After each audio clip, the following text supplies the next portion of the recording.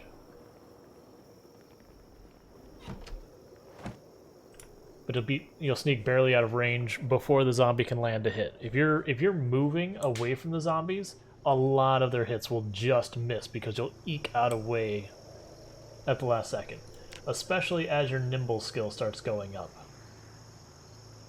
Which is why the nimble skill, while it doesn't really give you much information, is low-key one of your most powerful skills for survival. And that's the speed you move while in combat stance. So like right now where we're moving around, that's that speed, is this, how fast you're moving.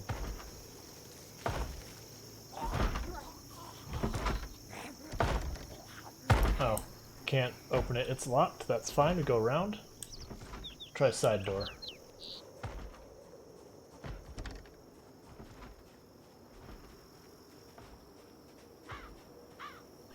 The reason I shoved the doors is it makes a bunch of noise, so there's zombies just like lurking in closets and all that kind of stuff.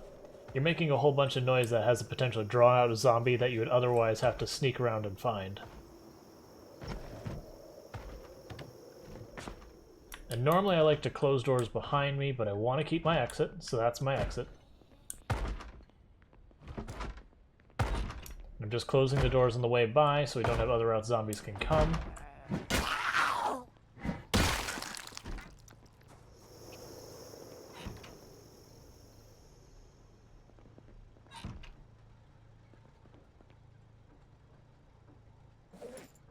And usually it's best to loot after you clear, but, I'm being careful and it's still not a good idea and I shouldn't be doing it, but, It's like I should check all the rooms, make sure we don't have any surprises lurking around here.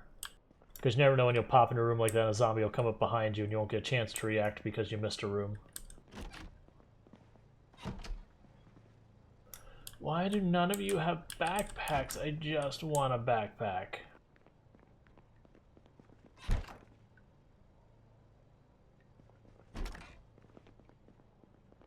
Oh, that's one of the UI mods. This is has been read. So if I look at this shelf, I know I haven't read these two books, but I have read the Angular magazine. I have like a full set of books back home. Like it might be missing something that'll have to come after later, but it's pretty complete. Because one of the other mods I have down here is weapon condition indicator. So you look at these, you can see how damaged my weapons are at a glance.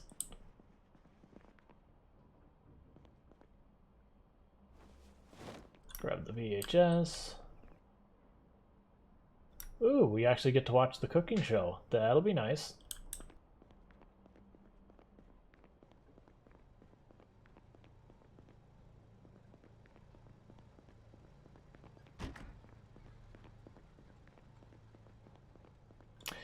The way mods work in multiplayer is the host determines what mods are running. Everyone else will just be subjected to get those mods.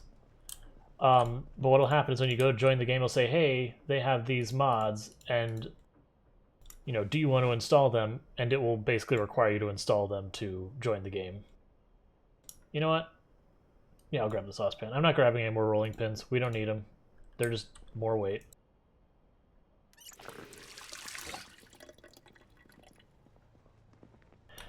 Things you should avoid early game. As I mentioned, especially in early game, you don't want to be running around. Because that's usually when you're going to have the lowest fitness, sprinting skill, all that kind of stuff. Alright, come here, zombie. Early game, you want to try and avoid just well, let's see. I want to get away from that tree. Let's see, are there things we should avoid early game?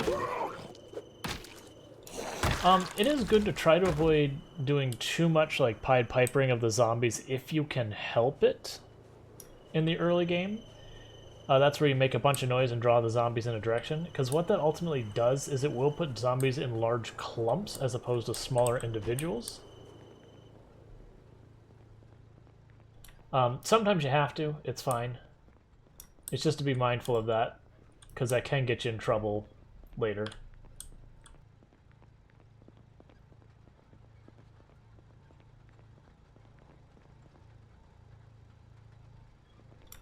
Let's see, other things to avoid early game. Early game, you want to be very, very careful about over-looting, as in just carrying way too much on your person. Like, it's still a problem late game, but I don't want a second pair of those. Late game, you can get away with it a lot more because you'll have a higher level strength and everything to work with that.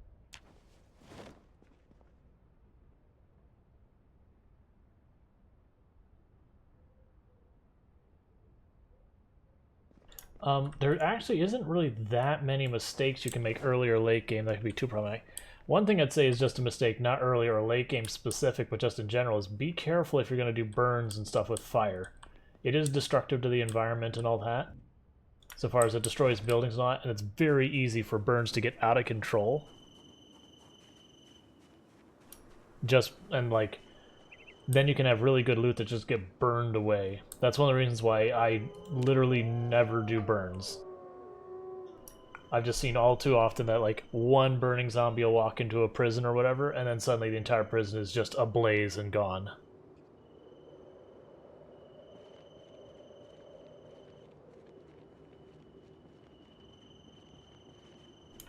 One thing I would say is also a cautionary, again, not an early or late game thing, is be careful on how much you exercise.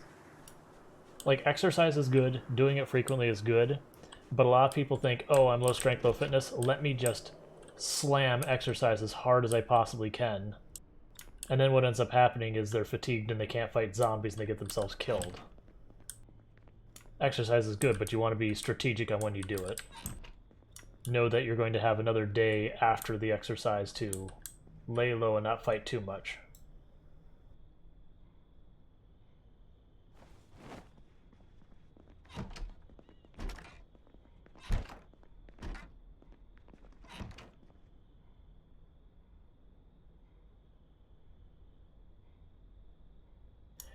Oh yeah, clean rags are useful. Like, I'm not gonna take this. I've gotten to the point we've got so much medical, it's like suturing stuff, it's like, I don't need it. If I have to suture anything, I've got enough to suture myself like 20 times over already. And that's like good suturing stuff. And if I'm taking anywhere those kinds of injuries, I have messed up like 10 times over to the point the chances of surviving are negligible, regardless of having these supplies.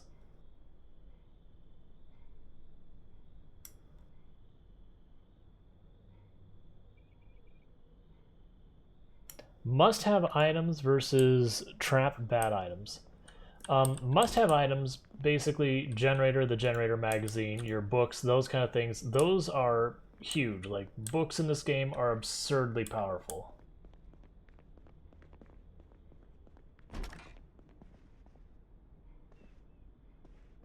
The crowbar is ridiculously durable. So like this crowbar, I've already down to like 1/3 its durability, but even then, it's probably good for quite a while longer.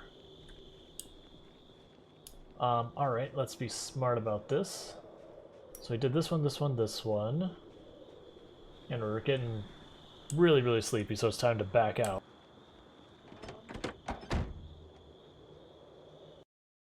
But before we forget, that one, and that one we did. Did we do this one? We'll leave it alone. I did, and I will end up killing them later, but right now we are really sleepy.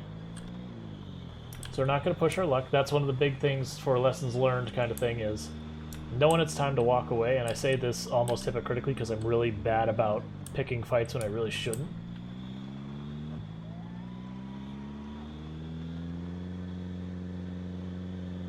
We might actually run into zombies up here that have patrolled back since we were here yesterday.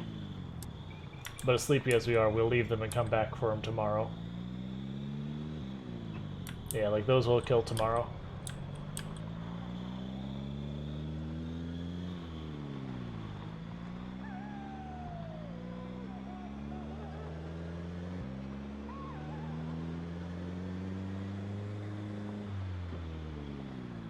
This car's brakes suck.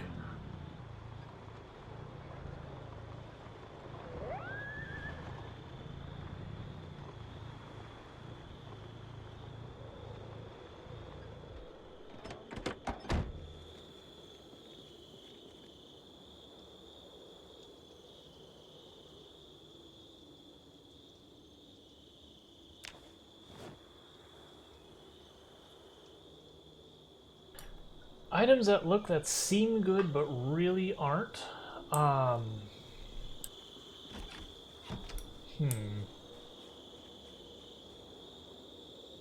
mean, to a certain extent, there's a lot of guns that people get really excited when they see, that when you actually go to use them really aren't just a good time. Our shelves are getting all full. We have nowhere to put any of this junk. I need to stop being so greedy. We don't need any of this. Like, I've got enough food here to last us forever. Molotovs. Yes. Molotovs will get you killed so often.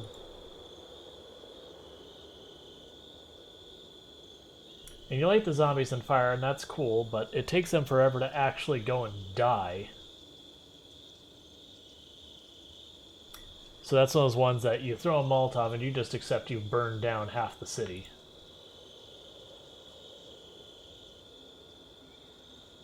I don't like putting non-refrigerated, like stuff that doesn't need to be refrigerated in the fridge. It's just a waste. But I need more shelf space. Okay. I'm just gonna read this magazine right now, because they go fast.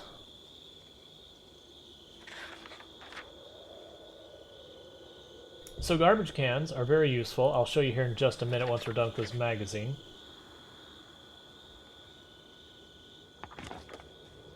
So if you got a bunch of stuff you don't want, you go, ah, this stuff's heavy. Alright, let's just go put that here. I can delete it from existence. So it's good for stuff you never have a use for, like broken glass and that kind of stuff. You can just get rid of it. Car parts that are busted, you can get rid of them. So that's what that's for.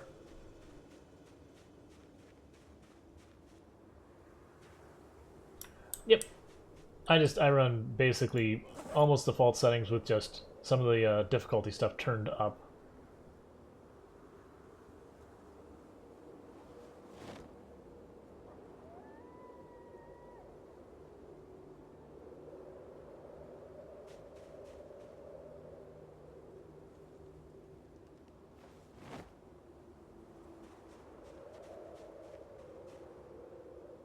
I need to get more shelves.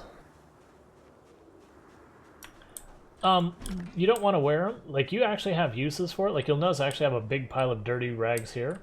And that's so I can go right here and go, you know what? Add fuel. Well, actually, so I'm going to add the magazine we got.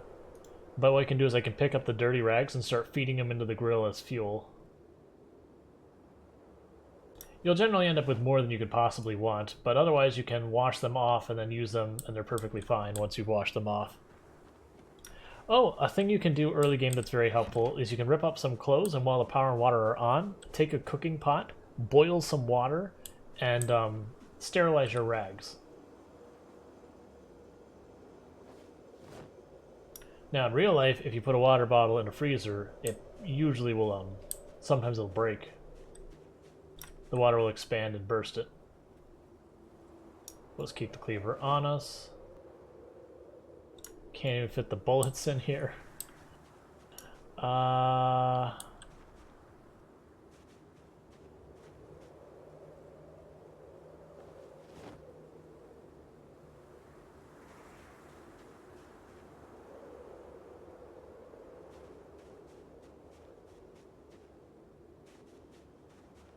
Yeah, there are very few items in the game that you'd be like, this is literally useless. I mean, granted, there's stuff that's like, this is cosmetic.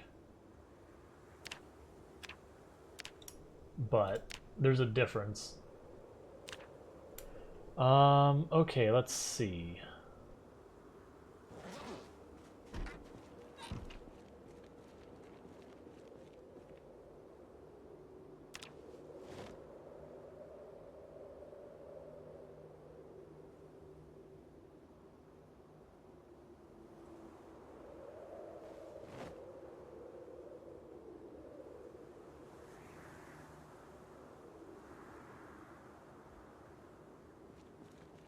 put ourselves a light right here so we can actually see.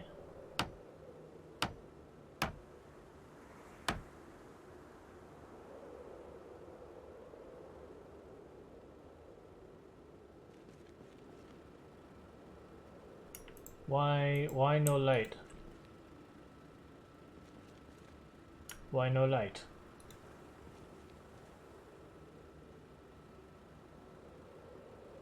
You want to talk, light? What's your dealie?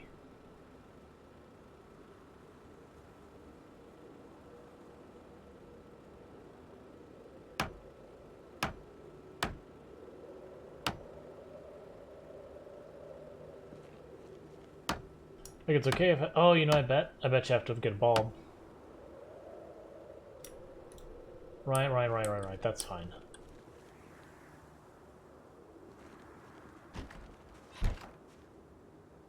Should have a bulb on this shelf. No, wrong. This shelf.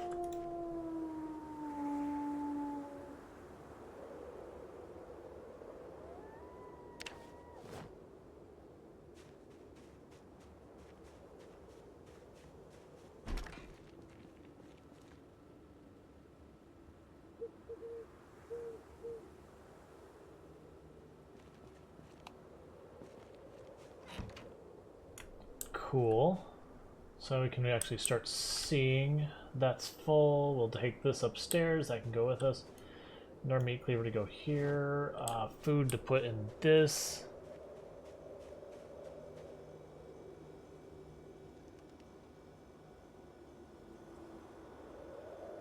Yeah, so hands down we need more storage. That's what's boiling down to. Just need more storage.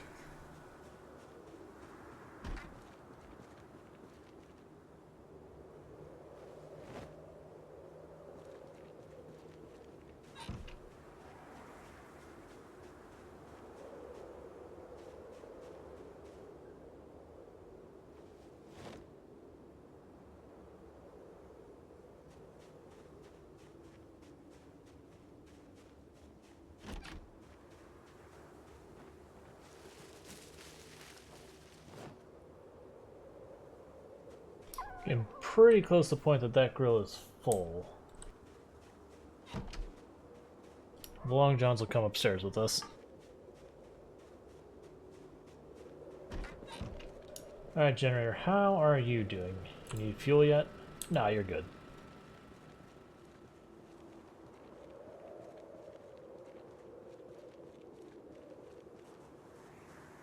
Now, based on original estimates of what the population of this area is, we have killed 80% of the population of this town. Now, granted, some of them may have migrated away, some may have migrated in. Our estimates were based on data that might be out of date, but there wasn't new data, so we couldn't go by something better. They're just that data didn't exist.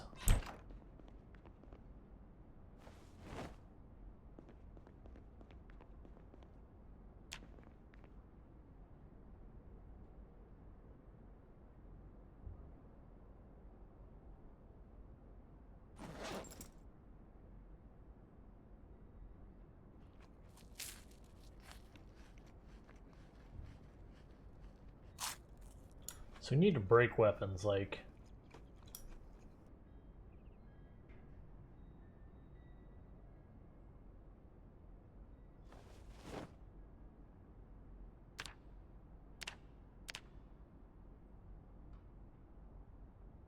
Hydrate can do.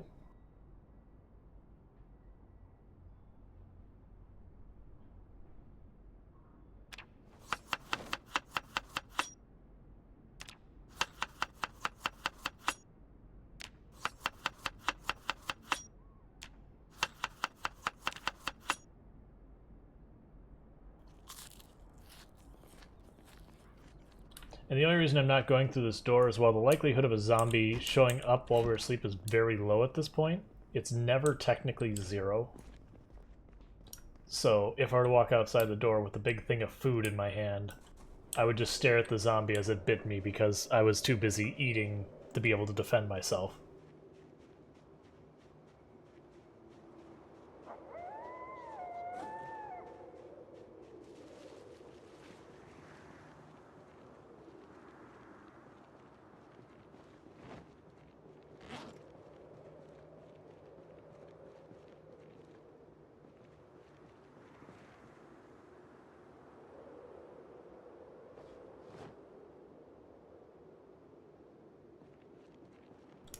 I thought there were, so there's barricades that you can't move. They're like concrete barriers, but you can destroy them with a sledgehammer. I think there are barricades in the sense like the wooden ones that like, you know, police will temporarily set up to block off an area. Alright, there was a group of zombies we saw over here, so we want to kill them.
Alright, med event, we'll move some zombies around. I don't actually really care because there's not many zombies left to move around.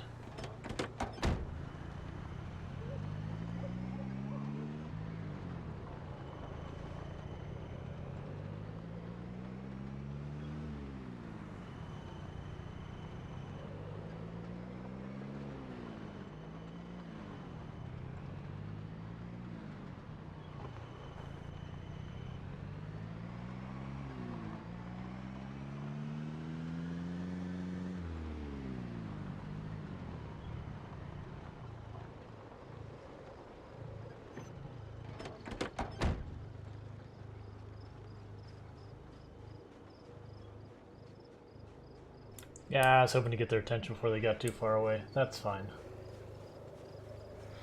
We'll just have to go up and down the R street and wipe out anything that survives. Like, what I'm probably going to do is once we get this last street taken care of, or we have one more street after this, drive up and down the main drag, blasting the horn again, see what shakes out, and then we start figuring out what our next target is, I guess.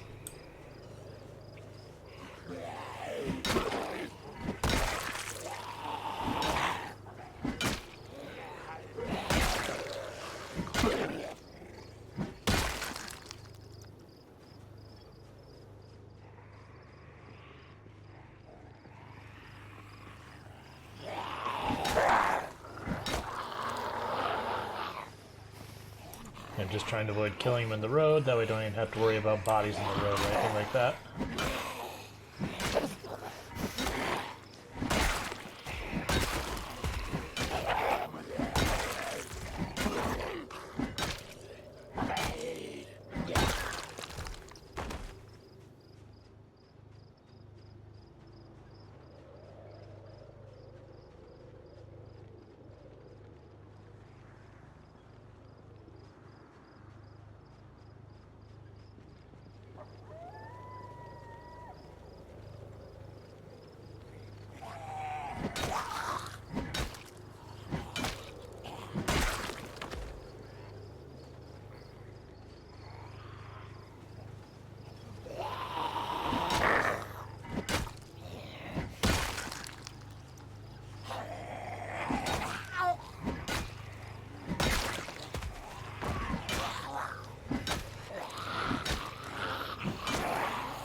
The problem is there's no way to keep the zombies where they won't destroy your stuff without like modding or making your buildings indestructible. Because by default, literally everything a player builds, moves, and otherwise is damageable by zombies. We looted this one, didn't we?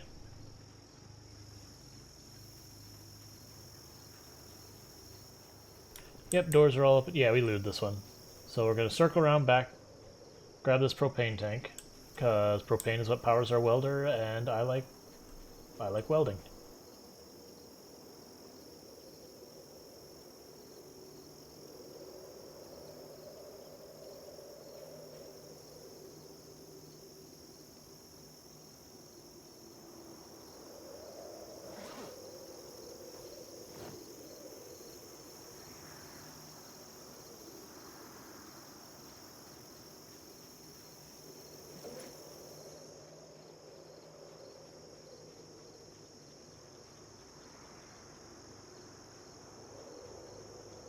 Like, part of me is very much like, I really don't want to loot these houses because I know I'm going to find a bunch of food and stuff. Like, you know what? We're not going to loot the houses.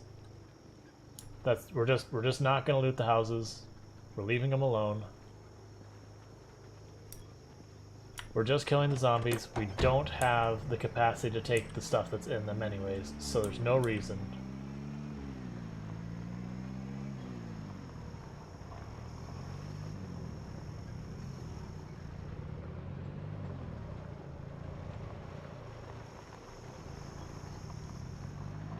So we can just save them for later. So no zombies out here. Cool. Our car's stalled. Excellent. Love to see it.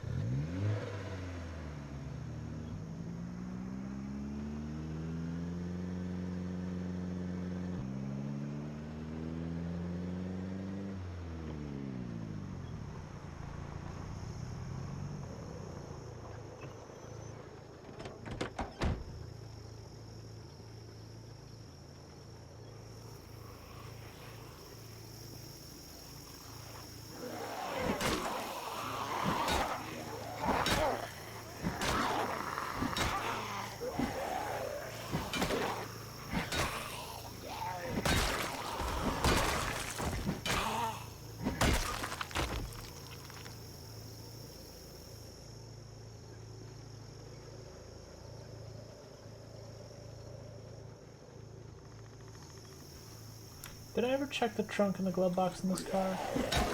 I don't feel like I did.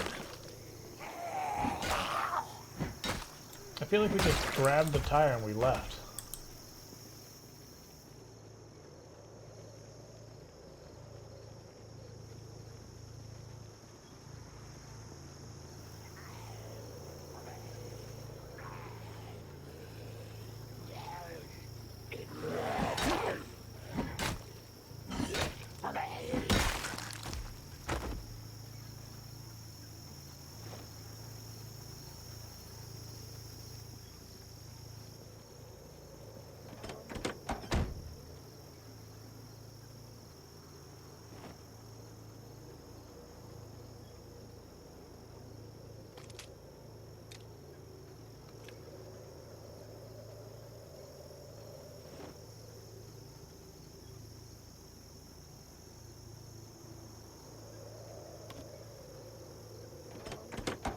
That's right, because that had a crap gas tank. That's why we didn't.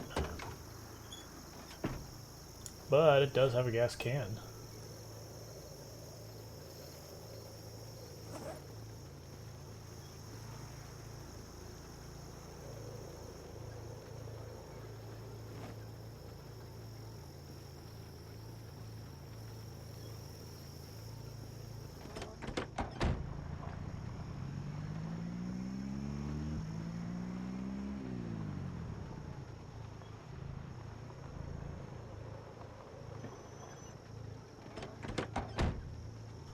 Another grill to take the propane tank from.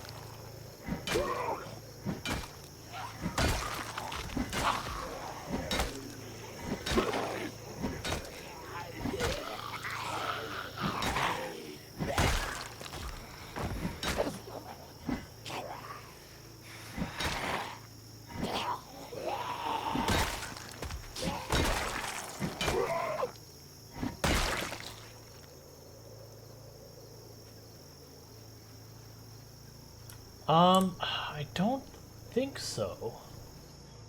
At the same time, you get to the point where you stop really noticing much difference between the zombies because you're just killing them so fast. You're not, like, paying close attention to them. Alright, let's grab that propane tank before I forget, because I will.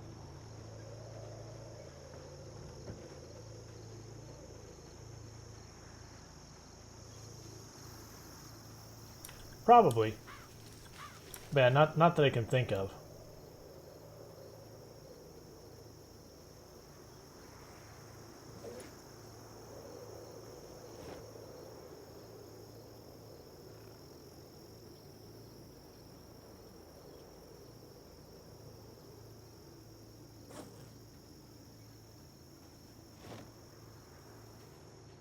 Alright, we got a survivor house.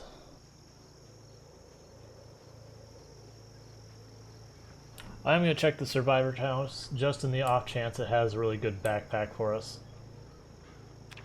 Like, to a certain degree I should be checking the houses because they can have backpacks and a bunch of their, like, clothing cabinets and all that. But, I mean, the odds aren't high. And we're just going to keep finding loot that I want to keep. And I have nowhere to put it.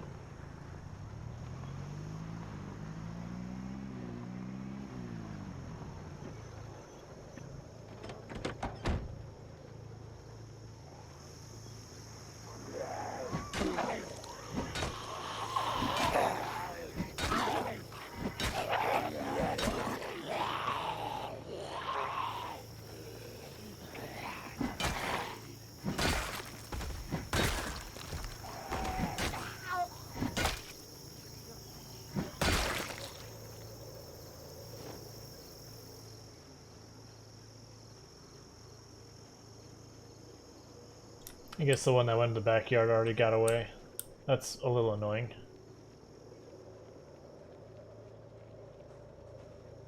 Guess we poke our nose in the shed. Yep. That's fine. We got, I think, 7 or 8 other crowbars, if not more at this point, tucked away.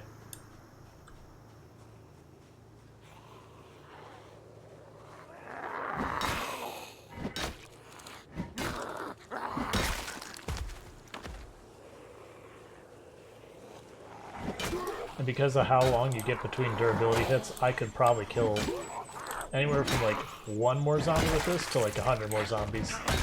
That is the one thing about how ridiculous the durability is in the crowbar.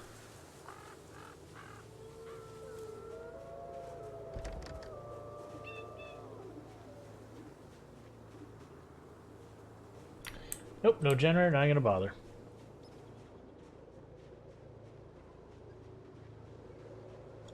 This is a nice house, though.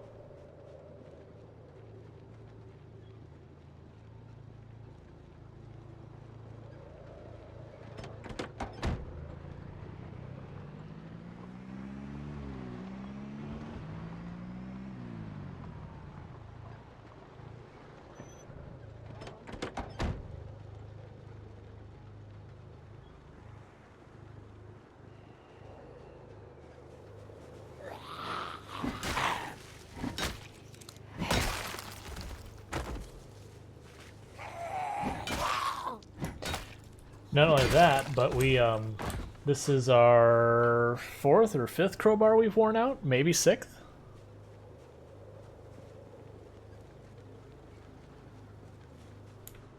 Maybe more than that. We've worn out a lot of crowbars. I'm just gonna check the shed. Here, I help.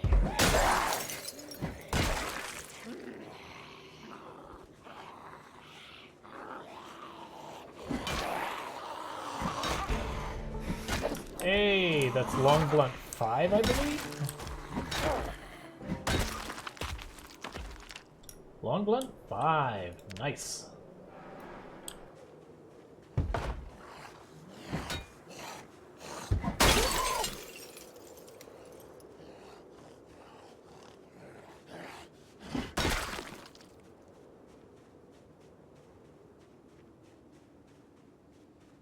Oh, we gotta hydrate. I'll do that here in just a second while I make sure... Oh, there's a window there. It's like I couldn't tell with all the vines.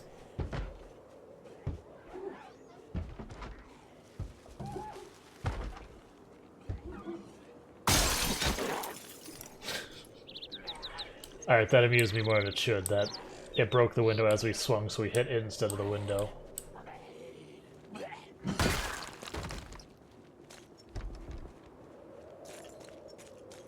I can't see in, so we'll hop in here.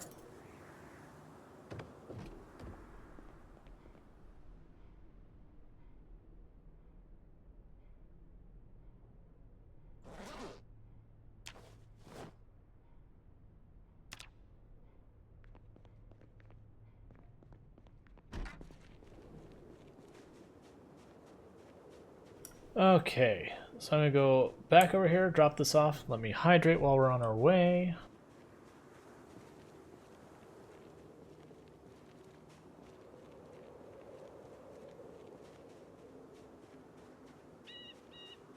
And then the survivor house.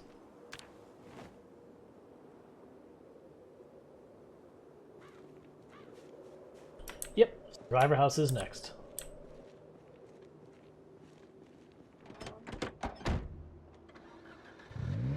So I've been skipping looting a lot of these. I want survivor house because it'll probably have, or can have, a high chance of having bullets. What has food that, honestly, I don't need food. But it could have... Is this a survivor house? No. There's a survivor house. And this is also the last two houses in all of Ekron. I want to get away from those trees because I thought I heard zombies over there. Let's just actually go out in this field.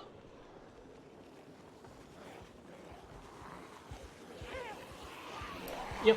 Nah, we'll just check it out because my hope is survivor houses sometimes have zombies inside with like large backpacks and that kind of stuff, or big hiking bags.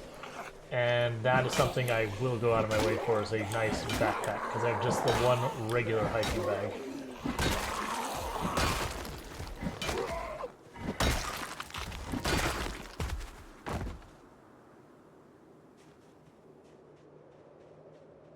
Oh, a couple more in the back here, we'll kill them.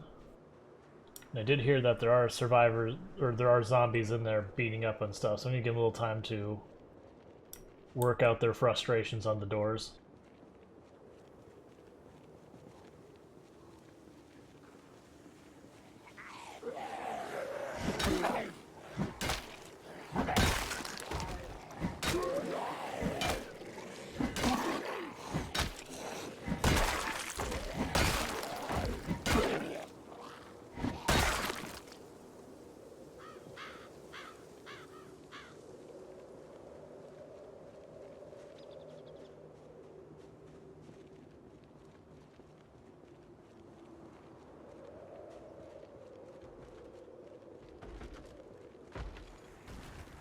There we go, thank you. That makes it much safer for me to go in there.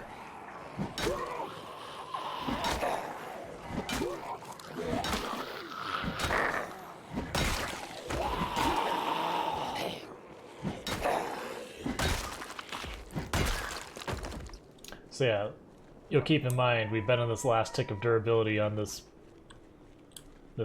crowbar for a while. Alright, so let's be careful. Hoo hoo hoo. That was close.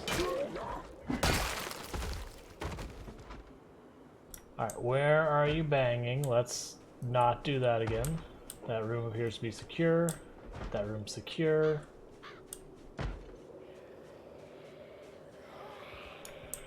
That's what you want to see. Big backpack. That's why we're going in here.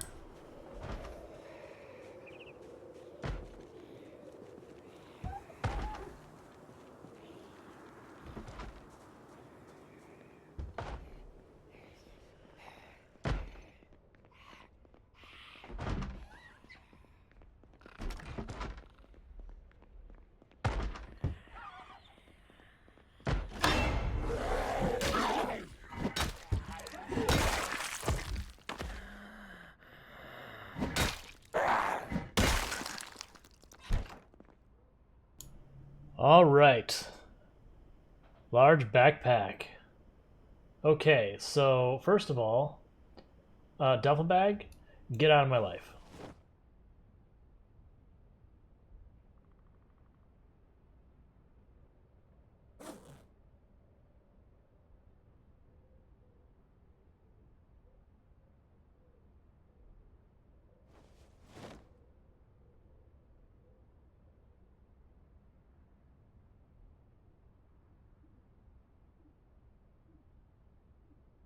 So get all our stuff moved into the large backpack.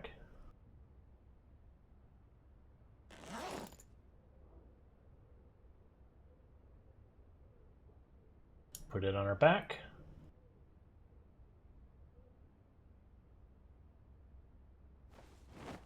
Nice. And so we've gone out like 2 units lower carry weight from that.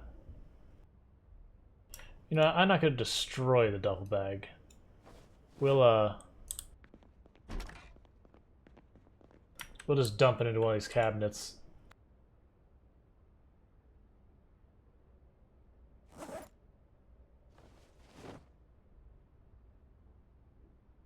Now, we took everything out of the duff bag, and I am already wearing a pair of leather gloves, and those leather gloves had damage to them, so we're just leaving them. There's that food I mentioned we weren't going to have space for.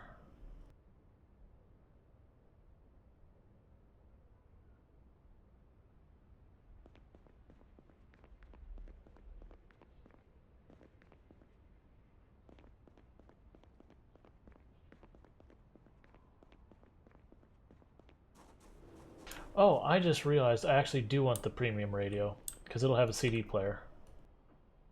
Versus the one we have as a value. They don't always have weapons.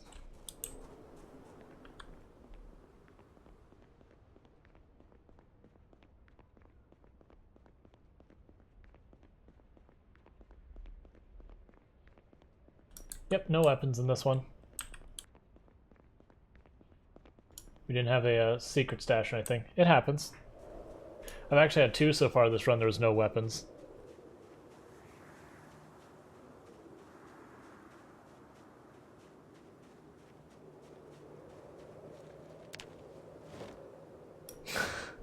No, I'm not burning it down. We've already gone by the whole I don't burn down stuff because I hate the way it spreads.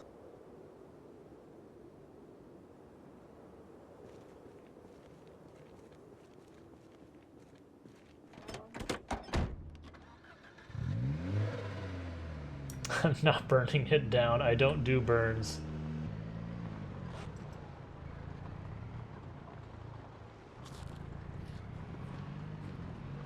So, would we... Well, let's do one round up the main drag. See if we see any more zombies lingering around before we declare Ekron defeated. Oh, got a single zombie over here.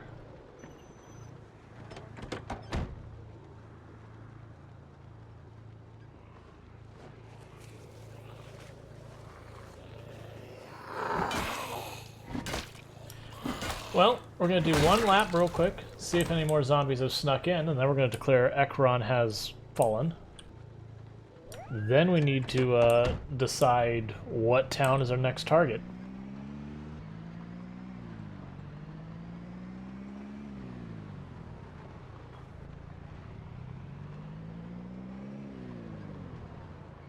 I mean,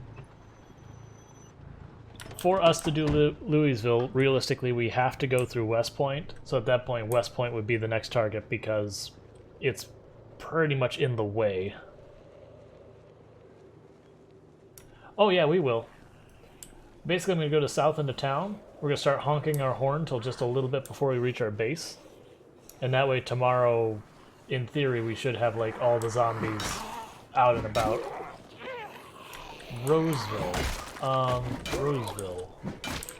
Am I missing a town? Do you mean Rosewood? Because at this point there's towns in between the towns that I didn't even realize had names for the longest time.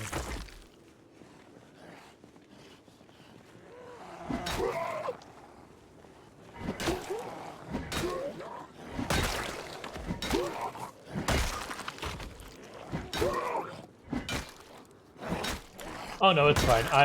I've given towns the incorrect names many times.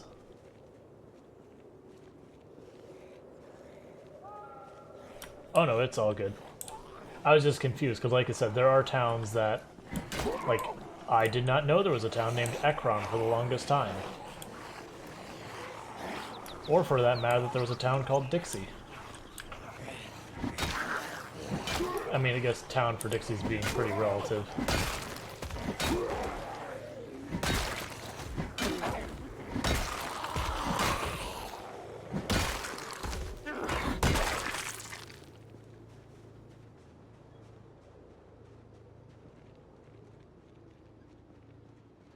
I think that guy had something on his leg in the street. Yeah, it's a garden fork.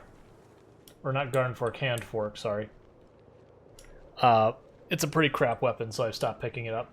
At the beginning, we were picking those up every chance we got because we needed them, but now we have an arsenal. We can start getting stingy about our weapons.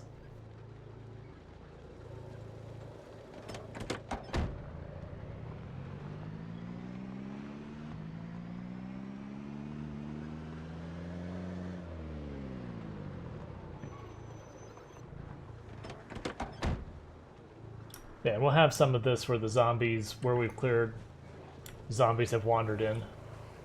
Which is the reason we're doing, like, a final lap just to, deal with the zombies that have strolled in.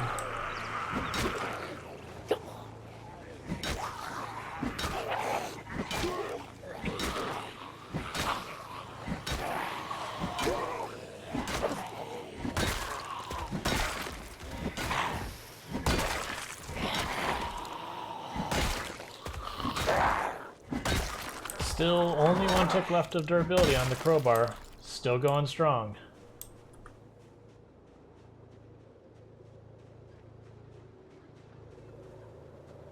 My favorite zombie book series. Honestly, I never really got into much of zombie books. Like, even zombie, like, it's funny. I don't have any problem with Walking Dead, I just never really got into it. Like, books, I never really got into those either around zombie lore.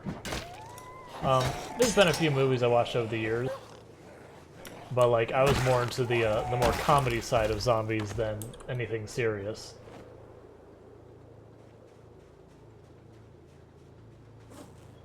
So like really, games were the only zombie lore I've gotten into much. Like conceptually, I really like zombies. Just like I was never huge into the Fandom Beyond games.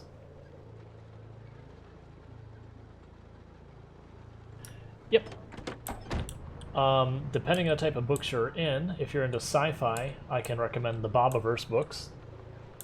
Those are a lot of fun. I believe they're up to 4 of those now.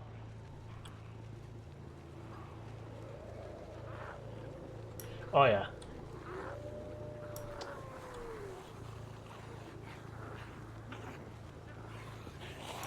Ah. If it's like serious zombie stuff, like, eh. Like I said, I'm into zombies in games, but as far as like movies and all that, it's just like not my huge thing. Like honestly, I'm not even like horror movies and that don't do it for me. We got to turn around and sleep, so I'll have to come back out here and deal with these.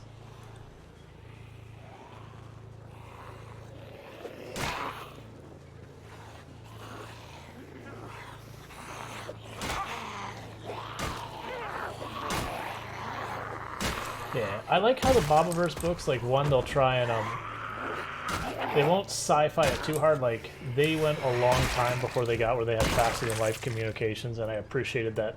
They kind of went, oh, these are normal problems, just not being able to communicate for 30 years at a time.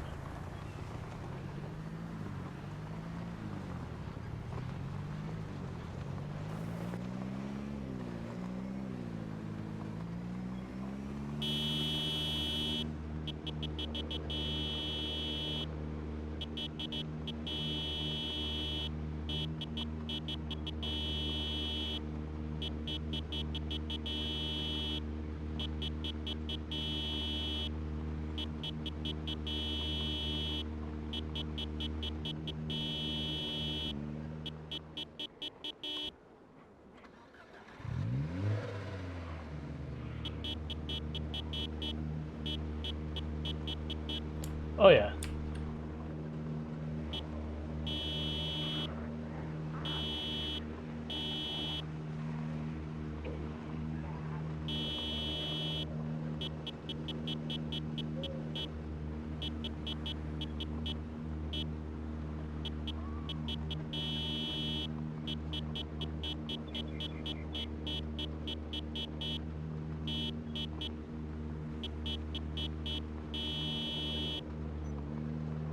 Okay, and this is the point we stop honking our horn.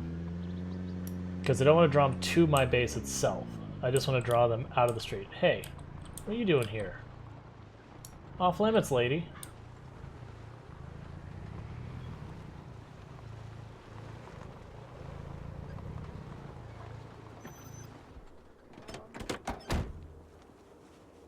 Don't you touch the flamingos.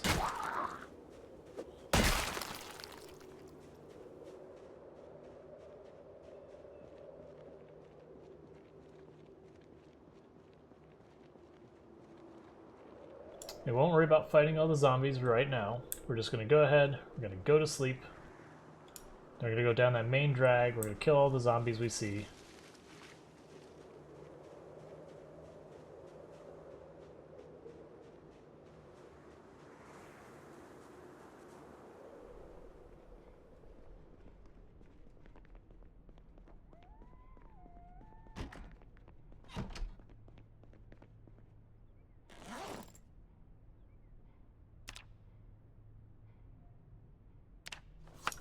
One thing they need to add is a vanilla feature. Instead of add random veggie, it should just be like add something not already in this. Because that's ultimately what you're going to do anyways, so instead of making me go through a bunch of stuff to make that happen, just give me.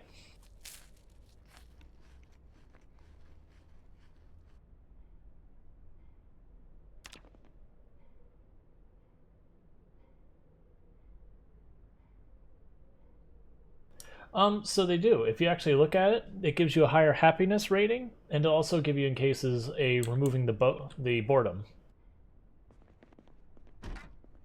Sometimes it also means the hunger you'll get out of it will be higher too. So it's not like some huge impactful change, but that's one of the reasons why it's like, once you know about cooking, unhappiness is a mechanic you can almost ignore, just because there's such sources of, you know, getting like. You can take a thing of cabbage, cut up, and put it in a bowl, and it makes you happier than eating cabbage. And if you add something else to it, it makes it even better. So yep, we finally have light outside this place.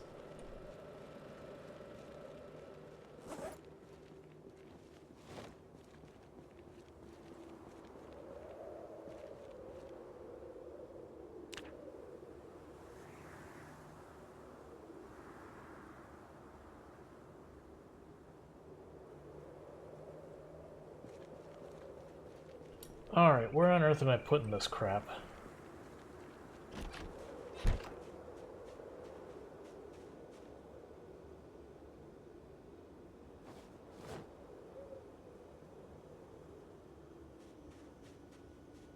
I wish I could put this on top of that, but I can't. I need to get some cabinets.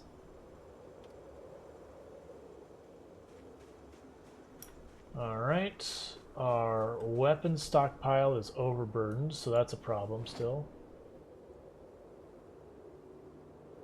We'll put this up here.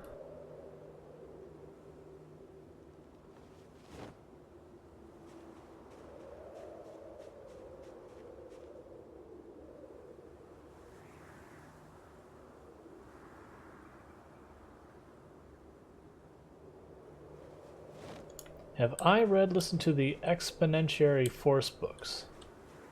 I have not.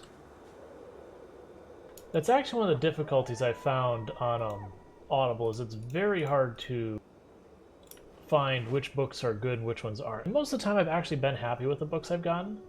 There was one or two that were like, I'm going to call them superhero books, but that's kind of being disingenuous to what they were. They were like the villain gone good person kind of book. And some of those are really good, and some of those are like, this is a pretty awful book that I don't even want to finish reading or listening to.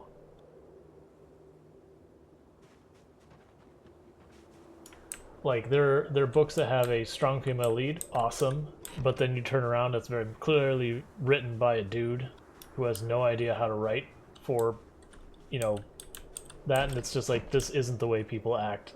Like, this book sucks because you're forcing this character to behave in a way that no one would actually act.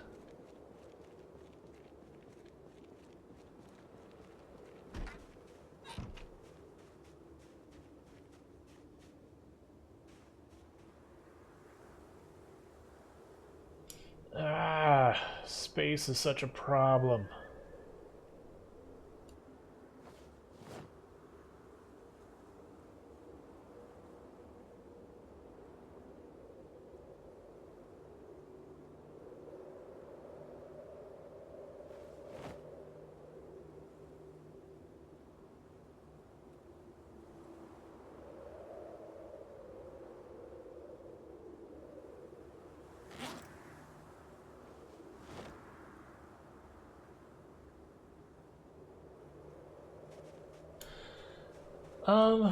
Where am I gonna put this? This is fine. It's not where it actually needs to go, but sure, I don't care. Our inventory is jacked. That's not what I wanted.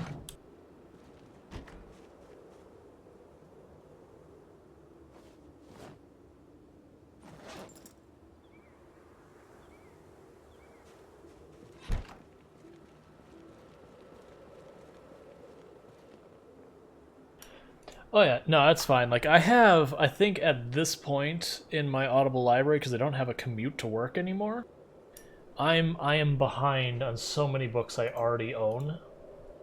It gets to the point where I'm just like, sure, I'll just grab more books. Okay.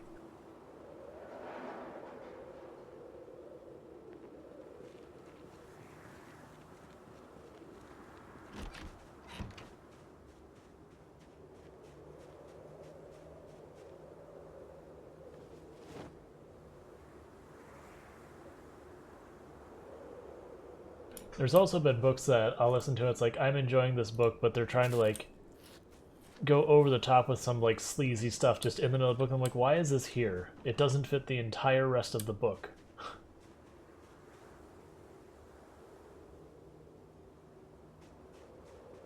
That strawberry needs to be watered.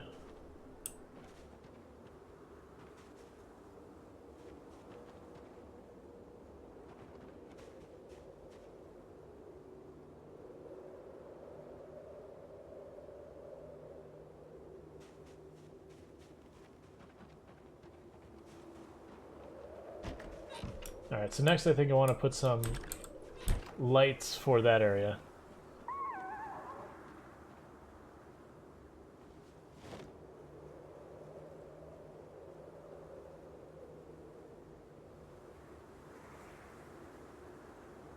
And part of the reason I'm not over there killing zombies right now is it's too dark for me to see where the zombies are, so I'm just trying to be productive in the meantime. Where the hell's the door? There it is.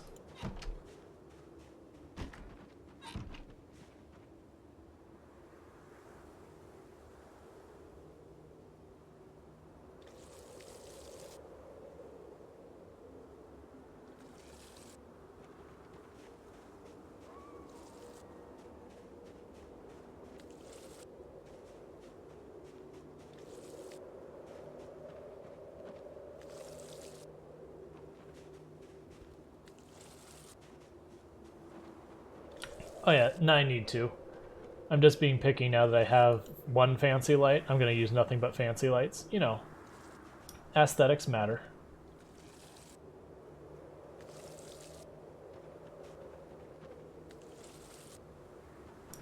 Oh, but of course, you gotta show them off. I hear most people go to like 8+ years of college to get them. I mean, she just walked into a pharmacy with a crowbar and, you know, got it all sorted out.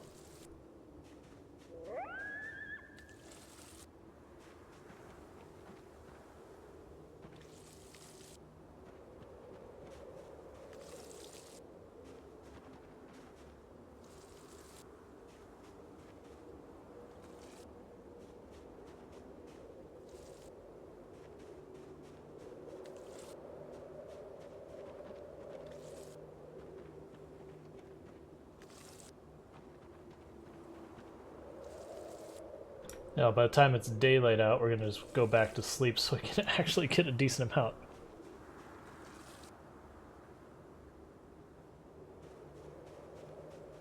And I know there's no seeds here. I'm just not even bothering with them till the broccoli is done.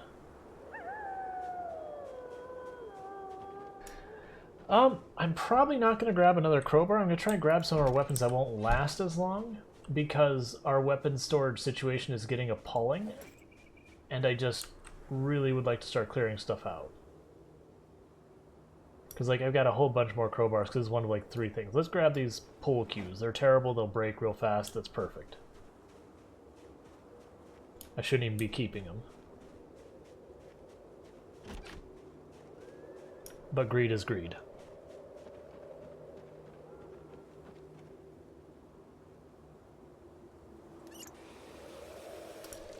The Singularity Trap or Outland? No, I haven't heard of those two.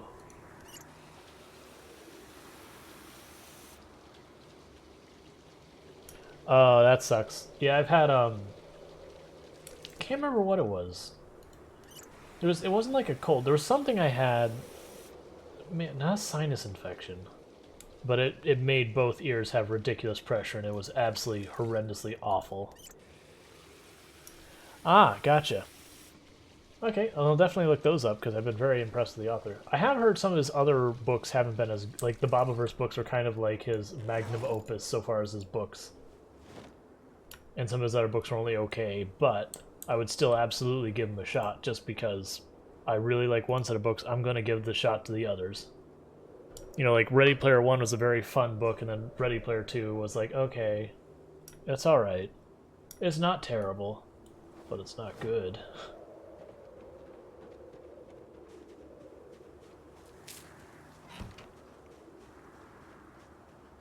Still need to finish that one.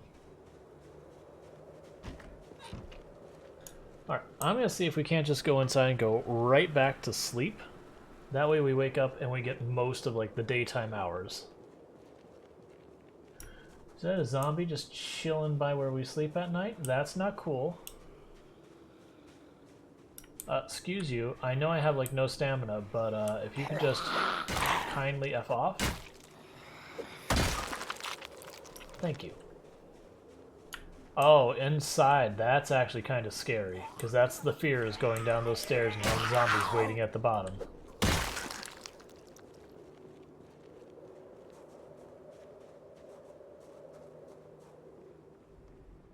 So let's be extra careful going up these stairs this time.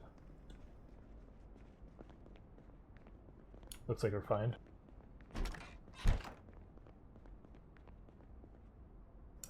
Oh, it was 100% a book about nothing but nostalgia.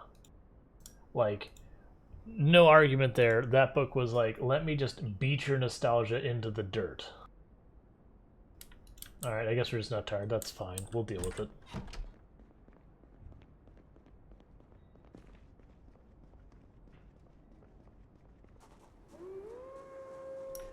But, like, the fun was the scavenger hunt kind of thing that, you know, it's like, okay. And they would talk about things like, I remember that.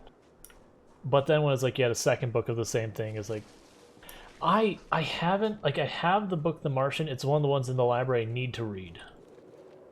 And as for the movie, like, I don't watch many movies, to be entirely honest. Like, when would I have time to watch movies?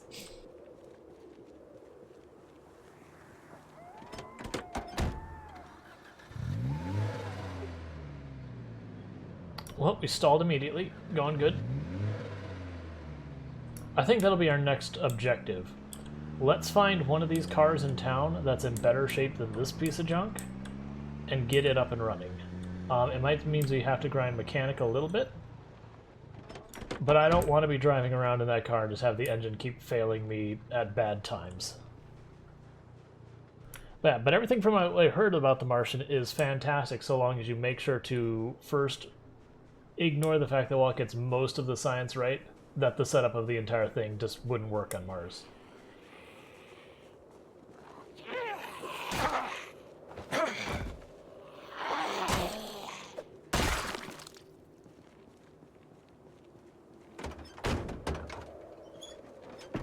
What shape is this car in?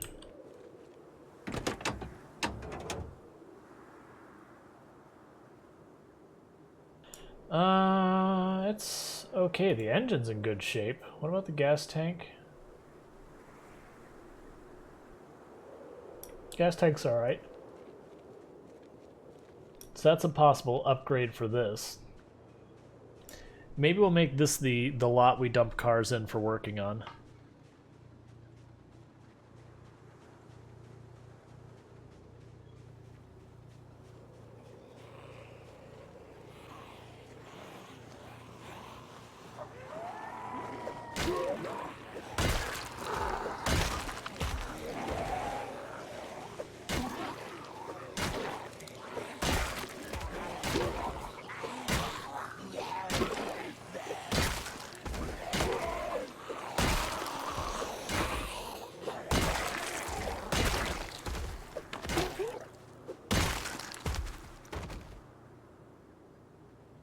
I like the whole where it's the whole thing where they try and put all the Pixar movies into one cinematic universe, and that based on it they have Cars as like a post-apocalyptic world where, you know, humanity has fallen and there's just sentient cars going everywhere.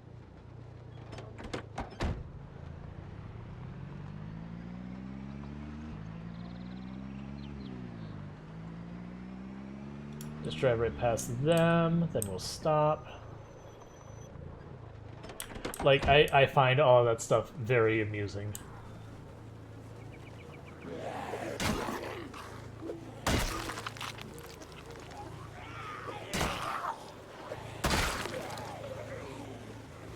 Oh no, this is fine. We do this all the time.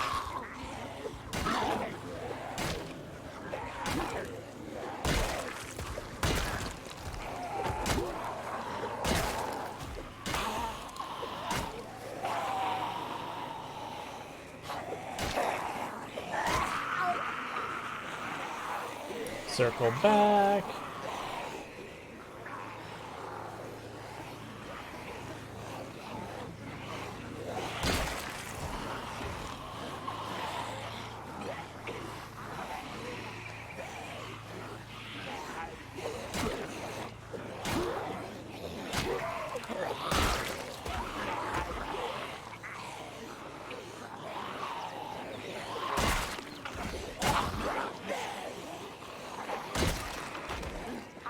See, one of the nice things about having these big group zombies when we're trying to clear out the town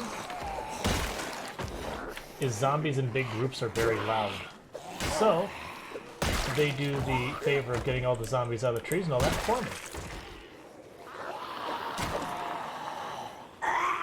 Alright, the one in the magenta, sir. We want to circle back when it dies for the hunting knife.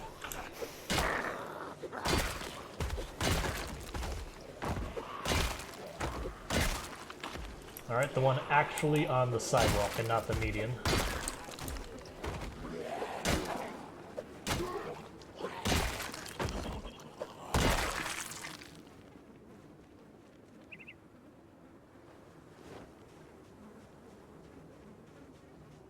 Yep, no, you, after you've killed several thousand zombies, pulling a horde of like 20 zombies, it's like, nah, it's just 20 zombies.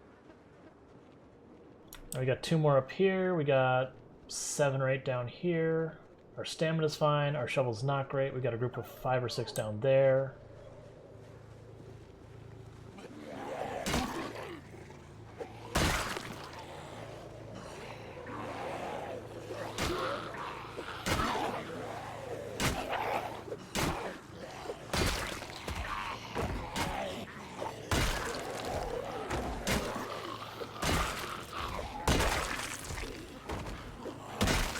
Plus, the shovel is an amazing weapon. I don't personally like it because it's got a slow swing speed early on until you get a bunch of stats to support it, but it is a good weapon.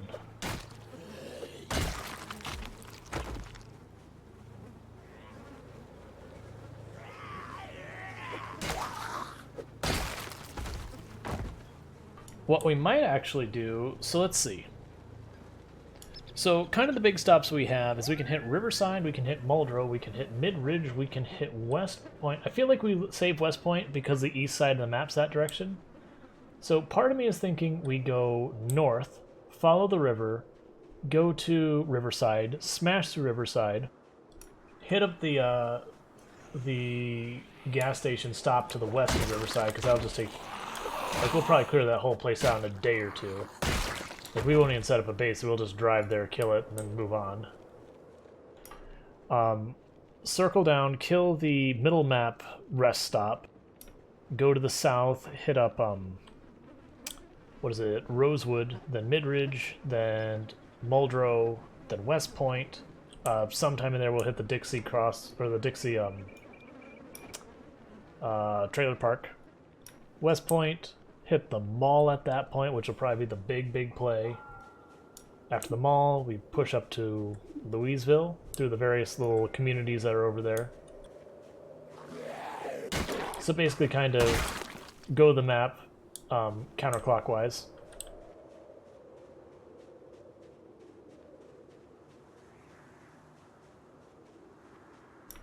Because I feel like what ends up happening is once we push through West Point and we want to start hitting that east side of the map, that we might not, it's not going to be like a long-term base like what you got here, but we'll probably set up a slightly more involved base on the edge of West Point or by the bridge or something, because there's just so much more map across that bridge to the east.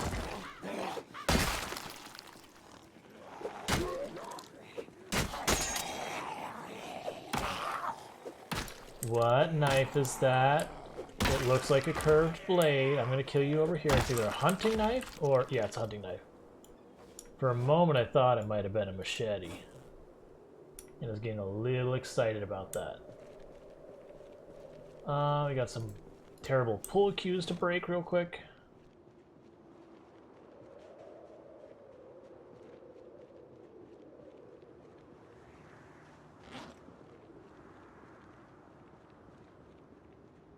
But yeah, with how much we're leveling up our combat skills, eventually we will get to the point that we just go into a town and we just basically start demolishing the main street, working from one end to the other.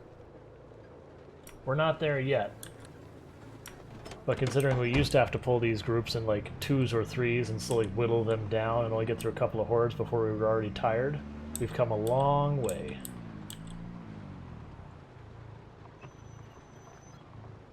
This station wagon might be the vehicle we take out of here. I have to replace the window, but I vaguely remember it was in pretty good shape. And I didn't see anything I'd say was in good shape around here otherwise. There was, like, I don't even think there was a single car in all that residential in the back at all. And there was a van down here and there, but both of them were just shy of wrecks. Where did you all come from? We just cleaned this area out like 2 seconds ago.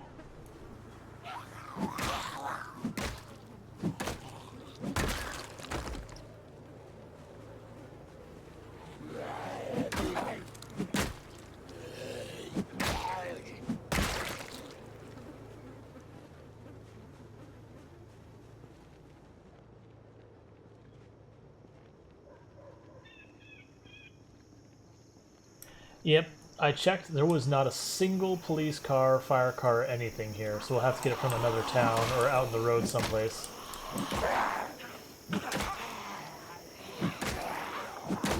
Part of me wishes I did there's a mod that turns back on advanced sounds, where you can adjust the volume of each and every individual sound. Part of me wishes I had loaded that just for the purpose of being able to turn down the siren sounds for what we hear a lot. So I can go down the road blasting the siren and not absolutely have it be the most aggravating thing to listen to. Because, you know, that's going to be like 5-10 minutes straight of sirens.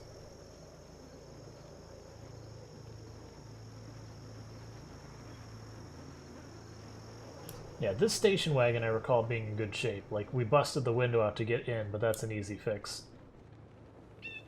But we are going to have to train, mechanic. Yep, we have fully ransacked it. It's where we have our, like, 6 watering pails from.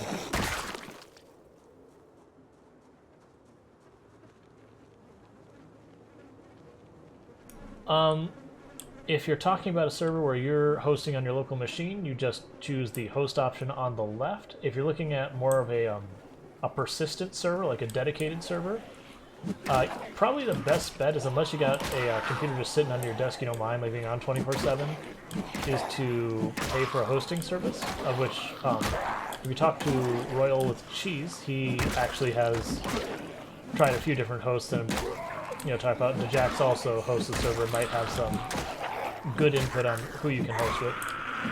Otherwise, you can run, it's a separate application that you see in Steam that's dedicated server. I think you might have to actually look for it in your list of installed programs after you install the game. We're gonna tear apart the clothes in this body because this is a really big heap. But it really depends. If you're just talking about hosting for you and a couple of friends, that's not persistent. Just when you start the game on the left, they'll be like host. As far as like port forwarding, anything like that, I actually haven't hosted a game yet. I'm intending to, it just hasn't happened yet. But that'll be hosting for like doing... I'm thinking about doing like a Thursday game night with a bunch of friends slash my wife and all that. To do like multiplayer together where they'll be... all of them will be very, very, very new to Project Zomboid, like first time players for the most part.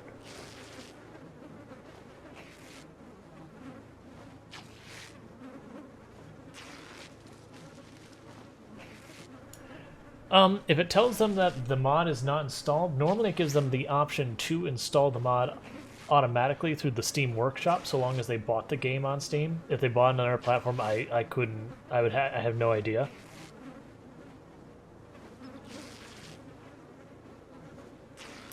Huh, I don't know. I think there's a file that keeps track of mods. I know some people dealt with that. I want to say, DeJax and them ran into that issue when they were hosting their server. It's either them or Inverse Flux. There was someone who was running a server that I remember reading about had that issue. I don't remember what the solution they had for it was, though, unfortunately. But it had to do with something. There was a file that keeps track of your mods and all that, and they basically canned that file, and that sorted it out. But I don't know what that file is, because it's not been relevant to any of my play.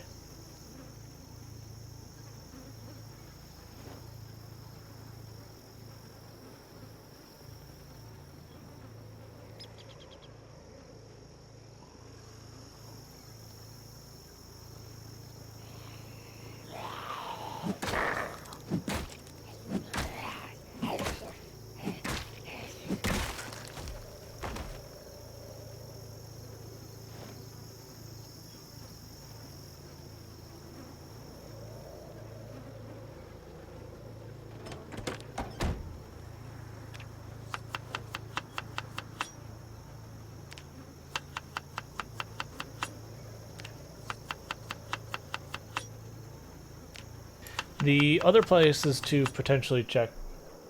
Is where a katana? Oh, the weapon we're using? No, we're using a pull cue. Pull cue is a pretty crap weapon so far as damage goes, but it's got pretty okay durability.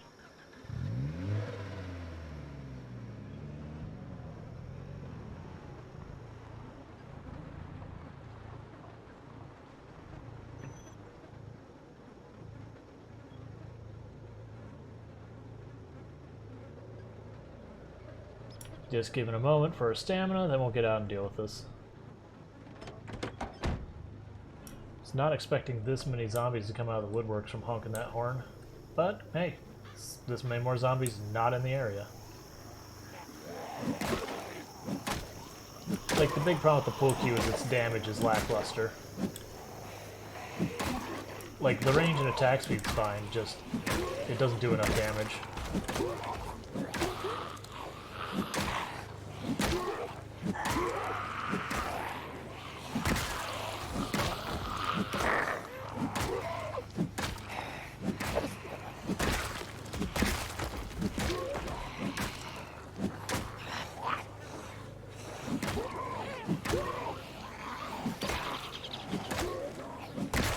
Like, we're just carrying the full queue because the fact, so far as killing stuff with it, because we actually have good combat stats. We're at 5 long blunt, so we're getting a lot of damage from our skills, even though it's kind of garbage.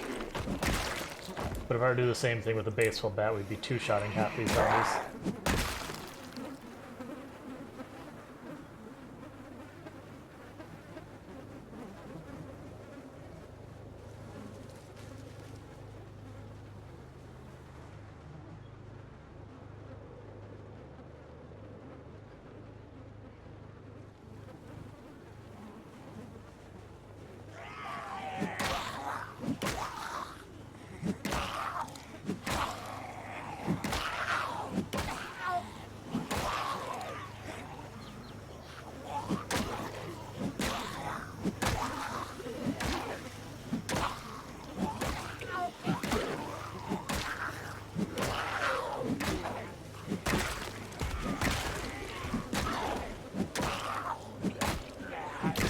Alright, the lady with the gray hair and the plaid shirt has a hunting knife, so I want to stop by that body.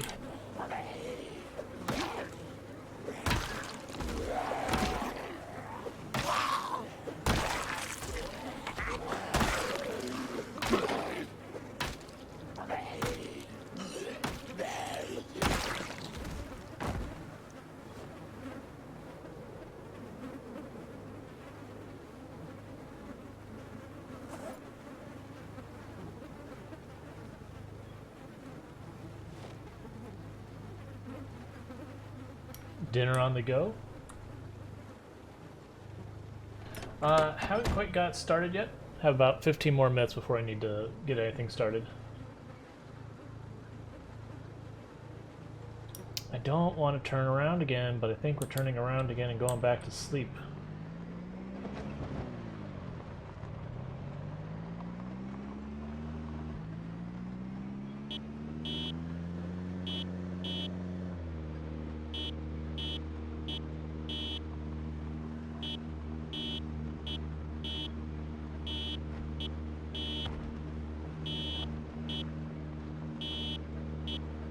I got hydrate and a stretch. I'll do the hydrate right now.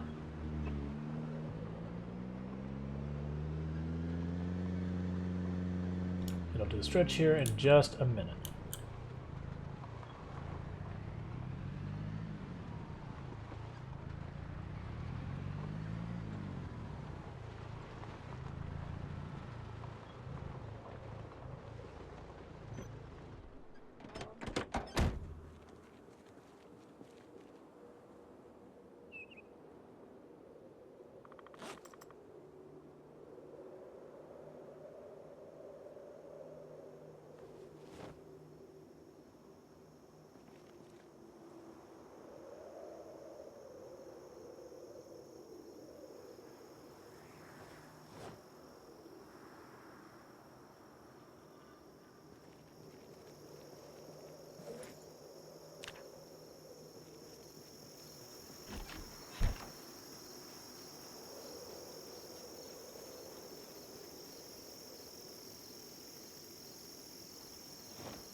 Alright, bear with me. I'm going to put this...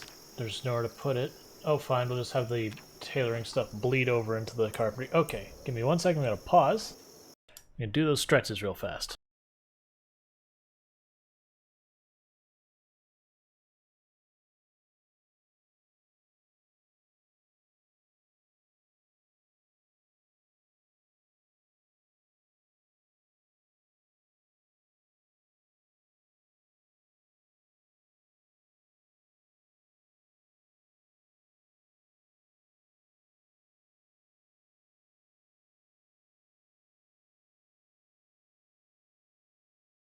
Okay.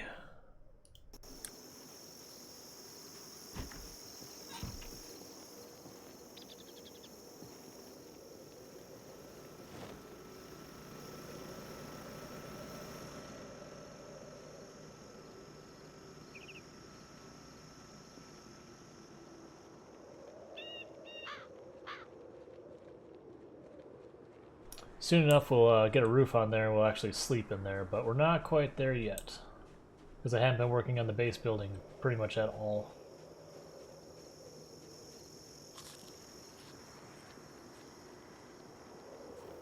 Sounds like there might be a zombie in here.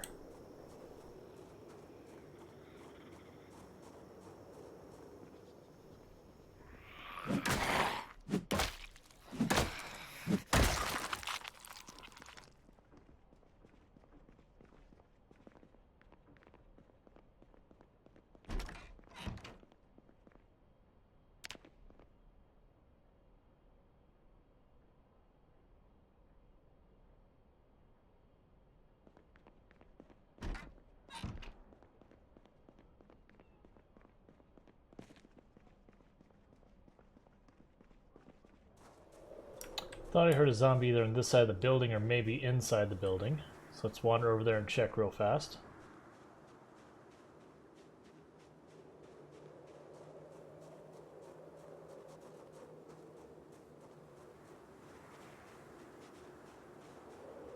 Nope, just my ears playing tricks on me.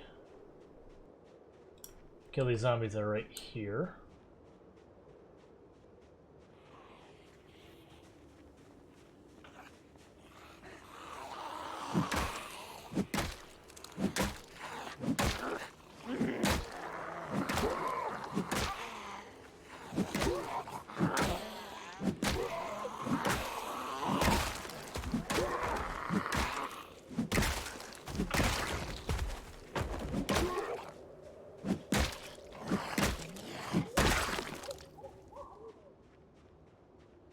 Grab our car and make another. Well, actually, first check on the garden, then grab our car and make another run at it.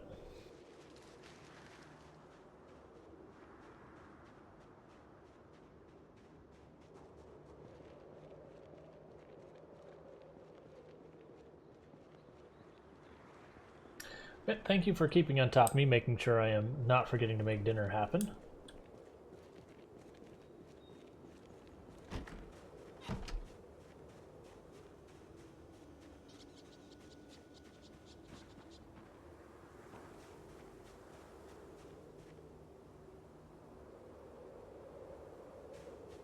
Now we got strawberries.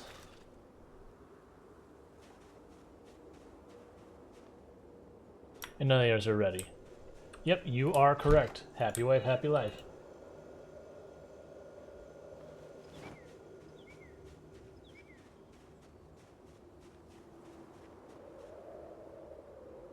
Or to be more specific, unhappy wife, unhappy life.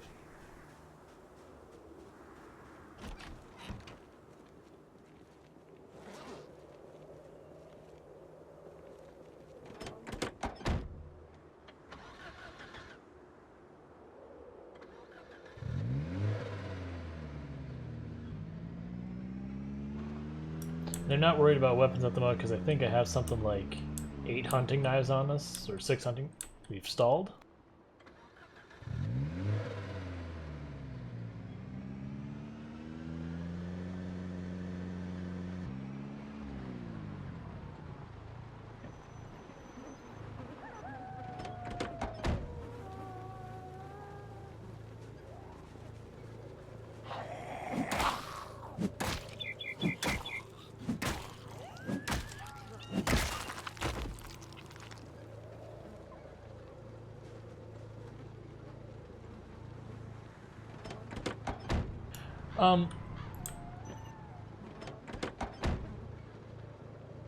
So all food will still, spoil in the freezer.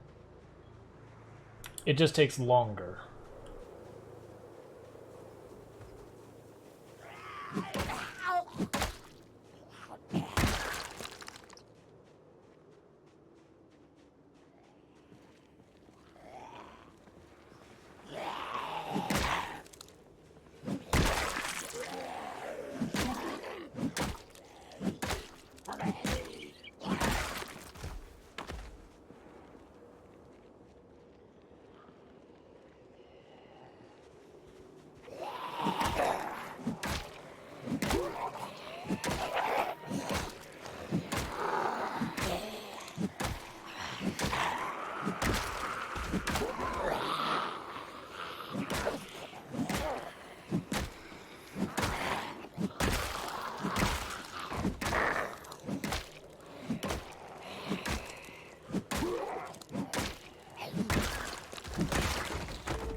Look like some may have continued walking up north, which is annoying because that means I'll have to backtrack for them later.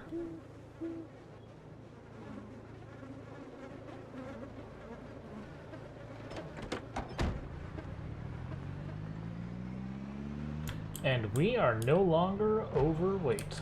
We are now a perfectly healthy weight.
Oh, this is not a big deal. It's fine. Like, you should have seen us when we were first taking that gas station. That is way more zombies we were tangling with.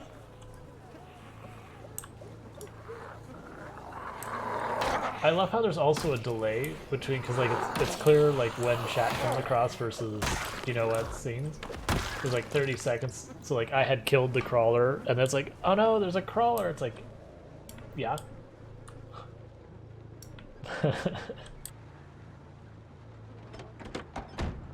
Just, it does that. It's annoying.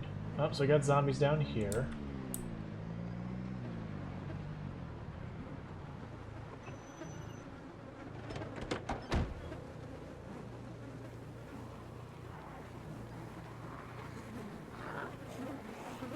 I hate how they always want to go to the driver's side door of your car before attacking you, a lot of times. It's such a weird thing, like, you know, I usually don't care about, like, immersion at all in games, but it's just like, but it's just weird that the zombie be like, no, I will skip by the thing I want to eat, and I will walk over to the car, take one look at it, and then I will go after the thing I want to eat.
Oh yeah, keen, like that's the one I usually tell people. It's like if you have to choose just any one positive trait, keen hearing is the first choice. Like I would argue it is hands down just the most powerful trait.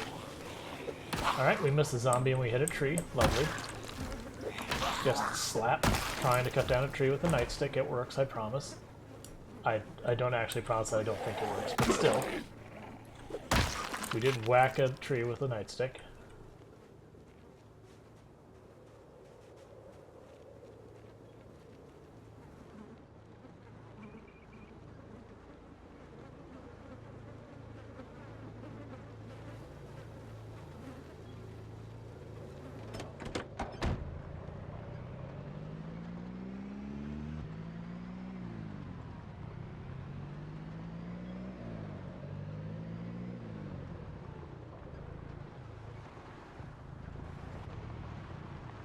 And that's the end of town. Alright, so let's take a look at that station wagon. See if it's any good.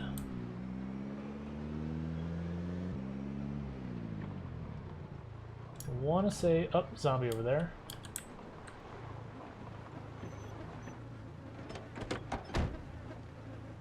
Zombies.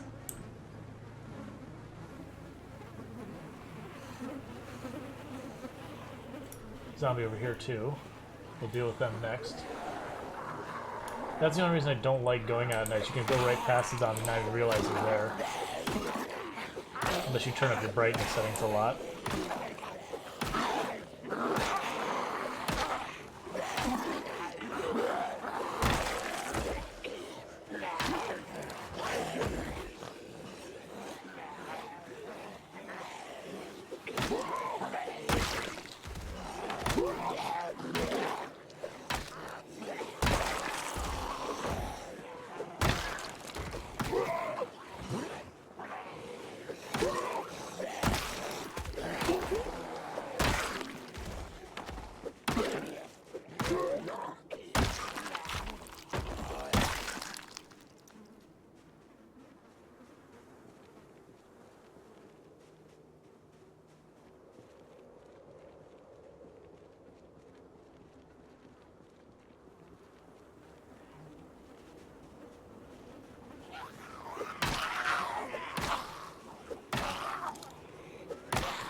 She has scissors in her legs. She's having problems making it out because it's too dark.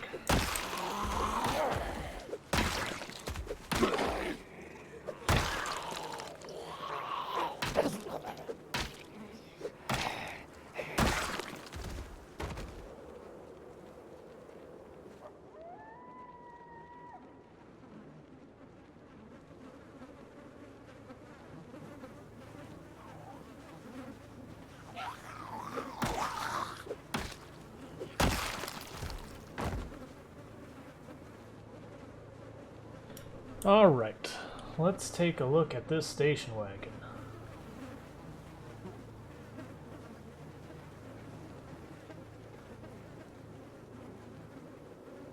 $70 trunk storage, that's double what we've got now. Yes.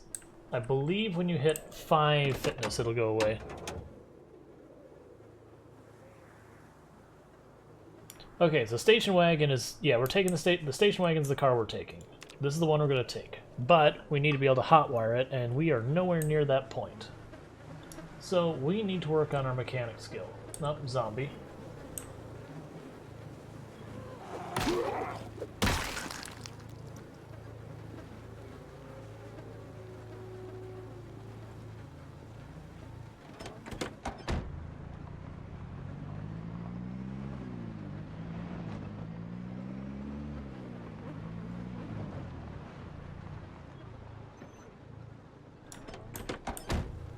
Let's see, you are a piece of junk as I recall.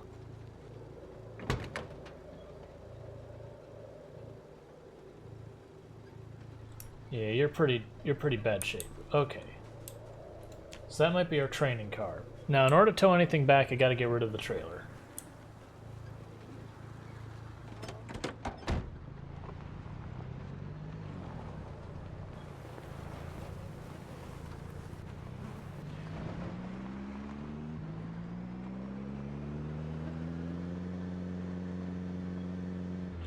I can do mechanic on the trailer, but there's not much to mechanic on the trailer. I can just take off the tire and put it back on kind of thing.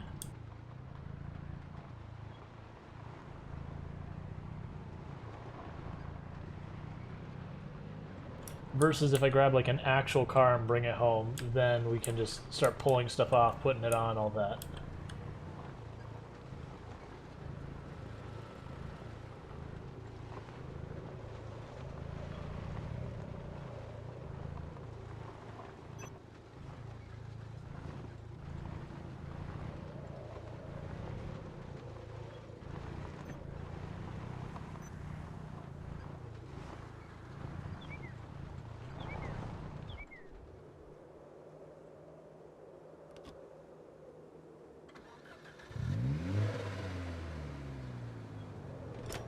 we have successfully parked the trailer.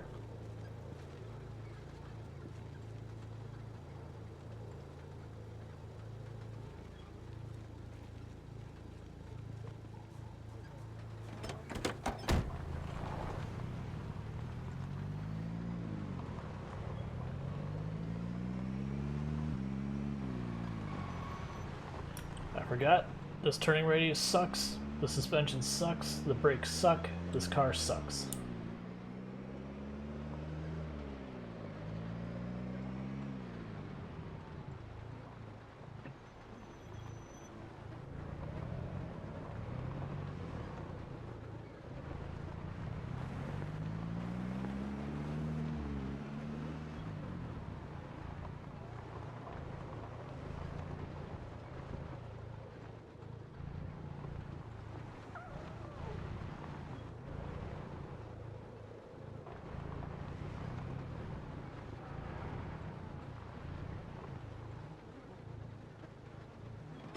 Alright, this is probably going to be sad to watch.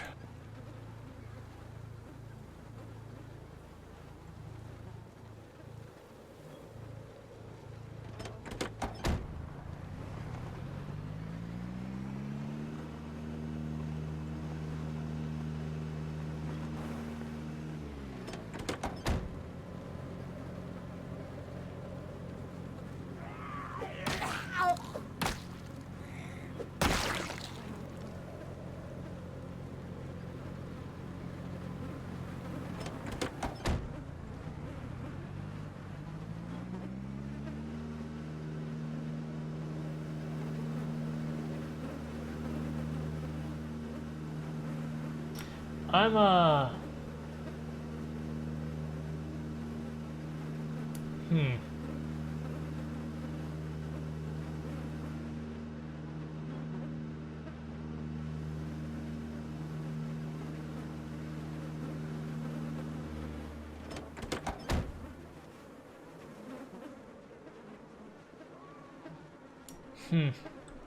I feel like it'll be okay once it's on the road.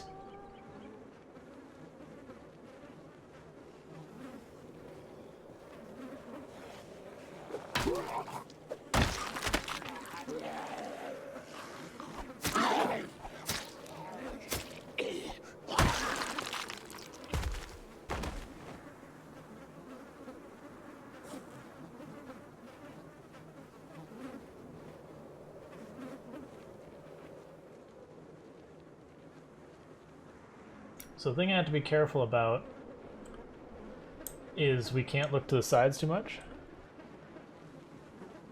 I'm gonna want that as well. I probably should have gone for it first. But we're here now.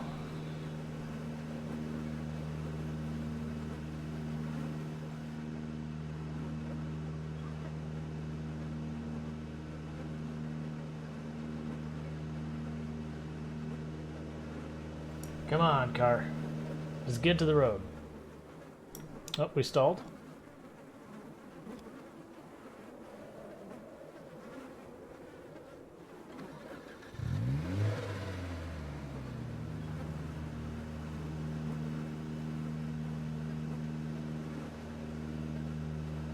Just get to the road.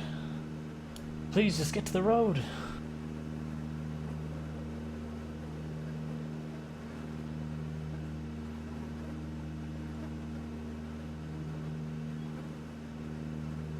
Yeah, I'm concerned the bus will be even worse. Come on, you're clearly a front-wheel drive car. Get some grip.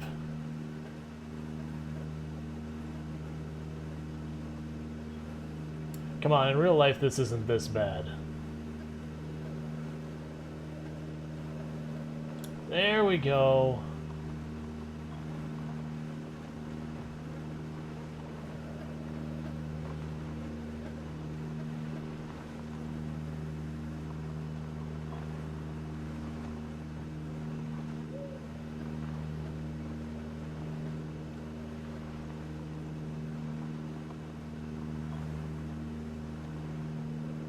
All right.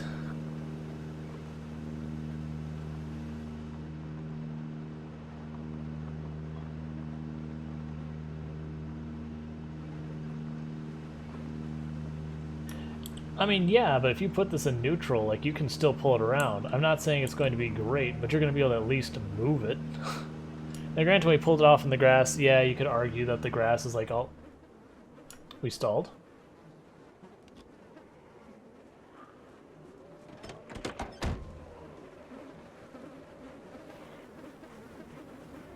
The moment I heard a zombie, hopped out as fast as we could. That way we wouldn't get trapped in there. Like, you can switch car door sides and all that, but it gets pretty dangerous.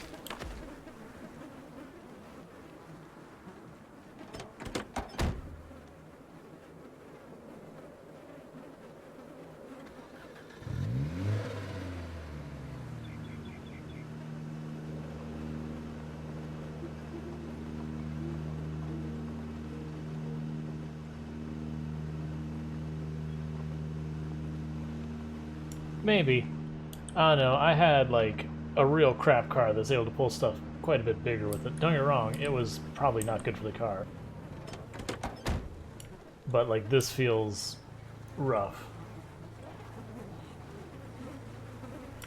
Stop. Don't go to the driver's side. I'm over here. You saw me.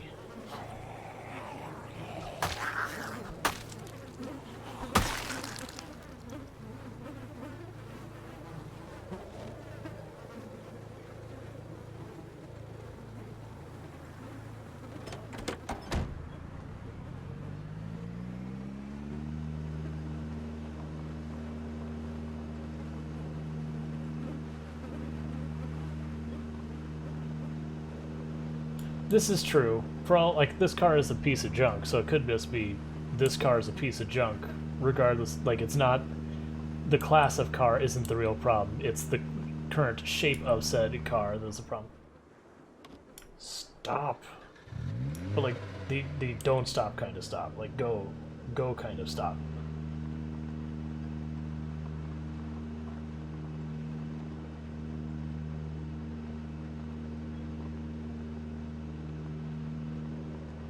I'm gonna pull it over here.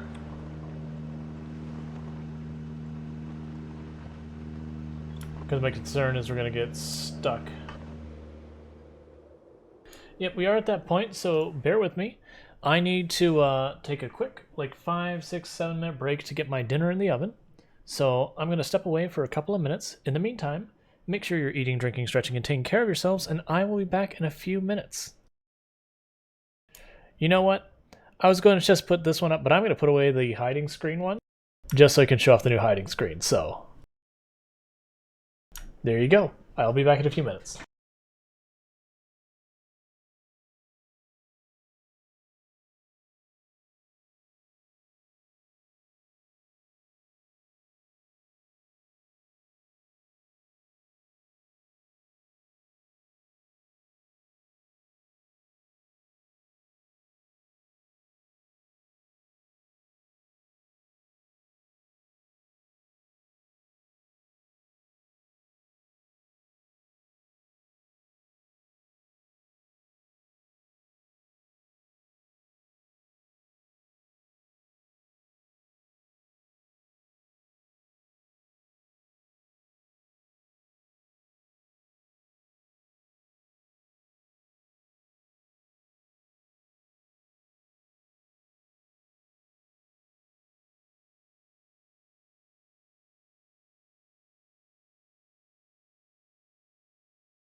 Okay.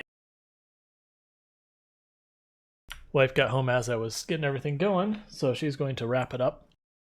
So that's awesome. It was an easy meal today.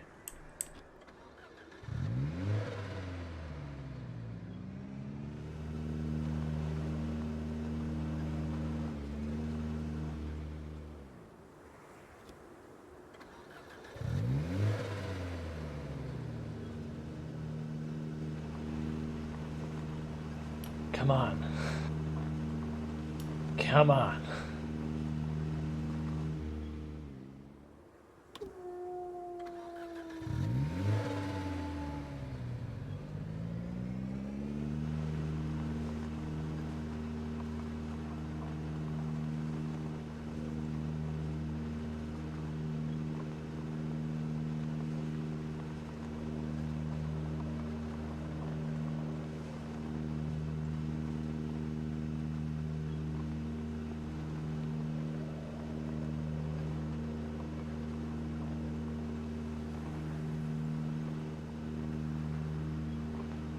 And we're not going to park this proper. I'm just dumping it off in these spots. Because there's no way in hell we're getting this to go the way we want to.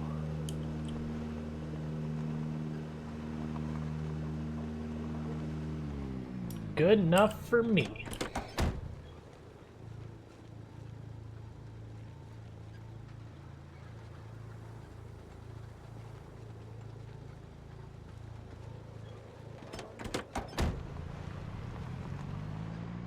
Now, do we think I'll even be able to budge that van?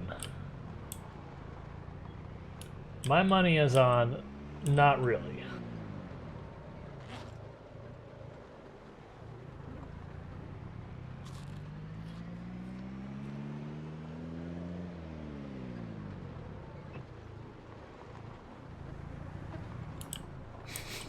This van's gonna go nowhere. We'll try, and if it doesn't move even reasonably well, we'll just dump it.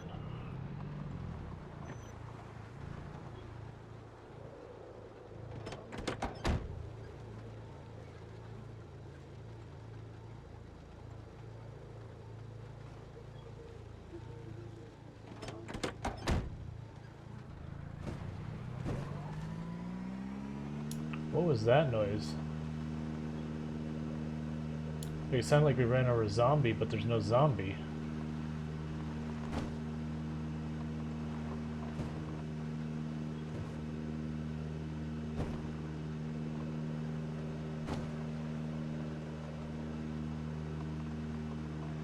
I'm confused.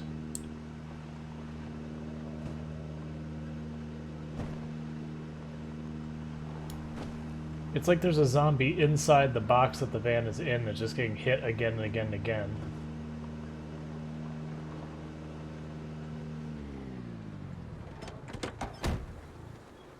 There you are.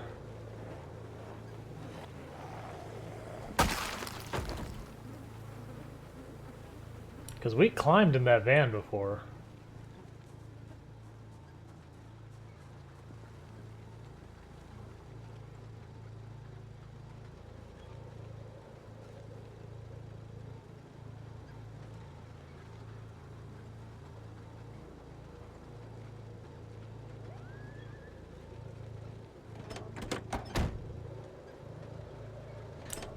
That's not the driver's side.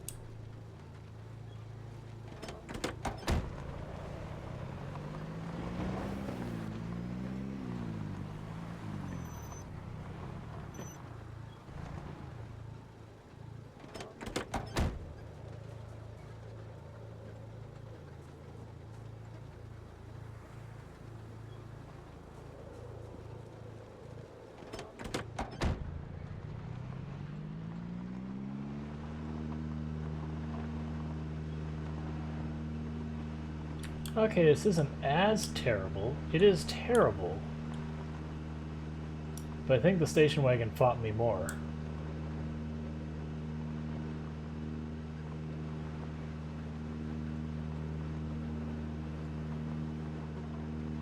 We're probably going to stall like 6 times on the way back, but that's fine.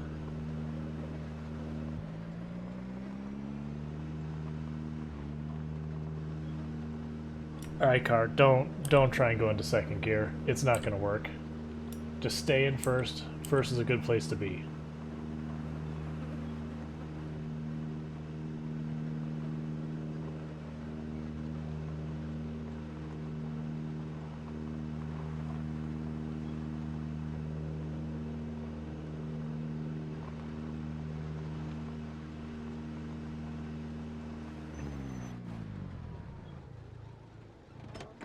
Perfect.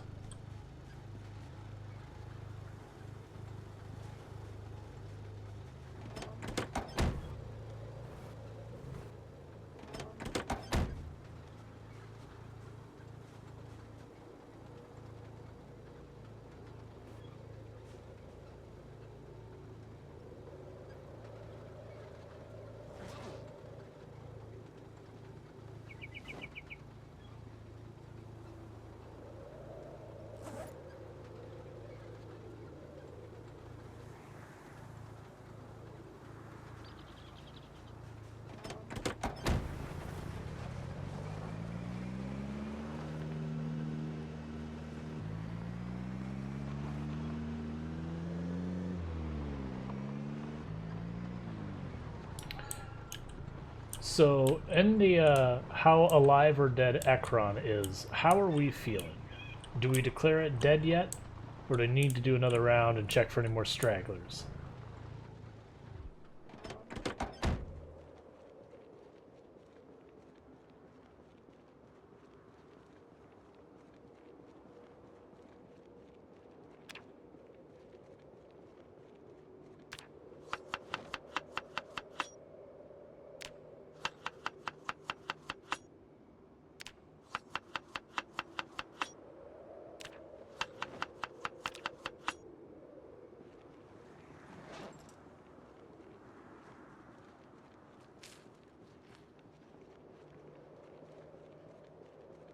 And pretty soon we'll have to start fishing to... because we don't want to lose weight till we get underweight. We want to keep it in the healthy range.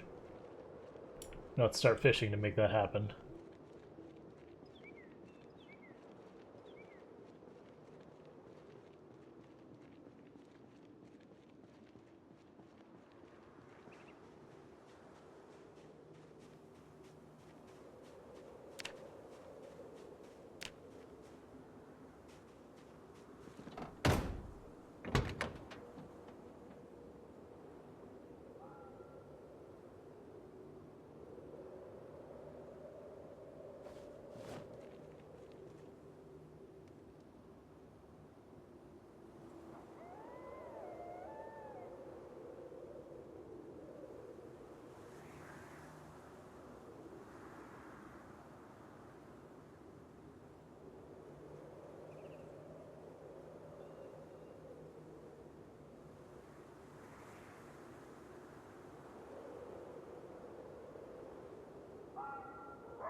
This is the one thing I wish they would change, is just the way you interface with the mechanic. Because the whole having to choose it again and again, like, it should keep attempting it until I tell it to stop.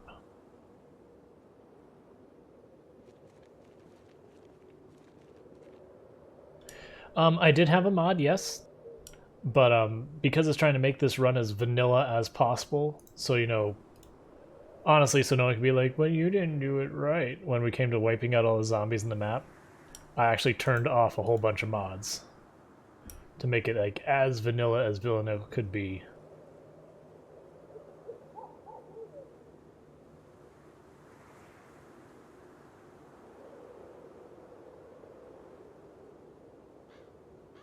Just gonna destroy the seat, don't mind me.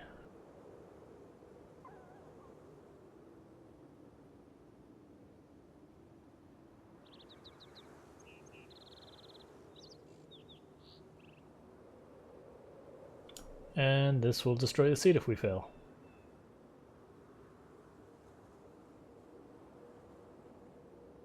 We succeeded with a seat at 1%, lovely.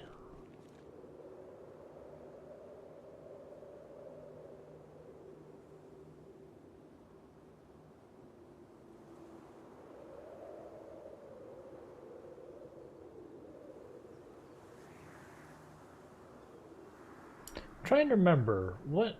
That's probably considered a heavy vehicle? A station wagon? I'm not sure what a station wagon would be considered in this context. Because, I mean, it is just a normal car. It's just a very large normal car. So I could see them going either way on what they consider it.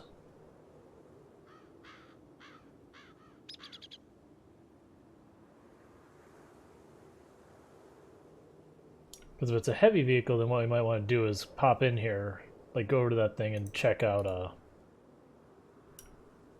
like figure out which window's in the best shape and try and swap in a new window for the one we broke.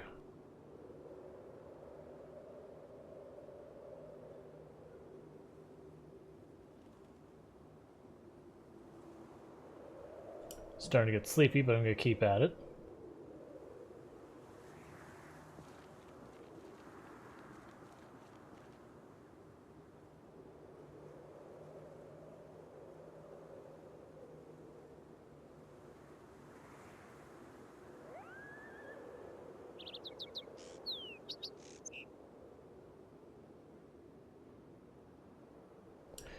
Yes, I believe you can. I want to say if you take off the part, you can use metalworking to repair it.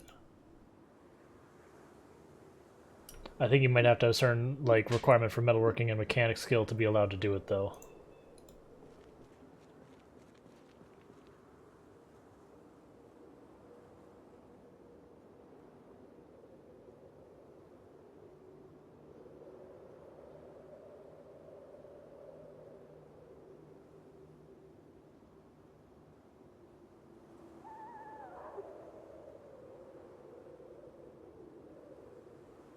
But our goal is mechanic 2, because that's when we can hover. Let's take a look at this car's window.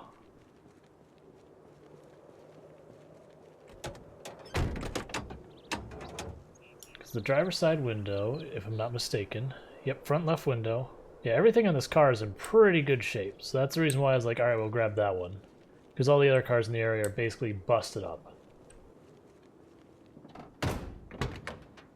And so I believe on these, it's a front window. Like in real life, you have to have the specific window for each one. Alright, these windows are all terrible, but we'll take one. Oh, I didn't even check, actually. I should have done that.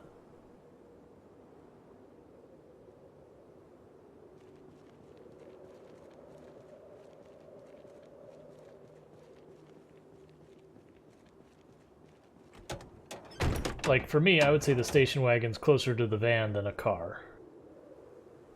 It's a standard. Okay. It might actually be good, because this car's in better shape than that one. So I'd rather take its window.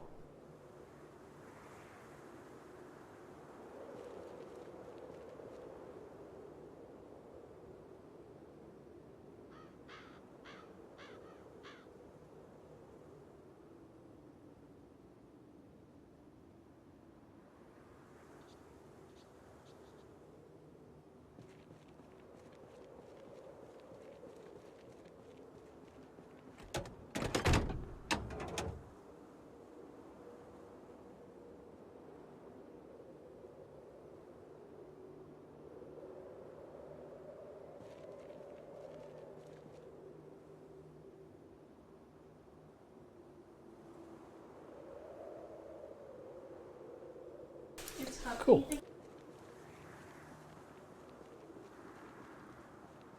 Alright, so the station wagon has all the parts back now that we replaced the window that we definitely did not smash to get in.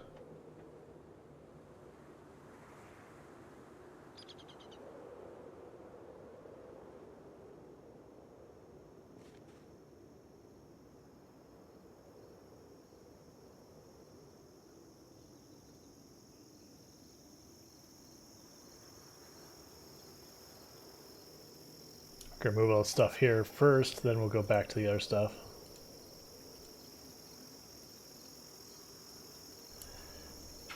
Alright, so we have done all of the seats already. So we'll start removing ones of the tires and everything, then putting them back.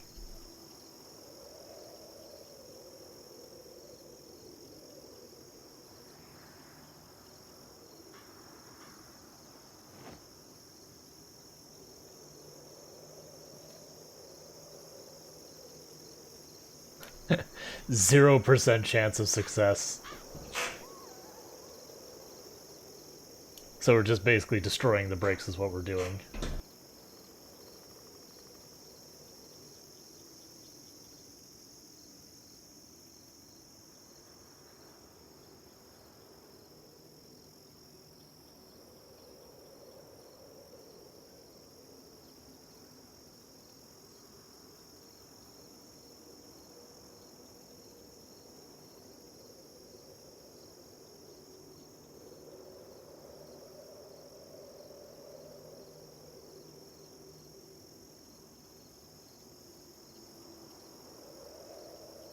But we do get a little bit of skill every single time we fail to do it, so little by little we're becoming a mechanic.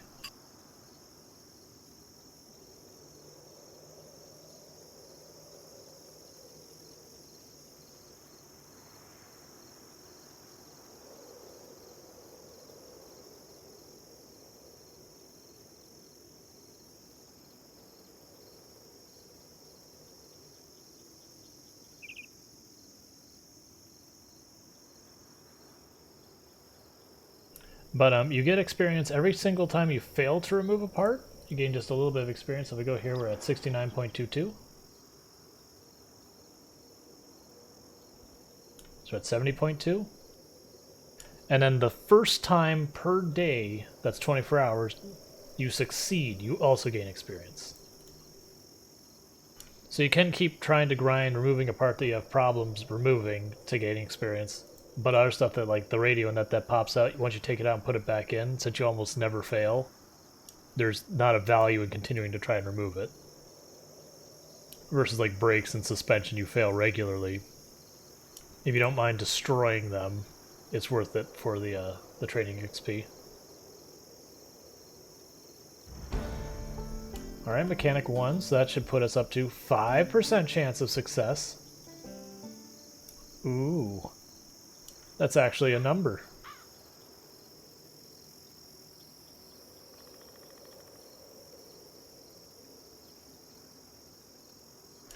Yeah, the one I was doing was auto mechanic, because then you could say train and it would go through one by one, removing all the parts and putting it back in. Just so I didn't have to click again and again. But as I mentioned earlier, I actually deliberately disabled that mod, so that way there was no gameplay changing mods, just so, like, this is a pure run or whatever you want to say, so when we do wipe out all the zombies, assuming we're successful, you know, no one can accuse it of foul play or anything. It's just like, nope. The only thing I got is 2 UI mods, or 3 UI mods, and that's it. And that we randomly spawned, but it doesn't matter. We randomly spawned a trailer park, we got evicted. It's no different than if we spawned in Riverside. Apparently someone's at the door for unexpectedly, so I'll be right back.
Okay, that was interesting. It was one of our neighbors. They said, "Hey, we got a package that's supposed to go to you."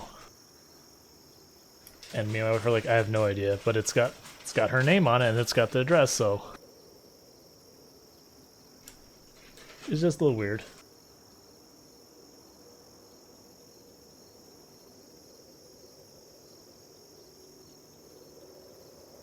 Looks like it's a late Christmas gift.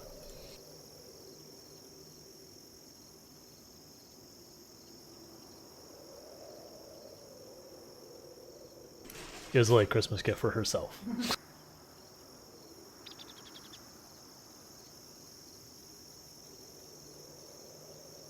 And my apology that the exhilarating fun that is, you know, training mechanic is not more entertaining. Unfortunately, it's the only way to train it. And oh, there we go, we got the part off, and it's busted so it can go on the ground. Unfortunately, it's the only way to train mechanic, and you have to have mechanic 2 to hotwire, so it's bogarting us from doing anything with other cars if we can't find the key. So we gotta do it. We're just trashing really good suspension parts, but I don't care. We're gonna have so many cars to pick parts from, it's fine if we ruin a few. Get in the way of. So if I was bogarting you from getting dinner, it means I'm preventing you from getting dinner.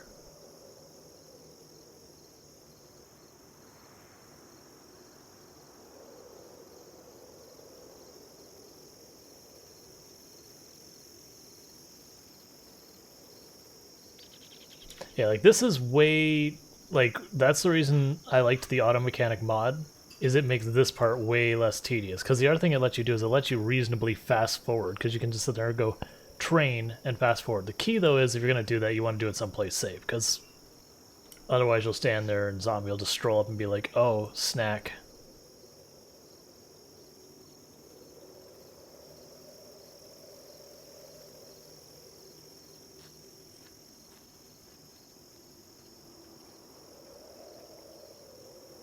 But we're getting there.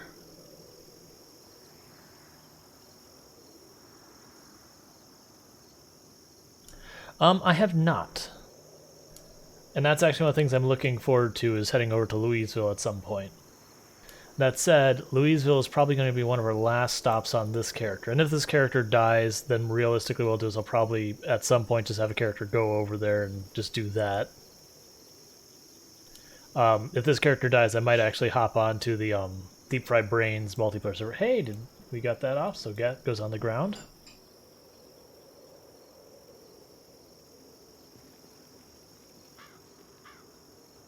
Yes, that would make sense, because I do know places like West Point and the mall can get really, really rough on high zombie populations, and we've seen that firsthand. Like, there's a clip I have called Too Many, that we set off some sirens in West Point on the maximum zombie pop, and then went to go look at it, and the survivor wasn't the only thing that died when we did that. So did the game. That definitely crashed us hard.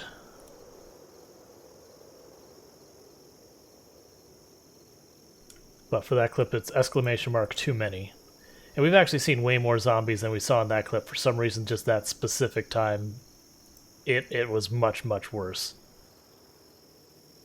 Like, I think the largest groups that we've actually been running around with was during the helicopter event on Long Prather, where we would go and run through the area. Yep. I mean, I don't do burns, but yeah.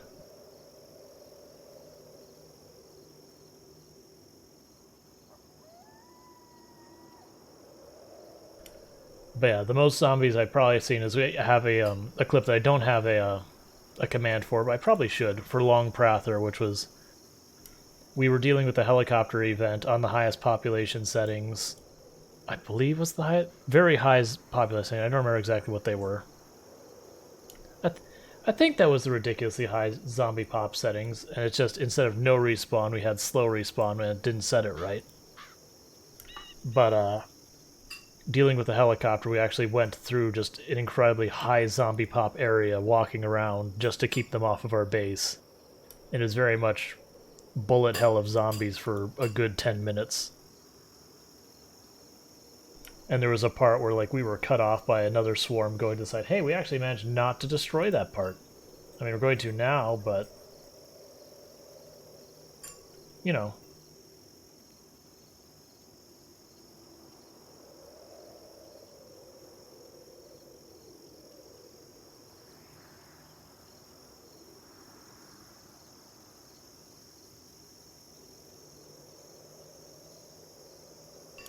Come on.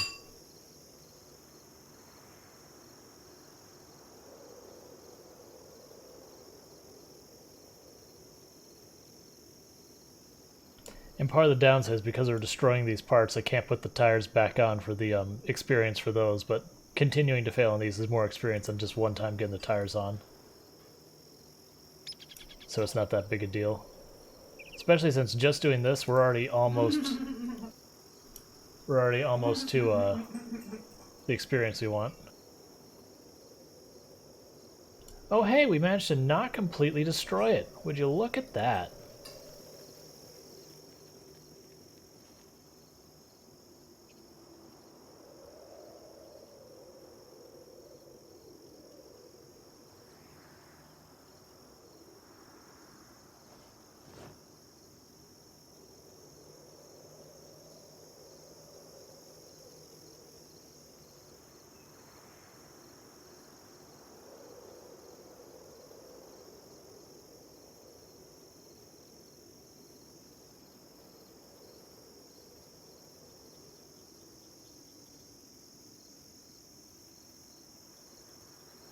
Recommended skills 6 mechanic. Trying to do it at 1.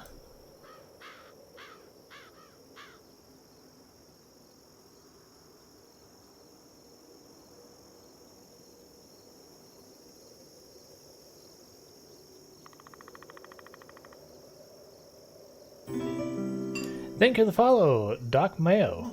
Welcome to the stream. And if I mispronounce that second half, please just let me know. Because I see about 3 different ways I could see that being pronounced depending on where the place of origin is. But welcome to the stream.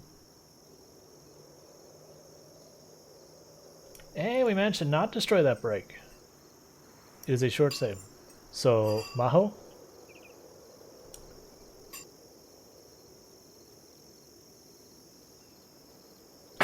Gotcha, Doc Maho. I'll try and remember that. If I get it wrong, just correct me again. I'll try and do better about it.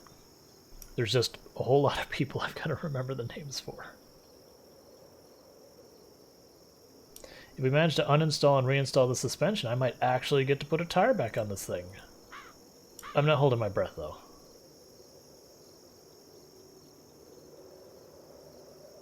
And I know we're going into, like, full maximum sleepiness. I'm not actually that worried about it.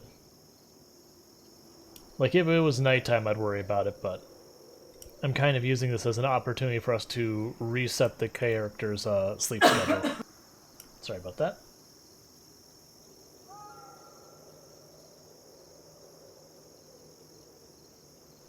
Yes, this is the same one. This is Dr. Flanagan.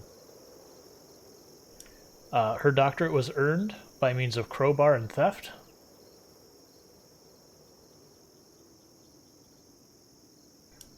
But I mean, challenge her on whether or not she's a doctor, I dare you.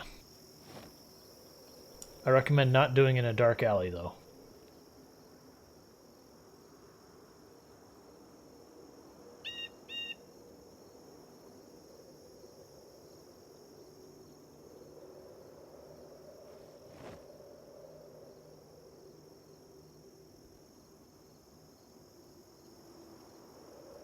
Oh yeah. Mechanic, in my opinion, is the most annoying grind of them. Like, tailoring is very slow, and people don't like doing tailoring. Electronics can be very slow, and people don't like doing that. But those ones, it's like you do something and you just move on. Whereas the mechanic, you just sit at the car going, try, fail, try, fail, try, fail. It wouldn't be so bad if I could just right-click and say, just keep trying. And that would be fine. but I have to right click, left click, and then wait like 5 seconds and repeat that again and again and again. So it is just asking for carpal tunnel.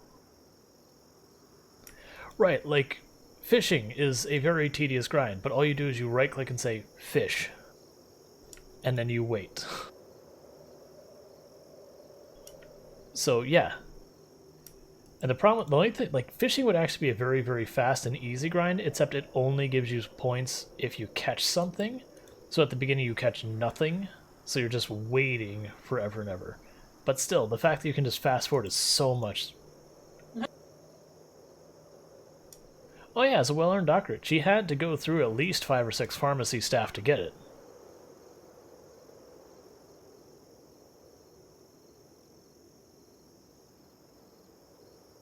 I've never actually fished with the rod. I know the fishing with the spear you take a penalty.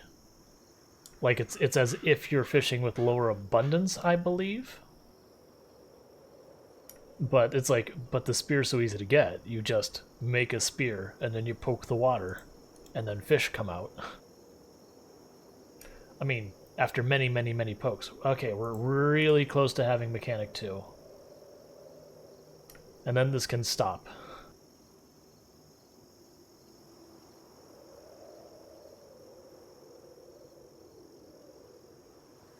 Because like we'll only work on mechanic stuff for collecting parts and that kind of stuff as we actually have need. Like if one of my cars has a tire that's getting ready to go, I'll deal with getting a new tire, but we're not going to grind it out.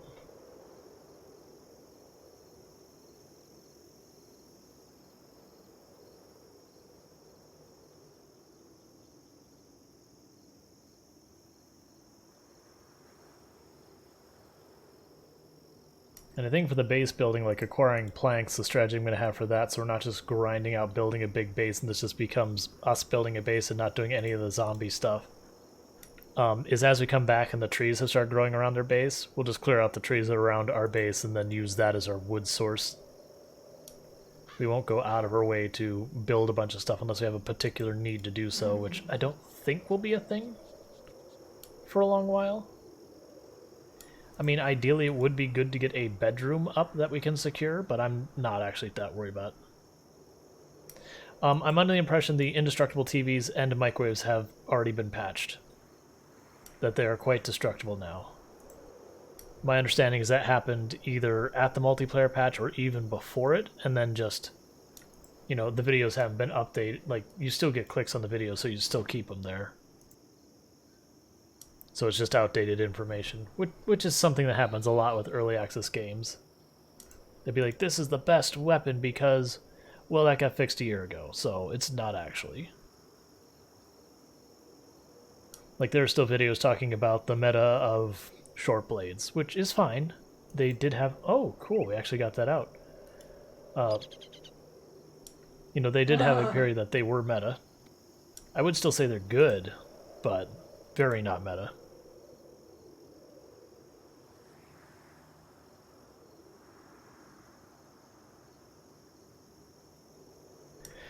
They had almost no stamina cost, and then their ability to critical hit one-shot stuff was very high.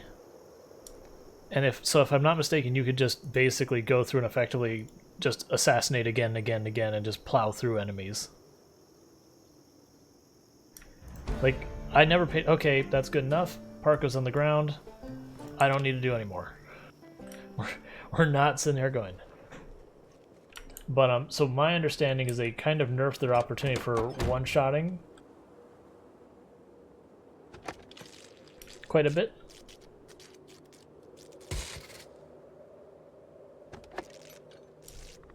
But, like right now, even though people will argue, they'll either argue that axes or spears are meta, and the fact that they argue that is a good sign. But I would say pretty much every weapon type right now is in a good place.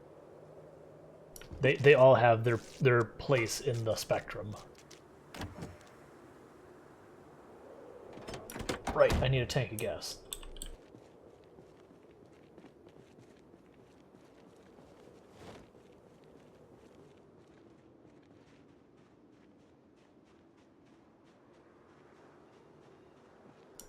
But yeah, it's just they're very fast weapons. They have almost no stamina use, and back when you could fairly reliably one-shot with them, it's like, okay, why would you use something that uses stamina and isn't super fast when you could?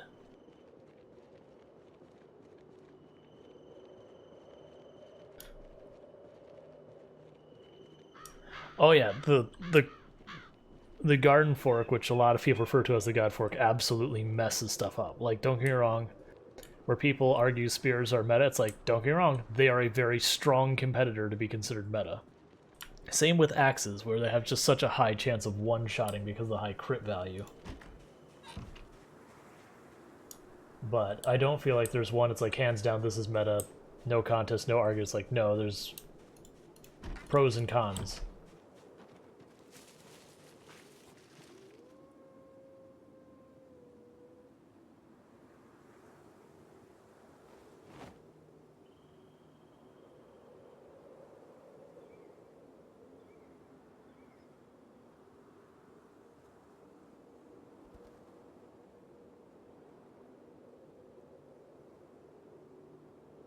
Oh yeah.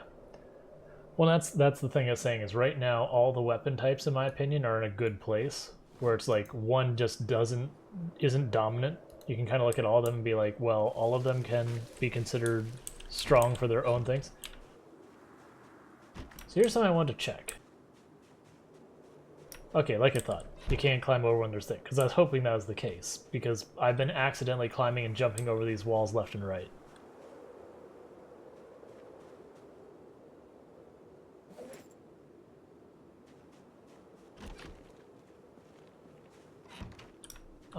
What else did I need? Okay, do I have food set aside? No, I need more food.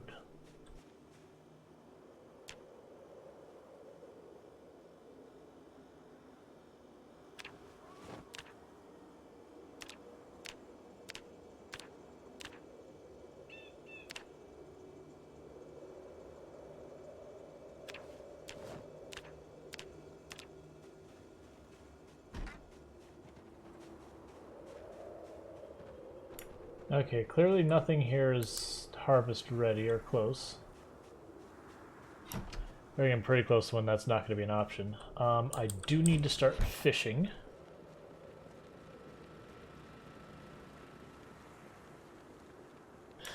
But yeah.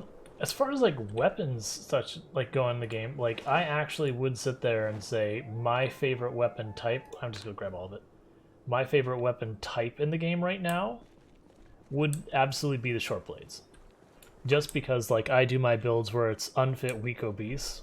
So when you start you just have no strength and no stamina. Any weapon that takes any real stamina will just burn my character completely out of energy in no time.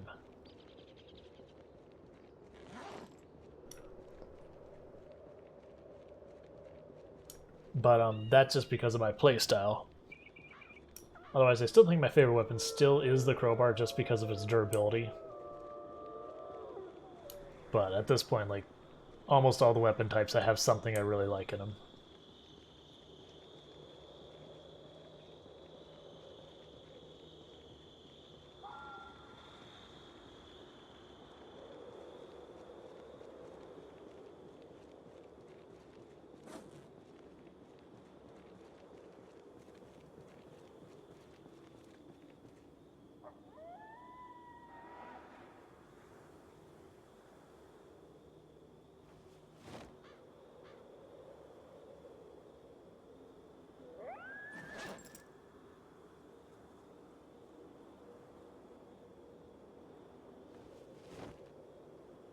I'm going to inflate the tires before I forget.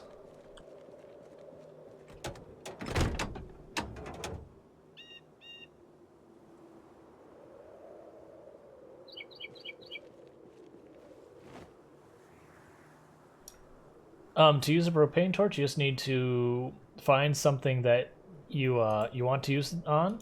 You have to have a welder's mask on your person. And then it'll say something like, you know, disassemble wreckage or disassemble whatever metal thing you're trying to disassemble or weld a thing to that. But you have to have the mask as well, the welding mask. None of the where you weld and you turn your face away kind of nonsense. Because that's just not safe.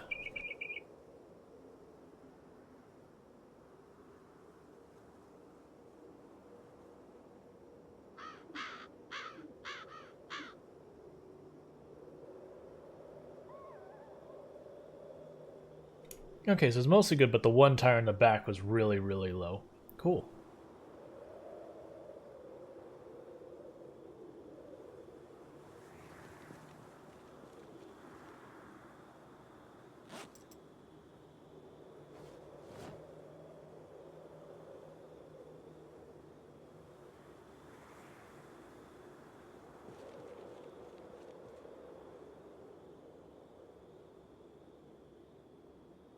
Huh. I don't know. I mean, there's some doors that are metal that you disassemble with the torch and some that you just use a hammer and screwdriver. But it should tell you which you're looking at when you get there. There's the spare water. There's the tent kit. Because I keep that on here. Like, I should actually keep a little bit of food in the back, but eh.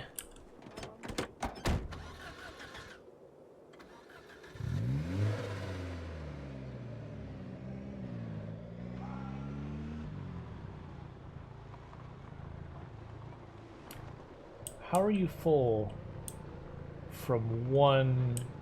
did this already have gas and I just didn't realize it?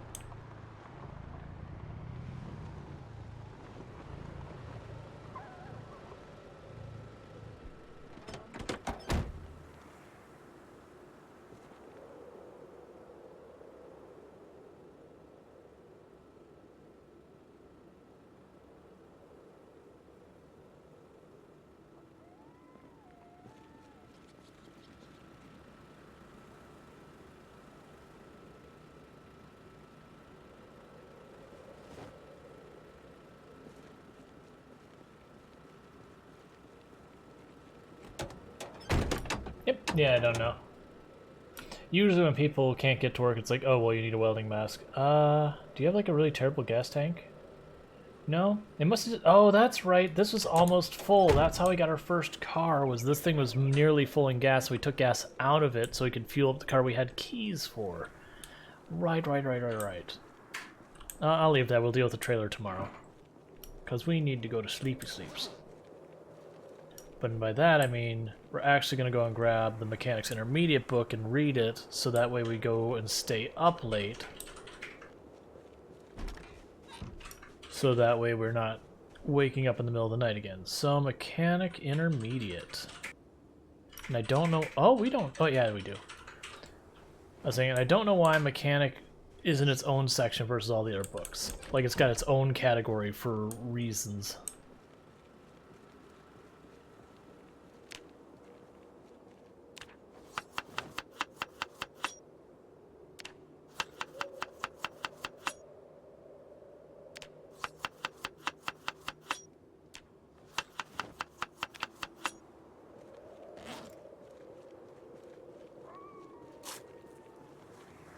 We also need to grab new primary weapon and everything.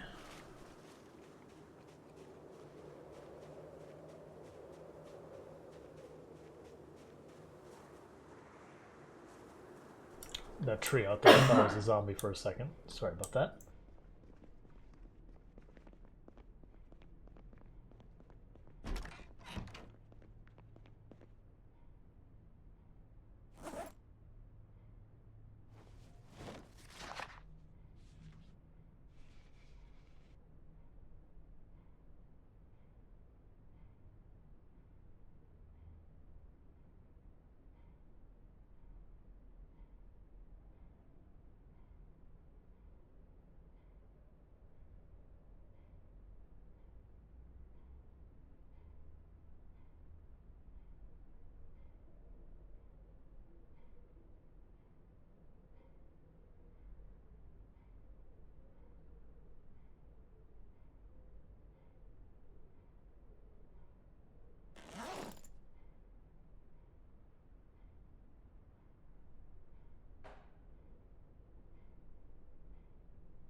I guess we also need to actually, where I mentioned working on fishing, we probably actually do need to work on it, because we're not going to catch crap for a while.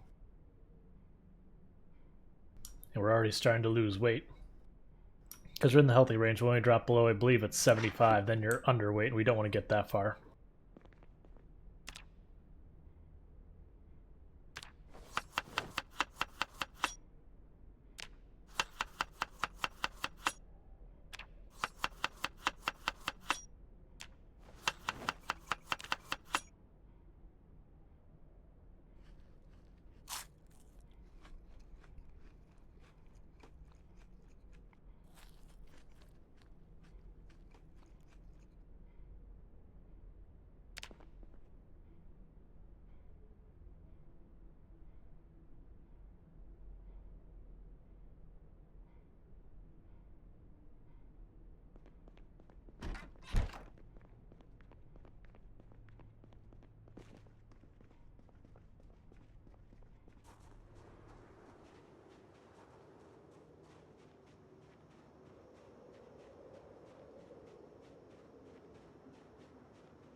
Alright, Jenner's perfectly good shape.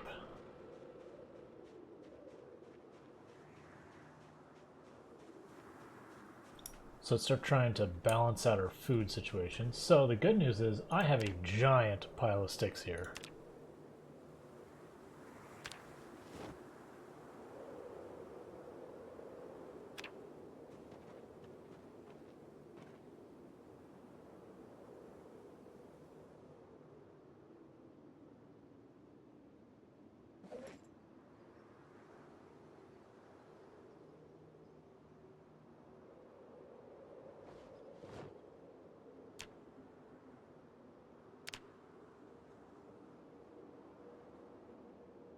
So before we start fishing, check all around us. No signs of zombies anywhere.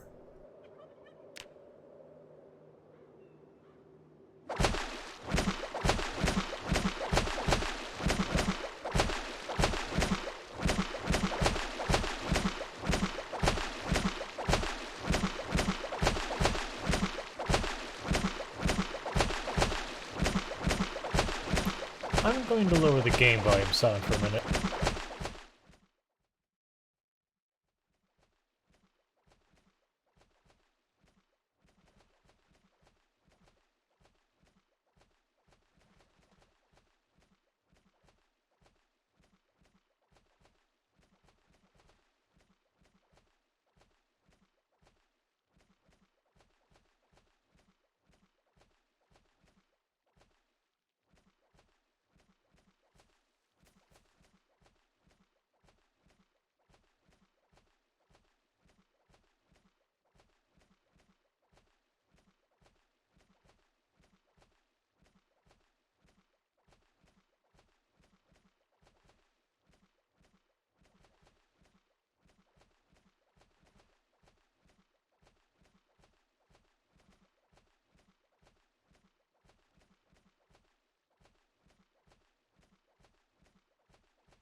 Okay, I can't see anything.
Just go let them sit for a minute and collect rainwater.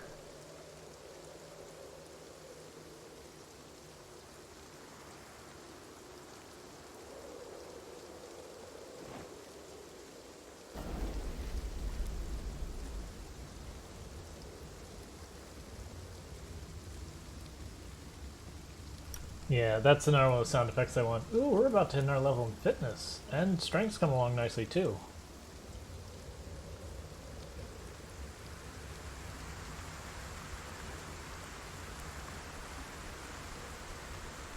Yeah, it's going to take us a little bit to get fishing to the point where it's not horrendously bad.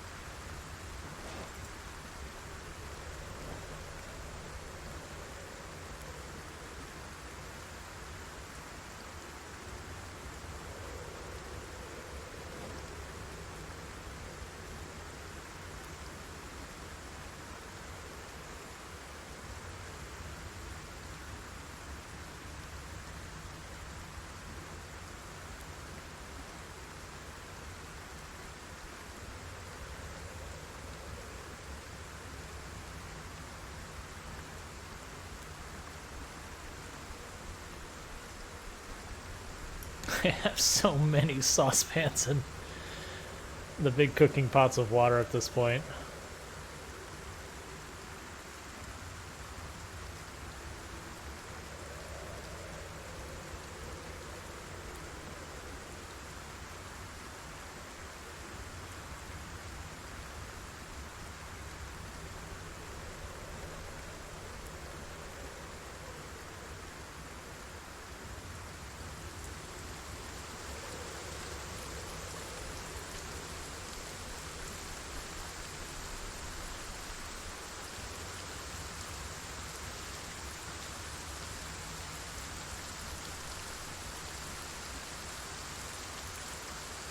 I may have reached the point I don't need to grab any more saucepans or cooking pots. Couldn't even fit them all.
Start taking apart furniture around here. Get more boards, get more nails. Might as well do it while we can't see.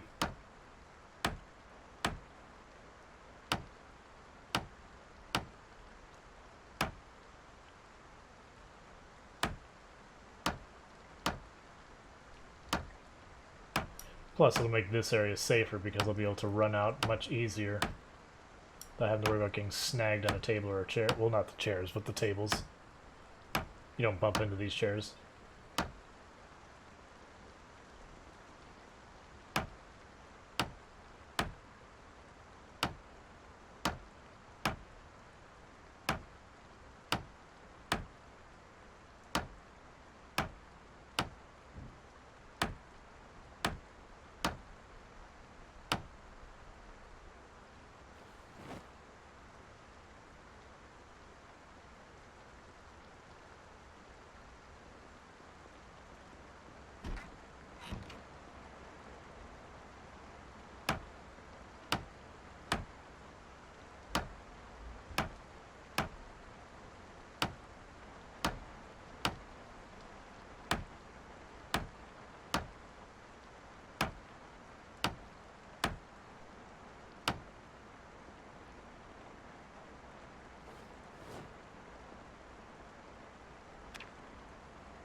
Oh, right, there's all the shoes.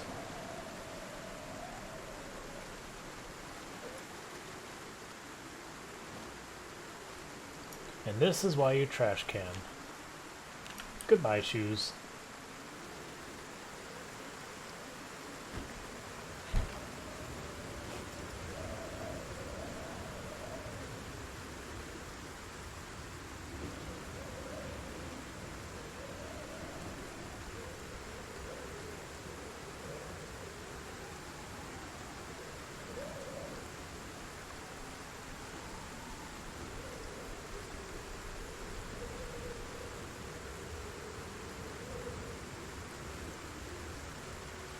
Okay, so we're not quite up to that point.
Singular zombie down over here.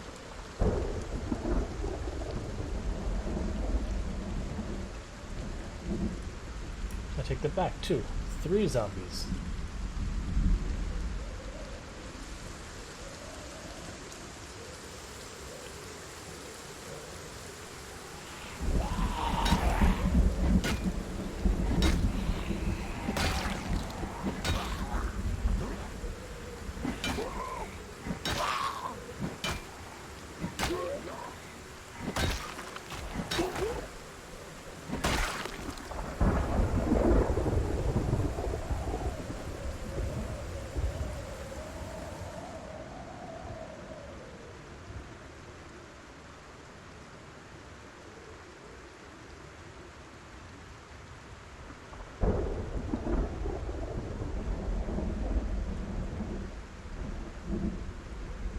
Yeah, and the reason we're focusing on fishing is I need a source of meat, because it'll give us more calories so I'm not losing weight. It's going to take us a level or 2 before we're catching fish at enough of a frequency for that to be a thing. Oh, I guess we haven't washed ourselves in forever. We've earned a bath.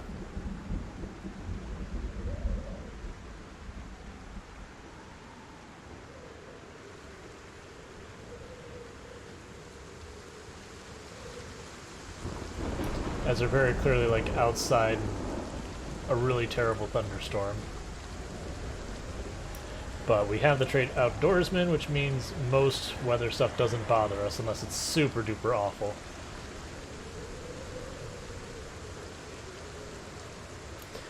Hey, how's it going, Gene Bean?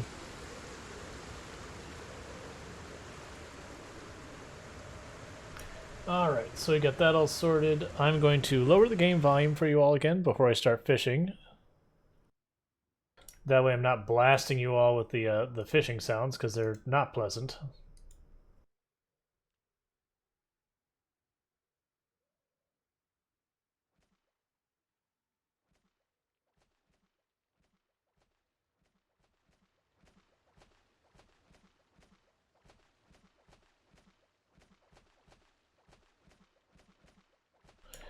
The most renewable long blunt? I mean, with the crowbar, when you get enough maintenance skill, you'll kill zombies and they'll sometimes drop a crowbar. I'm doing good. We've just been doing this run against the maximum pop of zombies possible. And no respawns, and we've wiped out Ekron at this point. And now we're just trying to catch fish enough that we can deal with weight. Because we're slowly shedding weight and we don't want it. So we're stuck dealing with that initial hike of getting not terrible at fishing. Hey, fishing 1. That's going to be that much more fish we'll catch.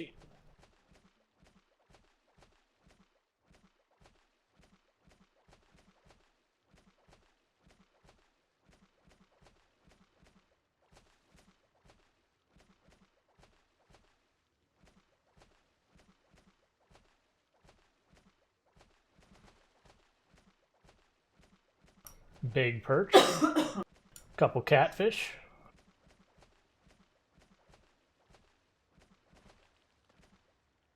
Let's go with this. I can't see anything.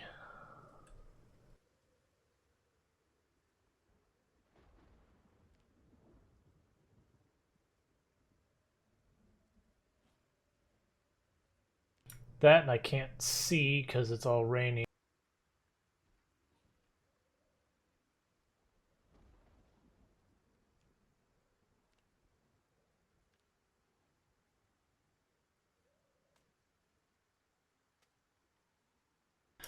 Oh, gotcha. I mean, well, I'm always here, and Mr. Nice Gamer has an excellent stream of his own as well. Hey, Appalachian Connection, how's it going?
Yeah, no, people are always welcome to tune in. And again, like, by all means, tune into who you want to watch. Yeah, no, I got it. It is one of those things that people overlap in the stream. I mean, one good thing is I stream for 10, 11 hours, so most of the time, like, that goes a long way. I want to get the fish out. And then I want to start shoving the fish in my mouth as fast as you'll let me.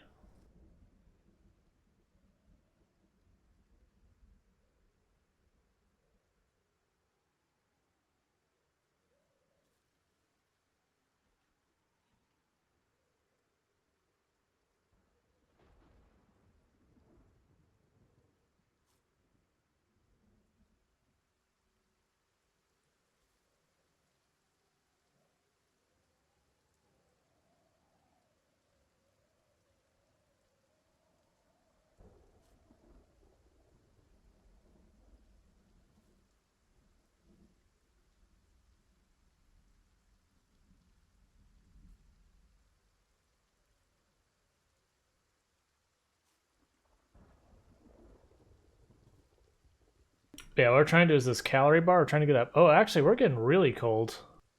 Ah, because we're soaking wet. Right.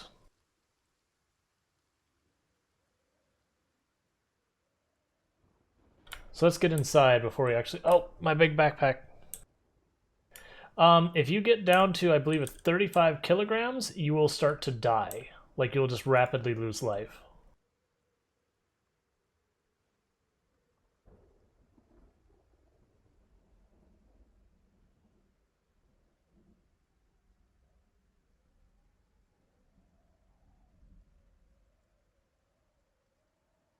Because this game does allow you to die from both hunger and malnutrition.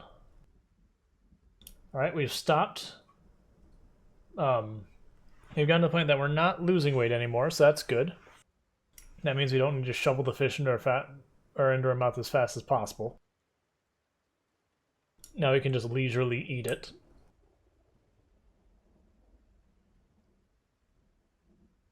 But we need to get inside because we're going to catch a cold.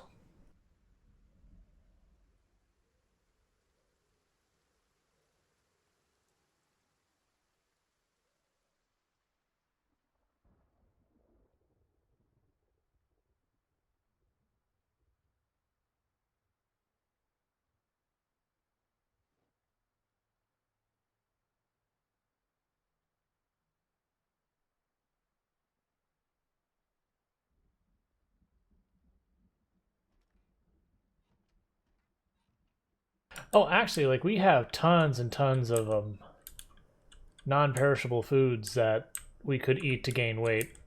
I just want to save those for the winter.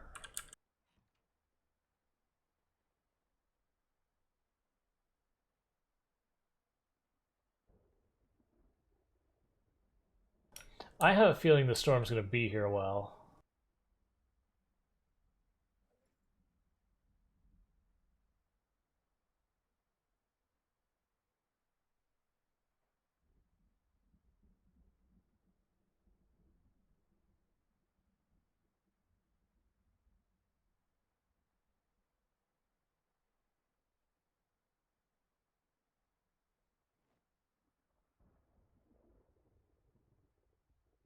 So I'm going to do a round of exercises.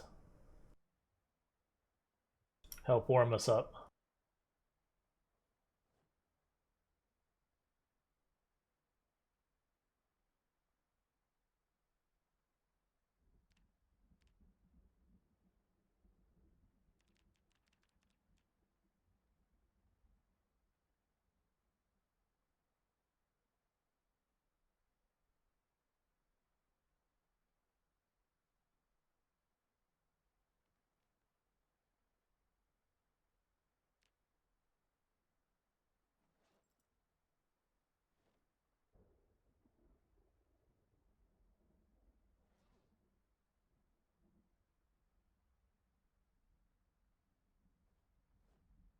There, we've warmed ourselves back up to a reasonable temperature by working out. It means we also get to do a little bit of a workout. We're not going to push it too hard. And all that's good.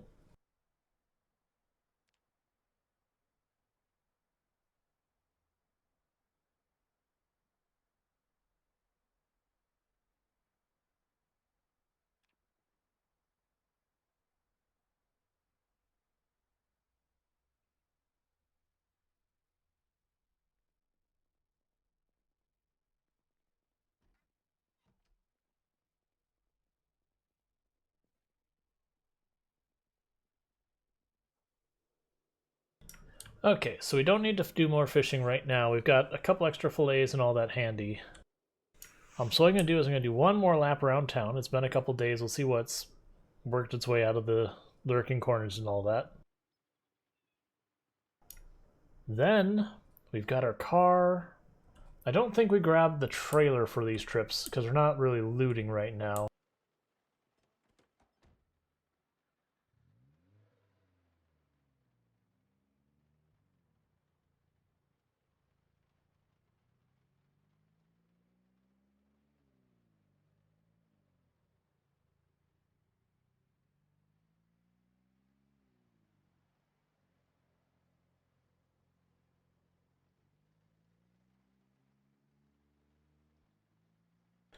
There's some zombies back there.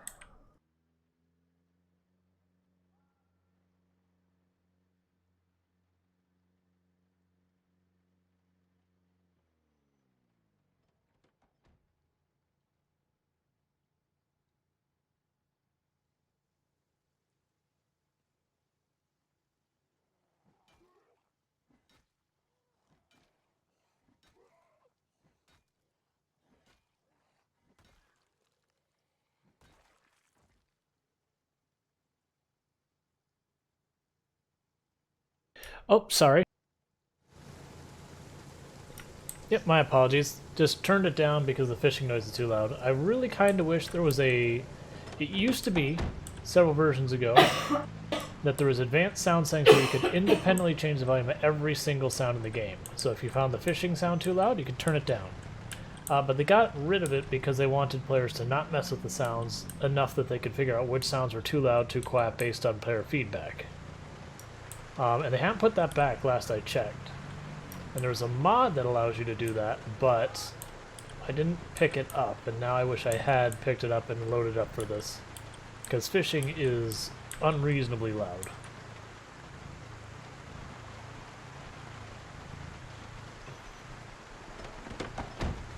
Oh yeah, no, I keep the chill music going for a good reason.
Nah, I'm not gonna waste my time shredding it. It's fine.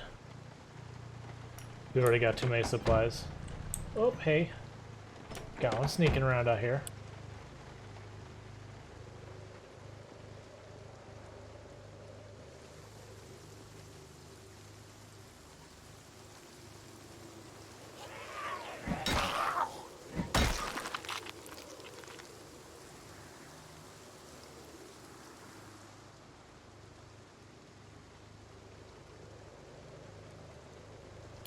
Yeah, so we're going to go down this way, hit the end of the road, then we're going to turn around, go back, hit the west side of town.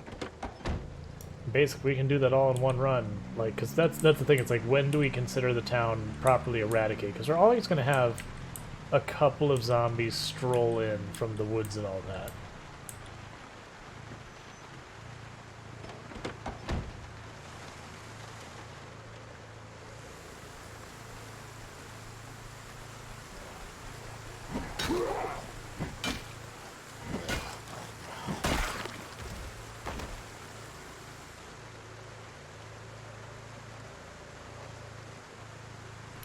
I should also now think about toss... Let's grab this campfire, and then let's grab a propane tank and toss those in the back as well.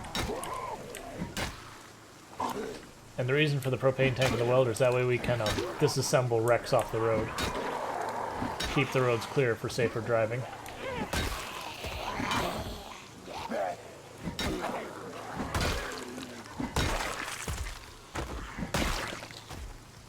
And then the campfires, if we get places and we need to boil water or anything like that, we can grab that, toss in a cooking pot or two.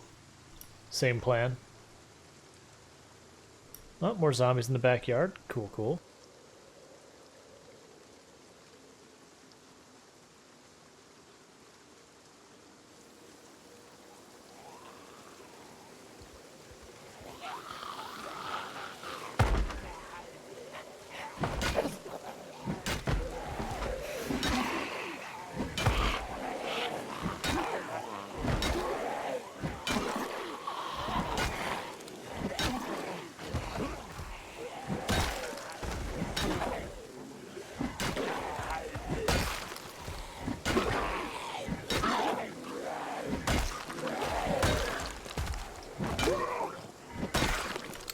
think I left a large backpack by the lake.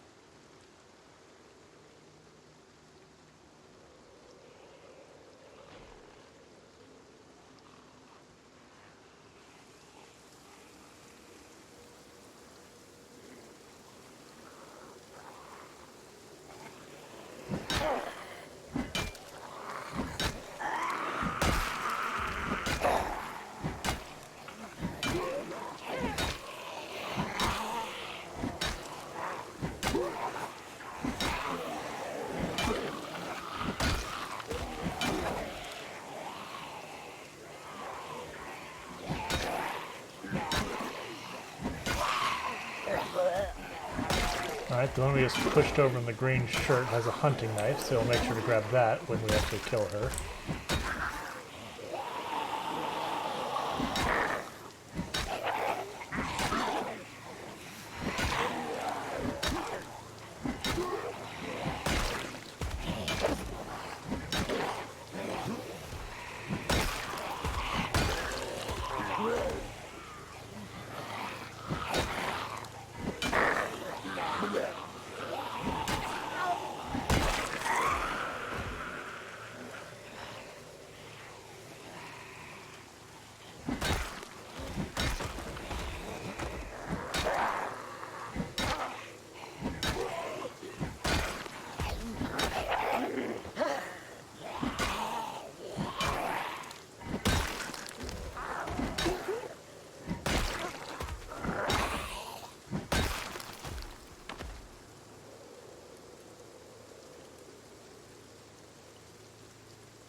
Yeah, we left our large backpack behind somewhere.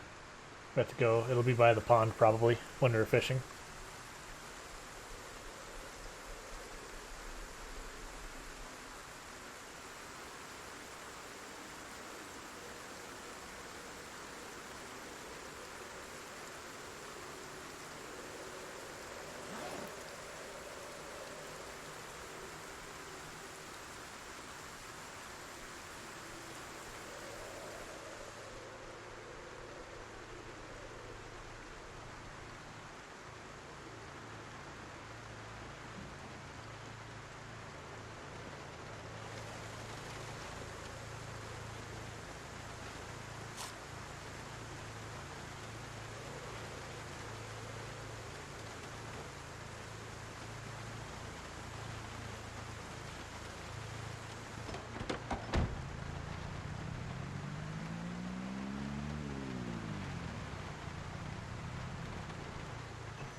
And I think after this loop, we're going to declare Ekron dead. Because we're only finding like the occasional straggler, and that's about it.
Right, we forgot our backpack. I was gonna grab our other metal pipe, but we don't have it, so that's fine.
Alright, we've been hit with the exercise fatigue.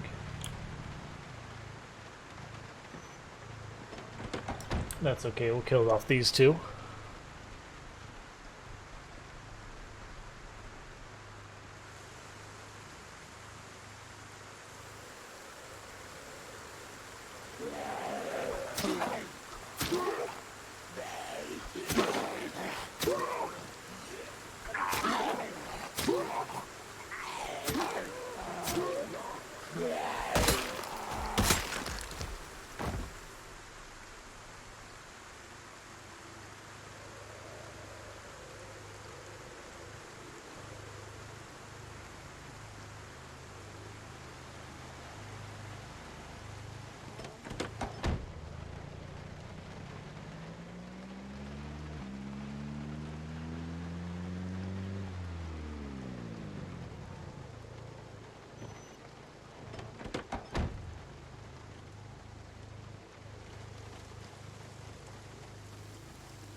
Alright, let's go grab her backpack before we forget where it's at.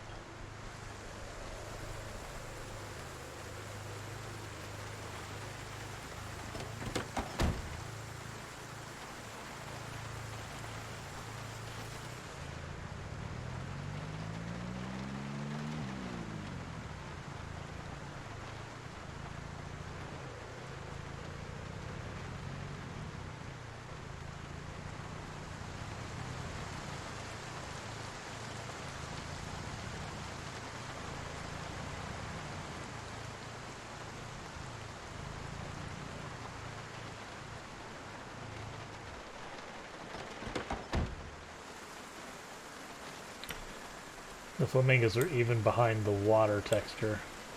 I don't get why the flamingos have like the lowest level texture on everything. That literally everything covers them up, even if they're supposed to be in front of it. Okay, so our backpack should be around here somewhere.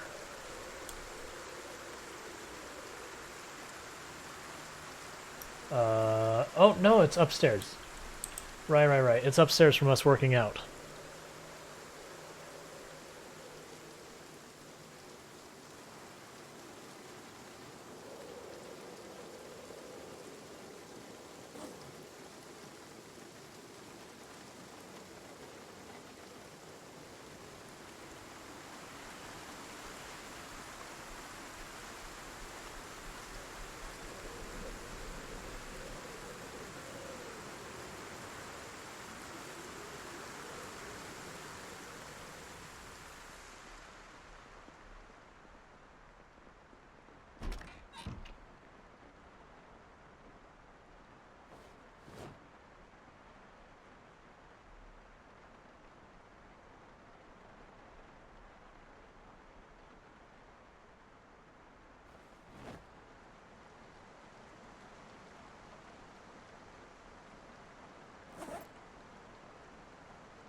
Huh, I hadn't anticipated the fish being able to be part of the salad.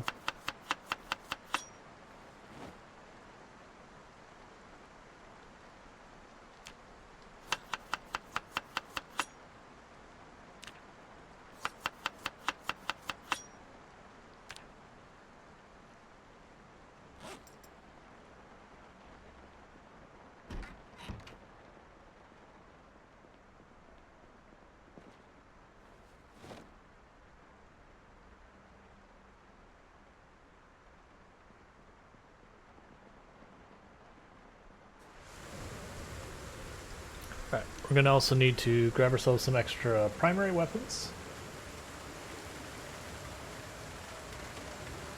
Go to the scrap wood.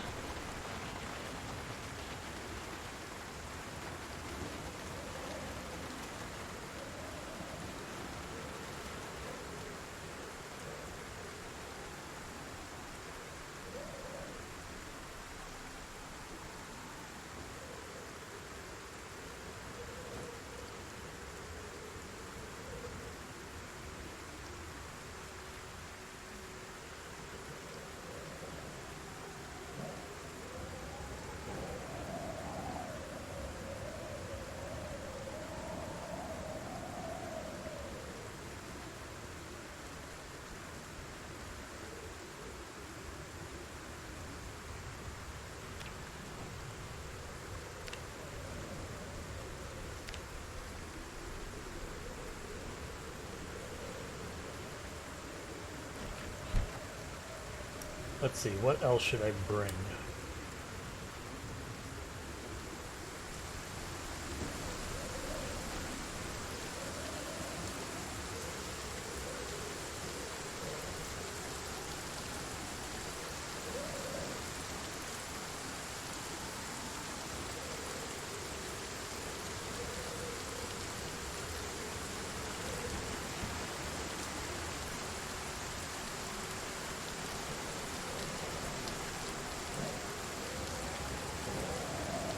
That way we have a whole bunch of food and water and all that, so as we move along we can.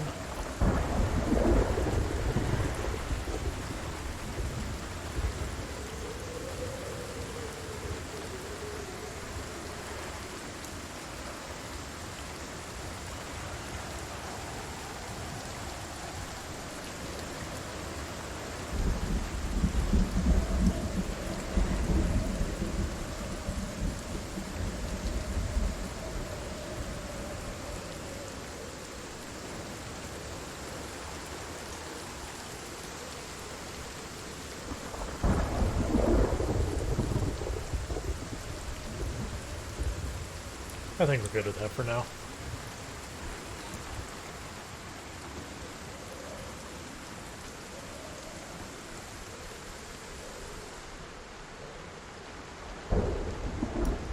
I'm being indecisive of what we're doing. Oh, yeah, the propane torch. Thank you. I think I have the torch on me. It's I need a propane tank on there.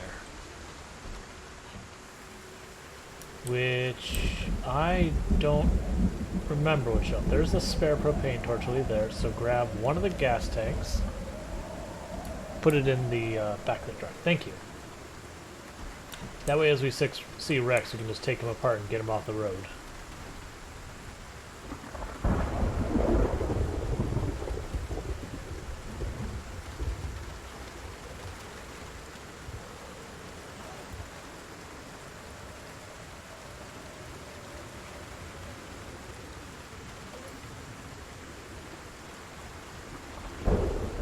Ooh, that propane torch takes a lot of the fuel. That's only meaning like 4 or 5 Rex per propane tank. That's kind of crap.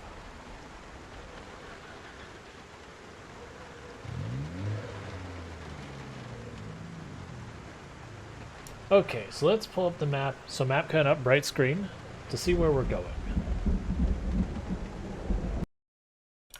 Okay, so my thought, if I'm not mistaken, yeah, so there's... This road goes up along the side of where there's all these farms up here towards Riverside. So my thought is we take these roads and we just start kind of working our way north-ish towards the Riverside area. Like, we're not going to make it all in a day, so I'm going to do a couple trips where we clear zombies until we get close to Riverside, and then we'll try and make a beachhead in Riverside. Realistically, in one of these houses over here. Or wherever we find a building near here that we can get our foot in the door type thing. Our first goal is north. Like I said, there's going to be multiple trips because we are going to stop and clear zombies along the road until we stop seeing them.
I think it's getting too dark for us to do this.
So in theory, this should count as inside in regards to me not getting soaking wet still. That's what I'm here testing right now, is just that we don't keep getting wet if I stand here.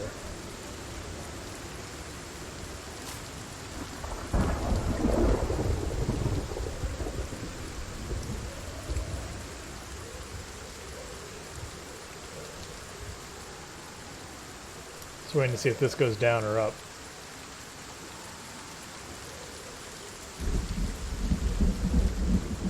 Oh, I know what I can do.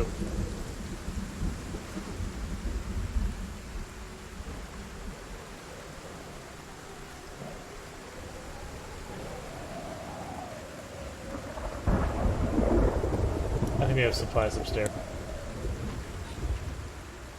We'll just grab those. We'll work on our tailoring a little bit till we're ready to have the character go to sleep. Then maybe we'll wear an additional layer so we're not as cold.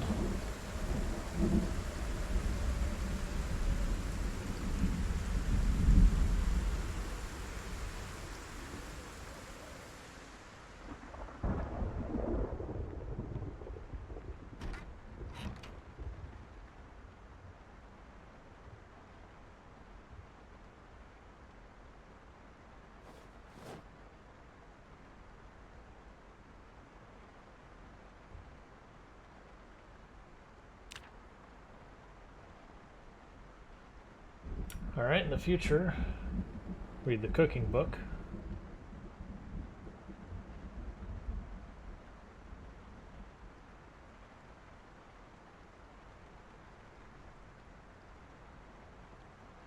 Oh, I have to have it on my person, don't I?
Alright, we've used up all the supplies.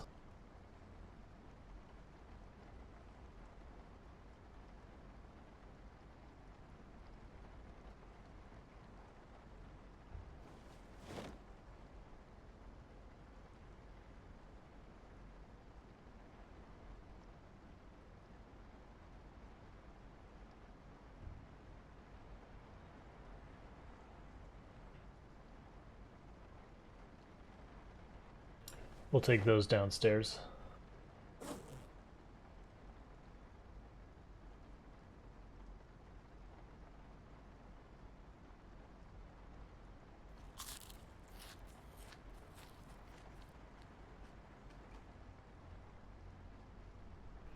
Gotcha.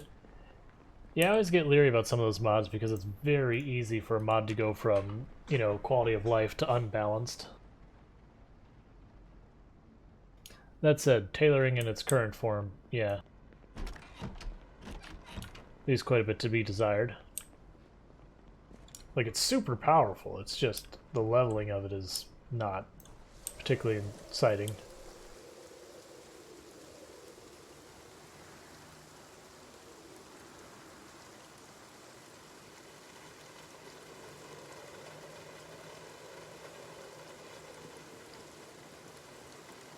Alright.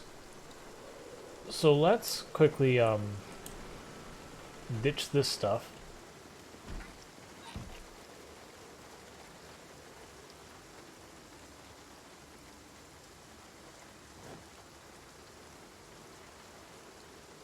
Alright.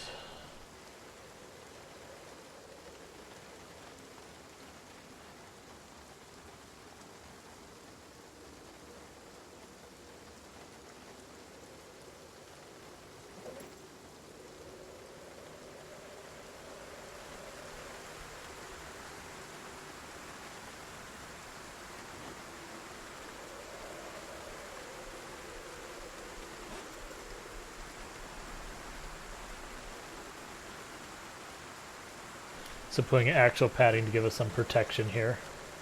So as you can see, that's giving us 10% scratch and 5% bite resist.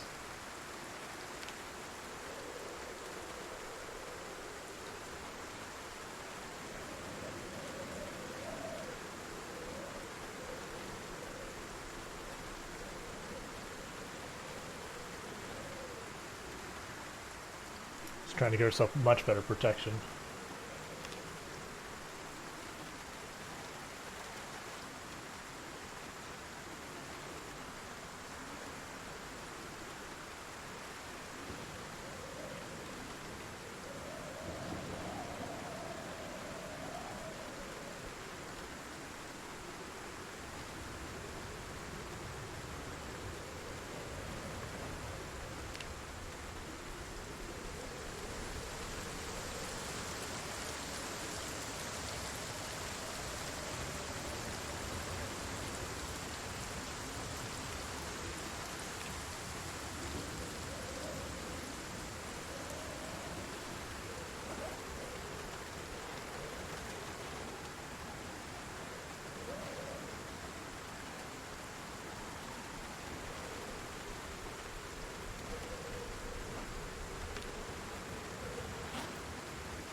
Yeah, no, I'm not saying it is. I couldn't say one way or the other just from a glance. Again, that's not even going like, oh, you're using a mod that makes it too easy. Like, as I've said on the stream many times, if you're having fun playing the game the way you're playing it, congratulations, you're playing it correctly. I just always am very cautious.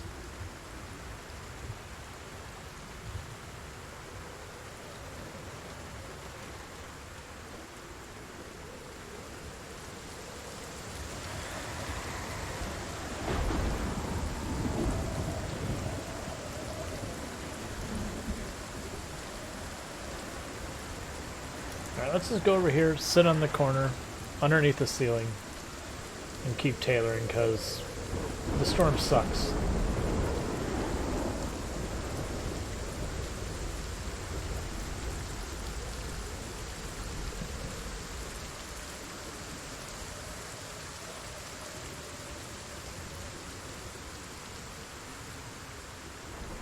Oh, that reminds me, there's something I was looking forward to doing once we had our first town knocked out, so add...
There we go.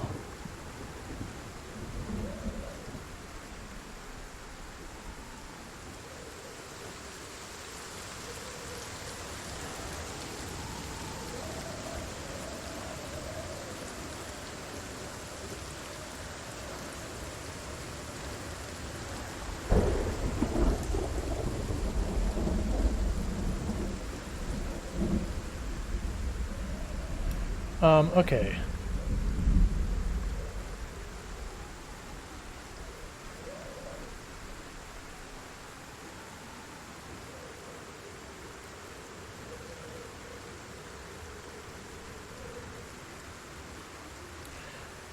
I mean, it seems fine to me. Like, we've killed way more than that, but I've also not been grinding it, but we have been only doing it with the books.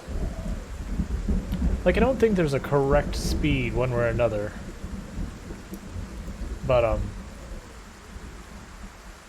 I honestly couldn't give you a particular, like, this is the rate that should happen or anything like that, unfortunately.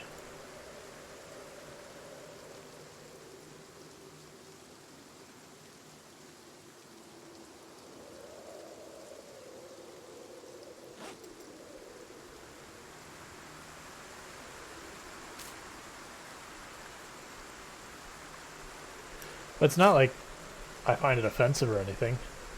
Or that, like, again, there are people who will play the game and they just go, you know what I did? Like, just turn off the zombie plague. Alright, okay, I feel like you're disabling a very important mechanic to the game. At the same time, if you're having fun, eh?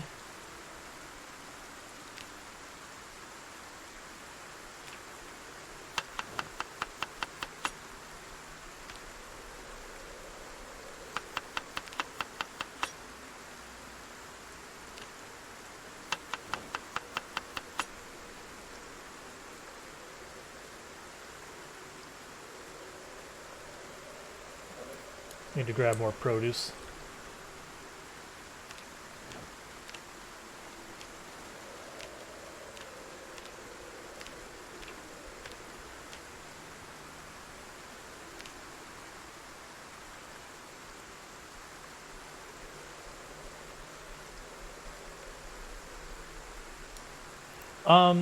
I would imagine probably stuff like roast, stir fry, stuff like that.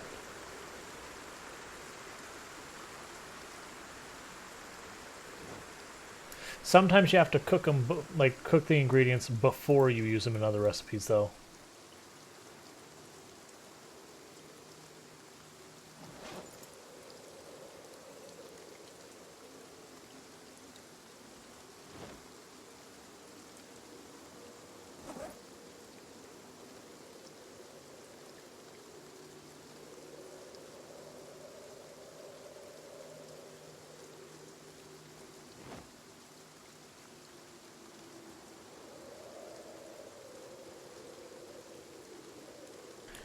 And this is why long johns are the best for leveling, is just they have so many spots. Like the only thing they don't cover, if I'm not mistaken, are your hands, your feet, your head, and your neck. Yeah, this is why tailoring's so good. We haven't even like leveled this up the whole way, and yet most of our areas we're at 100% scratch resistance. Other than our shins and our hands, which will never get up that high. The neck, I believe we just need a different helmet.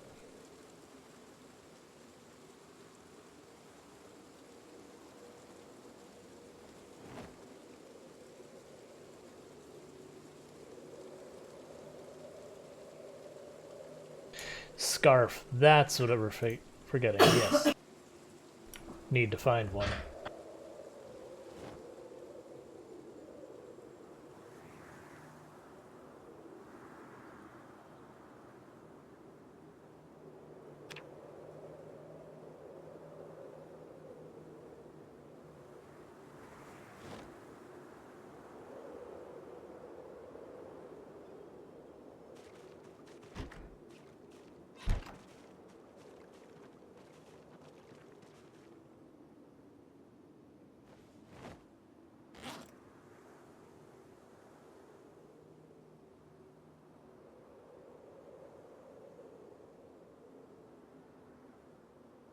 I don't know if you can put leather on a tie. I've never actually tried.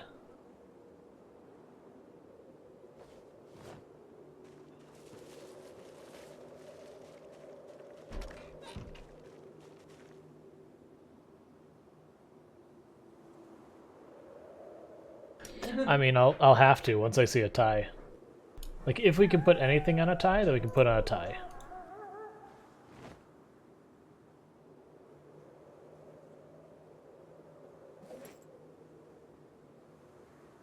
Yeah, we are just demolishing our thread reserves. Because those aren't complete spools, because unfortunately when you rip stuff, it doesn't stack the thread. Yeah, I felt it would be good. I have tested forging it quite a bit, just not on this character. We haven't needed it much just because of everything else we've got going on.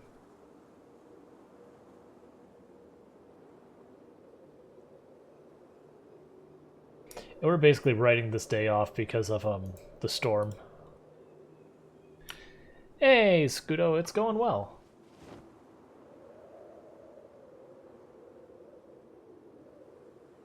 Yes, I'm just deleting all this thread is what I'm trying to do here.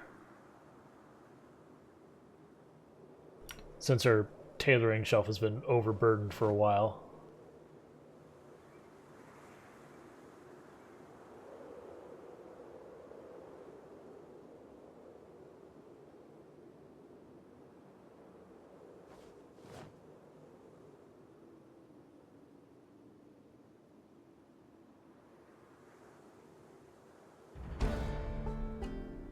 Tailoring 6, let's go. Okay, so the next...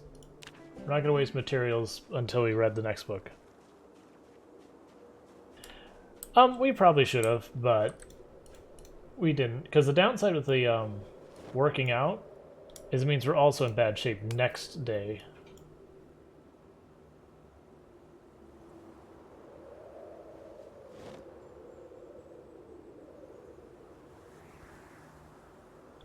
Cool.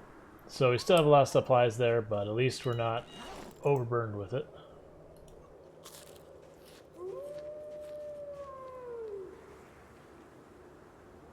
Put the spare long johns there.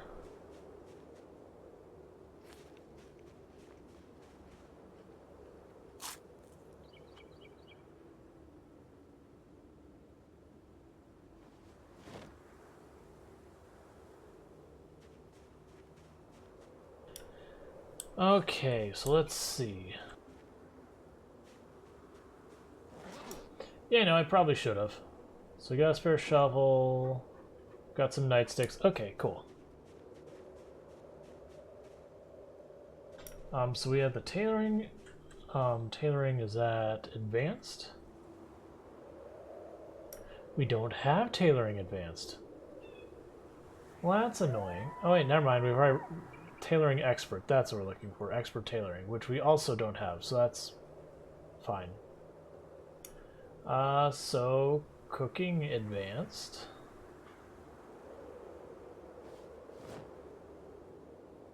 So no expert tailoring.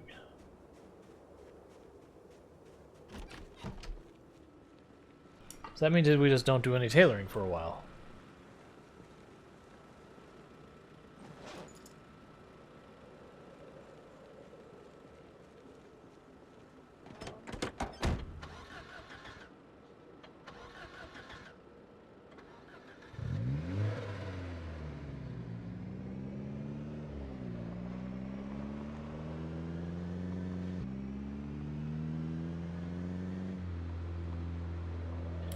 So kill zombies until it gets dark. Alright, so we're starting to get sweaty. So we're probably just wearing too many layers still. Let's go glove compartment. Oh, hey. Sure. So, if we're dealing with that, let's look at the stuff that's got insulation.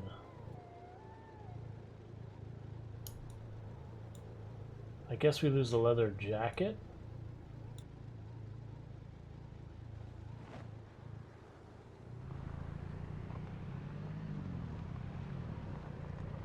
Oh yeah.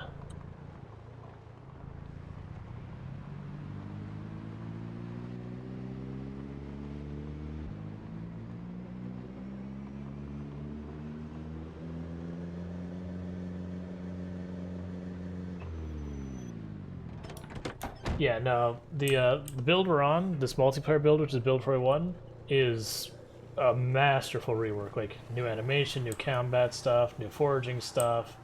Like, everything got changed. Why am I holding this?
About 2k5?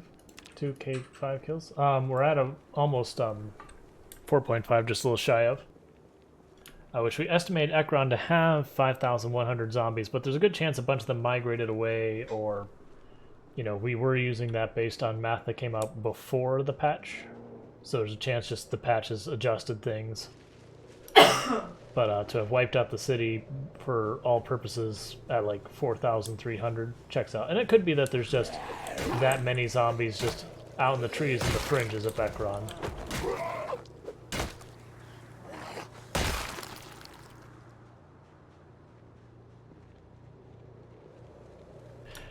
Normally I actually do use a lot of short blades. It's just I've had such an abundance of long blunt weapons, we've been using those a lot too. But like, one of my favorite weapons is the hunting knife. I always try to keep 2 or 3 of them on my person.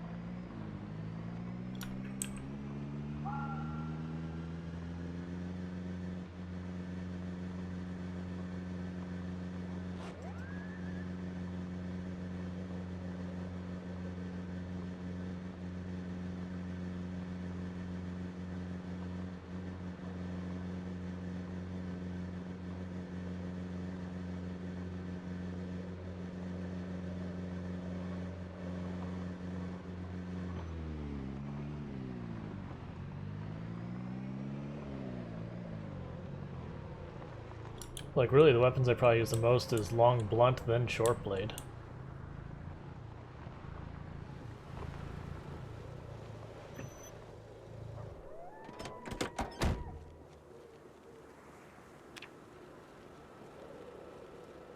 Alright, getting real close to our next level in fitness. Strength's coming along nicely. These aren't going to level if I don't use them. Maintenance is getting really close to leveling. Farming's getting close to leveling.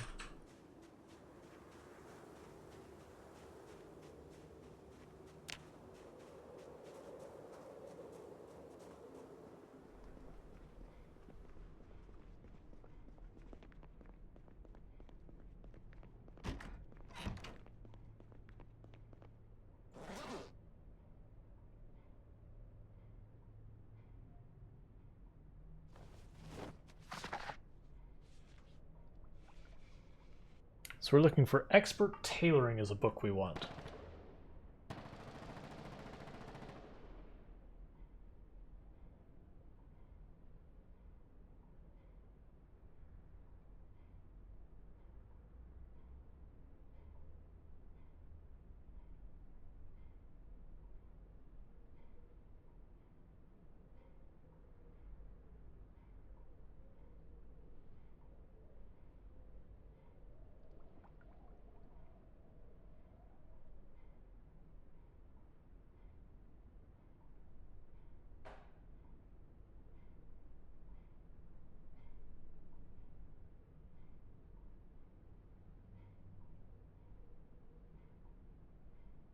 And while we read, I'm going to grab my next drink.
Gotcha, so these aren't being fresh anymore. Alright, that's fine.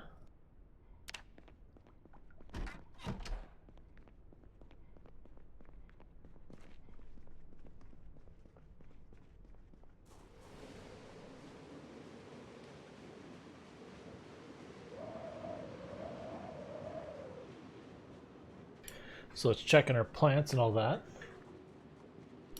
Drop off this book in the grill. They're gonna push more and see what we can't cause.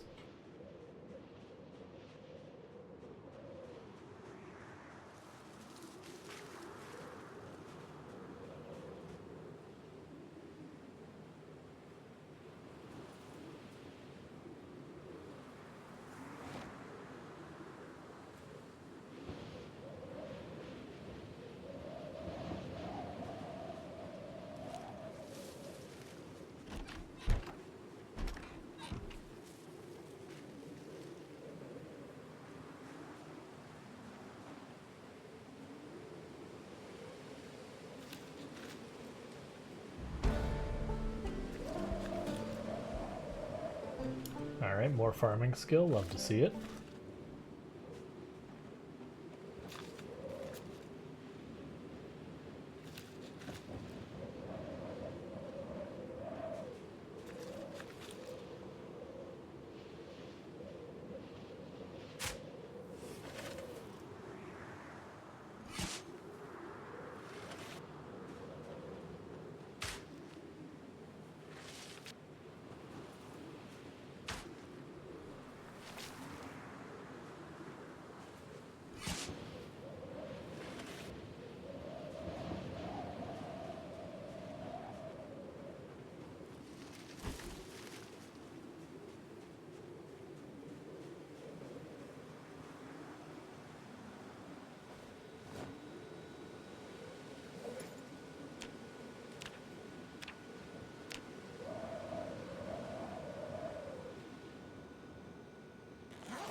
And I'll just have to water them, then we'll be good to go.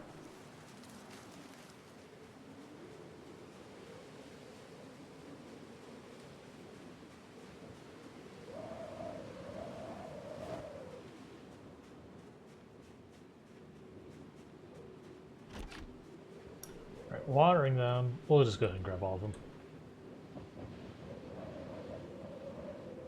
I would say it should only take like 2.5 of these, but there could be other plants that need watering, so we'll know there won't be any other plants that need watering because it poured rain for like 2 days.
Alright, top these off and then we'll kill more zombies.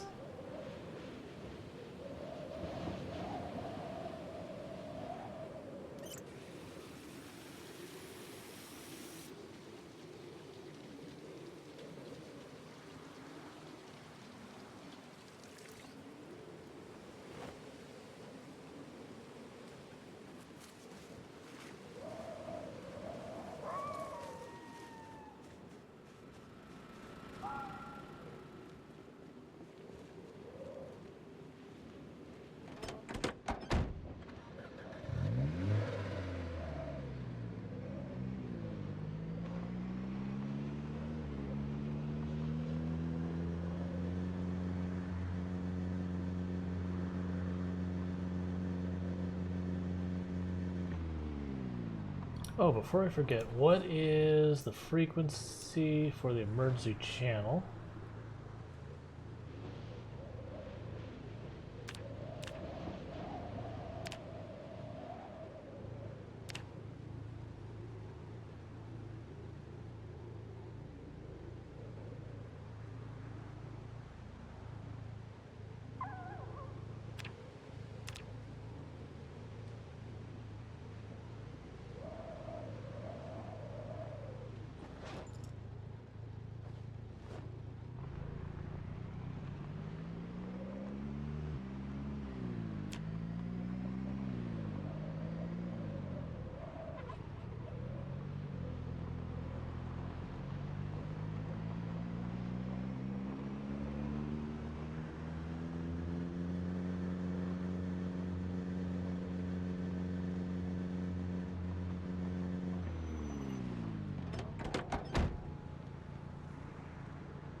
Let's get around these trees.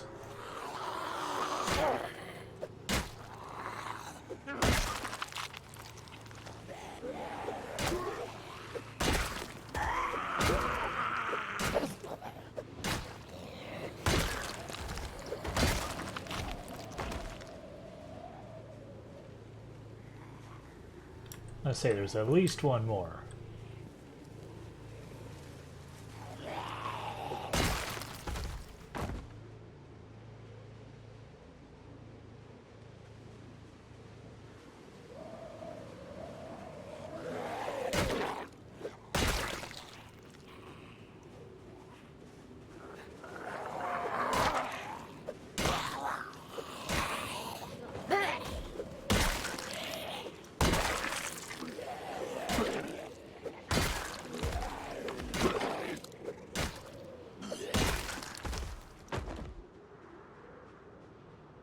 A whole bunch up here.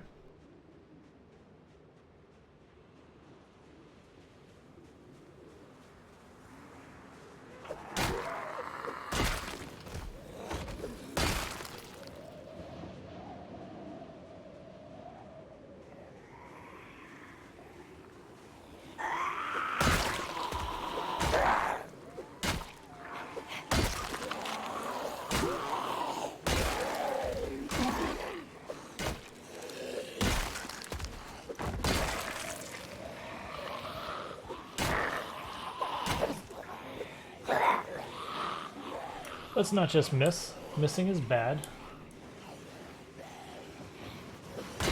I don't know why. It seems to be the only weapon I seem to miss a lot with is the shovel. It's probably because you wreck base so fast you just try and pivot at every zombie. You lose track of where you're aiming.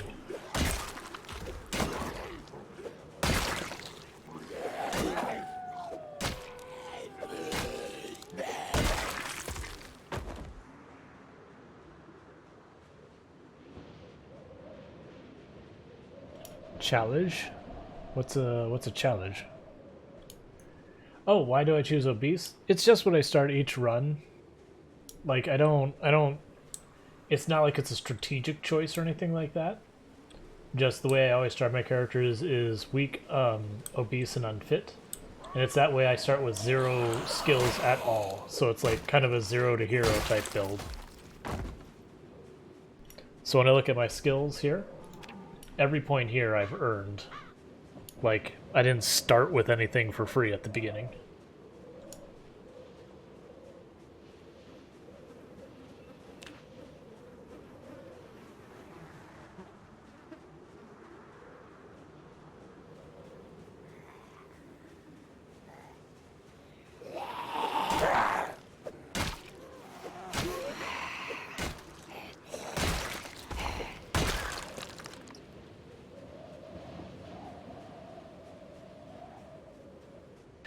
Yep. Yeah, when it comes to dealing with the under and overweight stuff, you can quote-unquote fix those negatives. Oh, how many kills before we get tired? It depends on the weapons and all that, but generally speaking, between each horde I would try to sit down and rest.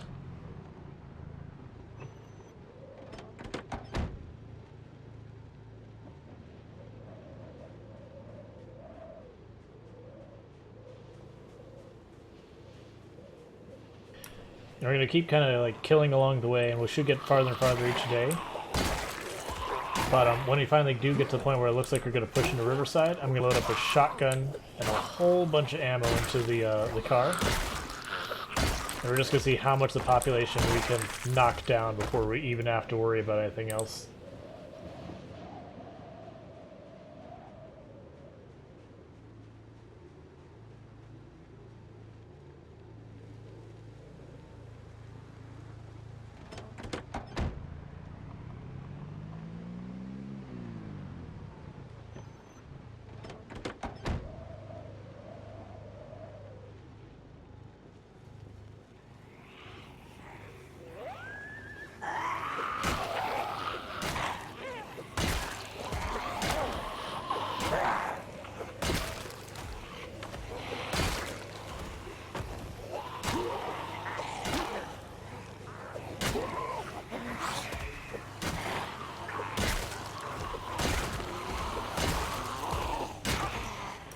think that one had a hunting knife, so I want to return to that one.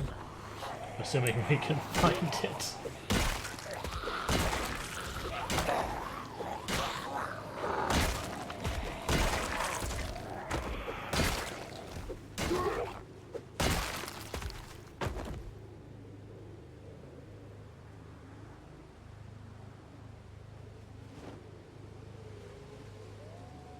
Okay, that one had a hunting knife and the other one had a fork. No problem.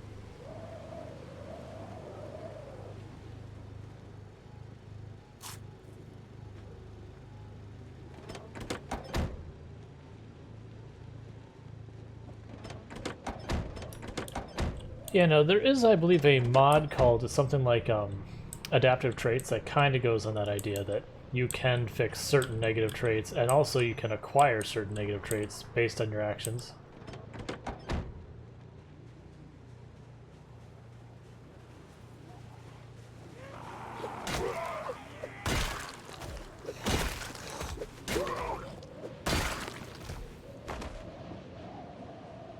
There's another big horde back there, but we're going to ping pong back and forth on the road.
Just wrecking zombies. It's gonna be a shame when the shuttle breaks here in just a second.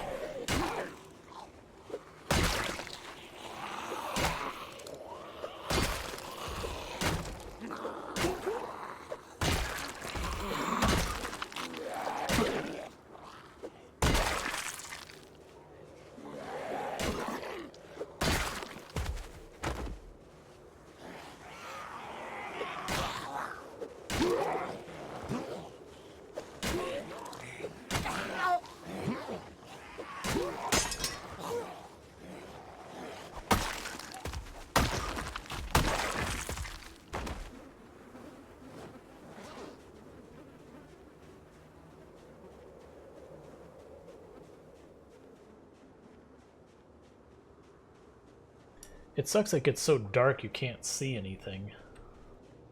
Like, I mean, I'm glad it's a functionality, it's just, it's annoying for these longer trips. And I get this is why people set 2-3 hour days and all that, so they can just get a whole lot done in a little time, but...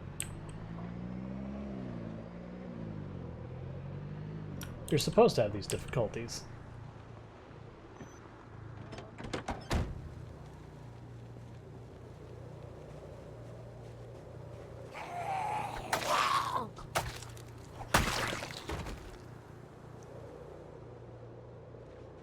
I think we are going to head home though and acquire a new main weapon.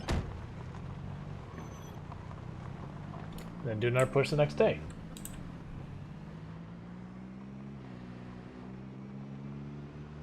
Because we are making excellent progress.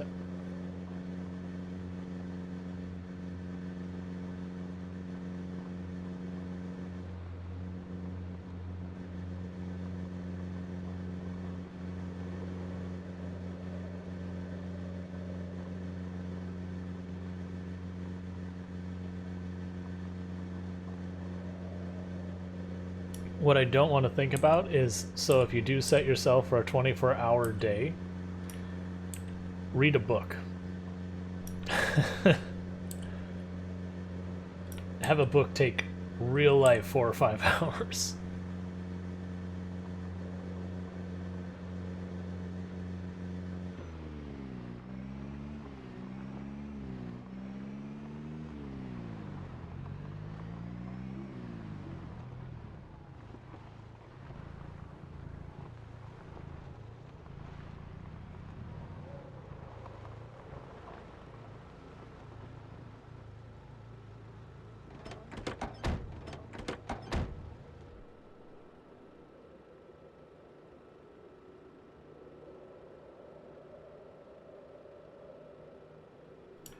I do wish the radio would turn off automatically, like a real car does, that when you turn off the car, the radio turns off unless you put the car in accessory.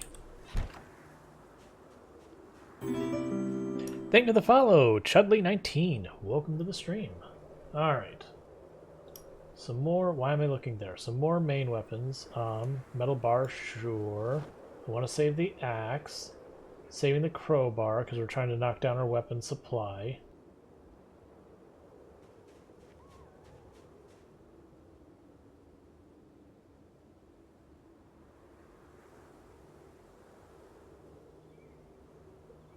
You know, I've got an idea.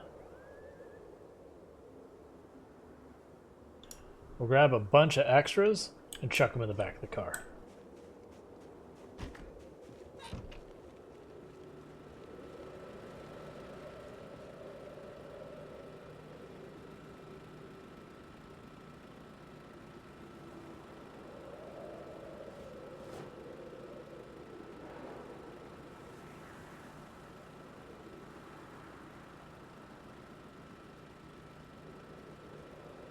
I think that's fine for right now.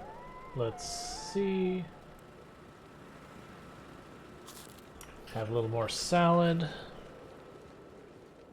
We're just going to go right to sleep immediately. That way we hopefully wake up just around the time that the sun comes up.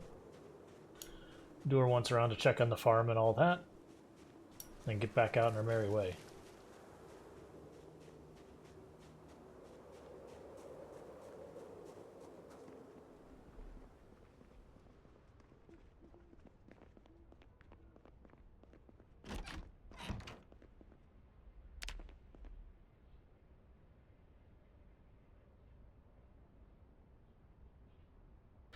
Alright, we're losing weight again. That's not what we want. So I'm just going to go in here and say, fish fillet, eat the whole thing.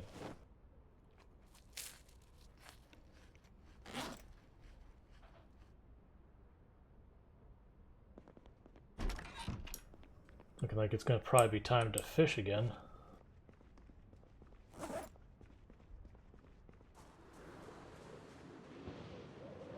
But not going to fish yet.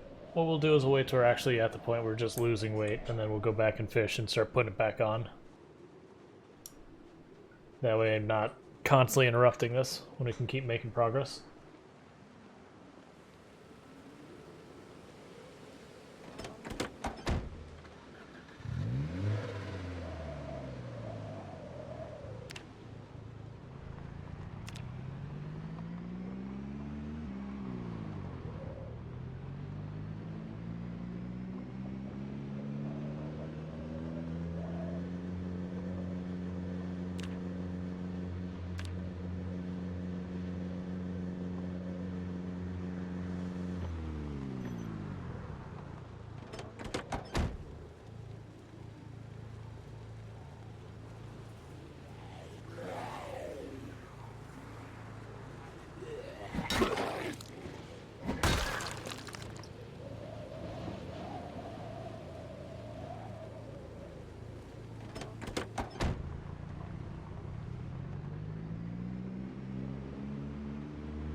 That one has some nightsticks, that's awesome.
And the idea is the more we do this, the less like we'll end up seeing zombies in the future along these routes. Safer it becomes, and the less zombies there are.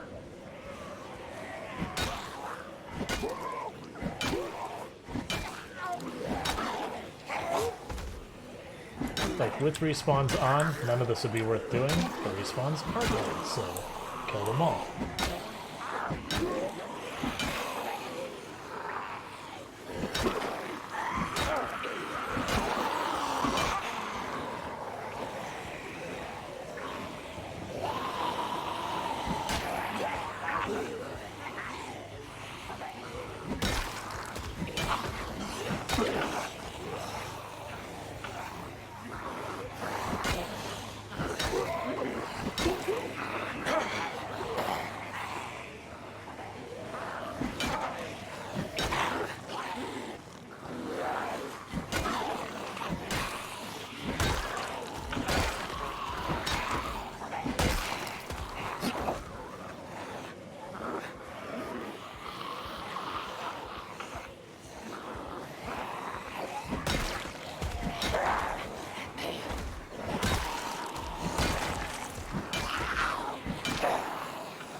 Well, that was like 3 hordes we accidentally aggroed one after the other. That's fine.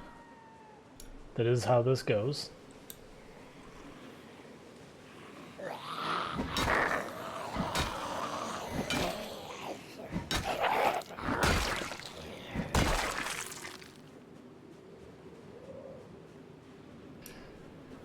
Gotcha. Thank you.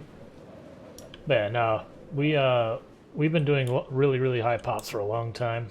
I'm at about 800 hours in game, and the vast majority of that has been like insane pop or higher. So you learn to deal with high pops from dealing with that on a regular basis.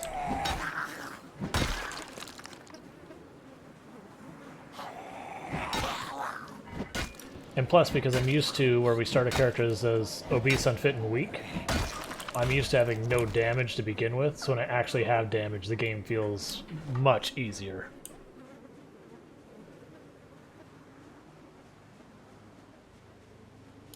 The harder it is, the more you learn to adapt and fight.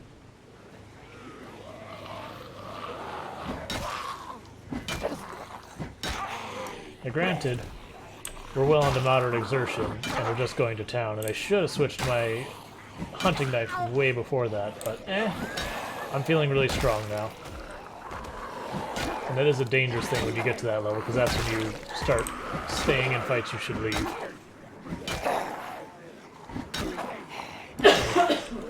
Sorry, give me a moment and I will read chat. I want to watch it because crawlers are dangerous. Cool.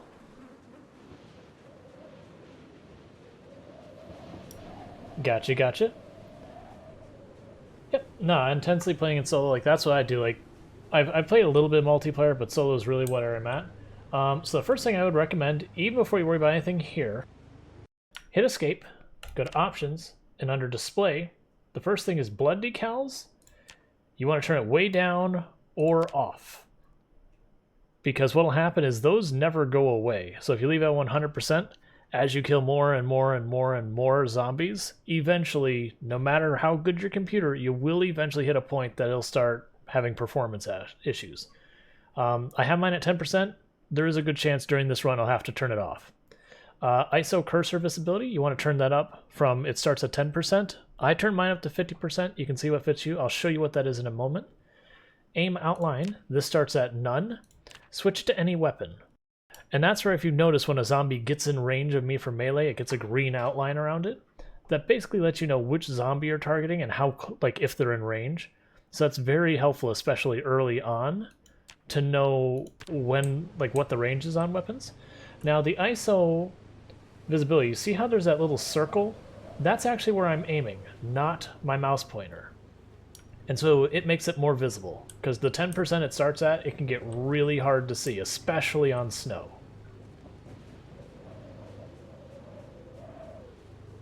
Another piece of advice that I give every new player who starts out is, my main piece of advice is slow down. You walk faster than the zombies. Like, if I can walk from this zombie all day long, it will never catch me. It won't catch me until I get super duper sleepy and exhausted. Otherwise, I'm faster than the zombie. It can never ever catch me. You do not need to run. Running gets you tired faster, and when you get tired, that is when you get slower than the zombies. And I'm going to show you another thing right here, if the zombie will cooperate. So if you're standing on a zombie, it can't hurt you, unless it is a zombie that is crawling along the ground. So I can sit here and go, oh, I'm a little hungry, alright. I'll just enjoy my lunch, standing on the zombie. In fact, if we finish it, no, we didn't. I've prepared food on zombies, I've done tailoring on zombies, just to demonstrate the point that it can't hurt you. Now, they are loud and annoying as hell while you're doing that, so there's that. That's also true if another zombie is standing on them.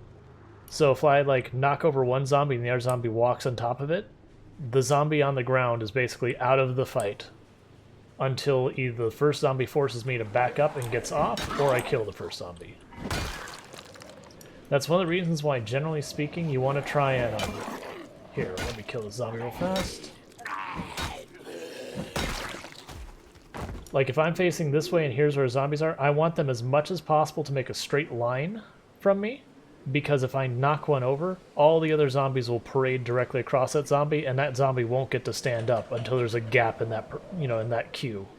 Versus if the zombies are this way from me, you just don't even want to fight that, you want to walk away. Because if there's, like, say 3 zombies, one here, one here, one here, and I hit the middle zombie, the other 2 are just going to basically flank right past my attack and get a hit in on me. And once you get one that hits you, you kind of get stunned for a second, the other one hits you, and then you're in that situation where you're just getting chain hit and torn down.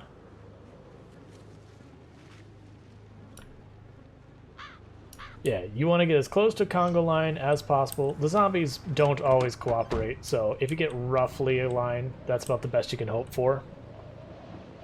Like, you'll see when I get 2 zombies side by side with me, I'll back up. And we're just sitting in our car for a minute. I'm just waiting for my stamina to recover. Because I'm sure you noticed over here that it had said moderate exertion up here. It had like a picture of some lungs. That's not a small damage debuff. Like, people think, oh, it's 5% damage or something like that. It's like 30% damage reduction. It is a very significant damage penalty. And each level worse in exertion is that much more of a damage penalty. Sorry. So like full tiredness, full exertion, you're not talking a minor damage penalty. You're doing like 5% of your normal damage, if that. Like it is horrendously bad.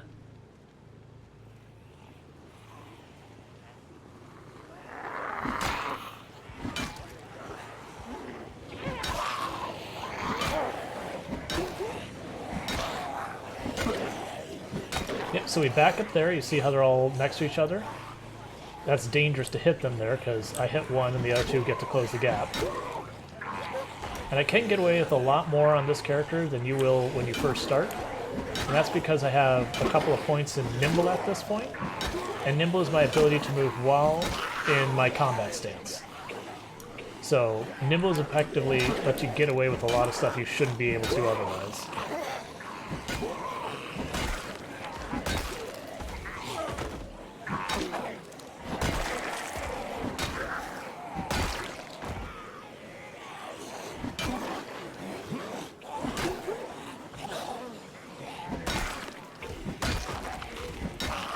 I want to watch where this red shirt one dies, because he's got a hunting knife in his leg, and I like hunting knives. Okay, right there.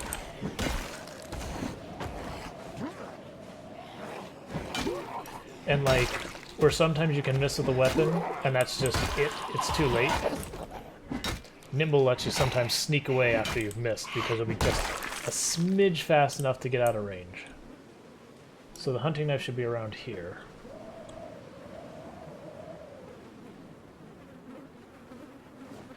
And the reason I like the short blades is they use like no stamina.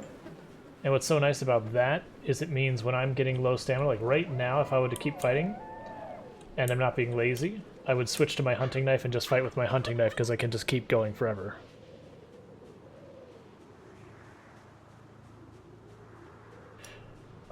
Generally speaking, I don't go by the strategy of like, oh, I need to get the car first or anything like that.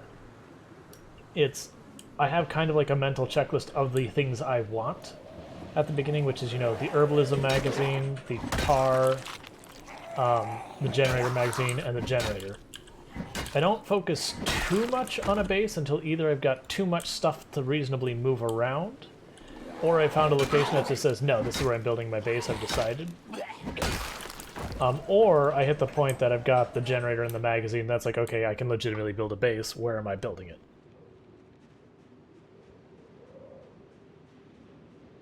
Yeah, so at this point I'm continuing to fight. My stamina's low, so I'm switching to my hunting knife, because that way I can keep fighting without getting exerted. Technically I can still get exerted, it just takes a lot more to get there.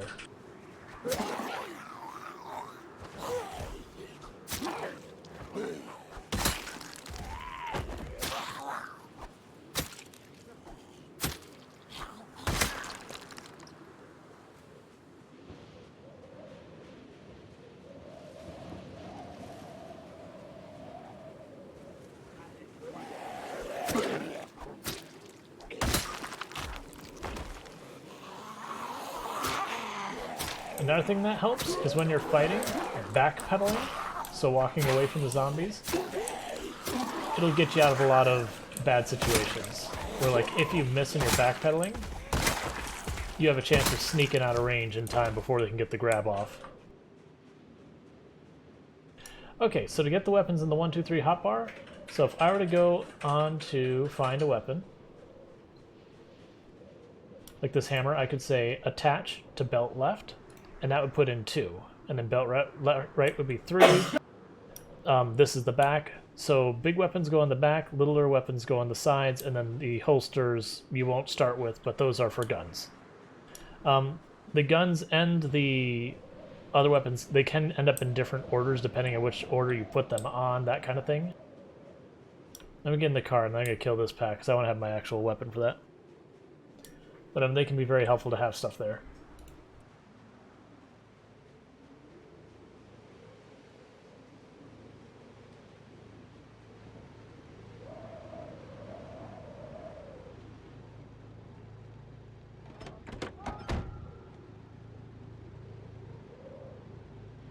But as far as like when you build your base, like everyone has their own strategies. It's not really that important one way or another. You can actually survive for multiple years in this game entirely nomadic, where you just go house to house to house.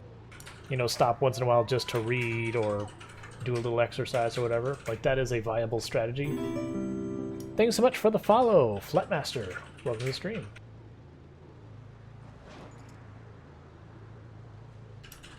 It is also totally viable to just have a place in mind you're going to build your base and just build your base. Thanks so much for the follow, Root Dogs. Welcome to the stream. So like that's one of the things I really appreciate about this game. Like, you can play the game entirely different. And even just changing the sandbox settings can completely change the game's experience, start to finish. And it can be incredible. Like, if you want to try something just different, sometimes it's called 6 months later, where you start in the winter. So power and water are off right at the beginning. All perishable foods have spoiled, all that. Hey! How's it going?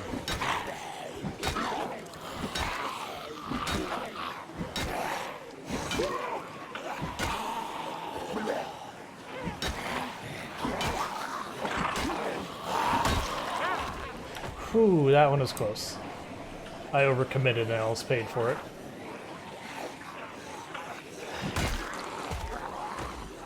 And that's the thing, you have to be careful. It's very easy to get the Superman complex when you start getting set up where you're just like, yeah, we can keep pushing it.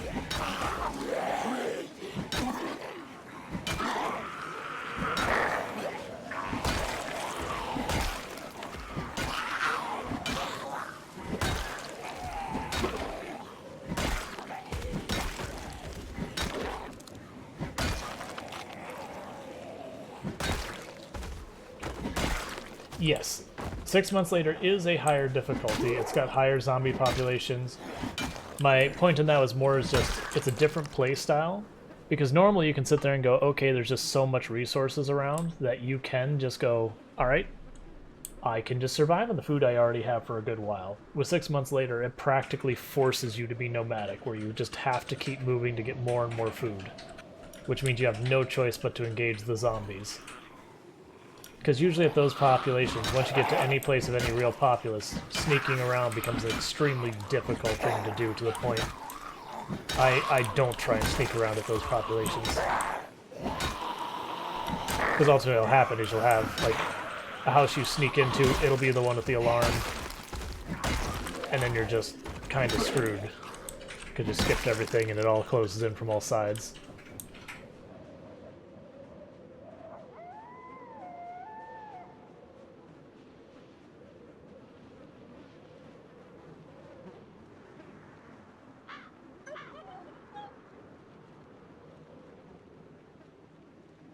Alright, we just passed 4,500 kills.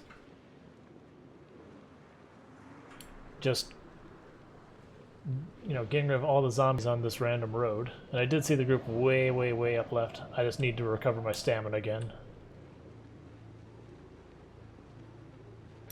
Another thing that's really useful is, if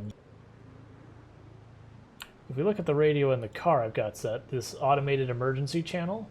That's a good thing to have, because as you can see, it's telling me the weather and everything, but it tells you so much more than that. It'll tell you, like, up to 2 days ahead of when the power is going to go off. It'll warn you when the helicopter is coming. It'll warn you when, like, really bad storms or fog or stuff like that's moving in. So that's all very helpful information to go, oh, today is not a day to push. You know, today's a day to hunker down and maybe do some exercise or work on base building or something else. That's not the button I wanted, but that's fine. We were going to kill them all anyways, so sure. Alright, that was a meta event, so we want to be careful, because that means some zombies may be moving around in a way we can't predict.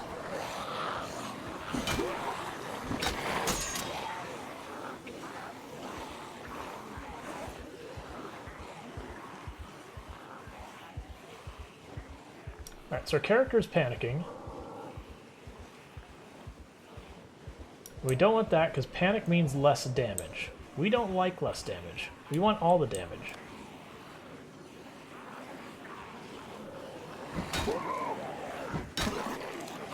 So we just take some beta blockers and everything is hunky-dory.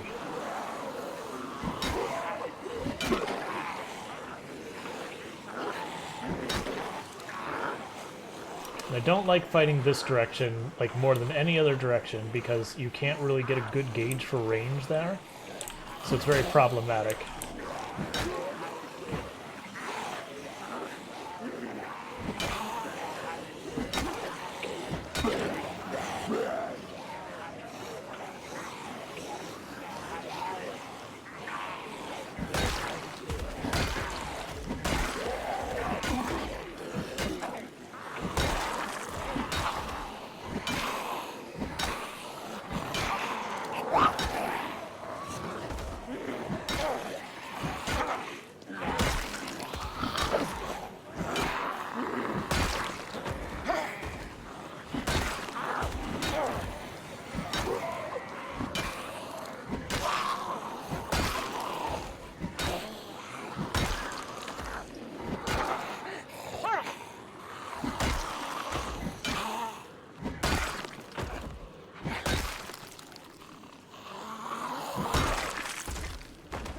Guns can be useful in solo. The thing you have to keep in mind is guns are loud and they will attract zombies. So you want to be deliberate about your gun use, not just use them as just another weapon. So like, for example, I like to use guns during the helicopter event. The way I look at it is the helicopter is going to be dragging all the zombies to me anyways. Might as well break out the guns. Because the guns, the big consequence is the fact that they draw zombies to you a lot of times. That and the ammo can be hard to find. But like if I happen to have my hands in a shotgun and like 30 shells or so, I'll break that out during the helicopter event and just thin the numbers a lot. The bigger problem with guns is, other than the shotgun, a lot of the other guns you have to have some points in aiming skill before they become even worth using. So what I'd suggest is you use the shotgun till you get to around 2-3 aiming. Then you can consider, you know, bringing in like the 9mm or the revolver that takes the 38 special. Both of those do pretty well at those range, at that aim level. And then once you get to like 4 or 5, all the guns are pretty decent. Like, I'm actually fully intending on loading up the back of that station wagon with about as much shotgun ammo as I can when we go to actually get into Riverside itself. And the reason for that is I'm going to be making lots of noise, drawing all zombies, and able to kill them quickly, get some aim skill, and just try and get our foothold in as fast as possible. Because that'll be the roughest part with getting into the next town, is that initial getting our foot in the ground.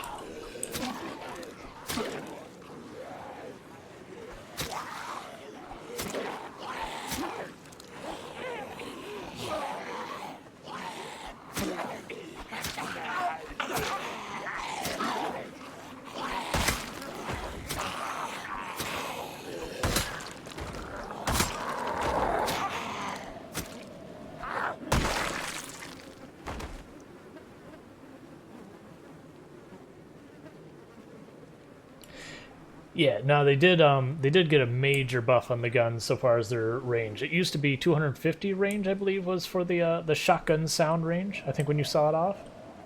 250 range is huge, considering this road is probably 10 wide. So you're talking 25 that, or sorry, 12.5 that way, 12.5 that way, 12.5 that way of the thickness of the road. So it was like over a full screen zoomed out as far as you can range.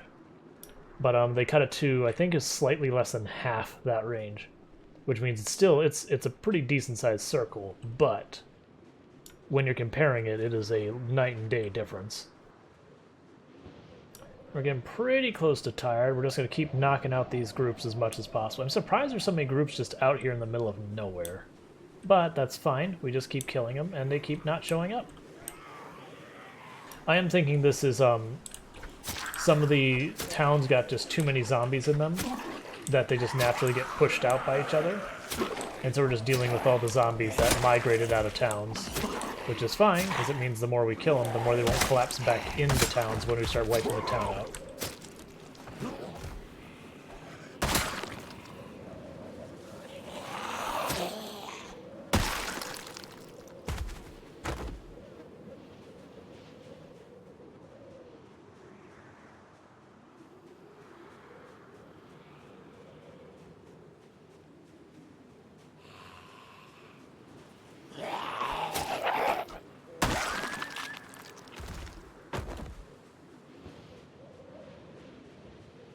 This might be the last pack we kill before we have to turn around because we're getting sleepy.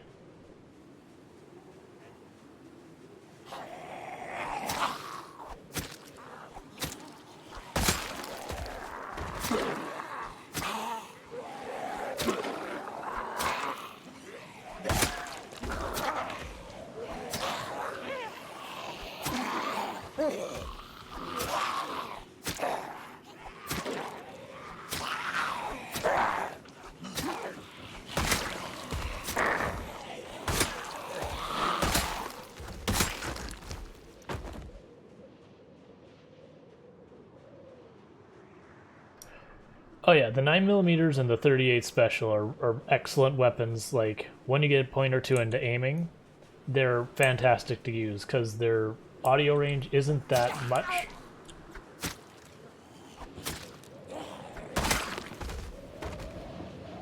And then, like, they both have pretty good fire rates. I'll kill those two as well.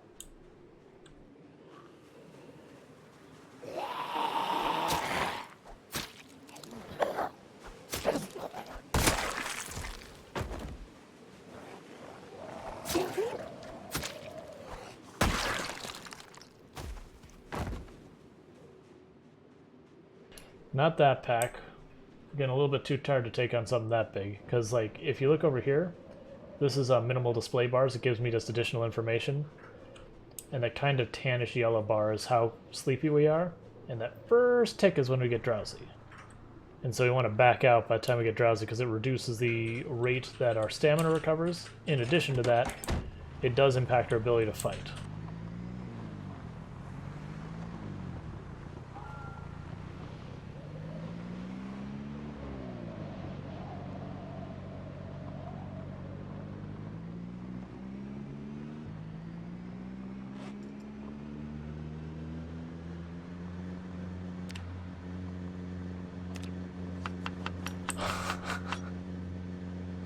I never tried cooking while driving before. In real life, this seems like a terrible idea. This is how you lose fingers.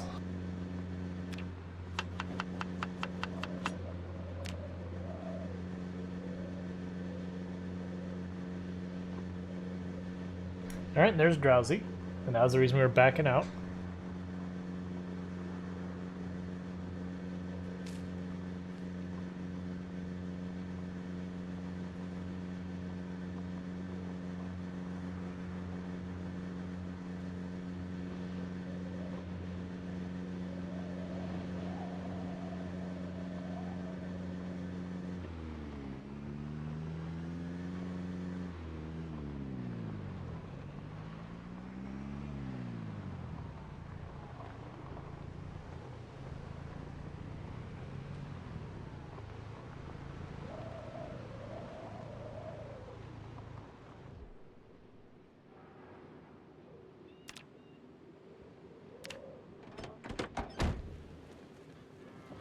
Let's see how our generator's doing. It's probably getting pretty close to gas up time. It is, so let's go get some gas.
Take a broken pipe and put it in the trash.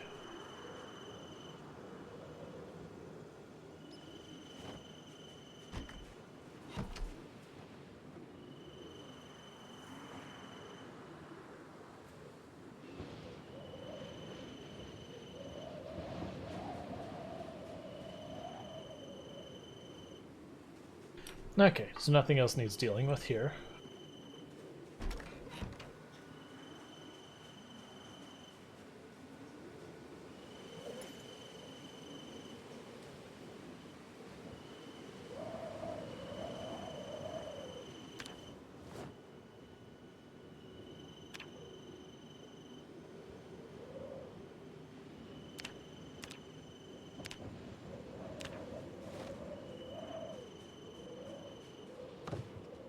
Didn't mean to do that, but that's fine.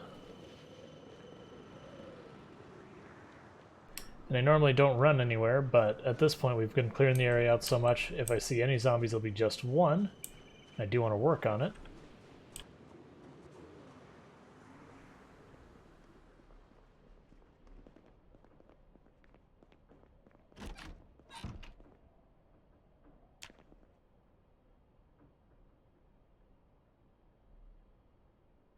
I wonder if we should spin by the bookstore and just double check to make sure I didn't overlook expert tailoring. I'm fairly sure I didn't. But it's kind of a bummer that I'm missing it.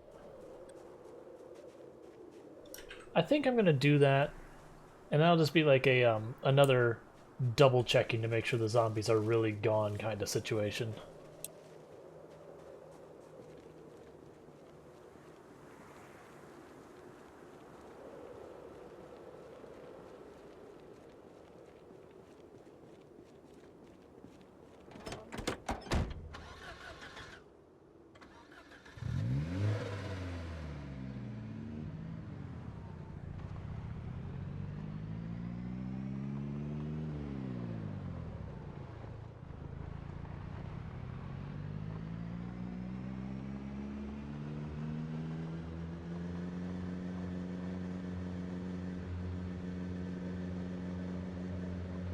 Like, I fully expect to see maybe 5-10 zombies as we roll through here. That's probably about it. Maybe on the far south end of town we actually get a legitimate horde or two just because they came out from the farms area.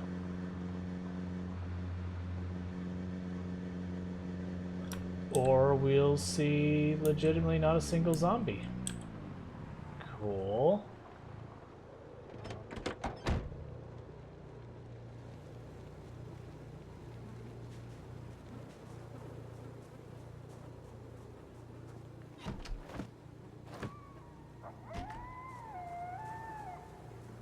Before I go wandering around in the dark, bang on the door a little bit, so there's zombies in there that they hopefully come out.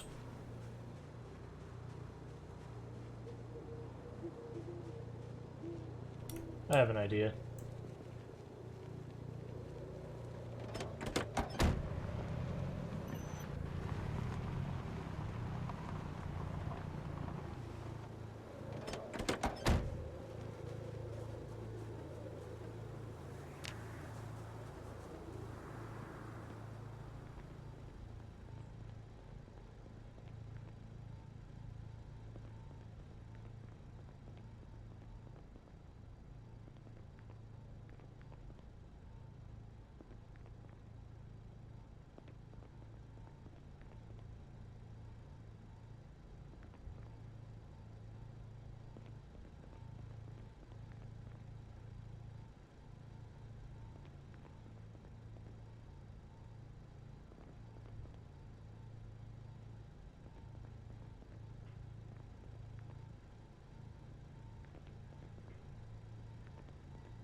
Nope. I was pretty sure we didn't miss it, and we didn't miss it. Okay, so we just don't have it. That's fine.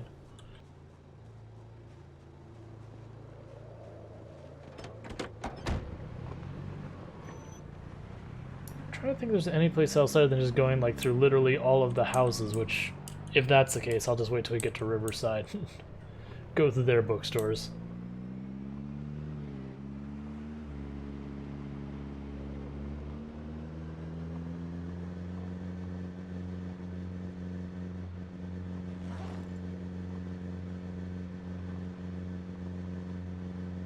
Oh, we need to get water. That's fine. We can do that real fast.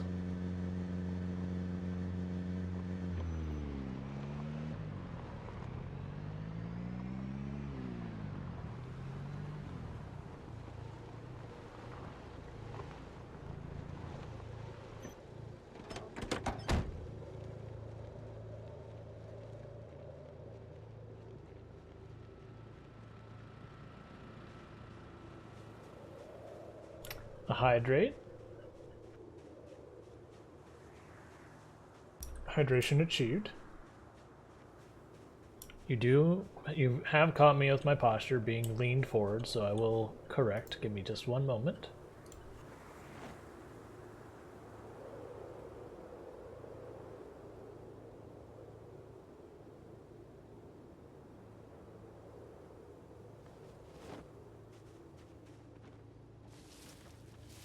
Oh, a full-on tree grew there. Alright, so that's gotta go. We'll kill the zombies today. Well, crap. Alright, so we're gonna do a little base building. So we're gonna turn off this car. We're gonna get our axe. And we're gonna start hacking down all these trees that are growing all over the place.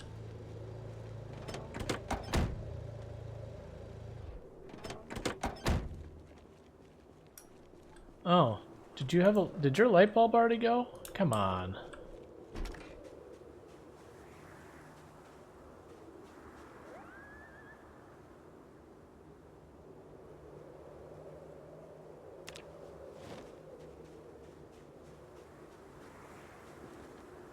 Oh, did I forget to turn this on? No, it is on.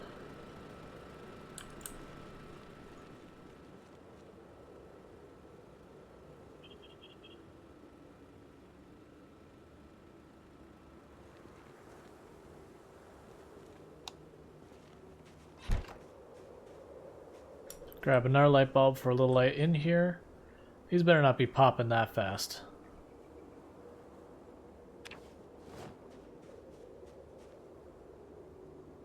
Otherwise I'm gonna have to like just acquire light bulbs constantly.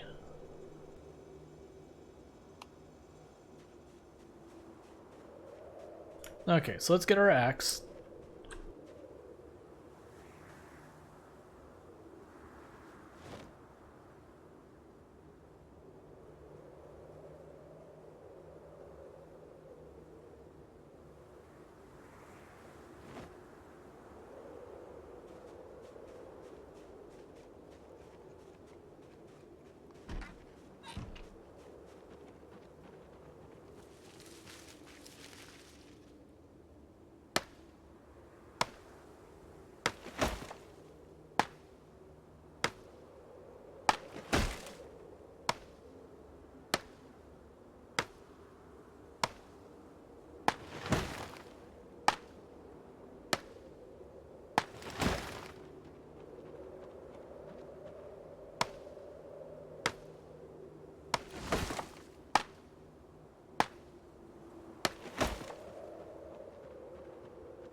And just trying to get a wide range around our building that there's no trees.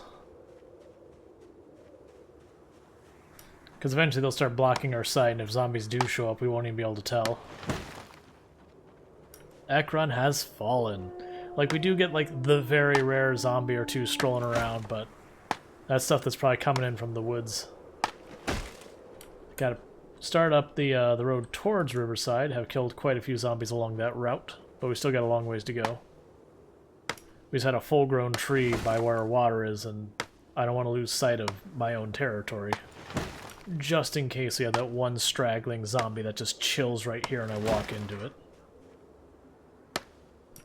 That she is.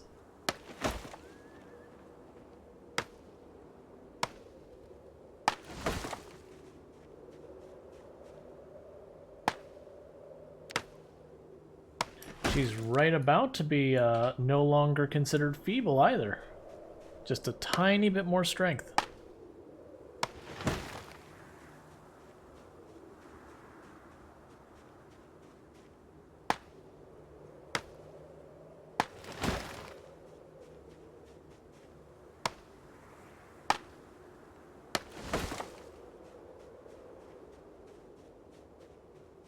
Huh, it's weird that almost none showed up here.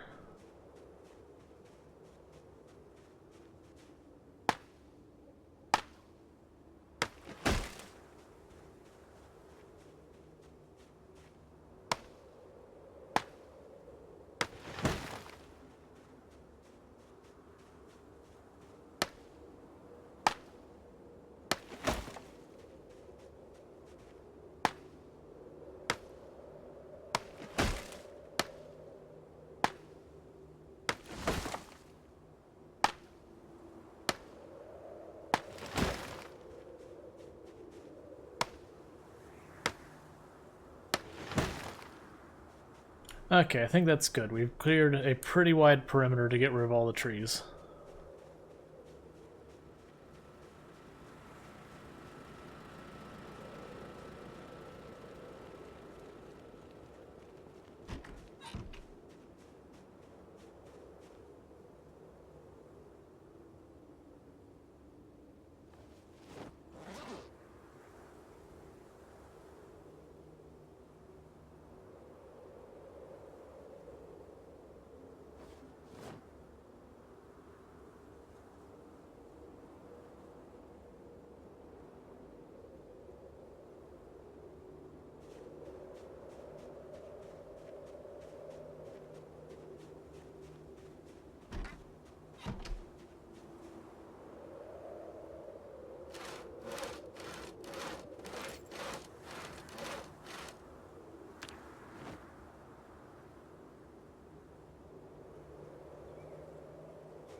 We're going to saw up what logs we can find, which it's so dark I'm going to have problems finding most of them.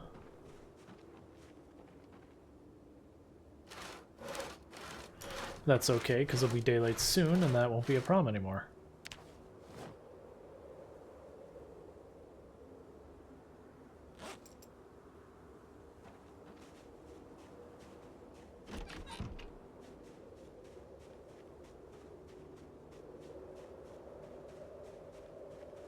Oh, I should go get more nails. I'm gonna need them anyways, because I think we're really low.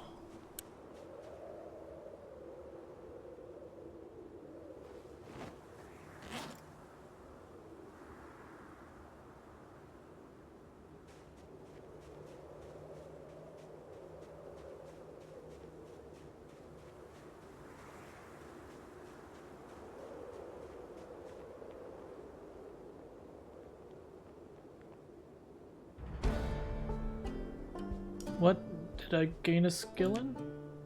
Fitness. Alright, sure. It's just like we stopped moving, I was like, what?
What did we put? Oh, up here?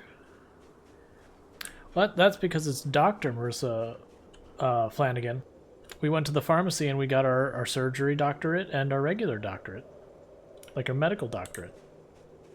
Ignore the Sharpie on it, though.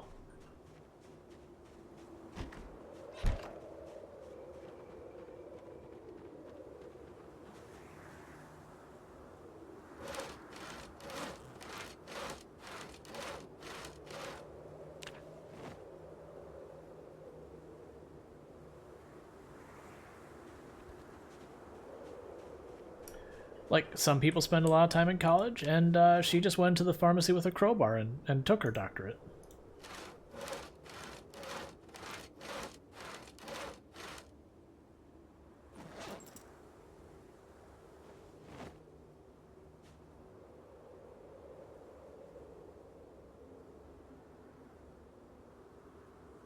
Well, I mean, you're just missing out then. Don't know what to tell you about that.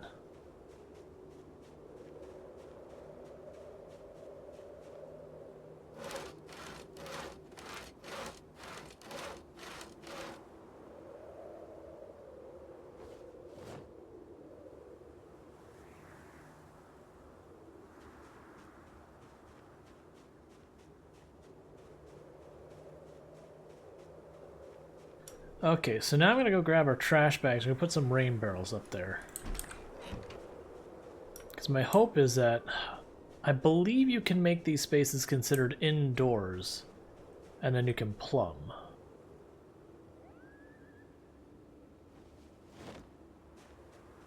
Because I believe if you put the corner posts in there, then it works. But I'm not 100% confident on it. If it isn't, that's fine, whatever. Just means I have rain barrels on my roof for later anyways. It's not like it hurts anything.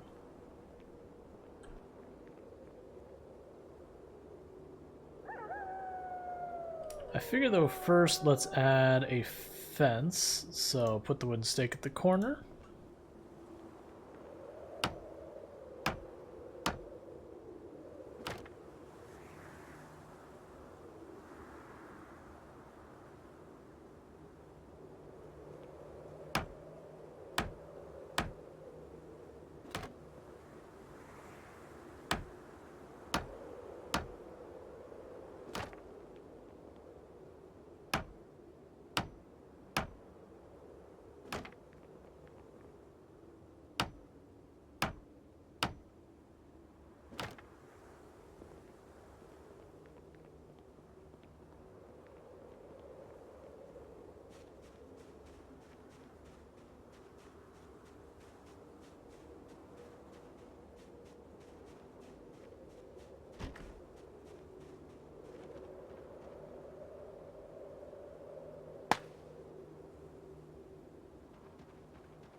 But yeah, we'll just use all these trees we chopped down. We'll get all these logs, put them in here.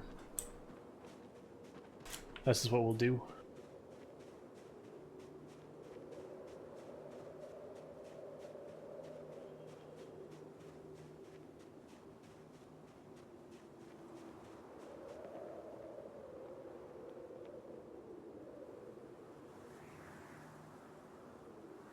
Ah, so we're not gonna do that yet because I want to do the big ones, not the little ones.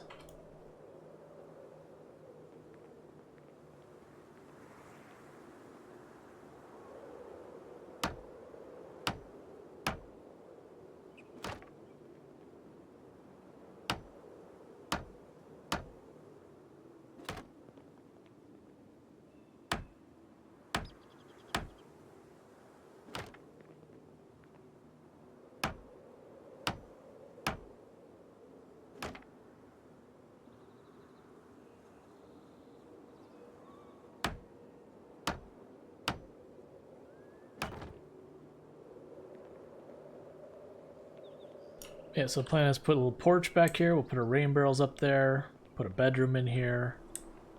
All that kind of good stuff. This will be storage down here. Maybe I'll put a bathroom in this end or something and a kitchen in there. We'll see.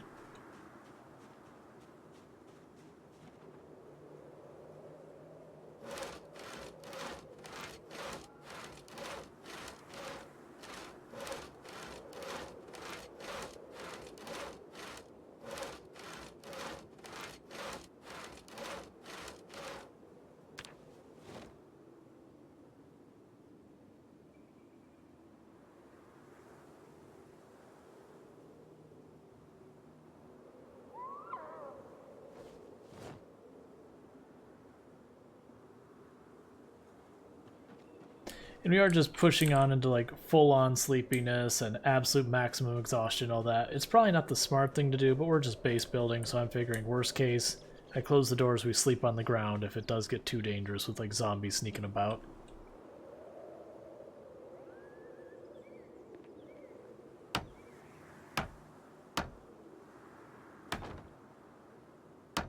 Oh, it's just a lamp. We have it there for light. So it's just like a desk lamp we've got laying on the floor.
Yeah, you can actually see the ring of light coming off of it. It doesn't cover the whole room, but it was just to give us some kind of light in there.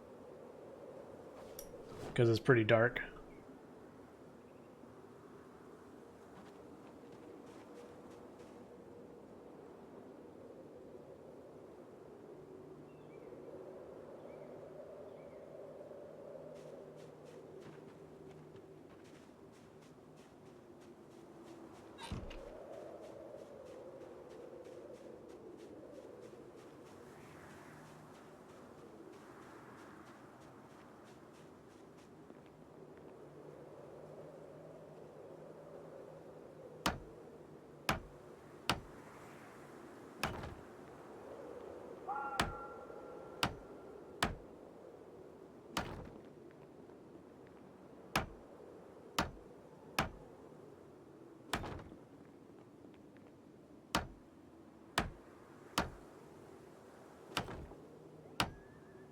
Nah, I'm figuring, like, there's a good chance we'll gain our point in carpentry. Like, I could just not make as many trips, but eh.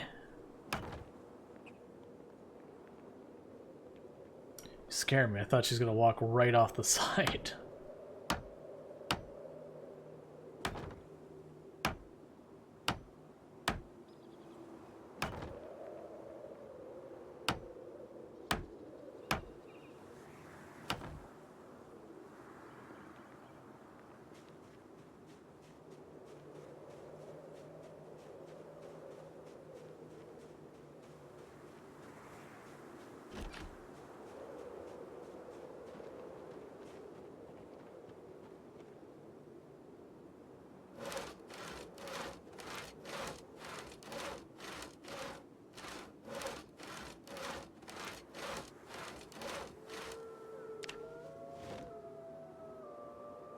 Okay, it might be time for a character to actually go to sleep.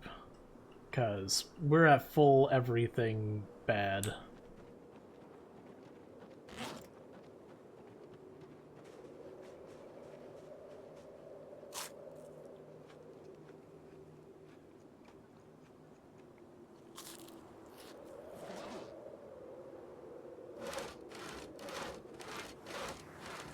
And the issue with that is it means we're going to attack extremely slow, move extremely slow, do next to no damage, so in any kind of real fight, we would just, you know, fold and die. We also cannot climb this wall one or the other at this level of fatigue.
Yeah, so first I want to put the entire floor in, and then I'll put the perimeter around this one as well. Start building the actual walls.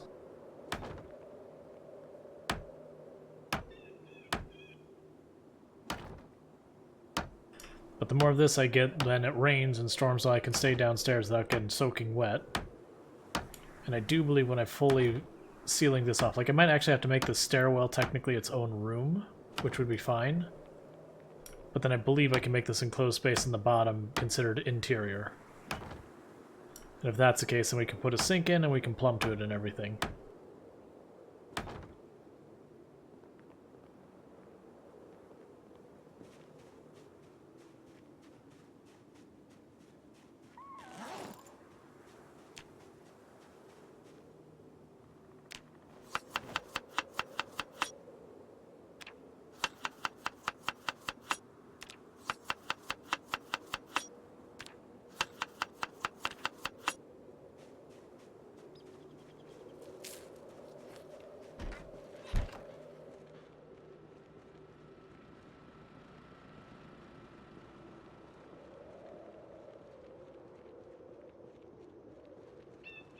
And as fatigued as we are moving at top speed. Like I can't run or anything. Which is why this is dangerous. Oh yeah, garden's going well. We have, I think half of our freezer is almost completely full, and the other half has just currently been taken over by a bunch of junk can stuff. I just need to get more shelving and all that for storage.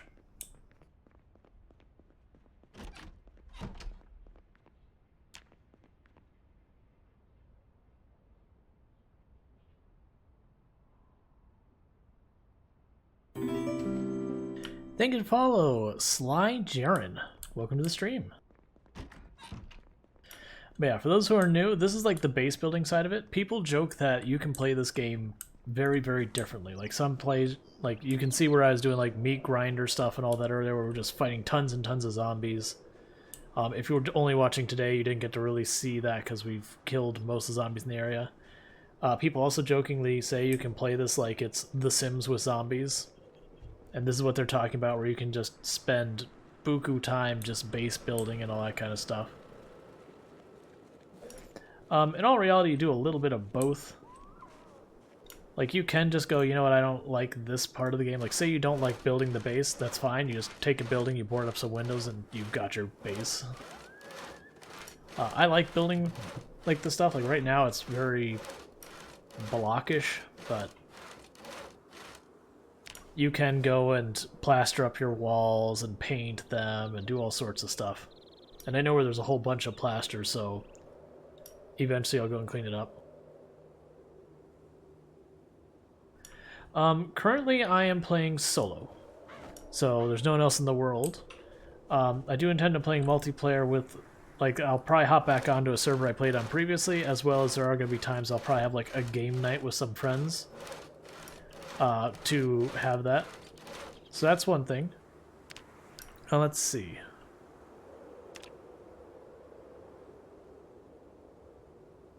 And the second part, is it better live or to close the town or on the boondocks?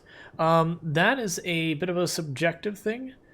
Basically, if you don't mind dealing with zombies on a regular basis, then living close to town is not that big a deal.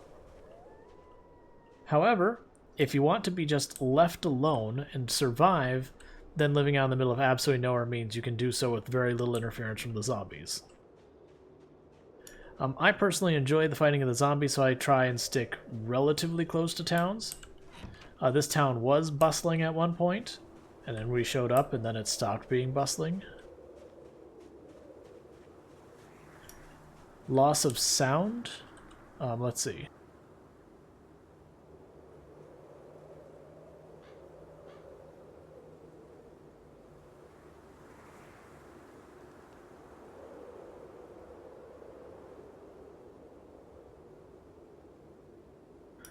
Huh, that's interesting. I mean, I should always have the game sound on, so weird.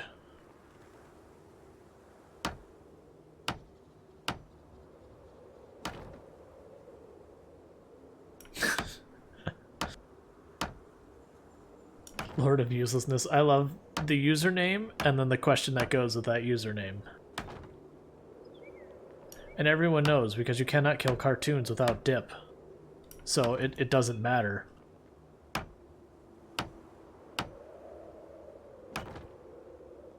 Like, he can end the cartoon, it just won't die. Because it's not dip.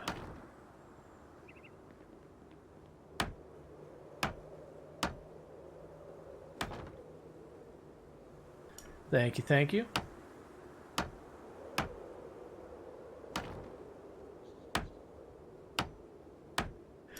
Yeah, no, Integer Smirk is referring to the VOD. Something happened and it didn't record the sound.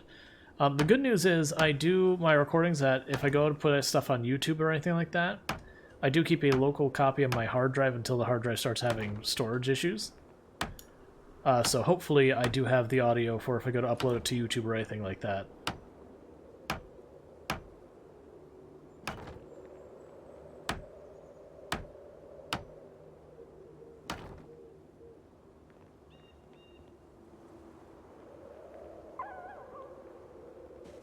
Yeah, so we'll close off this into a stairwell, because I believe by doing that it'll make this room all that.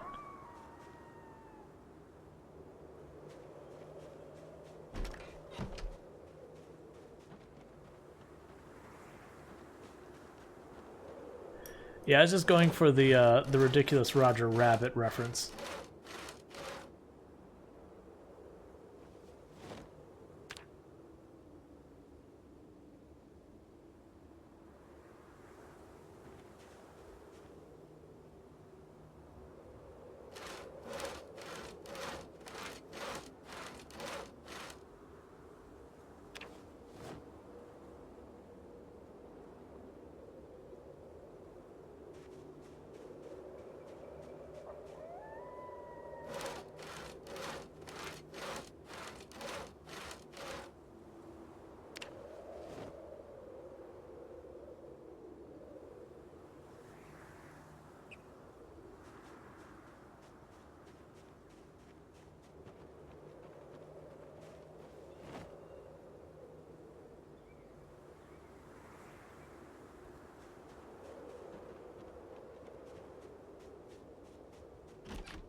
And the good news is while I'm putting all this stuff up there, we'll stop climbing... Sorry. We'll stop climbing over the walls anymore because we can't climb over the walls. There's a ceiling.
I think that's the last log we saw right here, I think.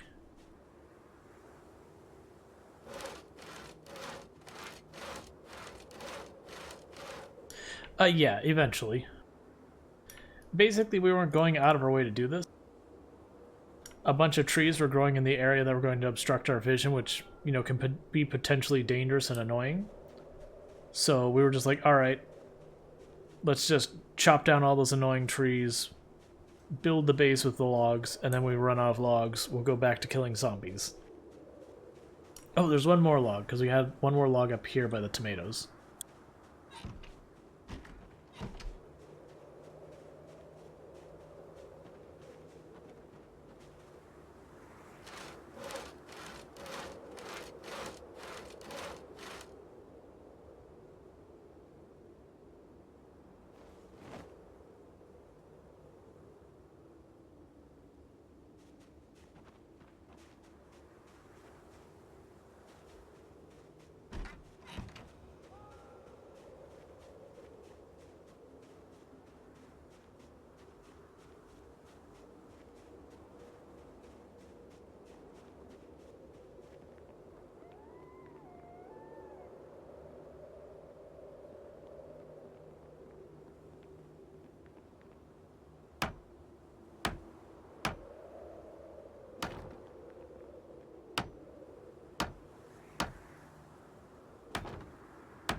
And in just a second, I'm going to check the options and see if they ever did bring back the ability to change individual sounds.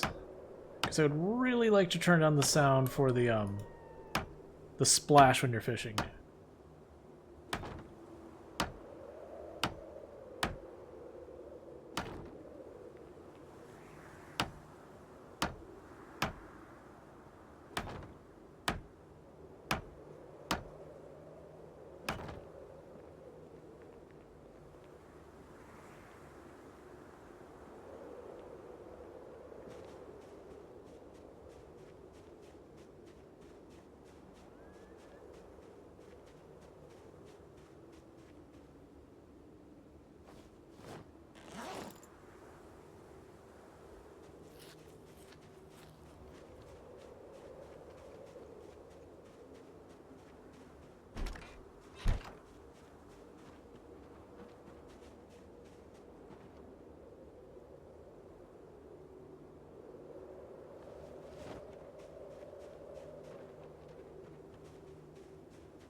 Yeah, see, I've got the desk light here, just lighting stuff up.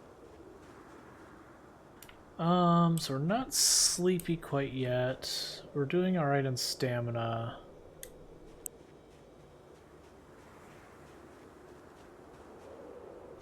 We don't have the next tailoring book. Let's see if we can sleep. I believe it's 25 tiles in all directions.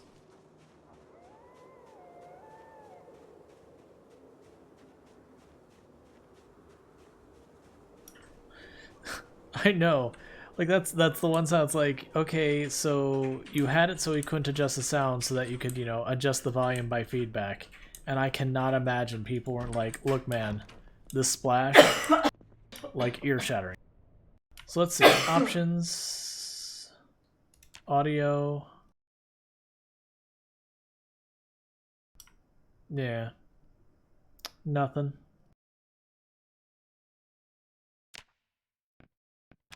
I miss advanced sound.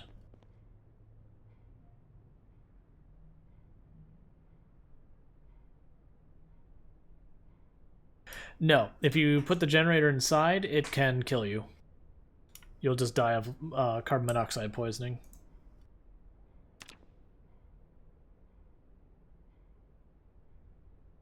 And that includes, like, if you put it in the garage and you're in the same house, it'll still kill you.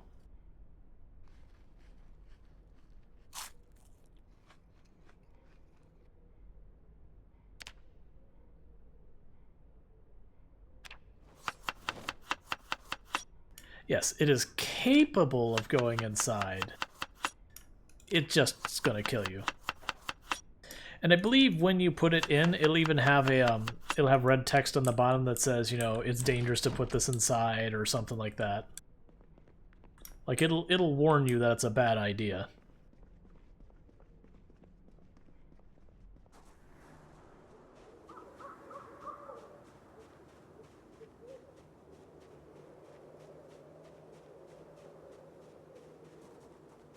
All right, well, we need to get some more fish happening because we're going to start losing weight.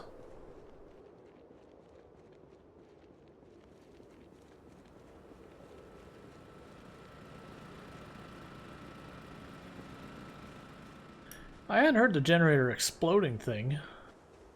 I mean, unless you're talking about if, like, literally it goes down to 1% and runs out. Like, I've never seen it explode or heard of it exploding, but it makes sense.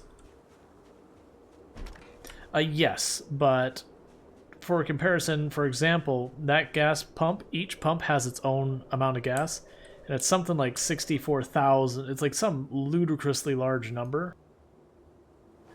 So in practice, while yes, technically it has limited gas, you would have to survive like 10, 20, 30 years before you run out of pump. And that's even with you being like abusive about your gas use. Yeah. Like, if I were to manage to run all 4 of these pumps out, I would assume all the zombies in my world are already dead by the time that becomes a concern. What was I going to do? I was going to fish. Because we're losing weight at a pretty good clip.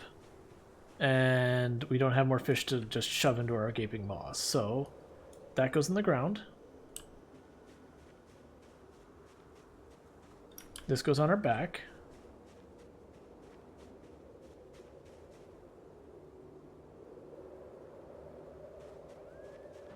We grab our spear.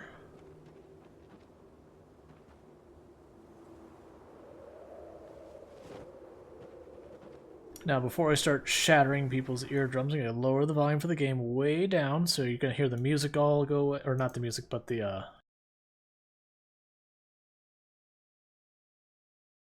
basically just hear it all get quiet so far as in-game sound. And that's like...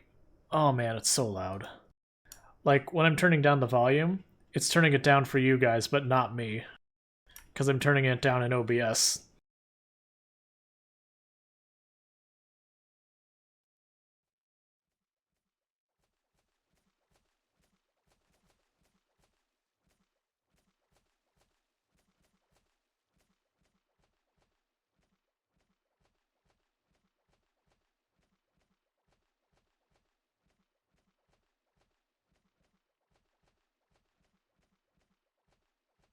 Yes.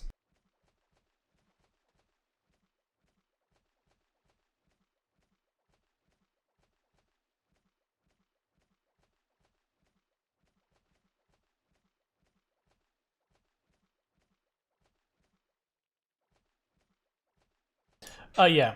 It does from... I think it's about 6 hours of not fishing, it'll come back. Could be longer.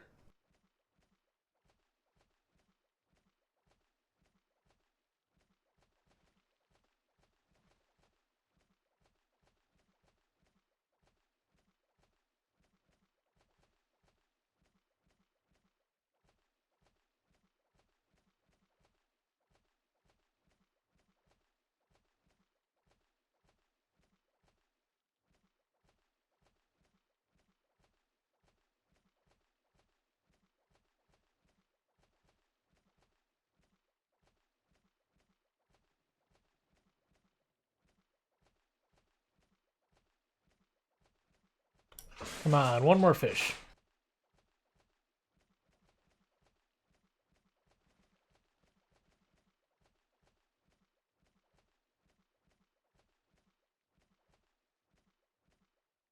Okay, we're getting to the point of basically dehydrating, so I have to stop.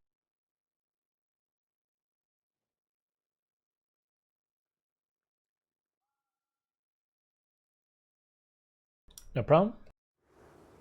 Turn up the sound again. Yeah, the one thing about the fishing is it is so loud. Like I cranked the game down volume down to like 30% just to not blast everyone with how loud it is.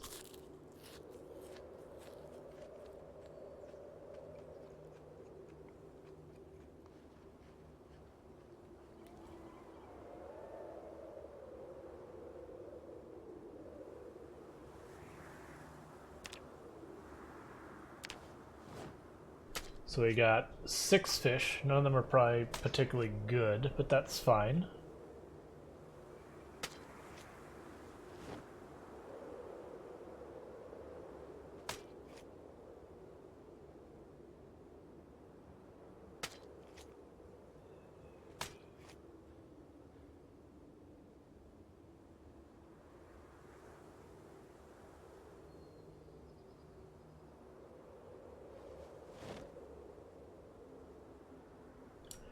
It's not actually that bad. That's some decent fish.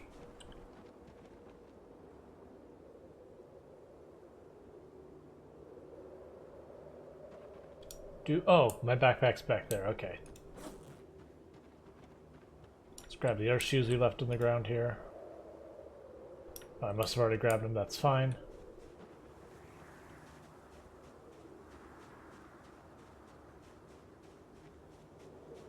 Yep. All these shoes, we'll chuck them in the bin.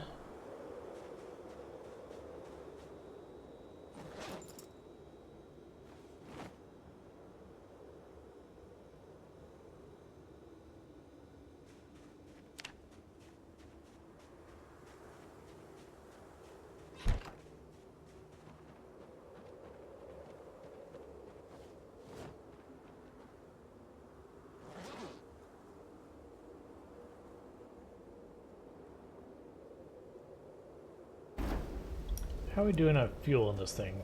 26 hours, that's plenty for now.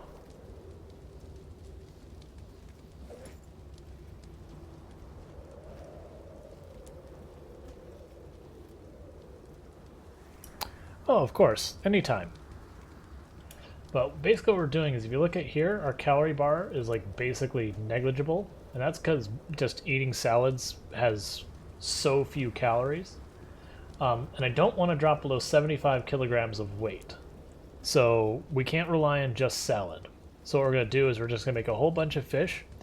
And we are going to shove those fish into our mouth as fast as it will let us until our calories are up to a reasonable amount. And then we'll just start kind of juggling our food.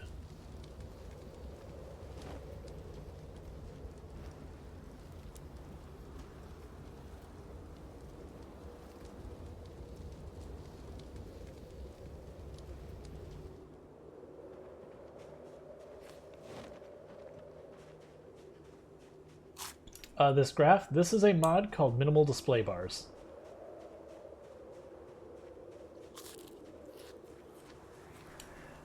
Correct. I mean, technically you could, if you could shove them in your mouth fast enough. So like cabbage, you can actually get positive. It's just, it would take an absurd amount of cabbage. Versus like the fish will go really fast.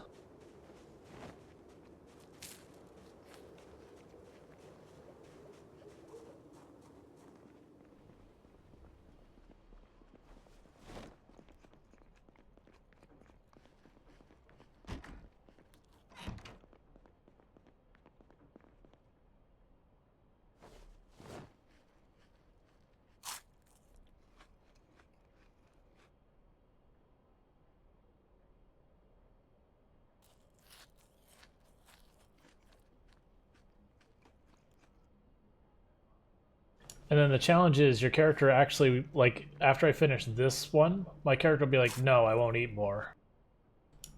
Oh no. You were just letting me go to town. Because after a certain point, your character will be like, no, I'm too full.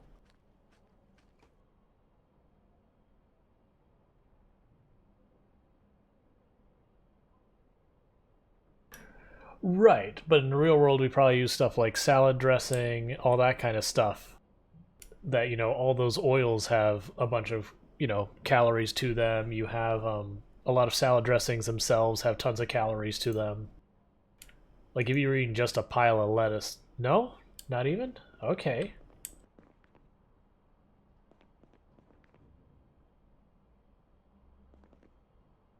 I mean, I'll take it as another game balance thing. So it'll allow you to weight manage.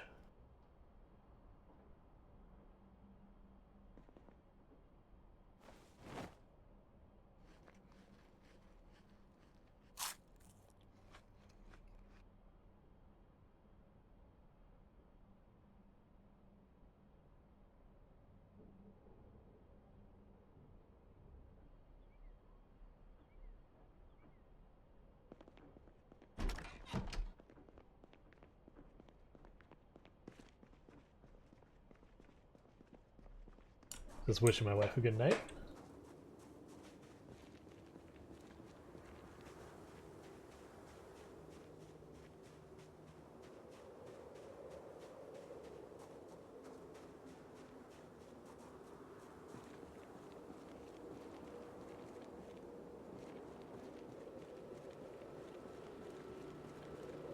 Gotcha. I mean, I don't know what to say. Like I said, it's not like this is all ridiculously over the top trying to be perfect in realism. There's game balance decisions that go into it too.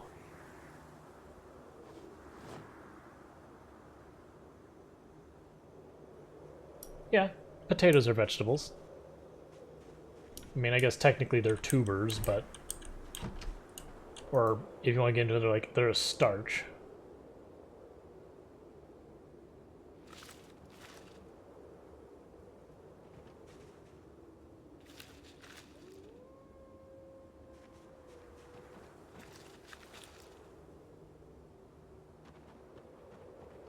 Yes, I want to stay above 75 kilograms, but below 85 kilograms.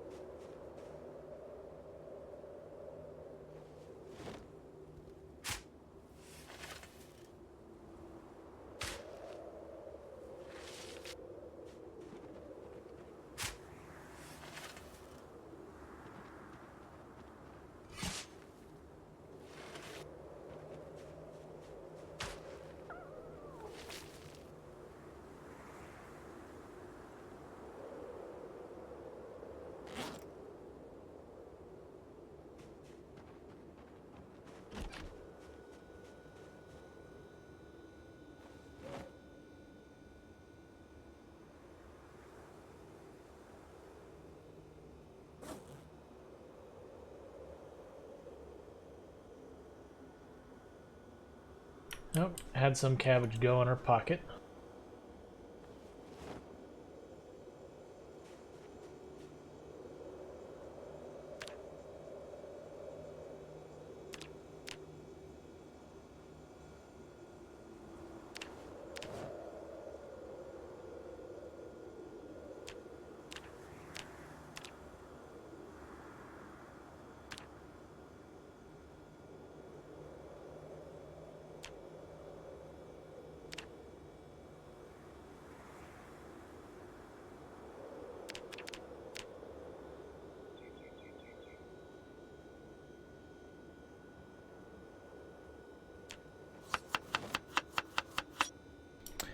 A regular refrigerator? No, I'm gonna keep the ice chest because really the thing I'm most worried about is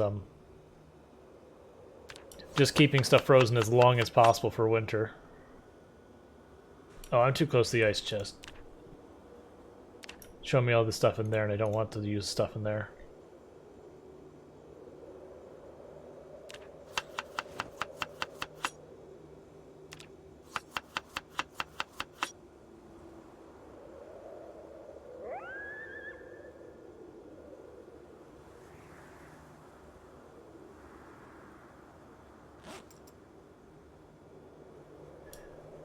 We had a senator over here who was like, you know, he's just talking up potatoes because his state they were big in. And he's like, look, you can survive only on potatoes.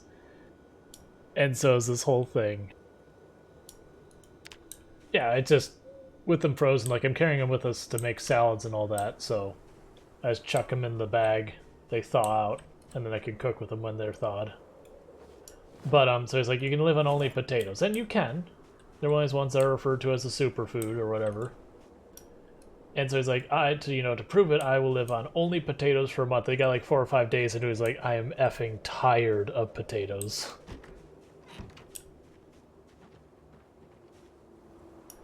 I have no idea. It takes a good while.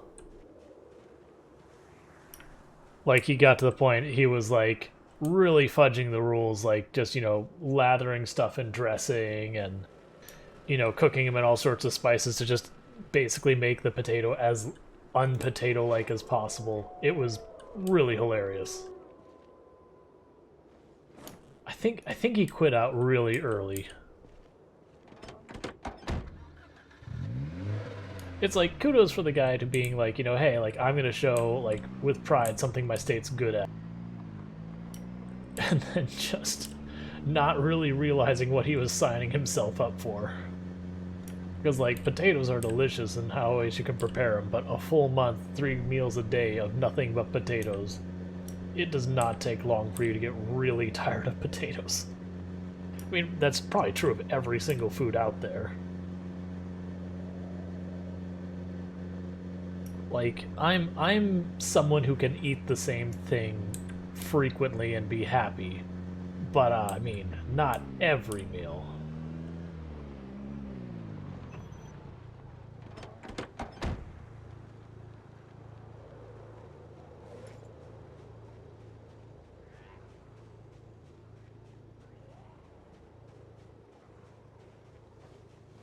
Got to put away my bag.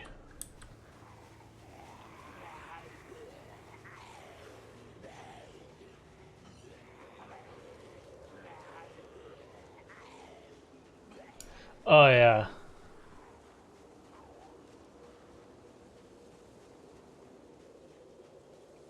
I love the advertisers like you can eat fast food as part of a balanced diet. And it's like, no, it's like you basically are having a balanced diet and then you sneak like a single helping of fast food in there. It's not quite enough to throw off the diet. And I mean, things have improved there as people have become more and more conscious about it.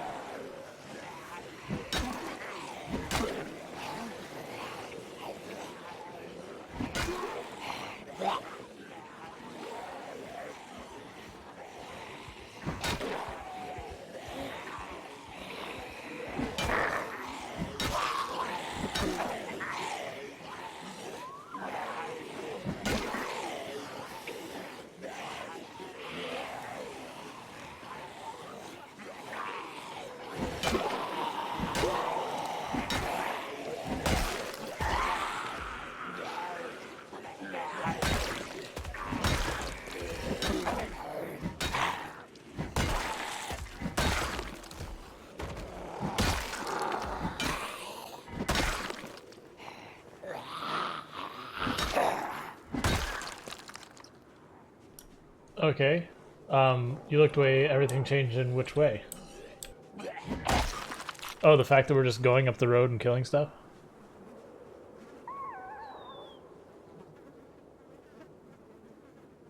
Oh yeah, that, like, I remember seeing that, and it's just like, all of it was super upsetting. But none of it was surprising, like, people had known... So, okay, I shouldn't say that.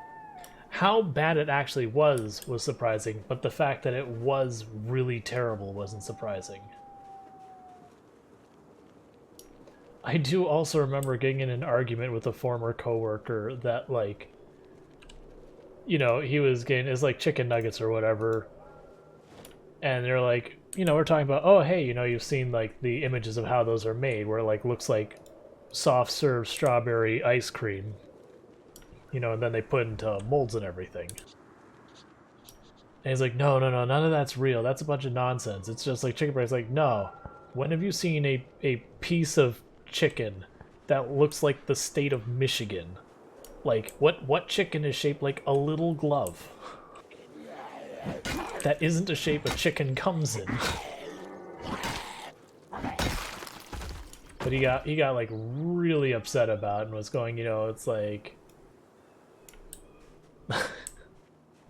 And he's like, it is chicken, like, it is chicken. Not in its original configuration, but you are correct, it is chicken. He was so upset. Like, he didn't believe us at all. I doubt he believes us even now.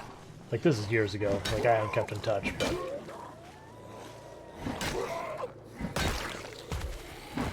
It's like, no, it's not even like some documentary comment piece or anything. It was a news article.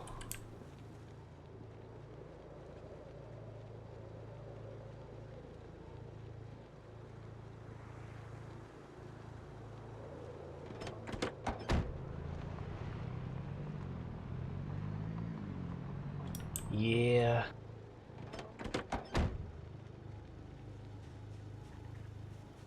Well, it's true for a lot of chicken tenders and all that, too.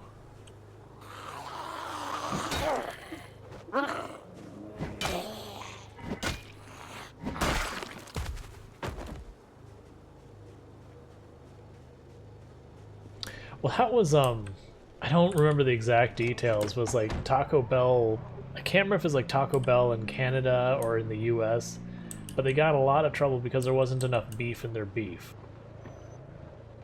And so to circumvent it, because it was like a false advertising kind of thing, was the concern that they said they were beef tacos. They're like, but there's not enough beef in your beef tacos to qualify as beef. So they changed the branding to Beef-E tacos.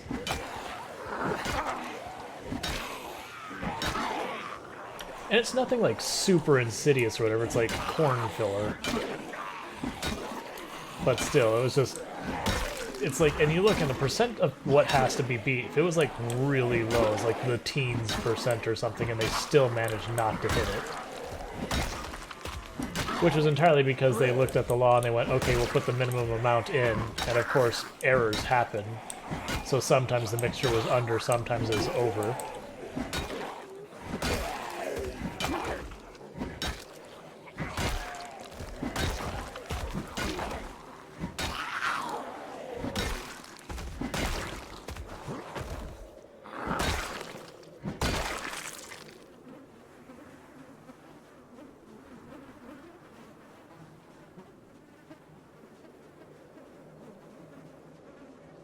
Yeah, that doesn't surprise me. And this isn't me being going like, how dare people go to Taco Bell. It's like, I go to Taco Bell from time to time. I know it's absolutely awful for me. I know, like, quality of food, you're talking like a solid grade D. But it still tastes good. It's just, you gotta eat it sparingly.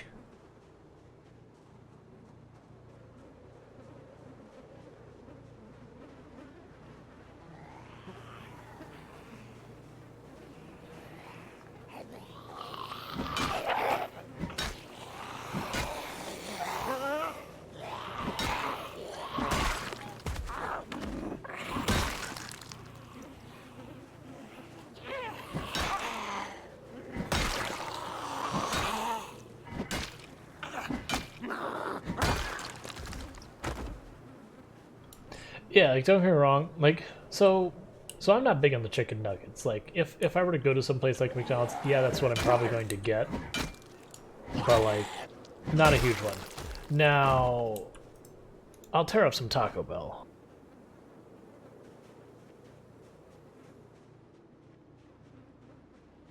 But I've never been a huge fast food burger kind of place. Like, of the burger ones, Wendy's is the only one I'd go to on any real basis when I was in high school, and that was still very rare. It's just, I'm someone who likes, like, the Irish pub style burgers, like, you know, they have more, like, they're fluffier, they're not just some frozen patty kind of thing. So fast food just disappoints me when it comes to burger places. Then I don't eat that many burgers anymore these days. Gotta at least try to be healthy.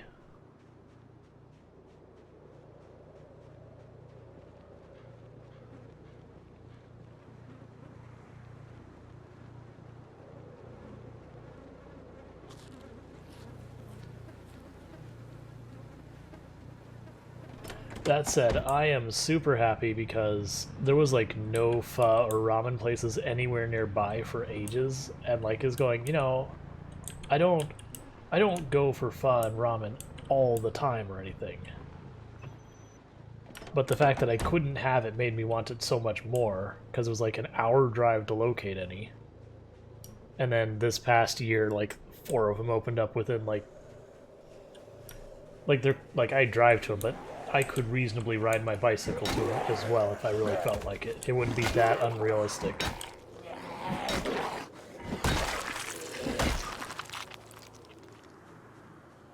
So that's been exciting. Thank you for the follow, Hellboy220. Welcome to the stream.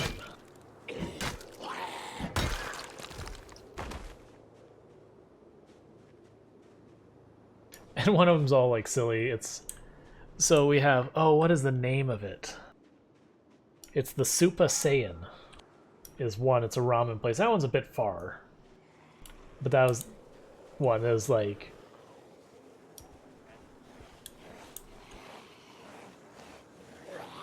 Yeah.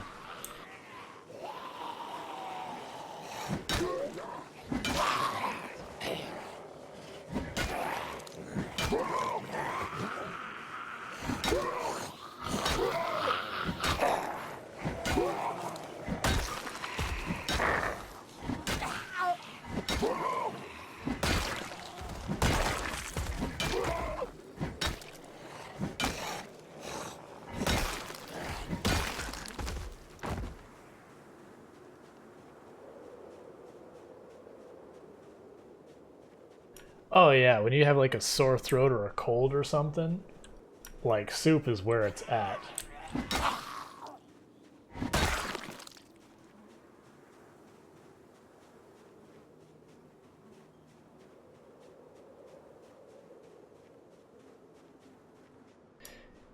Yeah. The weapon I am currently using is a metal pipe. Metal pipe and the metal bars are actually pretty decent weapons. They're a little bit tough on the stamina, but otherwise pretty decent.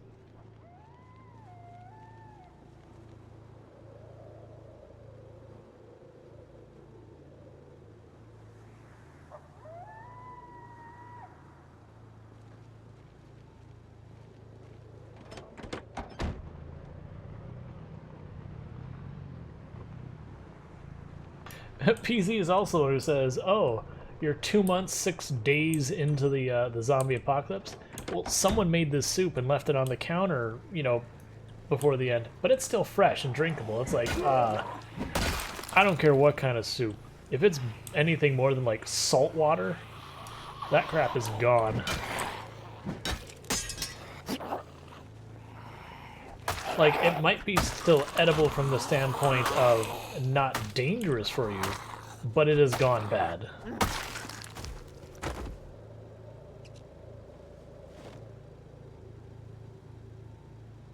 You know, just getting into the whole, some food you can still eat after it's expired, and some food it's like, no, seriously, it's bad, don't touch it. Oh, I guess we used all our metal pipes, that's fine, that's what the metal bar is for. Unless we have more in our bag. We do have, we have a lot more in our bag.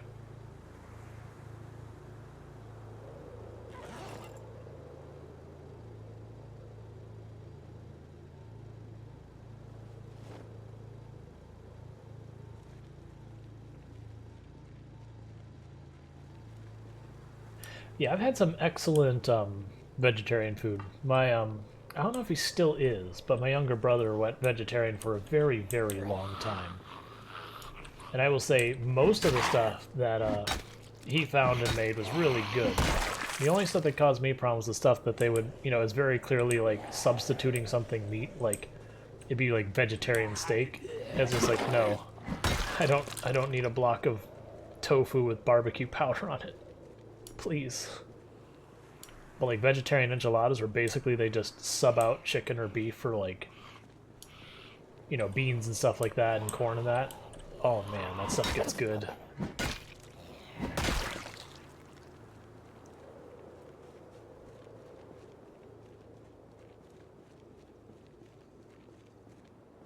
Oh no, no, gross. No.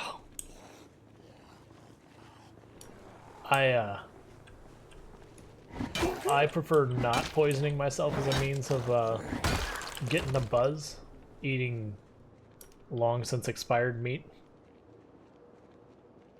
Ugh.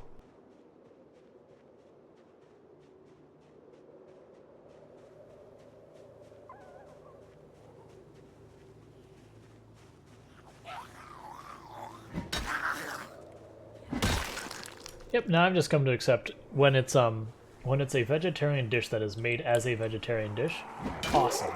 When it's a vegetarian dish that takes where, you know, you would normally have meat and replaces it with something not to mimic meat, but to just be a replacement. So like replacing whatever the meat was with beans, or whatever the meat was with, you know, corn, or whatever's appropriate for the texture. Awesome. Great. On board. Tofu and faux furky and all that, just never found one that I'm like, this is good. I found something that's like, this is tolerable. But yeah, stuff that's just vegetarian from beginning to end and isn't trying to pretend meat, I've really enjoyed a lot of it.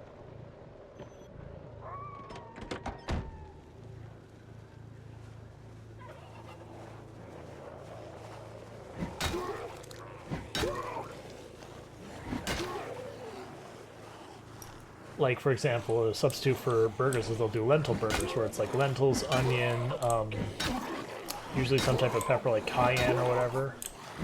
And those are freaking delicious. I wouldn't call it a burger. But then you go to the tofu burgers and that, so it's like, no, this is bad.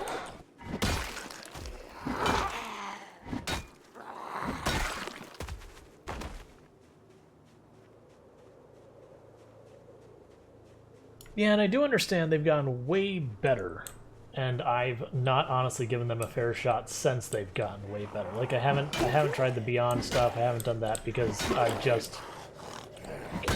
I've been bitten many times.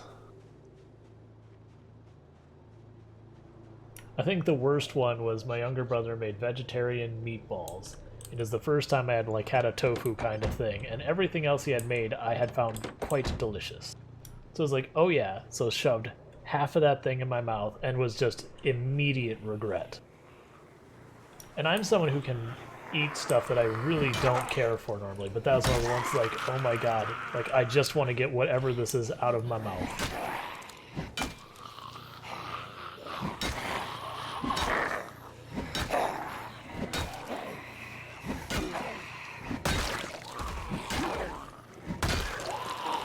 Which, to be fair, I think a big part of it was you have an expectation of what the texture and flavor and all that are going to be, and when none of it properly lines up, you're just like, you know, your body's reaction is, oh, clearly what I've eaten has gone bad, even though you know that's not the case.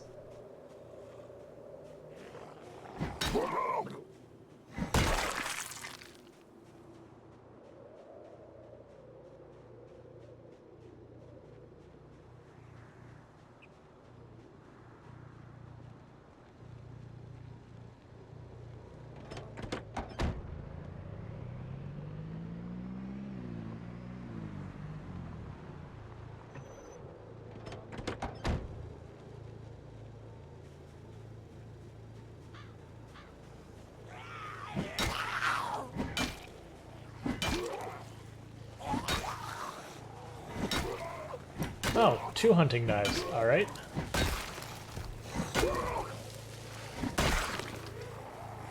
So the bald one and the one with long gray hair.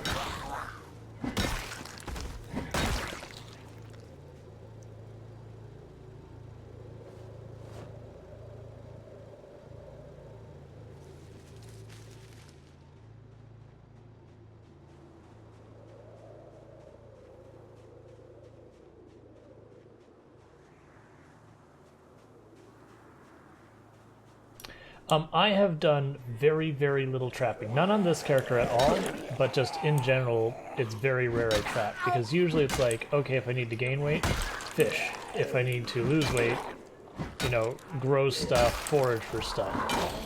I haven't really had a need to properly trap.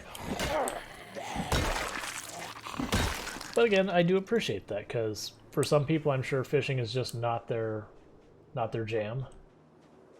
So they can trap instead.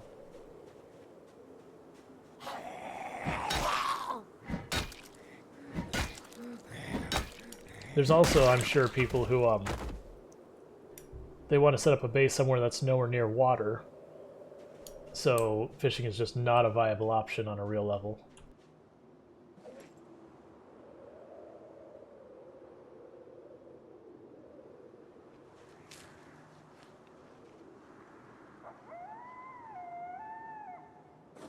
I'm going to shove our fish fillet just directly into our mouth, put up the weight a little more. Because our calories are slowly going down from even when we put the fish in the salad.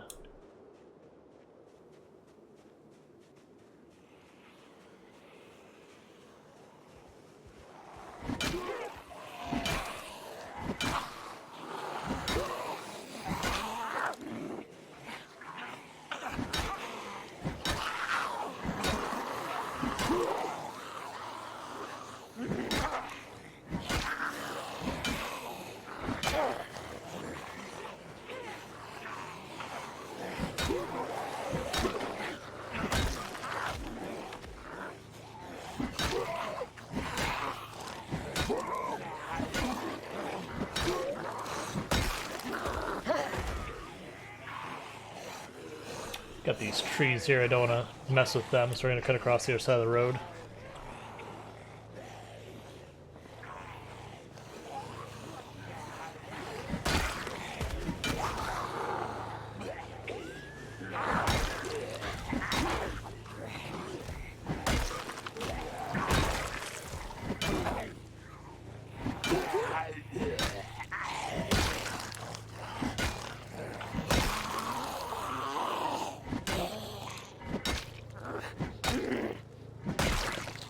Hey, welcome back, Dead Vision.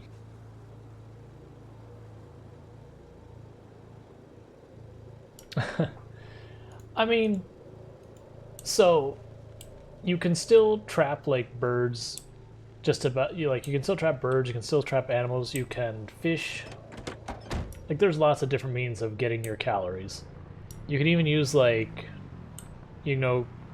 non-perishables. Like you can go and find boxes of cereal and all that kind of stuff to maintain your weight. Peanut butter is a good thing to gain weight. Yes, I did. We're probably sitting on like 6 or 7 hunting knives now. Yeah, 7 hunting knives. I do like always keeping a nice supply of hunting knives on standby. For if I get into fights that are entirely too many zombies and I don't have the stamina to keep using whatever primary I'm carrying. Because like with 7 hunting knives at this point, I can probably kill somewhere in the area of 100, 200, maybe even 300 zombies before, fatigue would be a problem. Thank you for the follow, Pirates.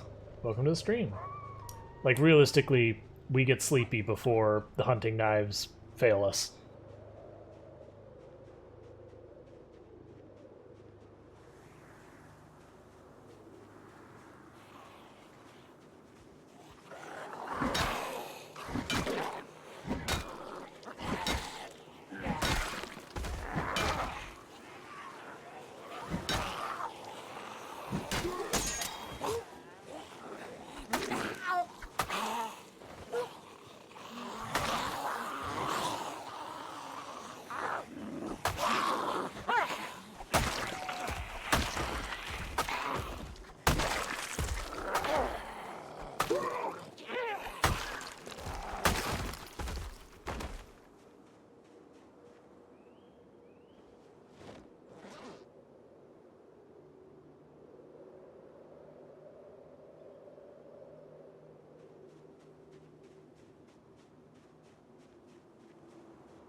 Oh yeah, and I should. Like that's the point you get into trouble normally is when you need something. Because you're like, okay, I don't want to go to this place, but I need to continue looting and all that. And that's the reason that once you get kind of all the things you need, so far as like, you've got your generator, you've got, you're set up on a gas pump, you've got a farm going, you know, maybe you can fish. Like, the base we have right now, I could fundamentally just live there. And probably never have to worry about a thing. But that's not our goal. Like, living forever is not... Like, once you get over that hurdle of setting up your base and making it safe, then surviving for effectively ever stops being a, like a big milestone to hit. It's that initial setup. And that's one of the reasons why I'm glad it's always dangerous to engage zombies. Because I feel like, alright, maintenance, that's 5 or 6? I think 5? That's big.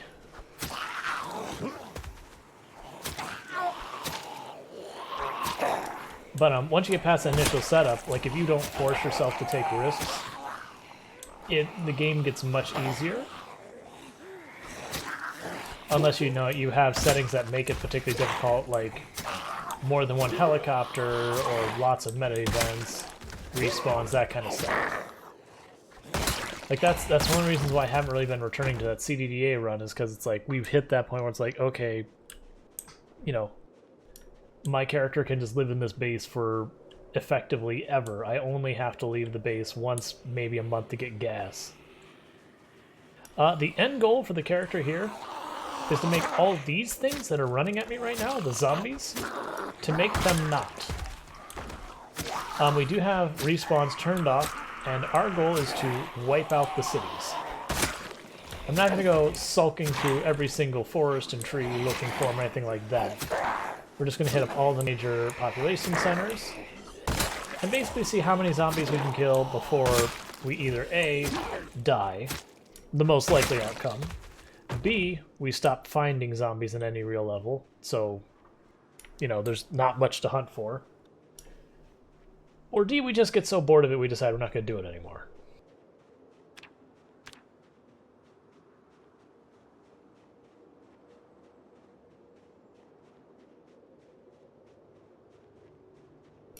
Oh yeah, I've set up at that location twice. Once I was going to set up at the cinema itself, and we never quite got that far, and the other one I was going to set up near the gas station itself.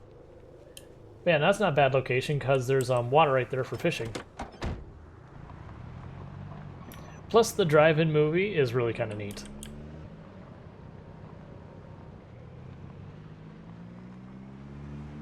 Like, to me, that drive-in movie theater seems like a really good base location, because if I'm not mistaken, it only has 2 entrances. One where the projector is, and then, like, the side entrance where there's the popcorn/ice cream stand. So, it's a very defensible location. You can wall that off very easily, and then, you know, you only have 2 places the zombies can push in on you. And if you start losing the fight with the zombies pushing in on you, you just go to the outer wall, climb over, and they're all inside. You know, and then the only risk is that you climb the fence into them or something.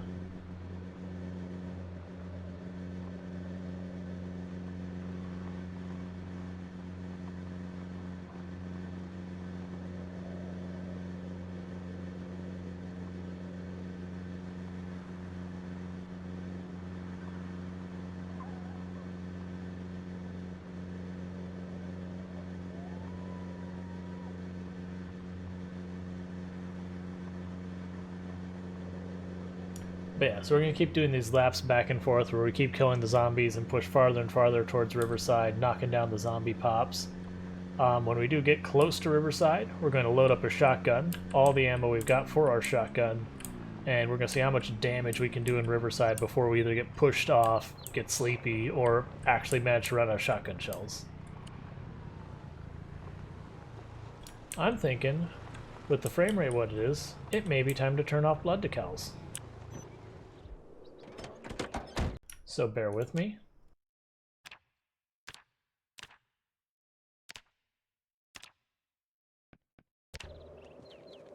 So yes, now there's no blood decals. Actually, I should show you guys what blood decals even are. So if we go in here and I go blood decals, all of them, and you look at the ground, all this dirt looking stuff, all of that's where zombies died. Each individual splotch here is a dead zombie. All that over there, all that over there, where it just basically looks like someone just drug mud everywhere. That's just dried zombie blood. But you can also see that my frame rate is a little not great right now. So we're going to turn that back off.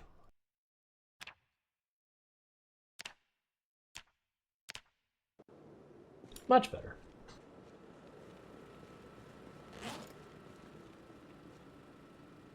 Oh, is there a body? Ah, here's a desiccated body. I can still drop a broken knife on it.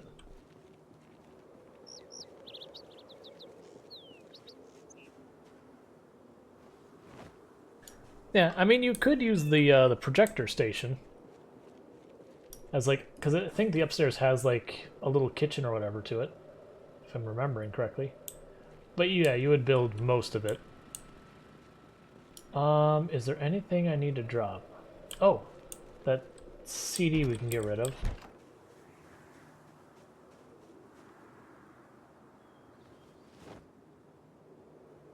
Was there any of these VHS tapes actually worth watching? That one. We've already read the cooking book. Yes, we have. So let's go ahead and get some cooking skill points.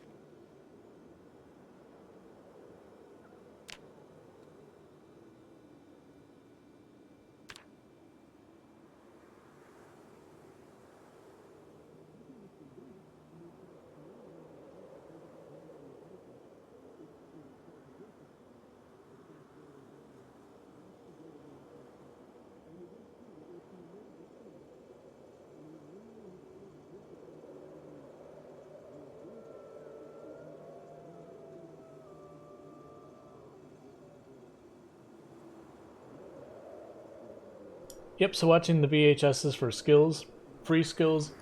And the weird thing is, even if you watch the actual show on the television when it was on, if you watch the VHS for the same show, it does give you the skill points a second time.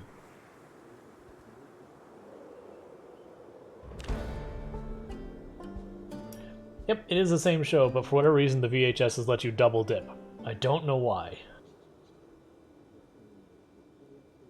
So that puts us up to cooking 5. And the big thing about cooking skill is it makes it so you don't have to use as much material. So like if I were to take a fish fillet and, you know, maybe I only get 3 recipes out of one fish fillet. Having higher skill, maybe I get 4. Maybe I get 5. I think there's other benefits to it as well, but haven't really explored all that. I don't think there's any CDs that give you anything other than entertainment, though. Let's see. There's no books I need right now, because the only book I need is Expert Tailoring, which I don't own.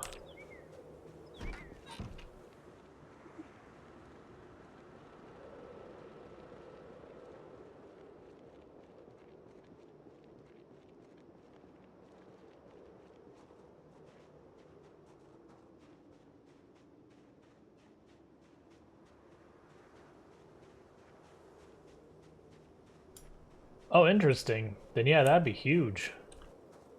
Being able to just use rotten food.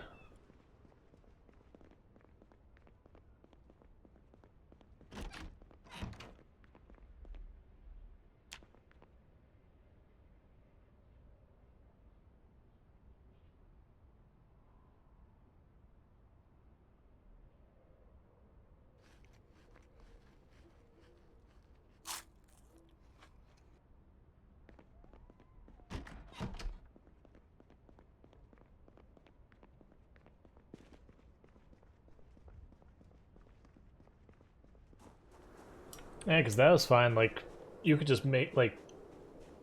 If you can eat rotten food, winter becomes trivialized, if I'm not mistaken, because you could just take all that rotten food and just make stews all winter long.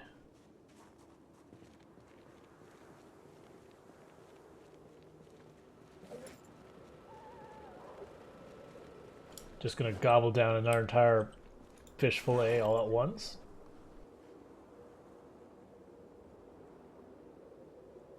Gonna do it again.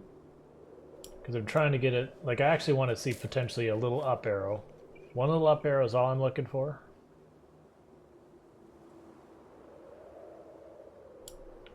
Because then I can let it slowly go down until it hits down arrow again, then we'll fish some more. There we go. We got food on us.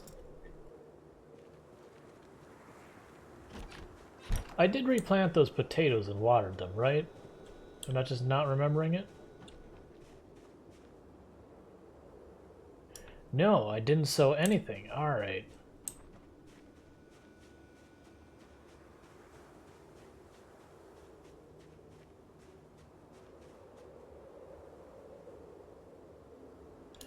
Okay, that's fine. We have extra potato seeds here.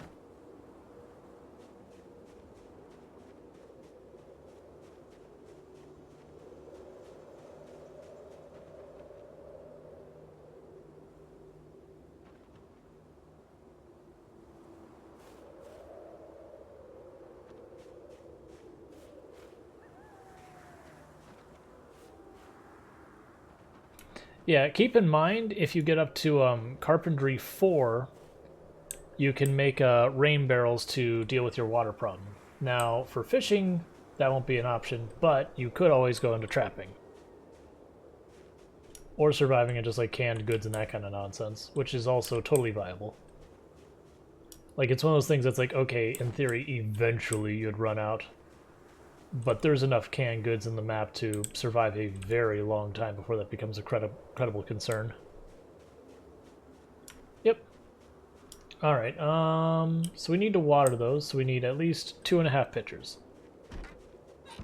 Or water things. I'm just gonna grab them all, because some of the other stuff might need watering as well.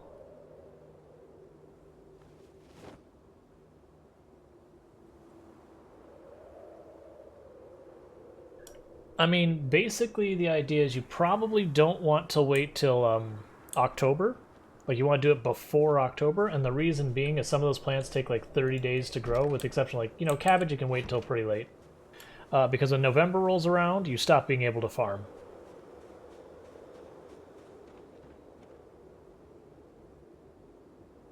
So that's the big thing. So it's not how early you plant stuff. That like you can actually just simply not plant stuff at all for the first year if you don't want to.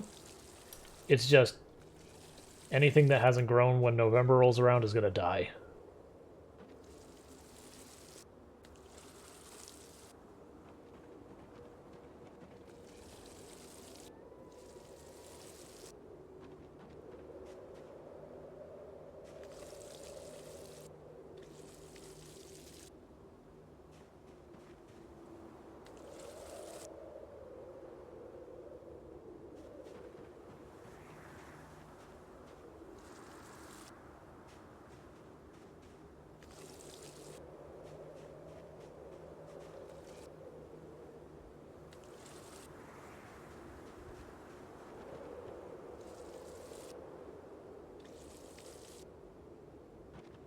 Oh yeah.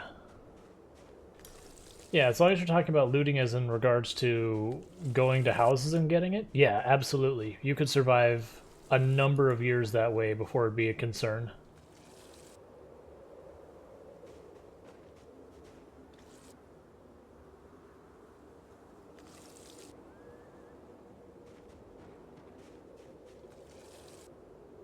You'd probably need to either live nomadic or travel a lot to get the food, but that's not that big deal.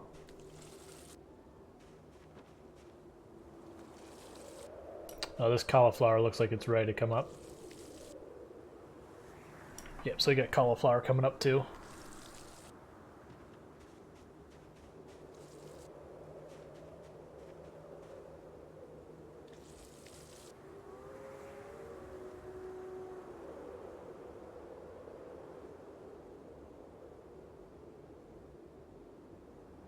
Oh, some of it's ready to come up. That's fine.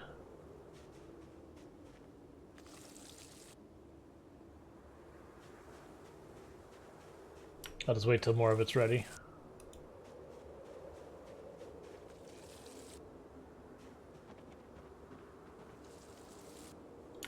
Oh yeah. Yeah, and if you're losing weight, the foraging and farming are ways to get food that'll help you continue to lose weight, if that's what you want. If you're trying to gain weight, then fishing and trapping are what you want.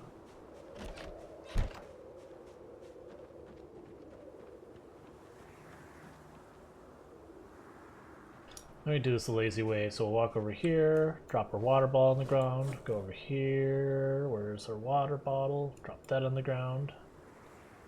And walk back over here and say, fill it all up.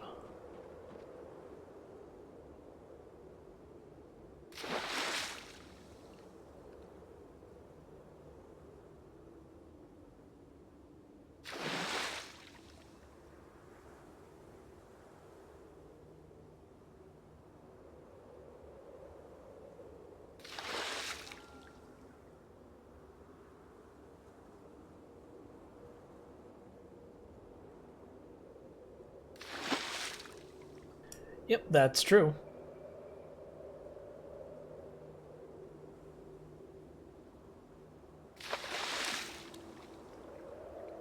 I mean,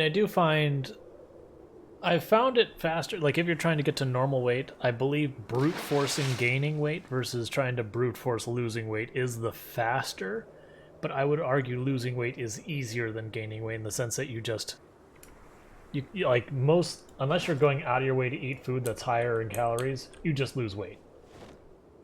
That's just how it goes out.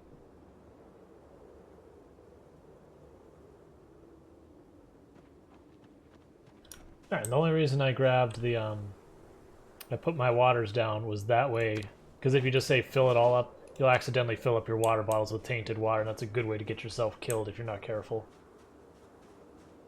So I just put them aside so I could fill all without thinking about it.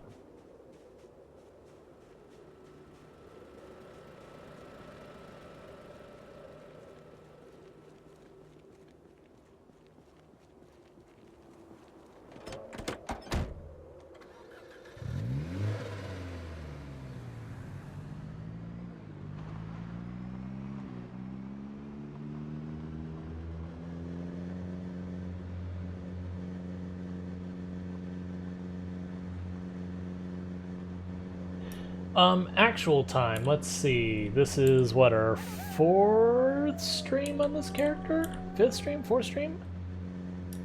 Streams are usually 10 to 11 hours each, so 40-ish hours, give or take.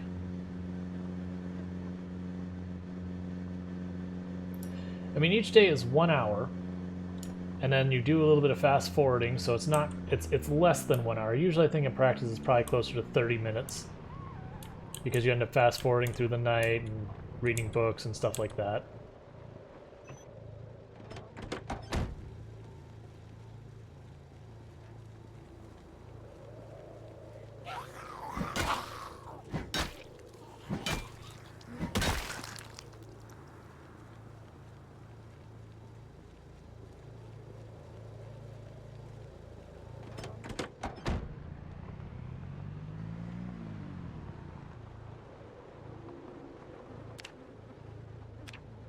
Turn on the weather forecast, just in case you have something nasty coming up I need to be aware of.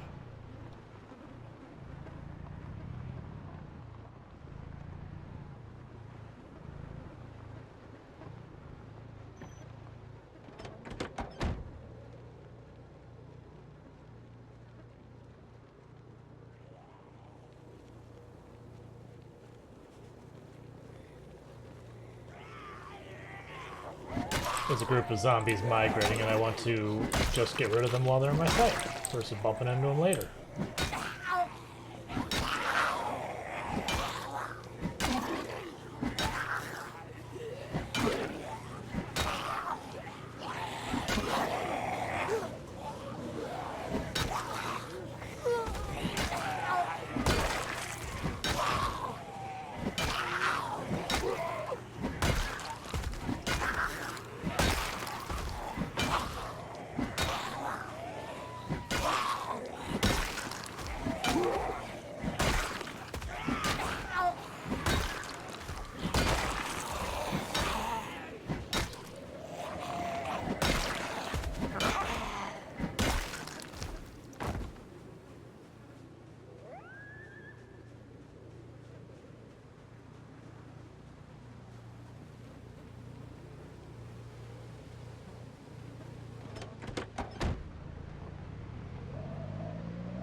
Yep, the prison is a dangerous place.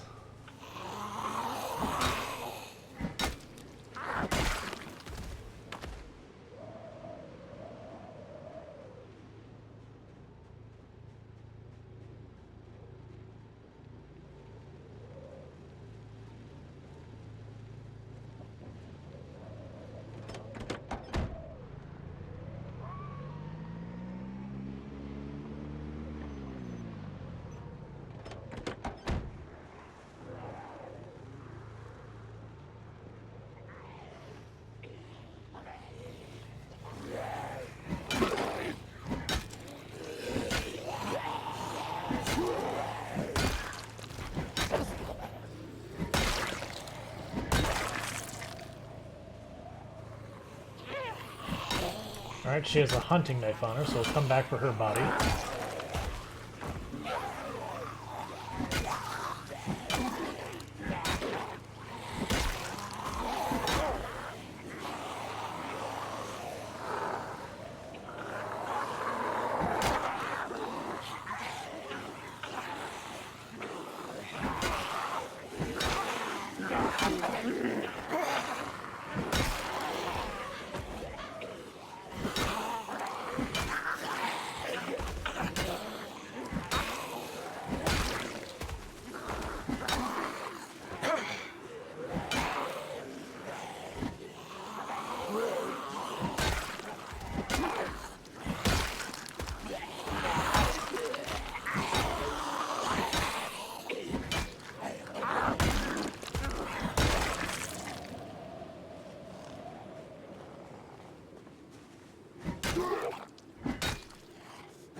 Okay, I think was that the one with the hunting knife?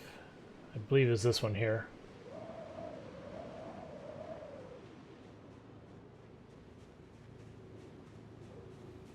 I actually have not been to Louisville yet. This character I am hoping will make his way over, or make her way over there at some point.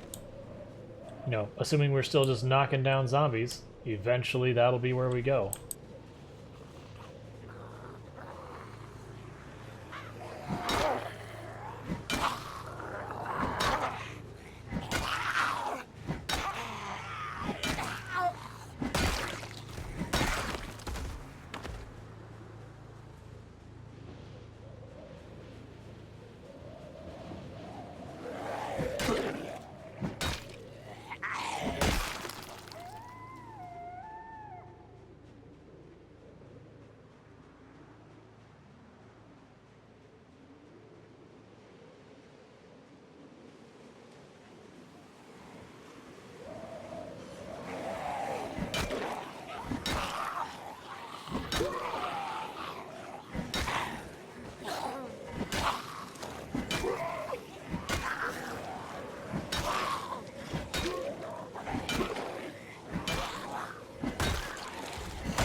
Yeah, no, it's going to be 16 times pop, going to both West Point, well, the West Point, the mall, and Louisville are going to be very much be at the edge, just meat grinder, and wait. That is one of the reasons why I'm saving it for last, just the eastern front. The plan is cut up to Riverside, work our way west, then south, then wrap around all the way to the east. Let's get in the car and recover our stamina before we poke any more groups.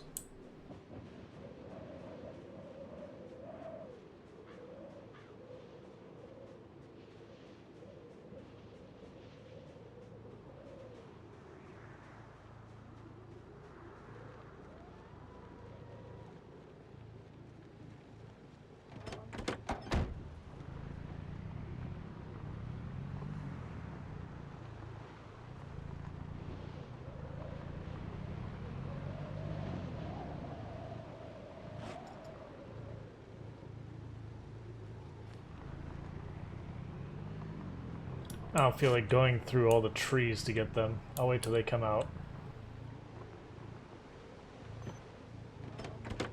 The trees just kill our visibility range.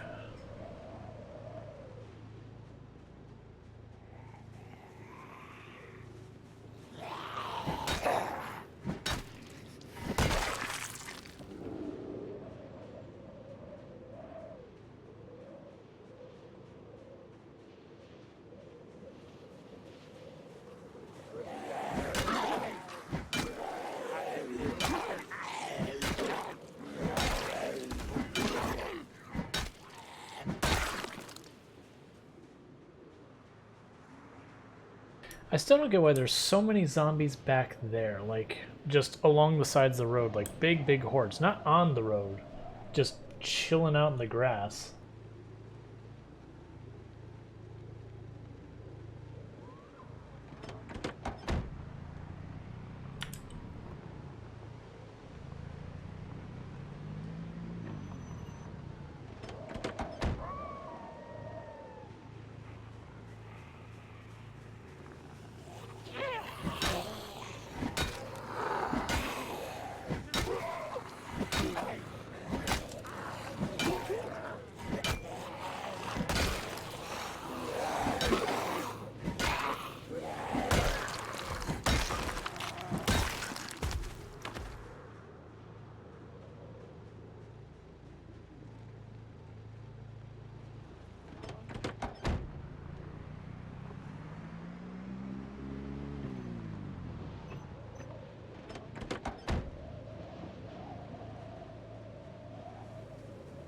That's all it is. Move up, yell a whole bunch to draw these nearby zombies out, kill them, move up, kill a whole bunch.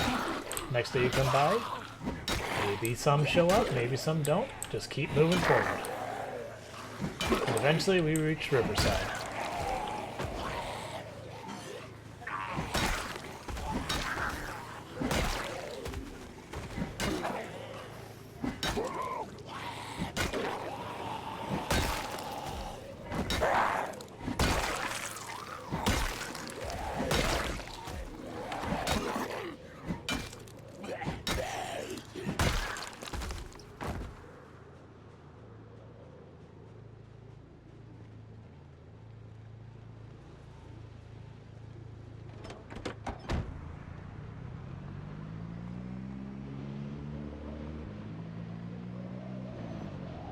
Alright, which way do I want to go here?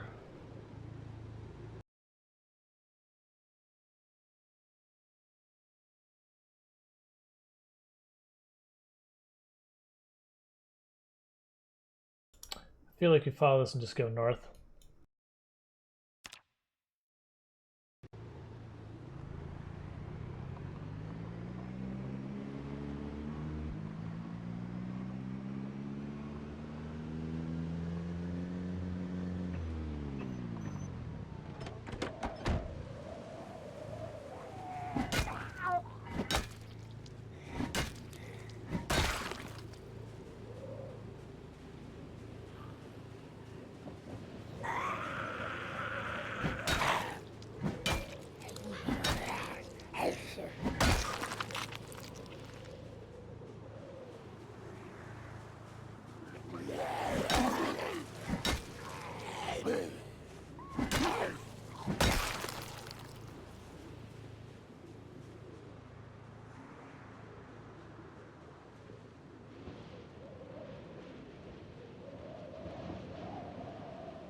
Don't want to get in those trees, so we'll just cut across and kill over here.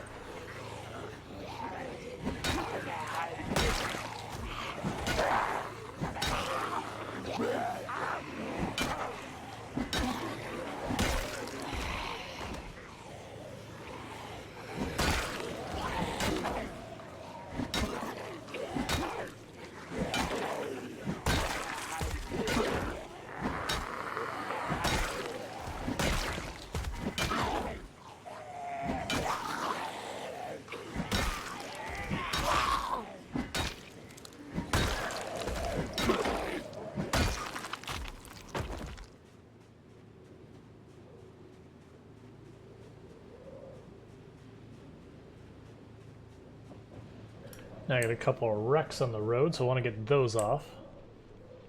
Luckily that's not a problem. We got a propane torch with us.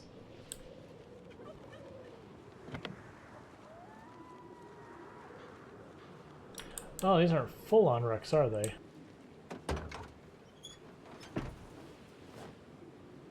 Yeah, you can keep the screwdriver.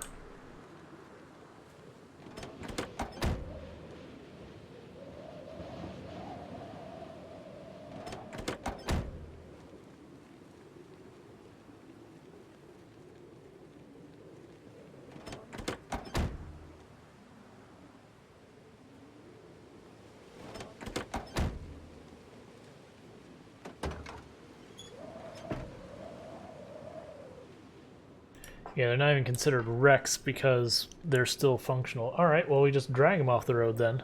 Fair enough.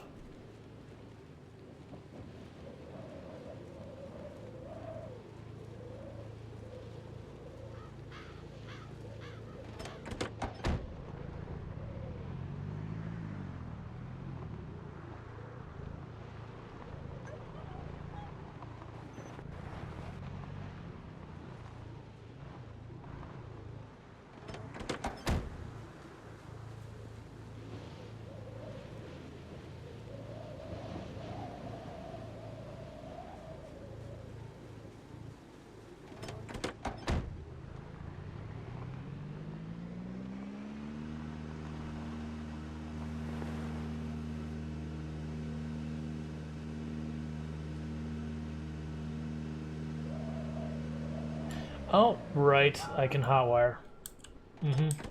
That's a better idea.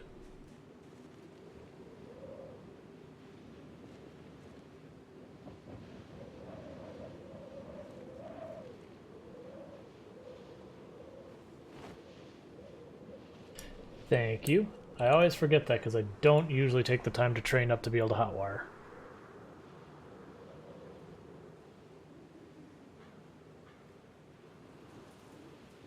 So then I'll fill it up with gas, I'll pull it off, they'll siphon the gas off, repeat the process.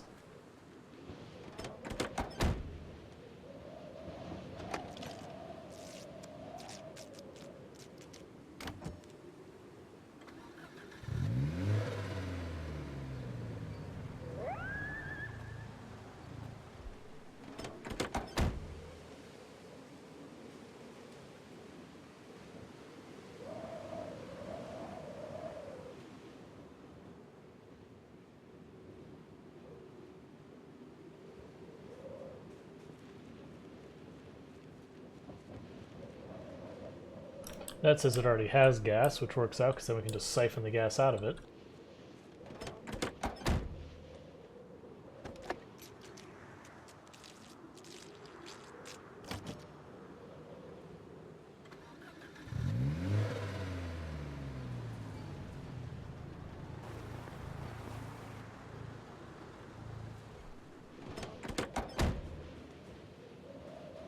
Let's add the gas from here into this and then siphon off whatever's left in that.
I didn't want to eat that whole thing. Oh well. We're committed now. That's fine.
Figured we were gonna pull in our horde there in a second.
Should have been fighting back here.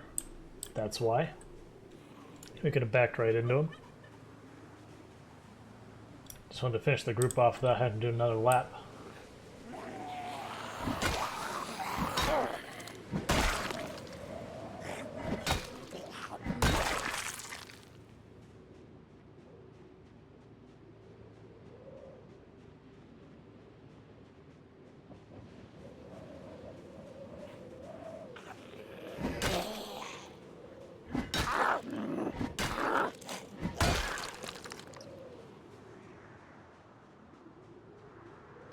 Alright, we're about to get sleepy, so it's time to turn around. Made really good progress this day. Let's see, how close are we to reaching Riverside?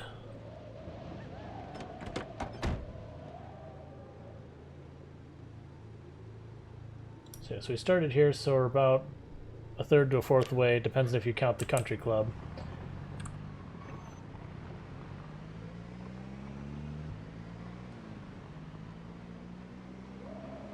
Part of the reason I'm hopping in at this point to turn around when we're getting sleepy is because there's a good chance some zombies, as we've driven by, have wandered onto the road that we'll have to clean out.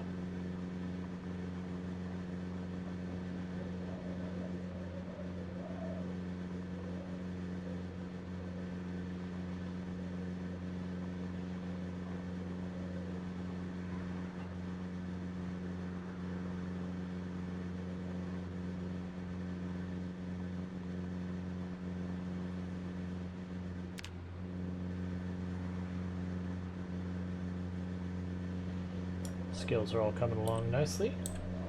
Getting real close to hitting our next point in strength. That'll be nice.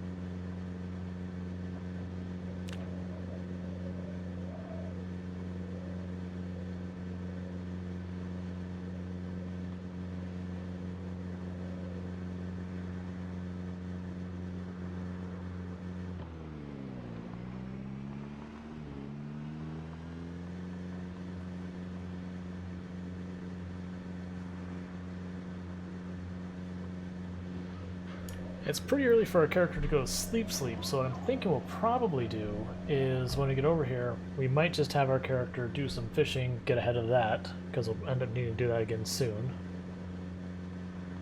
So have to ping pong back and forth between that. And the good news is, the more we fish and the better we get at fishing, the less often we'll have to fish because we'll catch more each time. Like eventually I'll start putting the fish in the freezer so I don't have to fish more.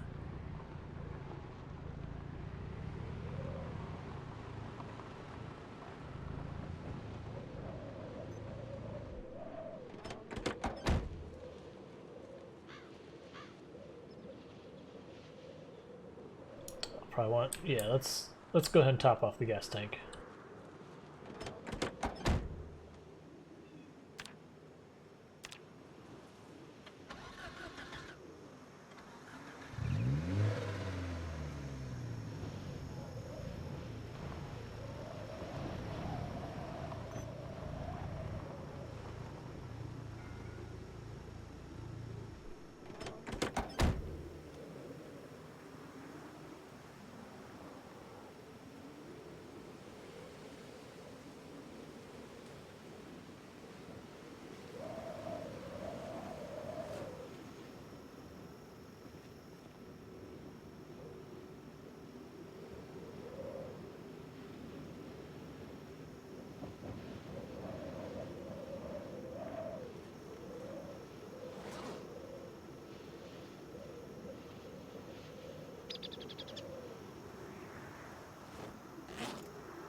There, so we've got that all topped off.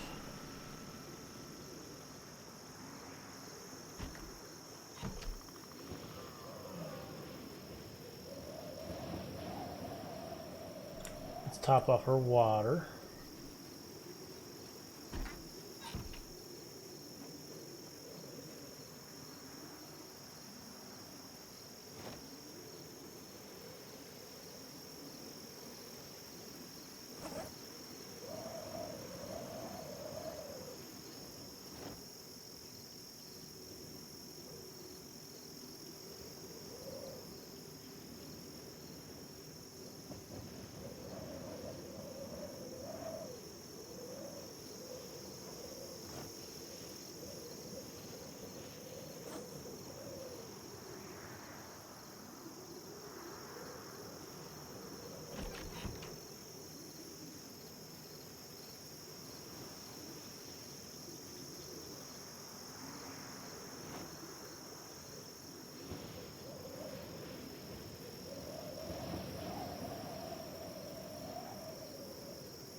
Alright, let's see. And what I want to do is actually try fishing with something other than just the fishing pole. Maybe it'll be quieter.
I don't know where you came from, lady, but you're out of here.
Yeah, this seems way better than the other.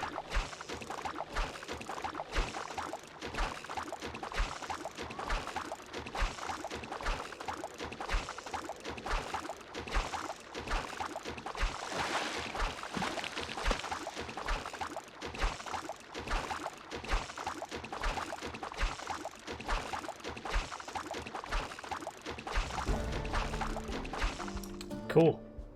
2 fishing.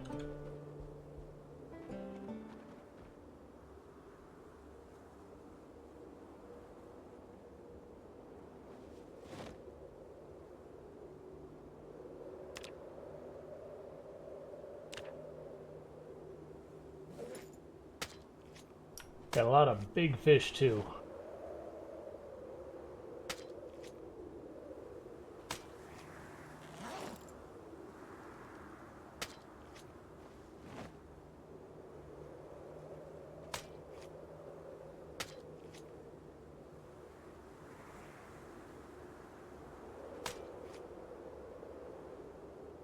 We're gonna have to freeze some of these fish.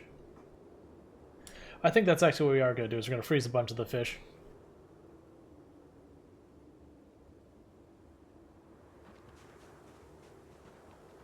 We have 18 kilograms of fish.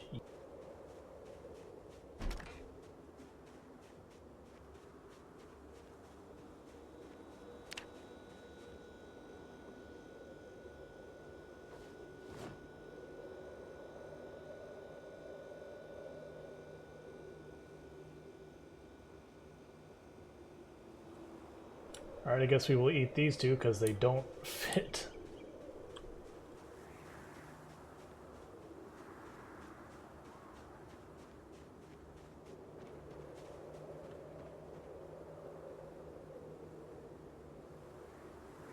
Right. We are... Yep.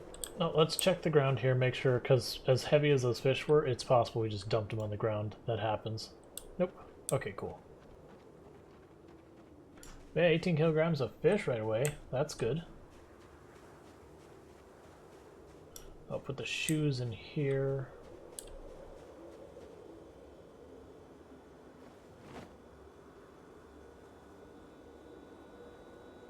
Socks will go there. We'll put away our fishing tackle.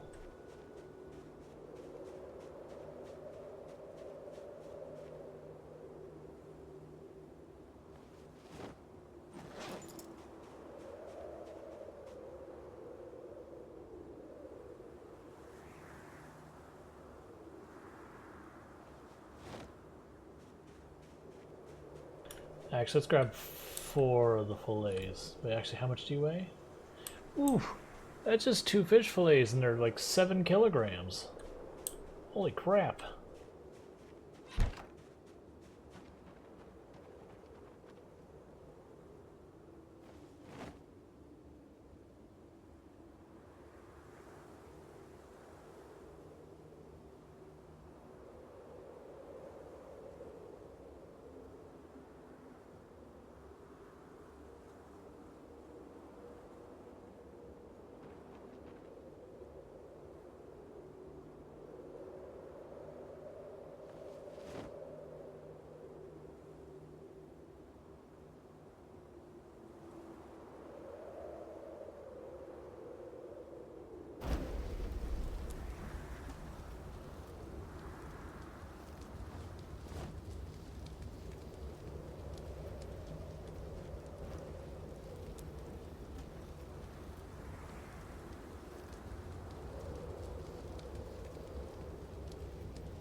And thank you for everyone who has been following, subscribing, doing the bits, doing the donos, doing the hosts and raids and all that good stuff. It all helps and I really do appreciate it. I do hope you are enjoying the stream.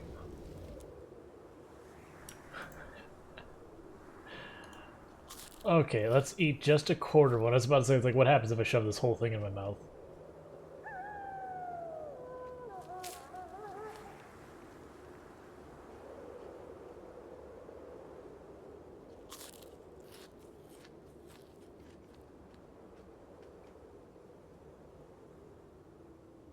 Getting them gains. Getting all them calories.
Alright, we're just checking our plans and we get back to it.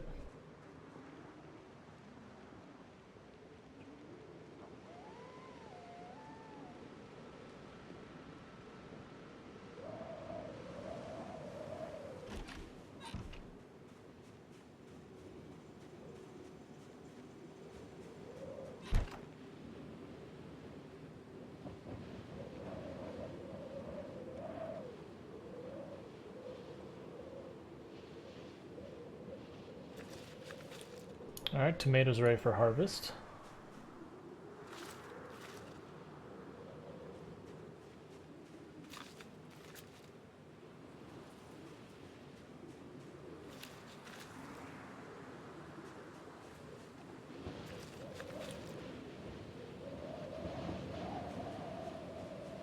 As is the broccoli. We can hold off on the carrots to get at least one to be seed bearing if possible.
I'm suddenly realizing I don't have anywhere to put these.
Alright, let's see where we can make these fit.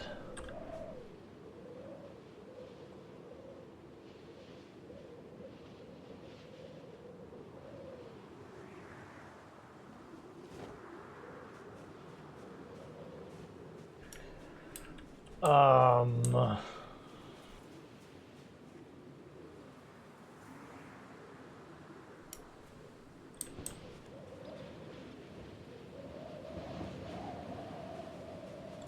Sure.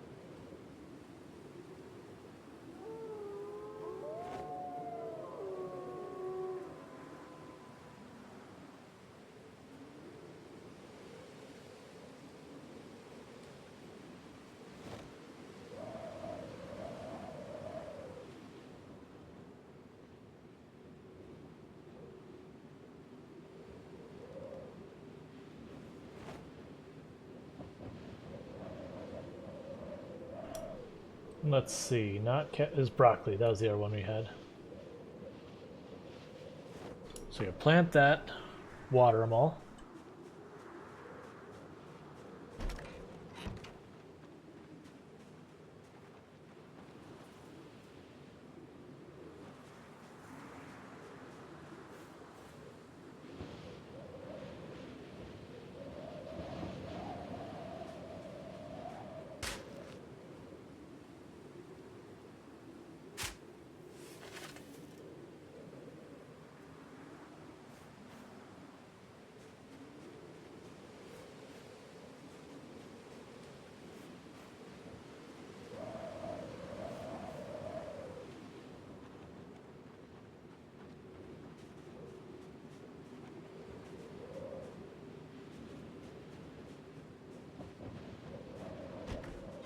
Alright, so I need to watch out for more shelves or something for storage, because we are maxing out all of it.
Getting all our plants watered, getting them all nice.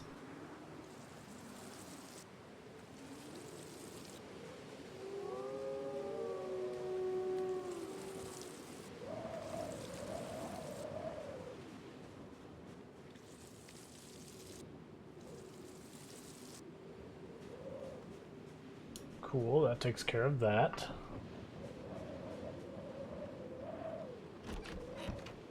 And extra water bottles, so I'm going to put them over here as well.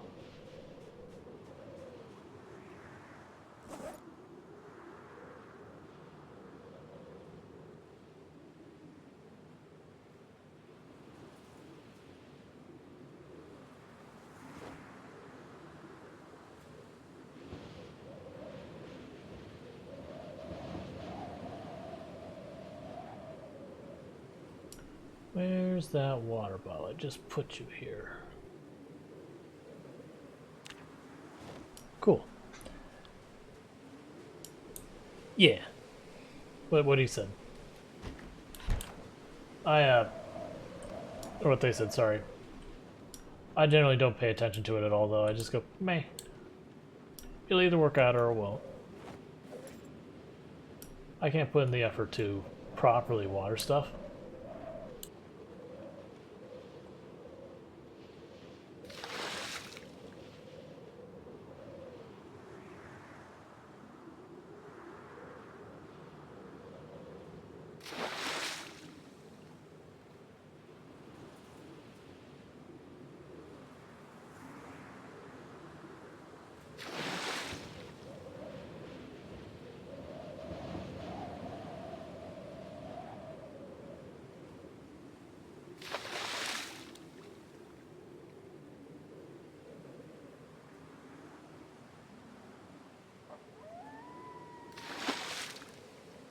Okay, it's gonna be the last one, then we'll be good to go again.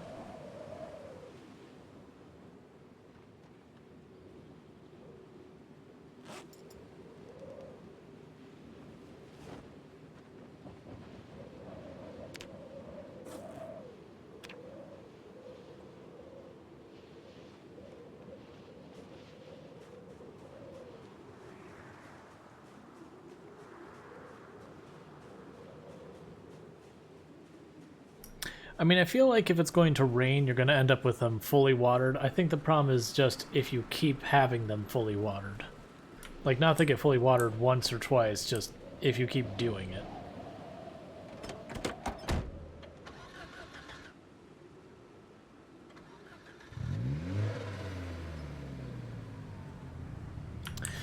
Yes. By their current roadmap, the next major update is going to be wildlife and then some gun reworks and such like that, combat rework kind of stuff. The one after that will be NPCs, and then the one after that will be like more advanced stuff with the NPCs.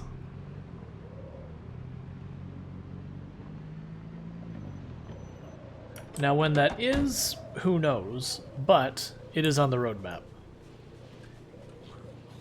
Because, like, they did have NPCs way, way, way back, from my knowledge, but, like, they weren't really fleshed out particularly far. And so rather than having, you know, half-implemented NPCs, they were like, yeah, let's just wait.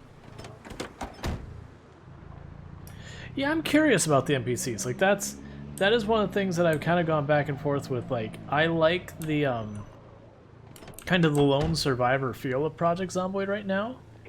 And I do concern that NPCs being added kind of get rid of it, but at the same time I'm not against NPCs, because like I enjoyed State of Decay, and you know that's 100% the way State of Decay was. You know, you had friendly, neutral, and hostile NPCs you ran into. As long as it's not something lame like you just go near a house and suddenly you get blasted with a shotgun and dropped instantly, which I'm sure they won't do because no one would play that. It wouldn't be fun. You just turn off the NPCs because in that scenario you just blast all the NPCs.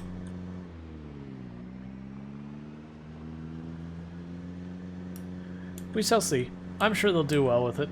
They seem to have always done pretty well with their changes.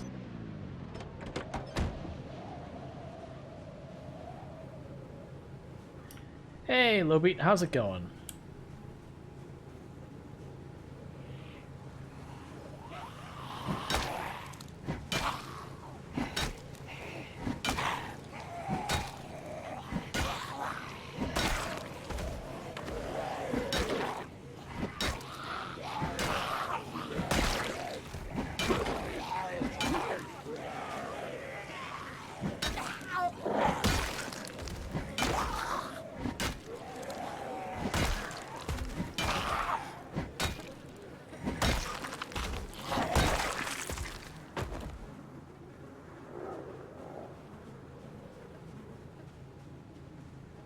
Yep, that I am. Because then I go driving all over them, it messes your car up.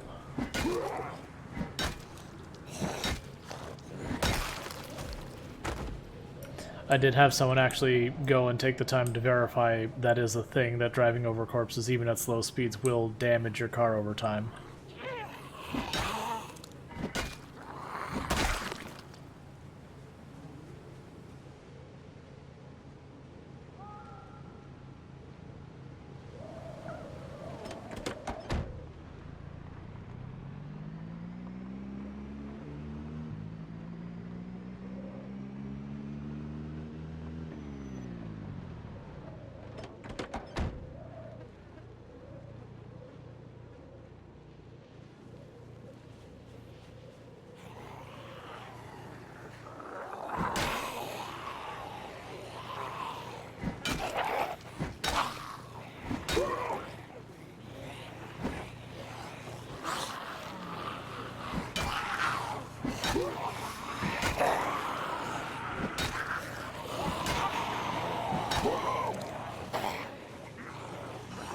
Yep.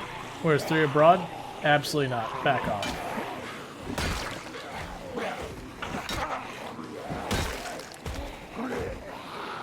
Because when that happens, you hit one and the other ones just skip past you.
Yeah, there's a good chance the NPCs are a long ways away. Well, they do a good job of updating the game. What usually will happen is you'll have the, they call it Thurstoids, that'll update you on what's going on. But, like, usually it's a while before you see progress in the updates. And then they get near, like, ready for deployment. We've had a few close calls. Nothing super duper dire close, but a couple very, somewhat close calls. That's pretty typical of any run you go into. You're going to have at least a few times that you get close to getting stuff happen. Alright, we brought a whole bunch of, where are they? Metal bars with us for backup weapons.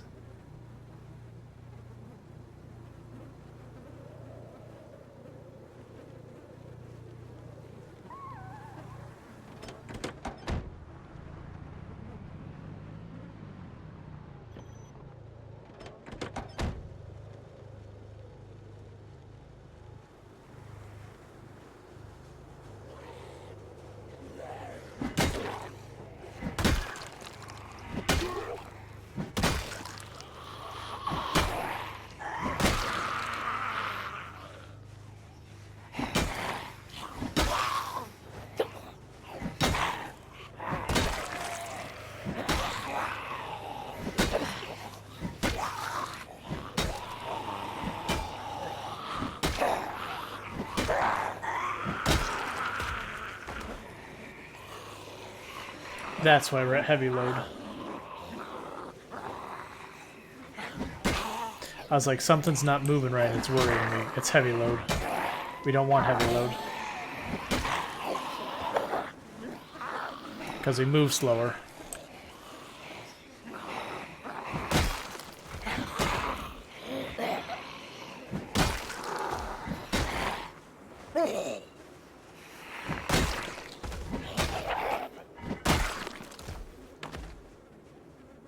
Yes. I just thought it's still at fairly light load versus heavy load. This ought to help though, because this fish fillet is ridiculously heavy.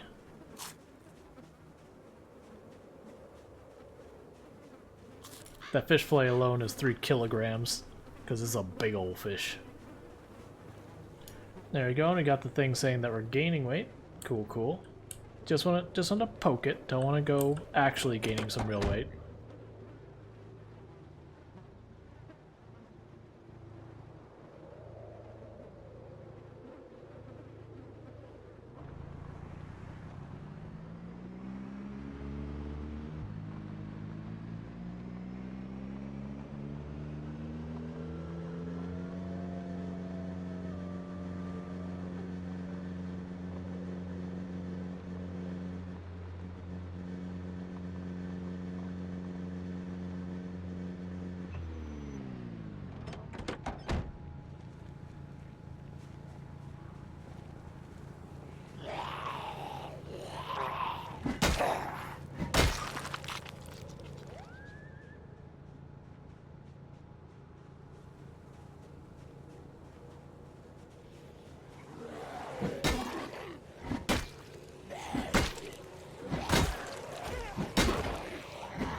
Yep.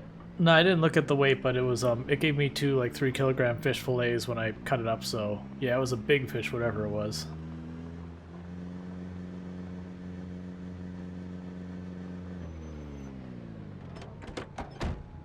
That is a lot of randomly spread out zombies. Alright, so we got them coming from both sides. Let's be smart, let's just go this way. Are we at heavy load?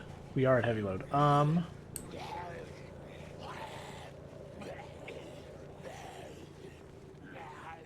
There, we are no longer at heavy load.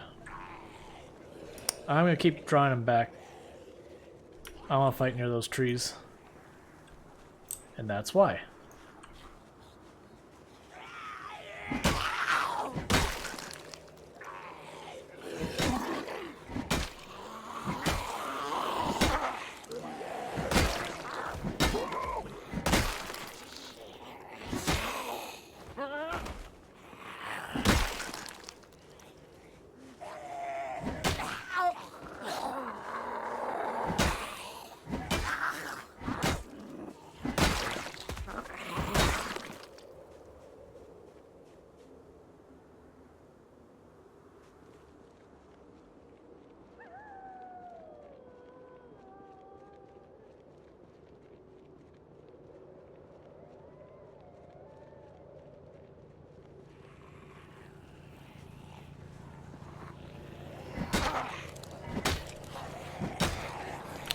Where are you going? Like, quit trying to flank. Trying to box me in.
Alright, this should fix heavy load for us.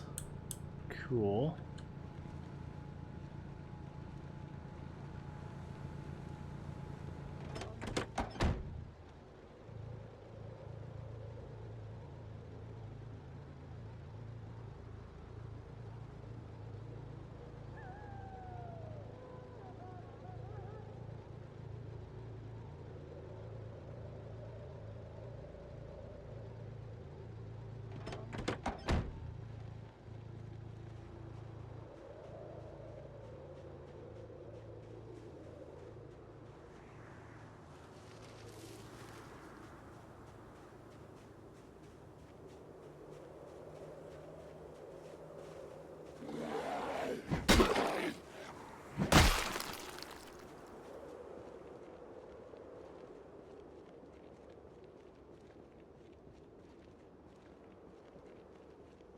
Yeah, fairly heavy load is fine. It's heavy load that's like, no, no, no, I don't want heavy load.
We went from having groups to absolutely nothing.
Alright, we're right about to be tired, and I think we've made good progress again, so we are going to turn around and go back.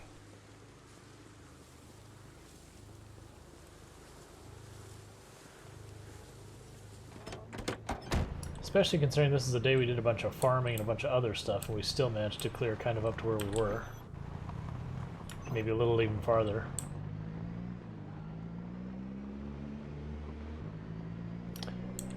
Perfect timing, starting to rain. Let's get out of here.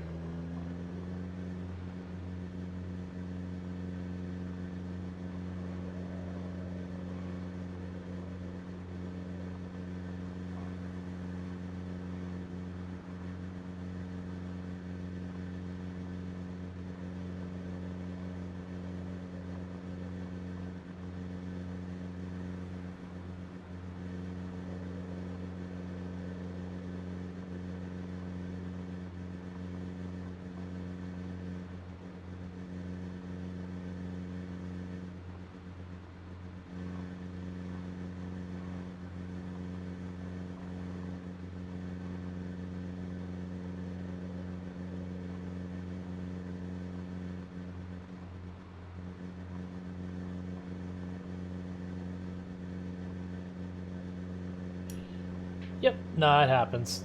Like, that's one of those things that's not intuitive. Like, a lot of the stuff with the car requires you to pull up that little, the little wheel. I almost never, notice it. Yeah, we don't technically have Sunday Driver, I just drive like I have Sunday Driver most of the time. Like, on the big 4-lane roads, once we've cleared it out enough, I'll end up driving much faster. But right now, there's still definitely zombies in the area. It sucks to go full speed and just trash your car, slamming into zombies at absolute full speed.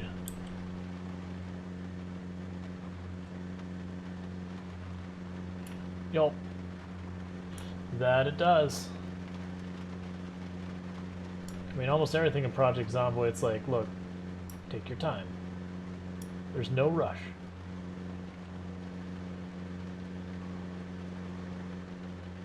Rushing is how you aggro way too much. And then you die.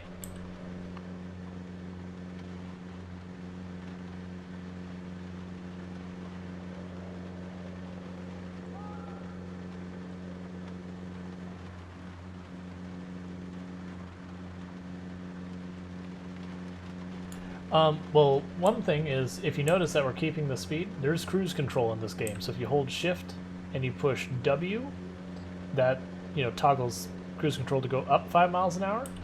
And you hit shift and you hit S, it'll cause you to slow down 5 miles per hour.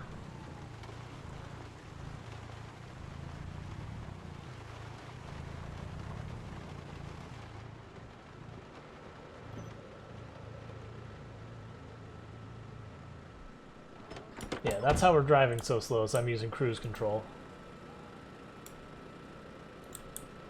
You know what, do we have electronic parts on us?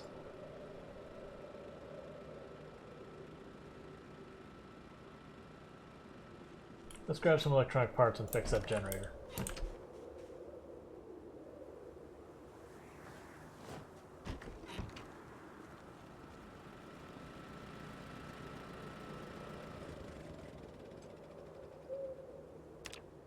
Assuming that helps with electrical, so let's see, 99.67? Oh yeah, that helps a lot with electrical. Alright, well I know how I'm getting my electrical skill up without even putting any effort into it. Just keep patching up the generator as needed.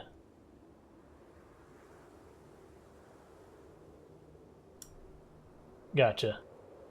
Yeah, and that was something like I had been played for a very, very, very long time before I learned about cruise control.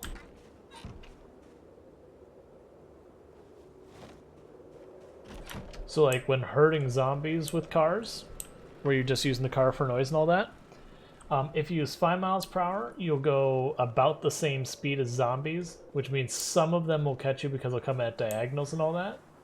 And then you can just bump it up to 10 when they start getting close, just inch ahead of them kind of thing. So it really helps.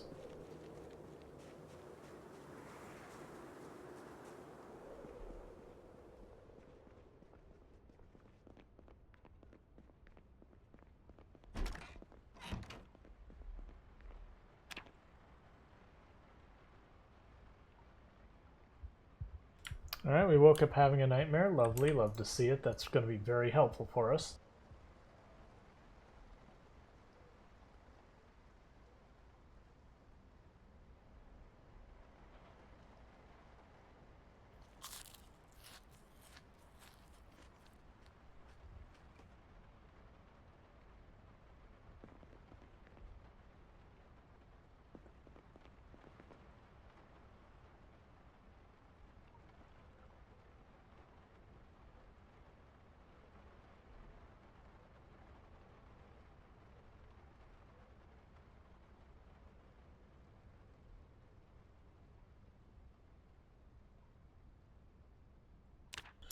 There we go, we'll finish up getting a night's sleep.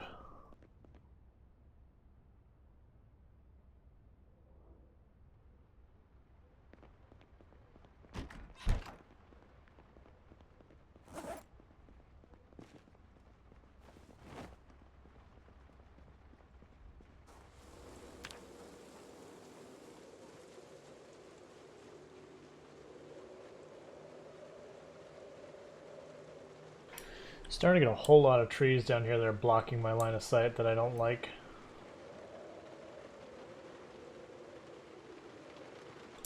So I might start chopping down more trees again. Yeah, I think we'll do that since it looks like it's going to be a rainy, miserable day.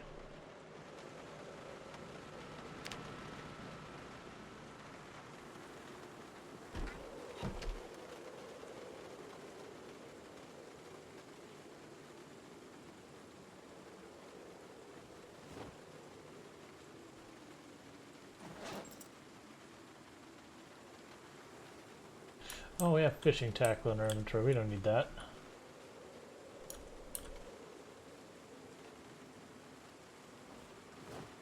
Top off our water.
Yep, from time to time, unfortunately, you just have to clean up the trees, because otherwise they'll just block all your line of sight everywhere. Like, you see I'm up here now, I can't see anything after it. That was the reason I'm like, alright, these gotta go. Because I could come down here and have zombies down here and not know it. Now granted, that's very unlikely with how many we've killed, but you don't want to take your chances. Plus, if I ever decide to drive my car through here, these trees will absolutely demolish our cars. I think what we'll probably do is at some point we'll, no, they don't grow on roads. So that's the thing. I think at some point we'll go over, there's some concrete mixing stuff at the hardware store. I might even put like a perimeter around the base that we were just going to pave, not for the purpose of driving around, just to deny the tree places to grow. Oh, we have a bunch of logs here from a previous thing. Okay.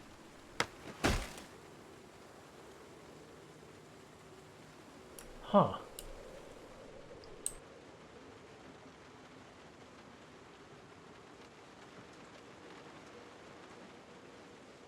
I don't care about those trees, they can stay.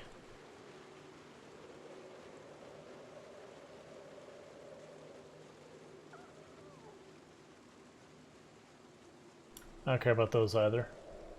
So this will be the last one we chop down. I say as we have 2 ticks left in this axe. Alright, yeah, we're just going to finish the axe off. It's got no durability left, let's wrap it up.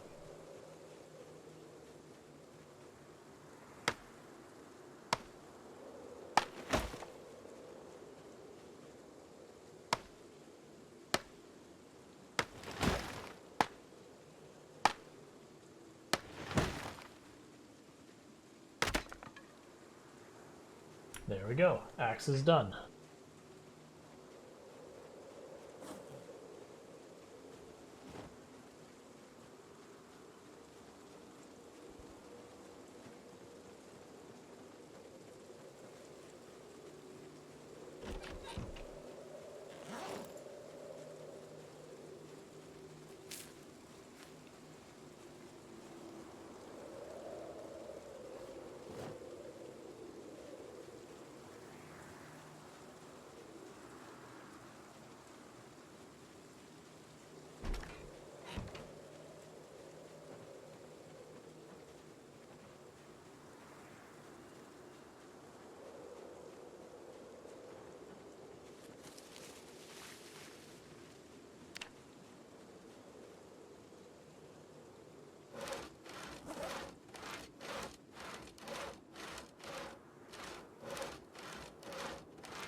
I do find it funny, like sometimes the fog like slowly takes hand away and other times it's like, oh, fog's gone apparently.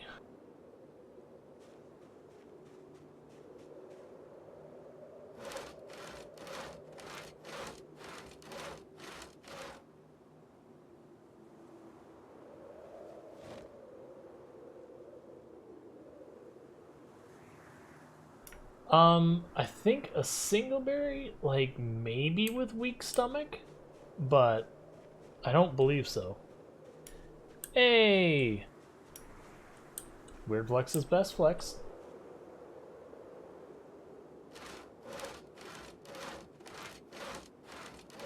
A log weighs 18, or I'm sorry. I think the log weighs 9, and when you saw it up, it weighs 9 as well. Like, there isn't a way to cheese the weight, unfortunately.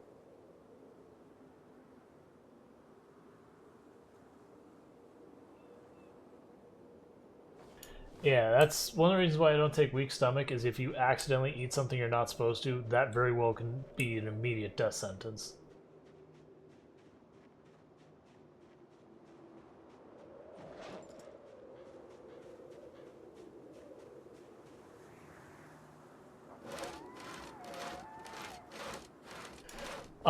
You would need the herbalist trait to test it. There used to be a way you could test to isolate which ones are poison and which ones weren't.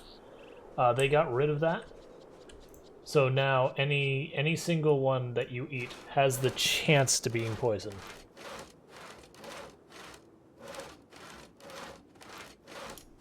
Yeah, I could. It's just the logs weigh the same as the planks, so I'd rather just saw them up and be done with it. Because either way, I gotta lug it back here anyway, so it doesn't really matter too much. Yep. Because the way it used to work is you could safely eat a berry, even if it was poisonous, and it would make you sick. And then you'd be able to max, like, just watch for that texture and not do it again.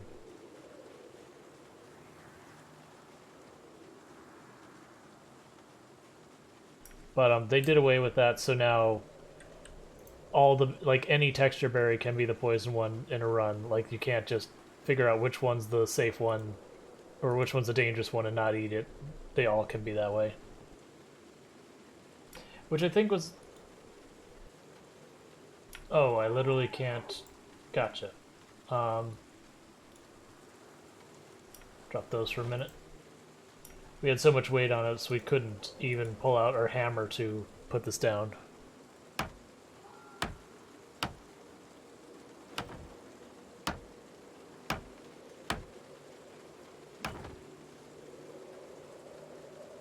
It didn't like the words noob and rat traps.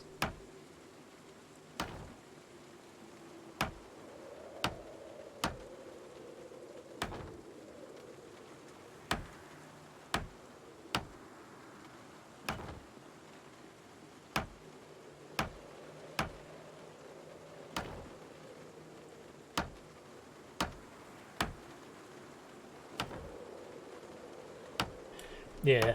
Well, and that was one of the things, like, a lot of people were like, weak stomach's free points just because eating something rotten was not that dangerous a lot of times.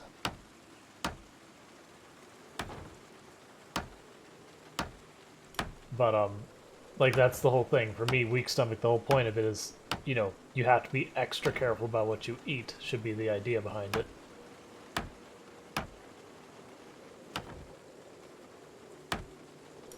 But yeah, you used to be able to isolate which berries are poisonous even with weak stomach, and then mushrooms, you just don't eat poison mushrooms.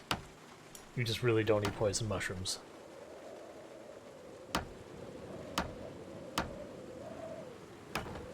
Oh hey, I just realized we've crossed 10,000 views that I've had in the stream. Cool.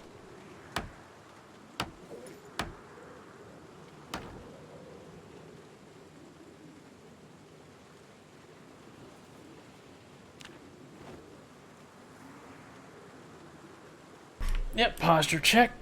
Thank you.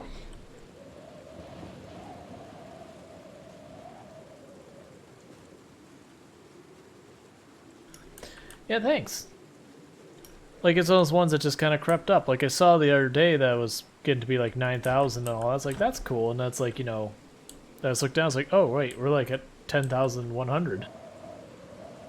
Okay.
But on that note, thank you for everyone who's been tuning in, who's been lurking, who's been chatting, who's been subscribing, who's been following, doing the bits, doing the donos, doing all that good stuff. It all helps, and I really do appreciate it. I do hope you all are enjoying the stream.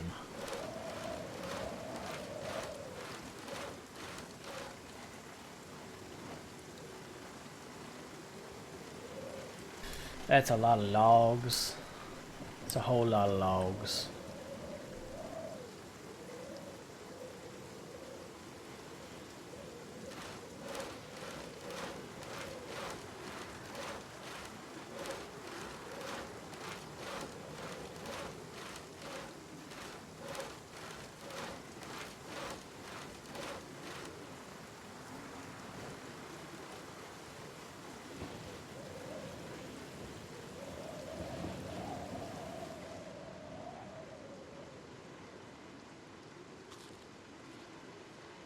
Oh, our vegetable salad is no longer fresh. Okay. That's fine. Let's make another one.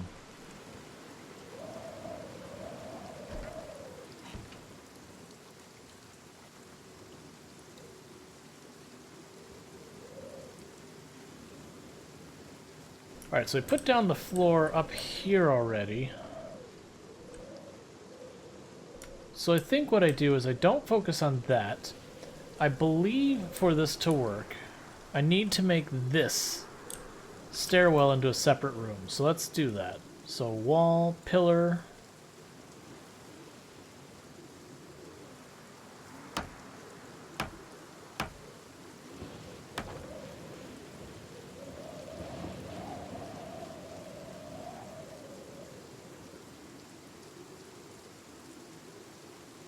Trying to decide where I want the door. Yeah, let's put the door here.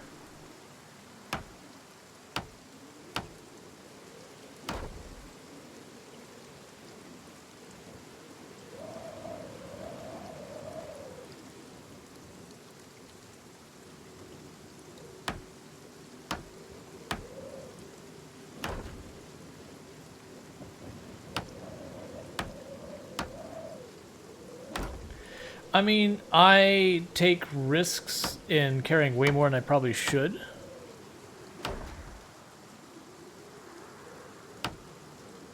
You seem like a vet of the game instead of one of the new players that came along with the new big... Nope, I have been around for quite a while. I'm at 800 something hours. So I have not just recently started or anything like that.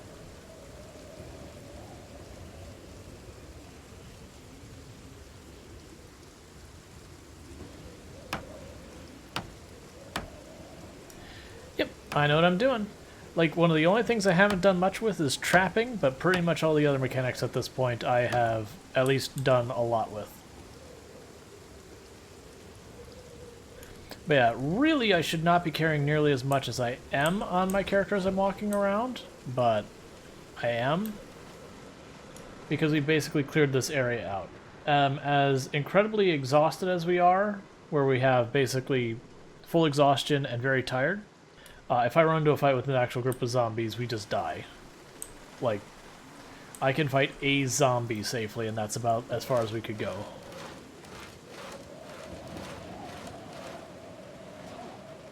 So this is one of those needless risks, things you should not do kind of situations. Alright, let's see.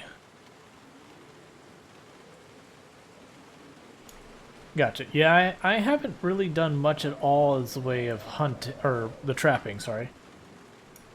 How combat works, especially the nerf with the kitchen knife. Yes, so short blades, to my understanding, got a really solid nerf. You can still get the one-hit kills, but generally speaking, you won't one-hit kill if you've aggroed multiple zombies until you start getting to, like, short blades 6 or 7 or 8, like way up there, and then you get the chance of just stabbing one-hit kills. So they got a nerf. They're still strong, but their strength now is the fact that they use almost no stamina, not the fact like the one-hit killing that they used to do. But generally speaking, a lot of combat still works similar to what you'd remember. It's just there's been a rebalance. These days, kind of the stuff that people will dispute as the meta are spears. They can do a lot of damage at range very quickly. It's just their drawback is their durability is absolute crap, so they break real fast. The other one would be axes, because you can go with the lumberjack who gets Axeman, which just means more damage faster. But I would say arguably the weapons are pretty well balanced now, where the hunting knife can actually kill stuff pretty readily. I think it starts at like 4 or 5 hits with no skill. About 3-4 you're doing 3-4 hits, and then by the time you start getting to 7-8 you start getting the occasional one shot in there. But that's pretty consistent with a lot of weapons.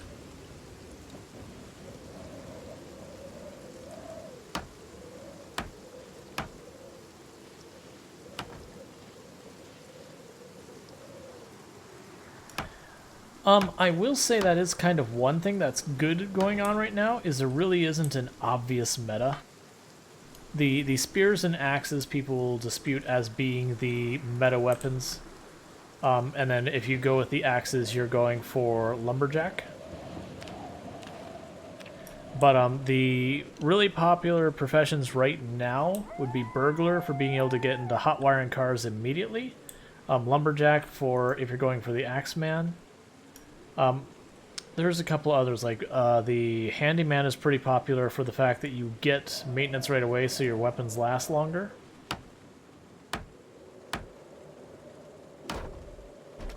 As far as traits go, the ones that are pretty popular right now are keen hearing is kind of the one that everyone wants, because being able to see behind you is just absolutely useful. Fast learning, because gaining skills faster is amazing. And then lucky just means more loot. Otherwise, the others people will get very opinionated on. And so it kind of goes back and forth as to what's that. Now this should be considered inside if I'm not mistaken. Like, we shouldn't be getting wet in here anymore.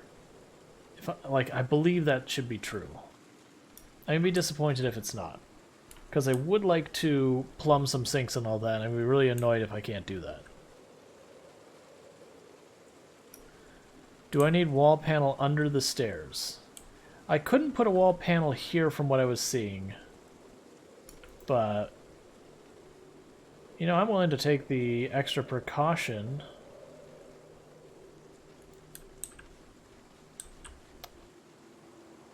I mean, it looks like it can see through the stairs. That's okay. What we'll do is we'll put the stairs inside the walled area as well, because that's what I planned already.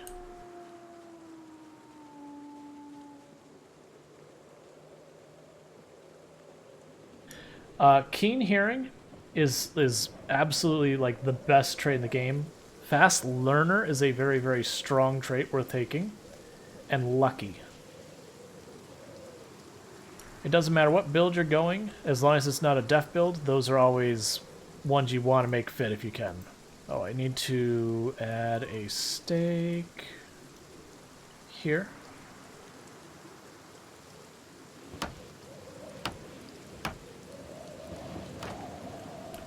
Negatives that are very popular is a lot of people consider Smoker to be free points. It actually even has benefits to you. Slow healing is a very common choice because if you're getting injured, things are already not going well.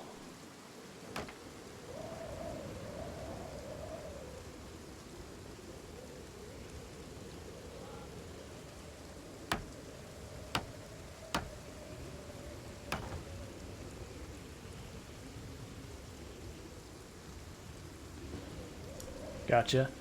Other negatives is some people take like underweight or overweight. Don't go off by my build here. I say it on stream very regularly. The build I'm currently running is not a good build. It's not a good build just for beginners. It's not a good build for veterans. It's just not a good build. It's just a build I enjoy. And that's because when I start, all of this is empty. So it's 0 to hero. And I kind of like that.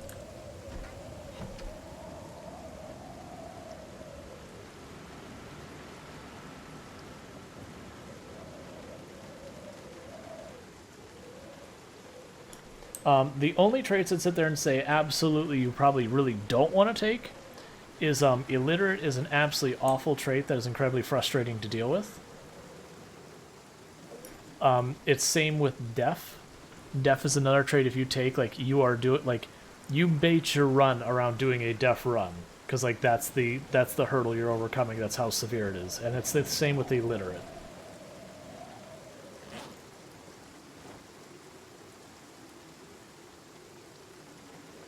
But those are the only two traits that's like, just so you know, absolutely this is going to be, your entire run is going to be based around that frustration. Or I should say that handicap, because I did a deaf run and it was a lot of fun, but it's very difficult. You have to watch every single corner and just assume zombies are everywhere at all times.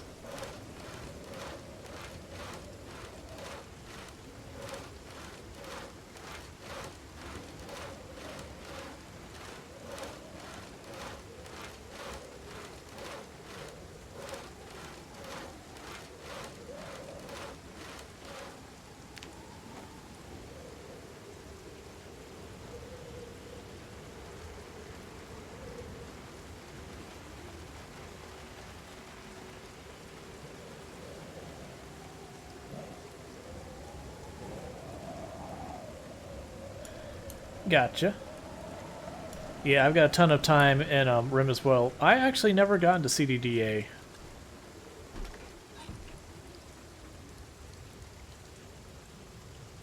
No, actually, the vast majority of people, even like the really, really fun other streamers and all that, won't touch the whole 0 to hero thing, because it is a very slow start. Because you walk up, you start beating on your first zombie, and your character's just like, I'm tired. Why can I not place this here? Game. Why are you doing this? Why?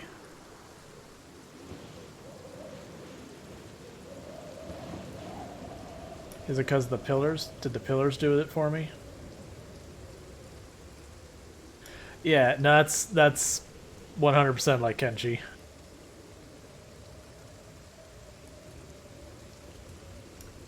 Yeah, I think it's these pillars. Oh, naked, yeah, naked brutality in RimWorld, or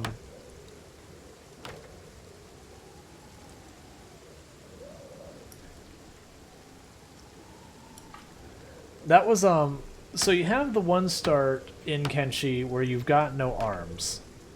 And I liked that someone had made a mod to take that to an absolute extreme where you had no arms or legs. And I did that run one time. Yeah, Tor Solo. I had a lot of fun with that, but yeah, it was like just dragging your body along the ground. Like, I think that was one you just basically had to steal to start the run. It was basically just as fast as you could get yourself even the worst imaginable prosthetics was how you made that run work. Oh, don't tell me I can't build a wall here. Oh, this is annoying. I regret putting those stairs there. That's fine.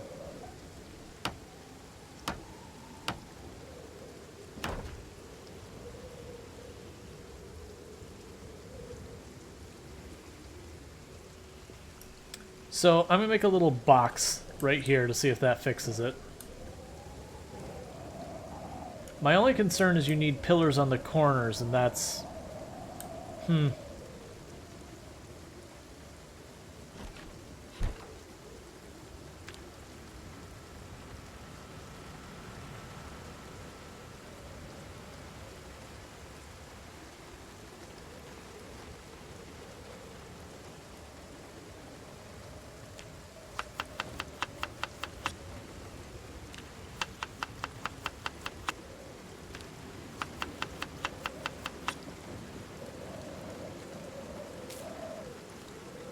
Alright, so I need to get more produce. Let's drop off these branches and twigs. Probably should have the character go sleep. We are at maximum exertion, maximum tiredness. Like I said, if like 2 zombies wander up, we probably die.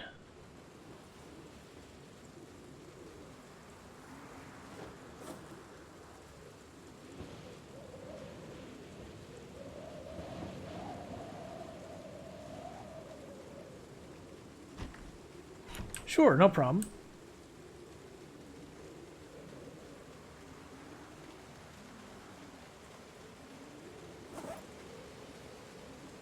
Ah, the cabbage rotted on us. That's what happened.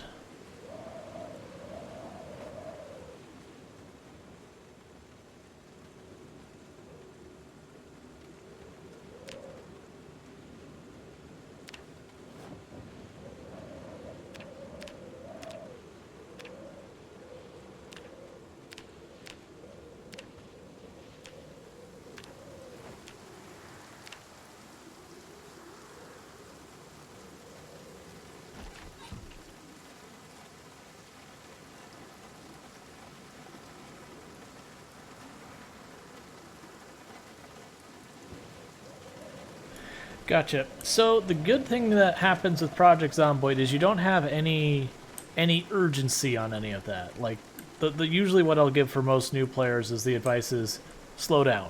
You don't need to run around. Nothing is a high-speed rush or anything like that. So the first kind of things you want to do is get your hands on any kind of weapon. It doesn't matter if it's a good weapon as long as it's like a passable weapon. The second thing is you want to make sure you have some type of water container and then some kind of food. And like once you have that, you're good to live the nomadic life. You get a backpack that helps a lot, but the next big hurdle is if you want to live in a base, you're going to need to get your hands on a generator print, and the generator magazine, and then getting the herbalism magazine can also be a huge plus, but not critical. And at that point, like you're already 90% of the way to having a base. Like then reading books is good, all that kind of stuff's good. But it's the food, water, weapon, getting those earlier on is really big for getting your survival up.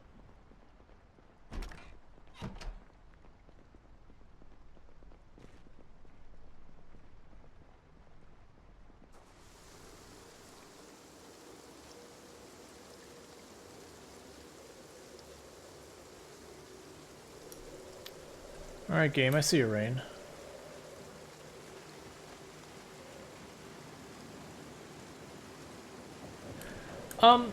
So there's plenty of weapons that are passable. Like, even stuff like the frying pan and the frying griddle, even if that is, like, okay.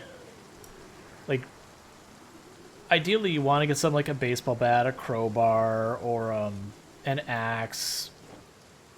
Stuff like that. But any weapon getting your hands on it's fine. As long as it can kill zombies without breaking. I know there's more logs here and I cannot see them. There you go.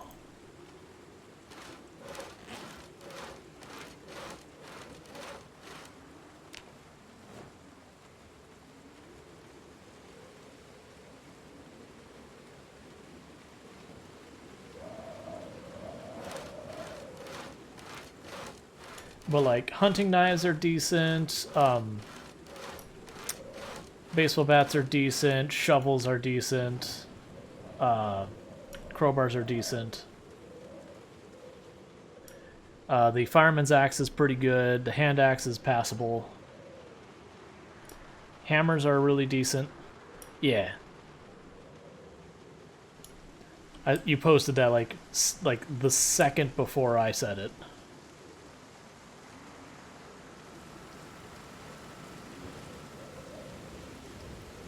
Yep, and we've actually spent the last, what would you say, 2-3 days just base building, not even killing any zombies. Alright, so, I'm gonna try and make this work, and I'm hoping it's not gonna be a huge pain in the butt, because I have a feeling it's gonna be a huge pain in the butt. So we did put a pillar there. Oh, I can put a pillar here? Okay, this might not be that bad.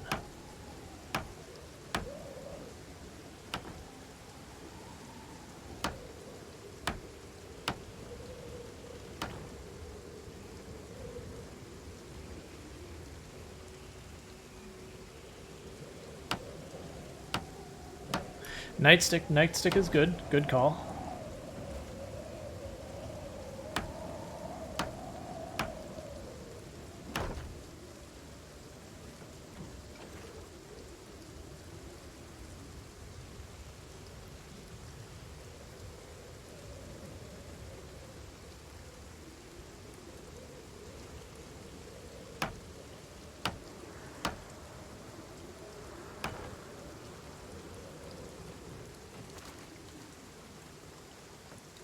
Look, man, don't commit suicide by locking yourself in a wall. I was ready for it. Okay. So now that should be interior. I really wish I hadn't put the stairs there.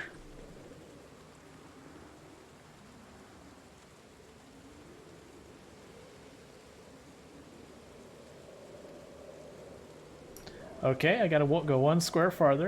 I am really salty that I put those stairs there. I was not expecting half the grief it's giving me.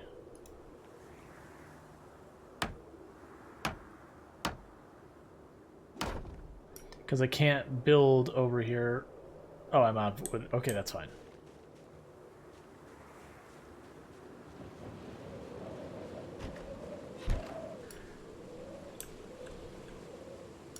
Yeah, so I'm seeing the rain outside, but we're not seeing water puddles inside, so this is an interior room now. Cool. At least I'm pretty sure it's an interior room. I'm really hoping it's an interior room. Otherwise, I'm going to have to figure something out. Worst case, I make, like, a little cooking area or something that will be interior by itself, and we'll just pretend. Sure thing.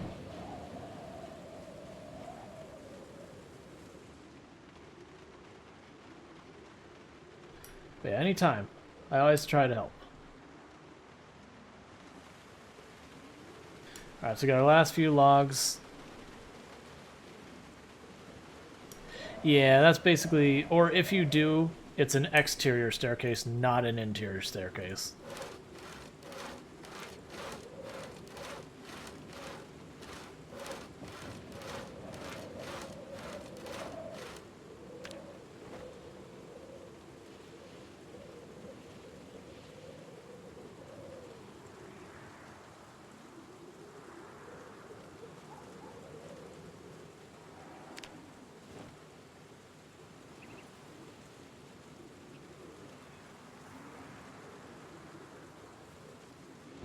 Okay, and that should be the last log that I see, so cool. We put these up and then we go back to killing zombies.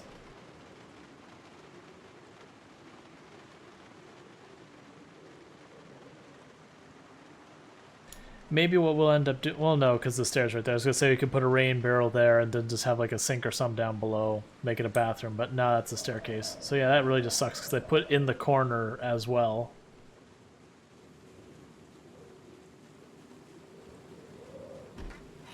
And don't put the pillars up for the fence.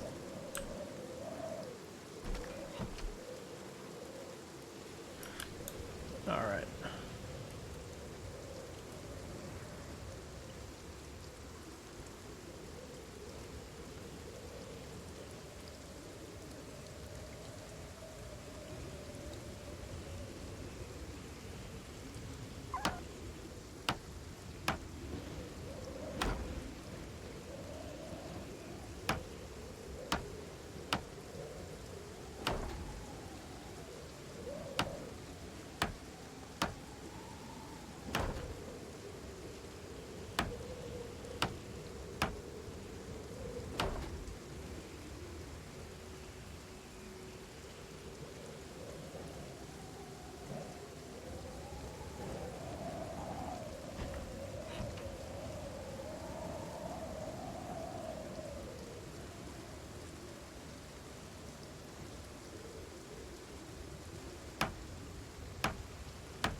Oh, we're losing weight, so we gotta get more fish on the oven.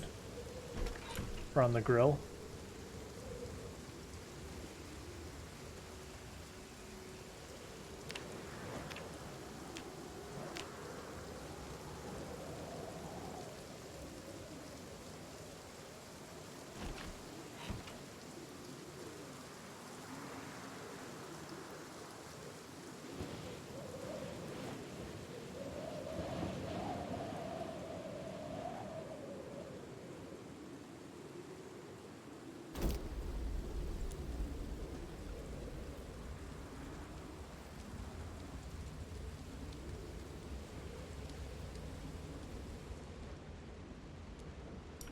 Okay, checking as far as I can see around us. No zombies. Turning this way. And I'm grabbing a drink.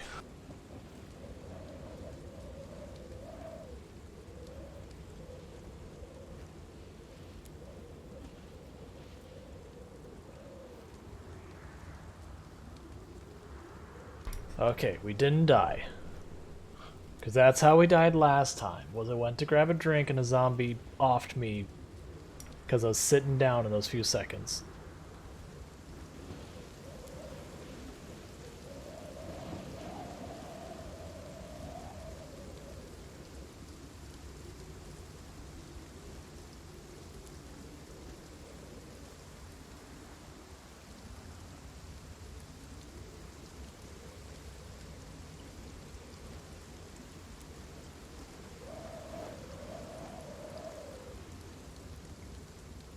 Okay, so now I put it out.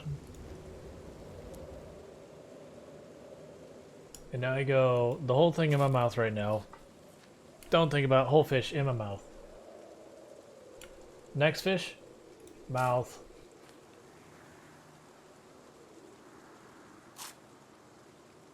Fish after that, also mouth.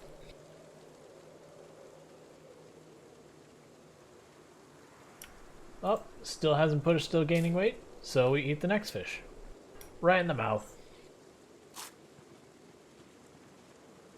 There we go, perfect.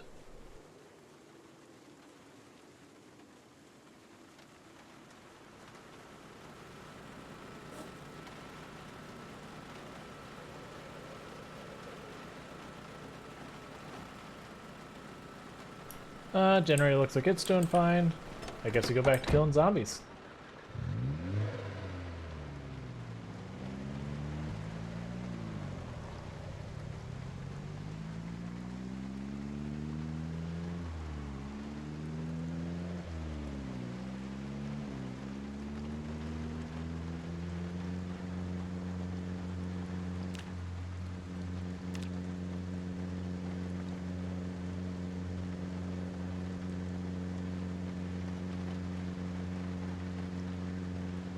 We just have our lines of bodies on the sides of the road, and that's with stuff decaying.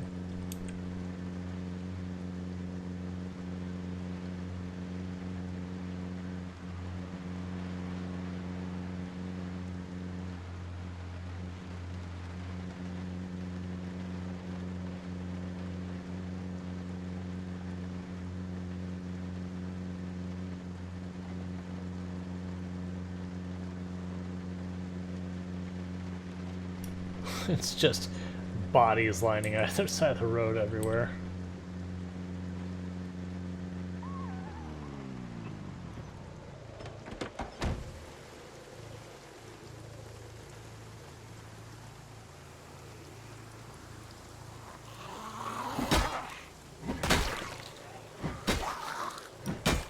Bread knife. I got excited as like machete, just bread knife.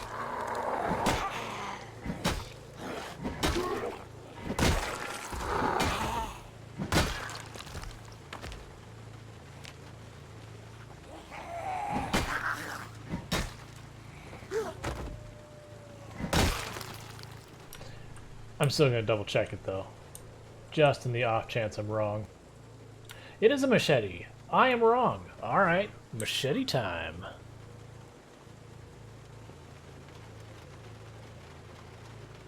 We'll break this metal bar and then we're gonna start reducing the zombie population machete style.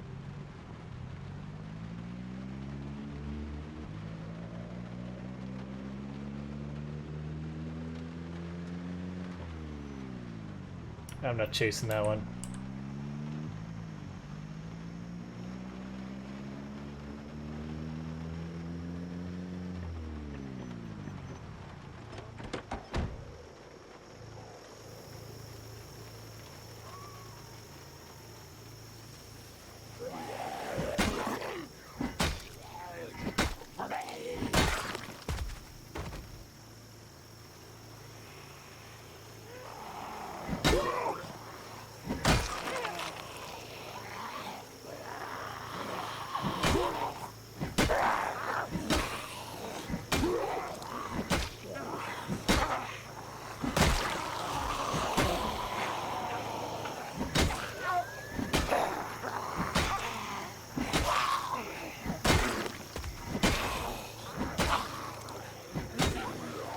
She's got a meat cleaver.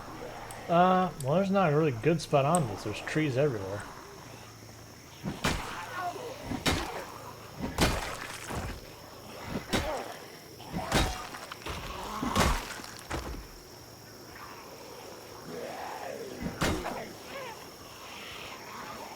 Keep falling. I don't want to fight you in the trees because I don't want to get flanked.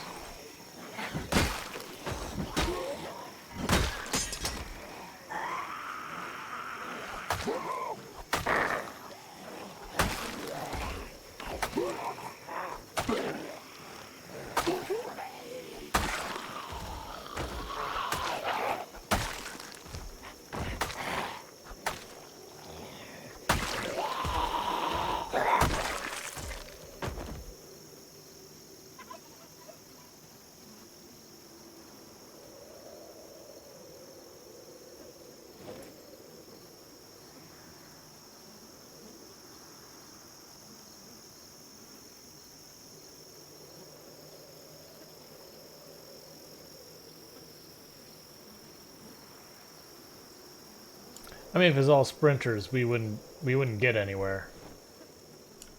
The thing about sprinters, if you have more than like 2 or 3 aggro you just die. The only way to survive is to cheese fences.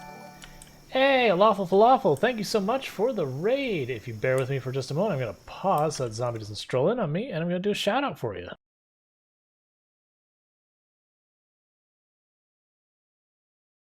Lawful Falafel also runs a very chill stream.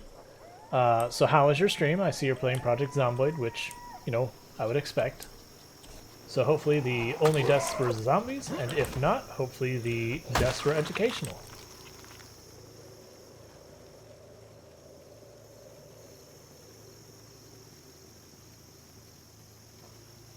Grab that meat cleaver. Is it possible to disable auto drink? I believe it is. I don't remember if it's here or if it was, yeah, under accessibility. Automatically drink water when thirsty. You can just uncheck it right there.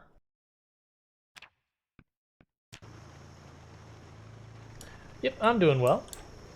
We just found ourselves a fancy new machete, so we're going to go put that to work.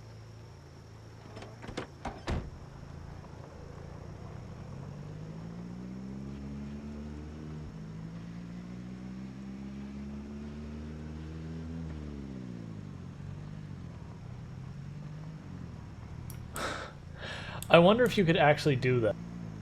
If you could just find enough coffee. Like, you couldn't do it indefinitely. Eventually you would run out of coffee. Barring loot respawn. But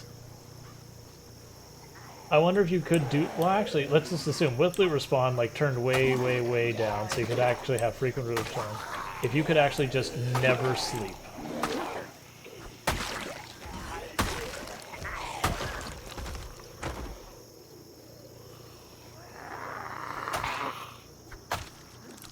Nice.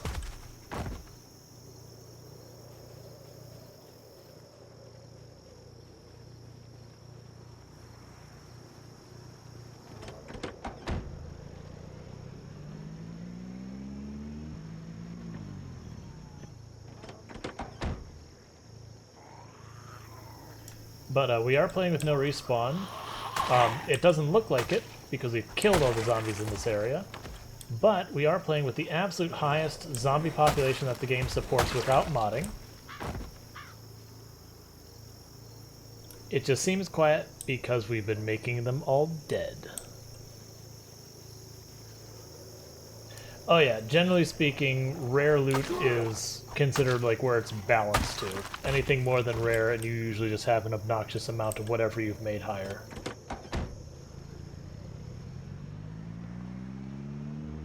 Very rare can actually be a lot of fun because it forces you to be more nomadic and more willing to push into other areas.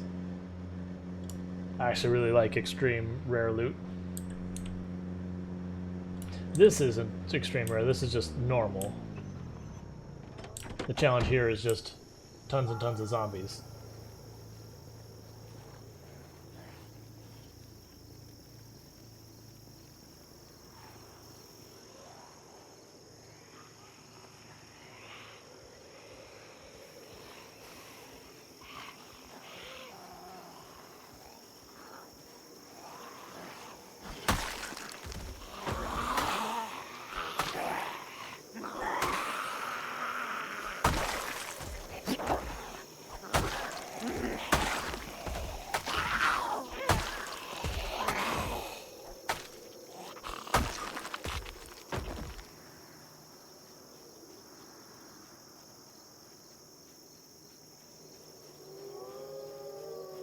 Oh yeah, at this point I've got the really big the shelves like they have at the Riverside post office that are like some like 65 per side or whatever with organized.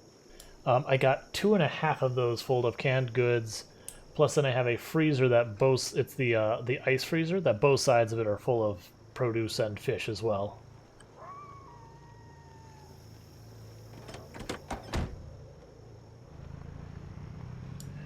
Oh yeah. The guitar, I find guitars to be basically a cursed weapon because the swing speed on those is so slow for the damage they do. It's like, it seems cool, it will get you killed.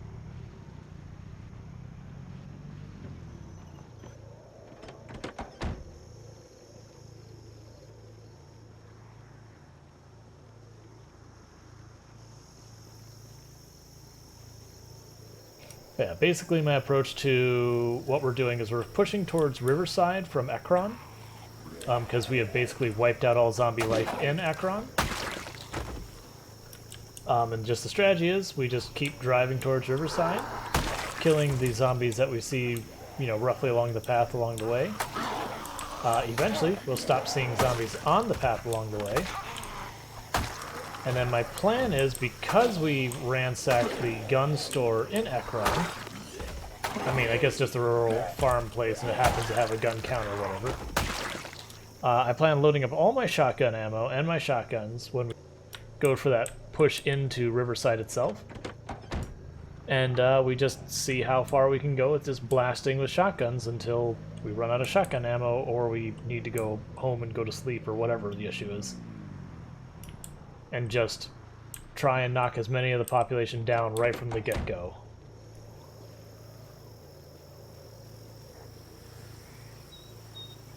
Because I figure if I can do that and check out like 2,000-3,000 zombies before we even set foot in there, it'll make it really easy to just push into Riverside right away.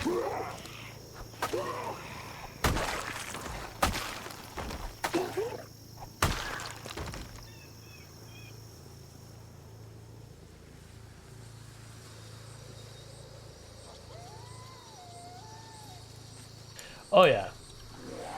I've definitely found like the guns go from, you know, really tough to use anything but the shotgun meaningfully to just pretty good around 4.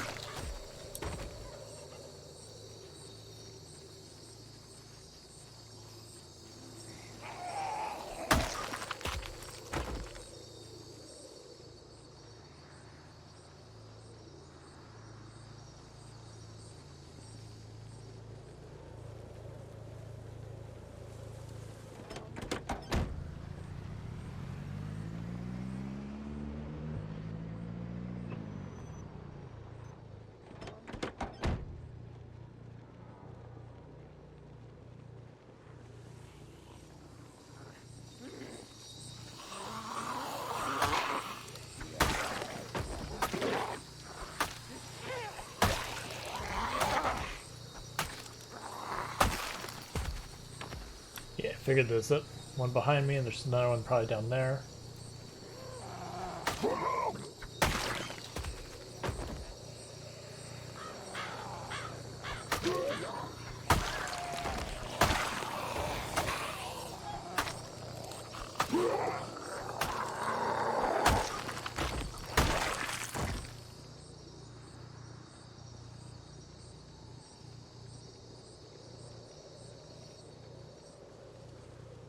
Yeah, we also have, we actually have 2 of the rifle. Then I've got the double barrel. I've got pretty much all of the pistols. Like, we're sitting pretty as far as guns go back home. We've got an obnoxious amount of ammo, which is always a plus.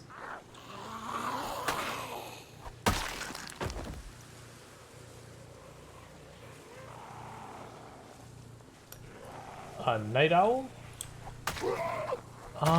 That is a good question.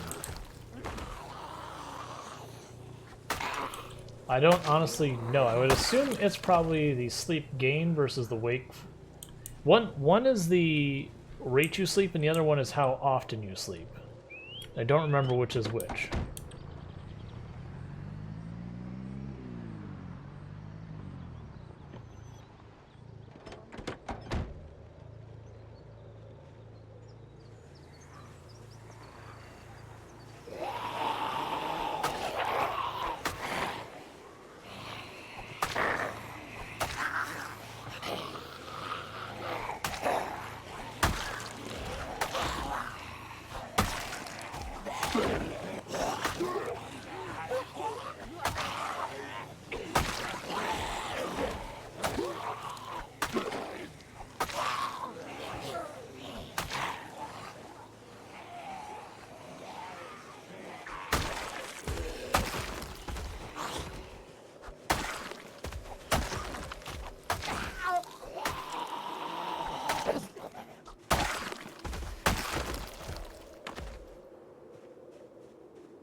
The game has absolutely been blowing up. Yep, this machete is being put to work.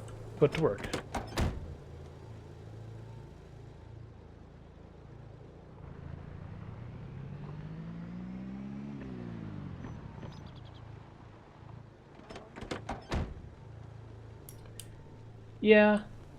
I mean, I've done pretty fine with both shotguns. The shotguns do real well. Like, if a jam is what's going to get you killed with a shotgun, then things are already really bad.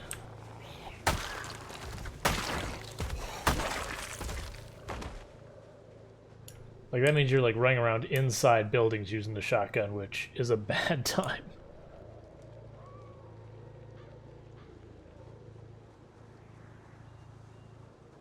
Yeah, we got tons of stamina. Bring the zombies.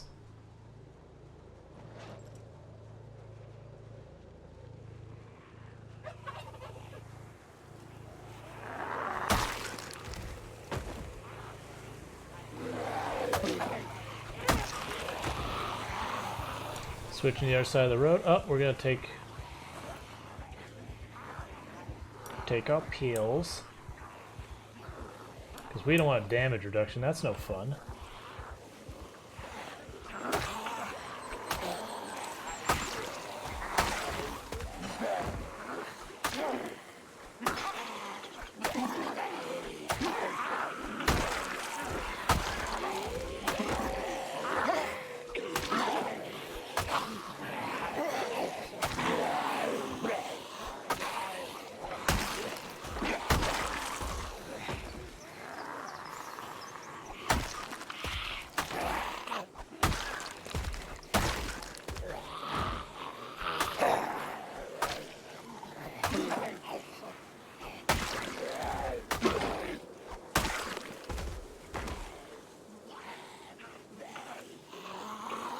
What do you have in your leg? I think it's a bread knife, but I'm not confident on that. It is a bread knife. And you had a gun. No bullets, so get out of here.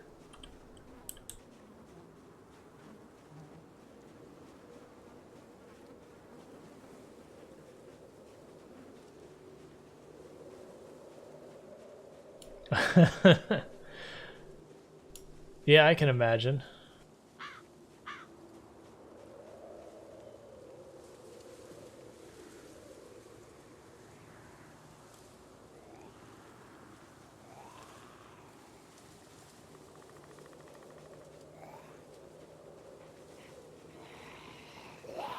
Yeah, and I haven't gotten to the point of using the cars for killing. I only do that in like super duper desperate situations. Otherwise, generally speaking, I will just melee or shoot most stuff, and it's almost always melee. As you can see, we're coming right up about 5,000 kills, and I don't believe we've shot a single gun yet. I think that's true. I can't promise that's true. We haven't killed many with guns if we have killed any with guns. I think we may have taken the revolver out once and killed a couple of zombies, like during the helicopter event. Yeah, I think we did use a revolver during the helicopter event, but it's only like 30 bullets or something. Here's what we can find out. What's our aim skill? Our aim skill is 0. We have not used a gun yet.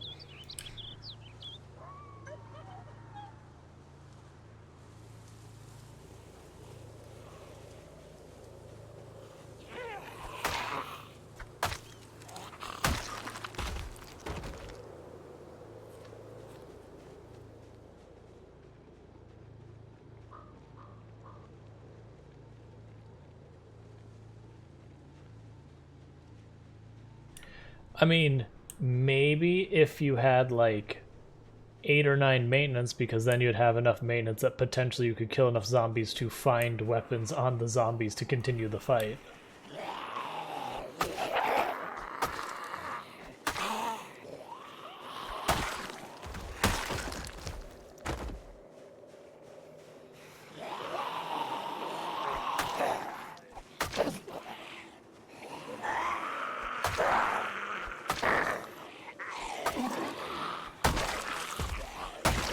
Yeah, I don't do burns though.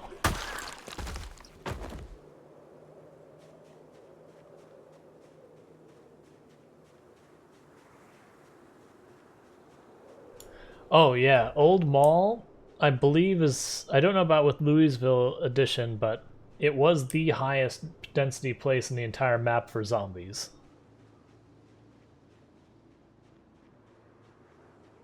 Like just on even regular zombie pops, that place gets like thousands of zombies in there.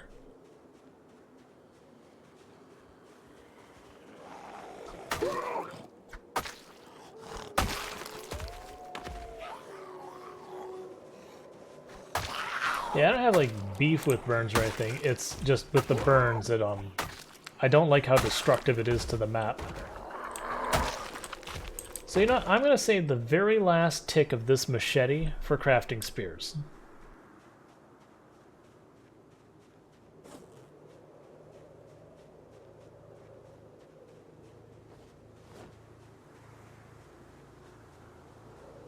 Because I was told that the machete does not lose durability when you craft spears.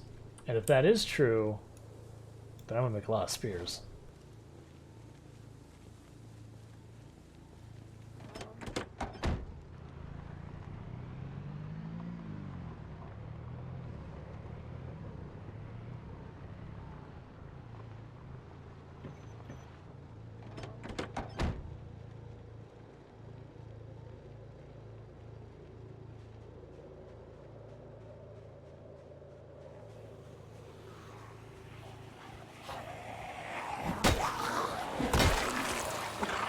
That was a greedy kill.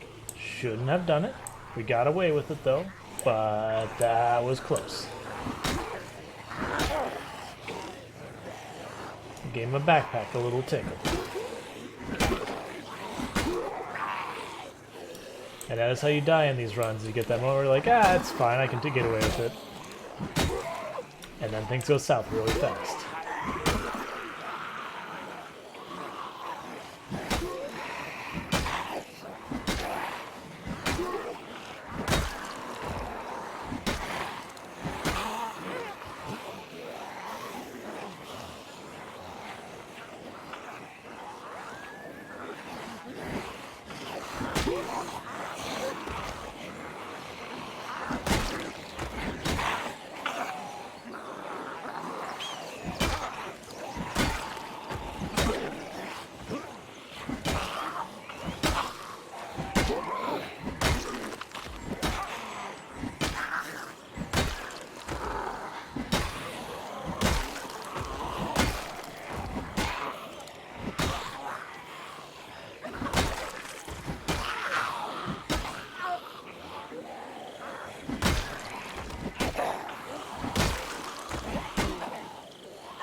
I'm glad I actually missed that, because that probably would have got us killed too. I need to stop going for the ones that are down and just play it safe. We're in no timeline, no rush. Keep killing zombies, it'll be fine.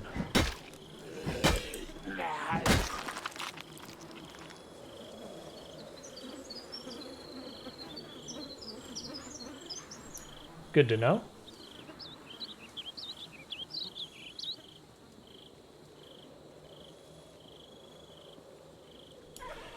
Yep.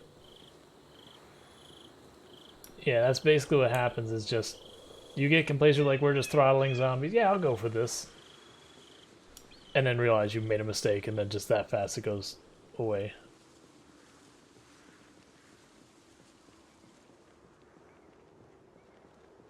No, you can repair a broken weapon as long as the weapon is a repairable weapon. So, like, you can't repair a crowbar, but you can repair a spear, you can repair an axe, that kind of thing.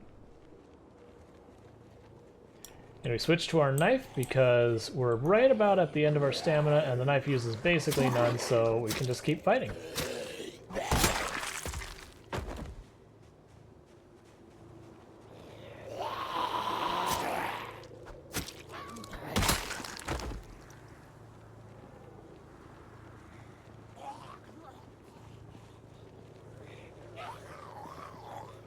Let's get you out of the road first.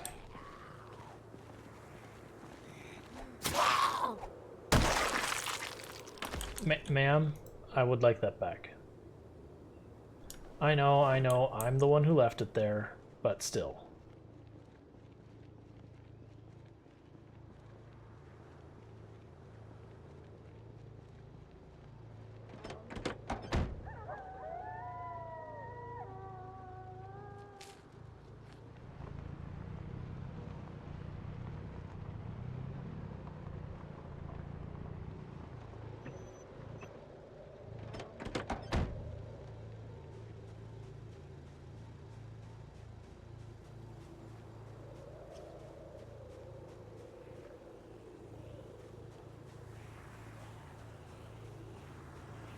Gotcha.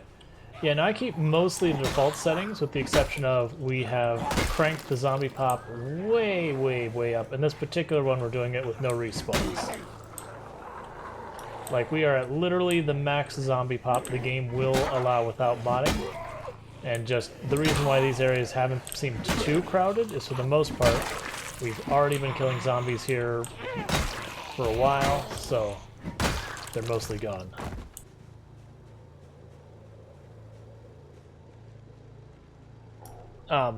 I don't know if there is. I'm sure they have probably vehicles that you could get that probably have the steering wheel on the right side of the car, but I'm not aware of a mod that does that.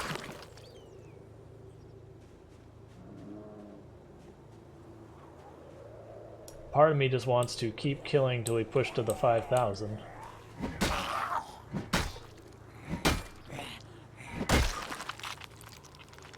Yeah, I think I'm going to do it because this will probably be the last day I play before we raid someone else because it's getting really late my time.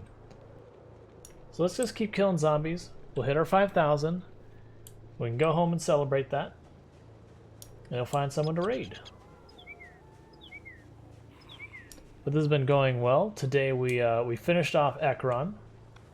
So they'll still have zombies that'll wander into it, but the native population has been completely throttled. We're seeing very few zombies showing up anymore. Just okay, hunting knife. I saw the curved blade and I was like, wait a second. There, that's a hunting knife not like. I still want it.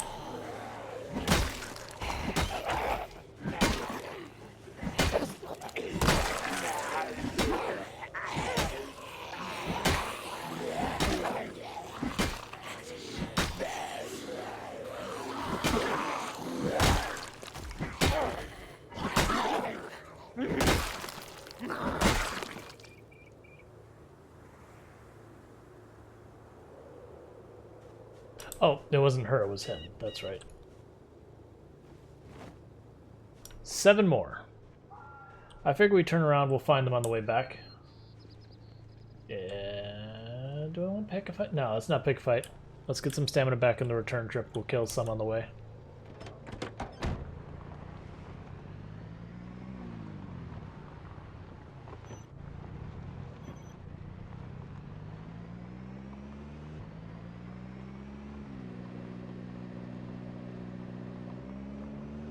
Why do you just forget what I've set the cruise control constantly?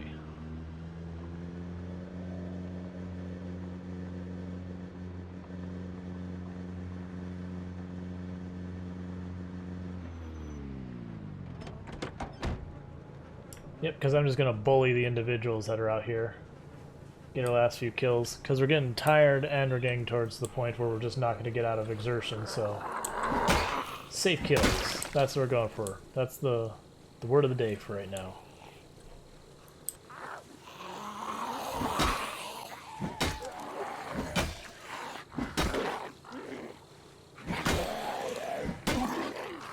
Staying away from those trees.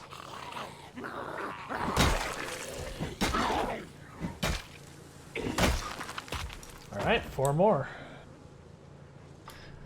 Yeah, no, we did that in Ekron. We were driving up and down all the streets, honking the horn, trying to get them to come out. See who was still around. When we were able to do that, and we only had a couple, like, 10 or so zombies show up, we're like, alright, you know, Ekron's dead. And I'll probably still roll through Ekron every once in a blue moon just to kill any zombies that did wander in out of the forests, like migrated over or whatever. Keep it dead. Alright, 3 more.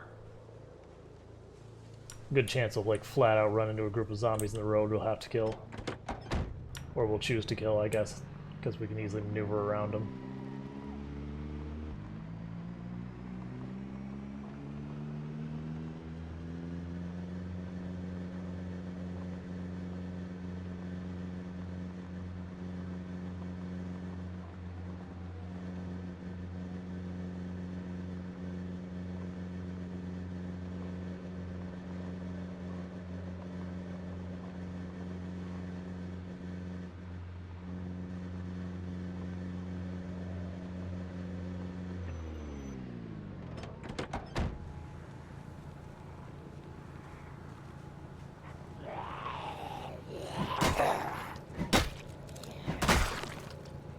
Two more.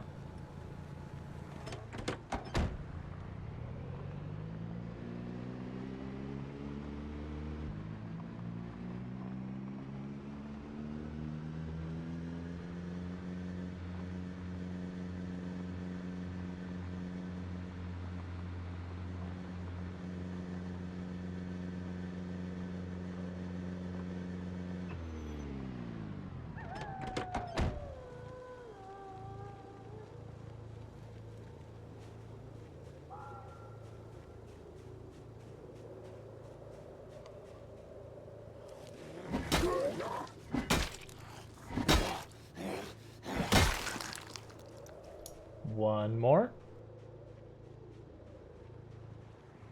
Oh, we have a volunteer. You want to be 5,000?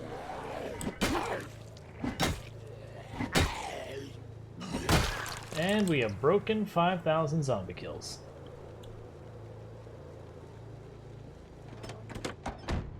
So let's get ourselves home and to sleep because our character is getting real tired.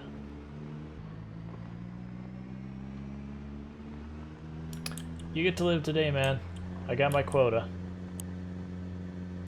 I'm more concerned about not pulling a bunch while I'm half pass out sleepy. Just in case we do have to get into any kind of real fight.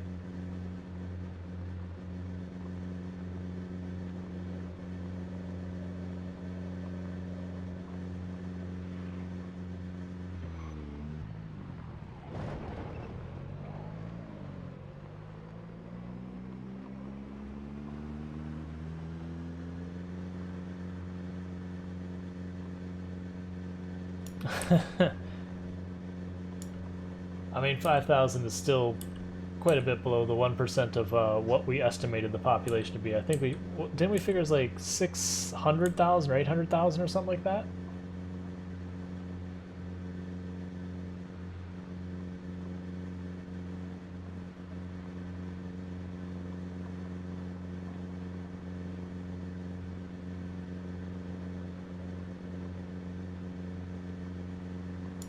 Gotcha, gotcha. Makes sense.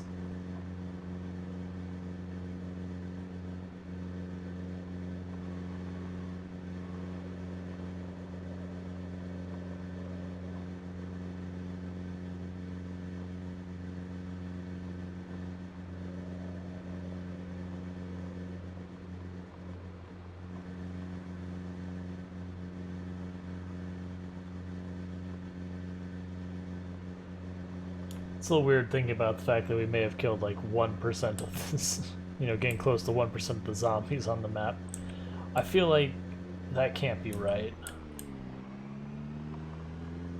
No, if it is 600,000 or 800,000, then yeah, 5,000 would be getting pretty close.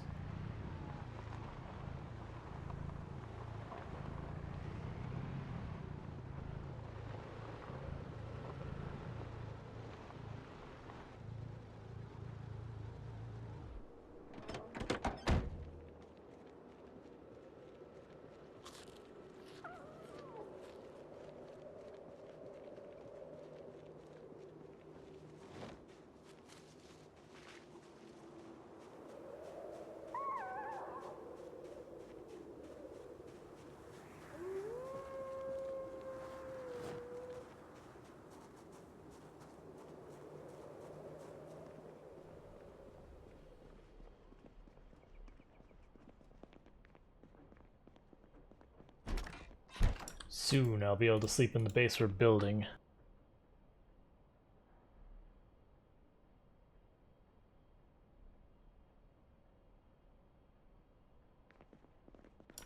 Okay, and I do think, on that note though, it is getting to be like 4:30 my time, so I need to call it a night. So I'm going to go ahead and find someone who is playing Project Zomboid to raid. In the meantime, thank you for everyone who has been tuning in, who is lurking, who has been following, who has been doing the bits, the donos, the chats, the hosts, the raids, all that good stuff. It all helps, and I really do appreciate it. I do hope you have enjoyed the stream. In the meantime, make sure you are eating, drinking, stretching, getting enough sleep, and taking care of yourselves.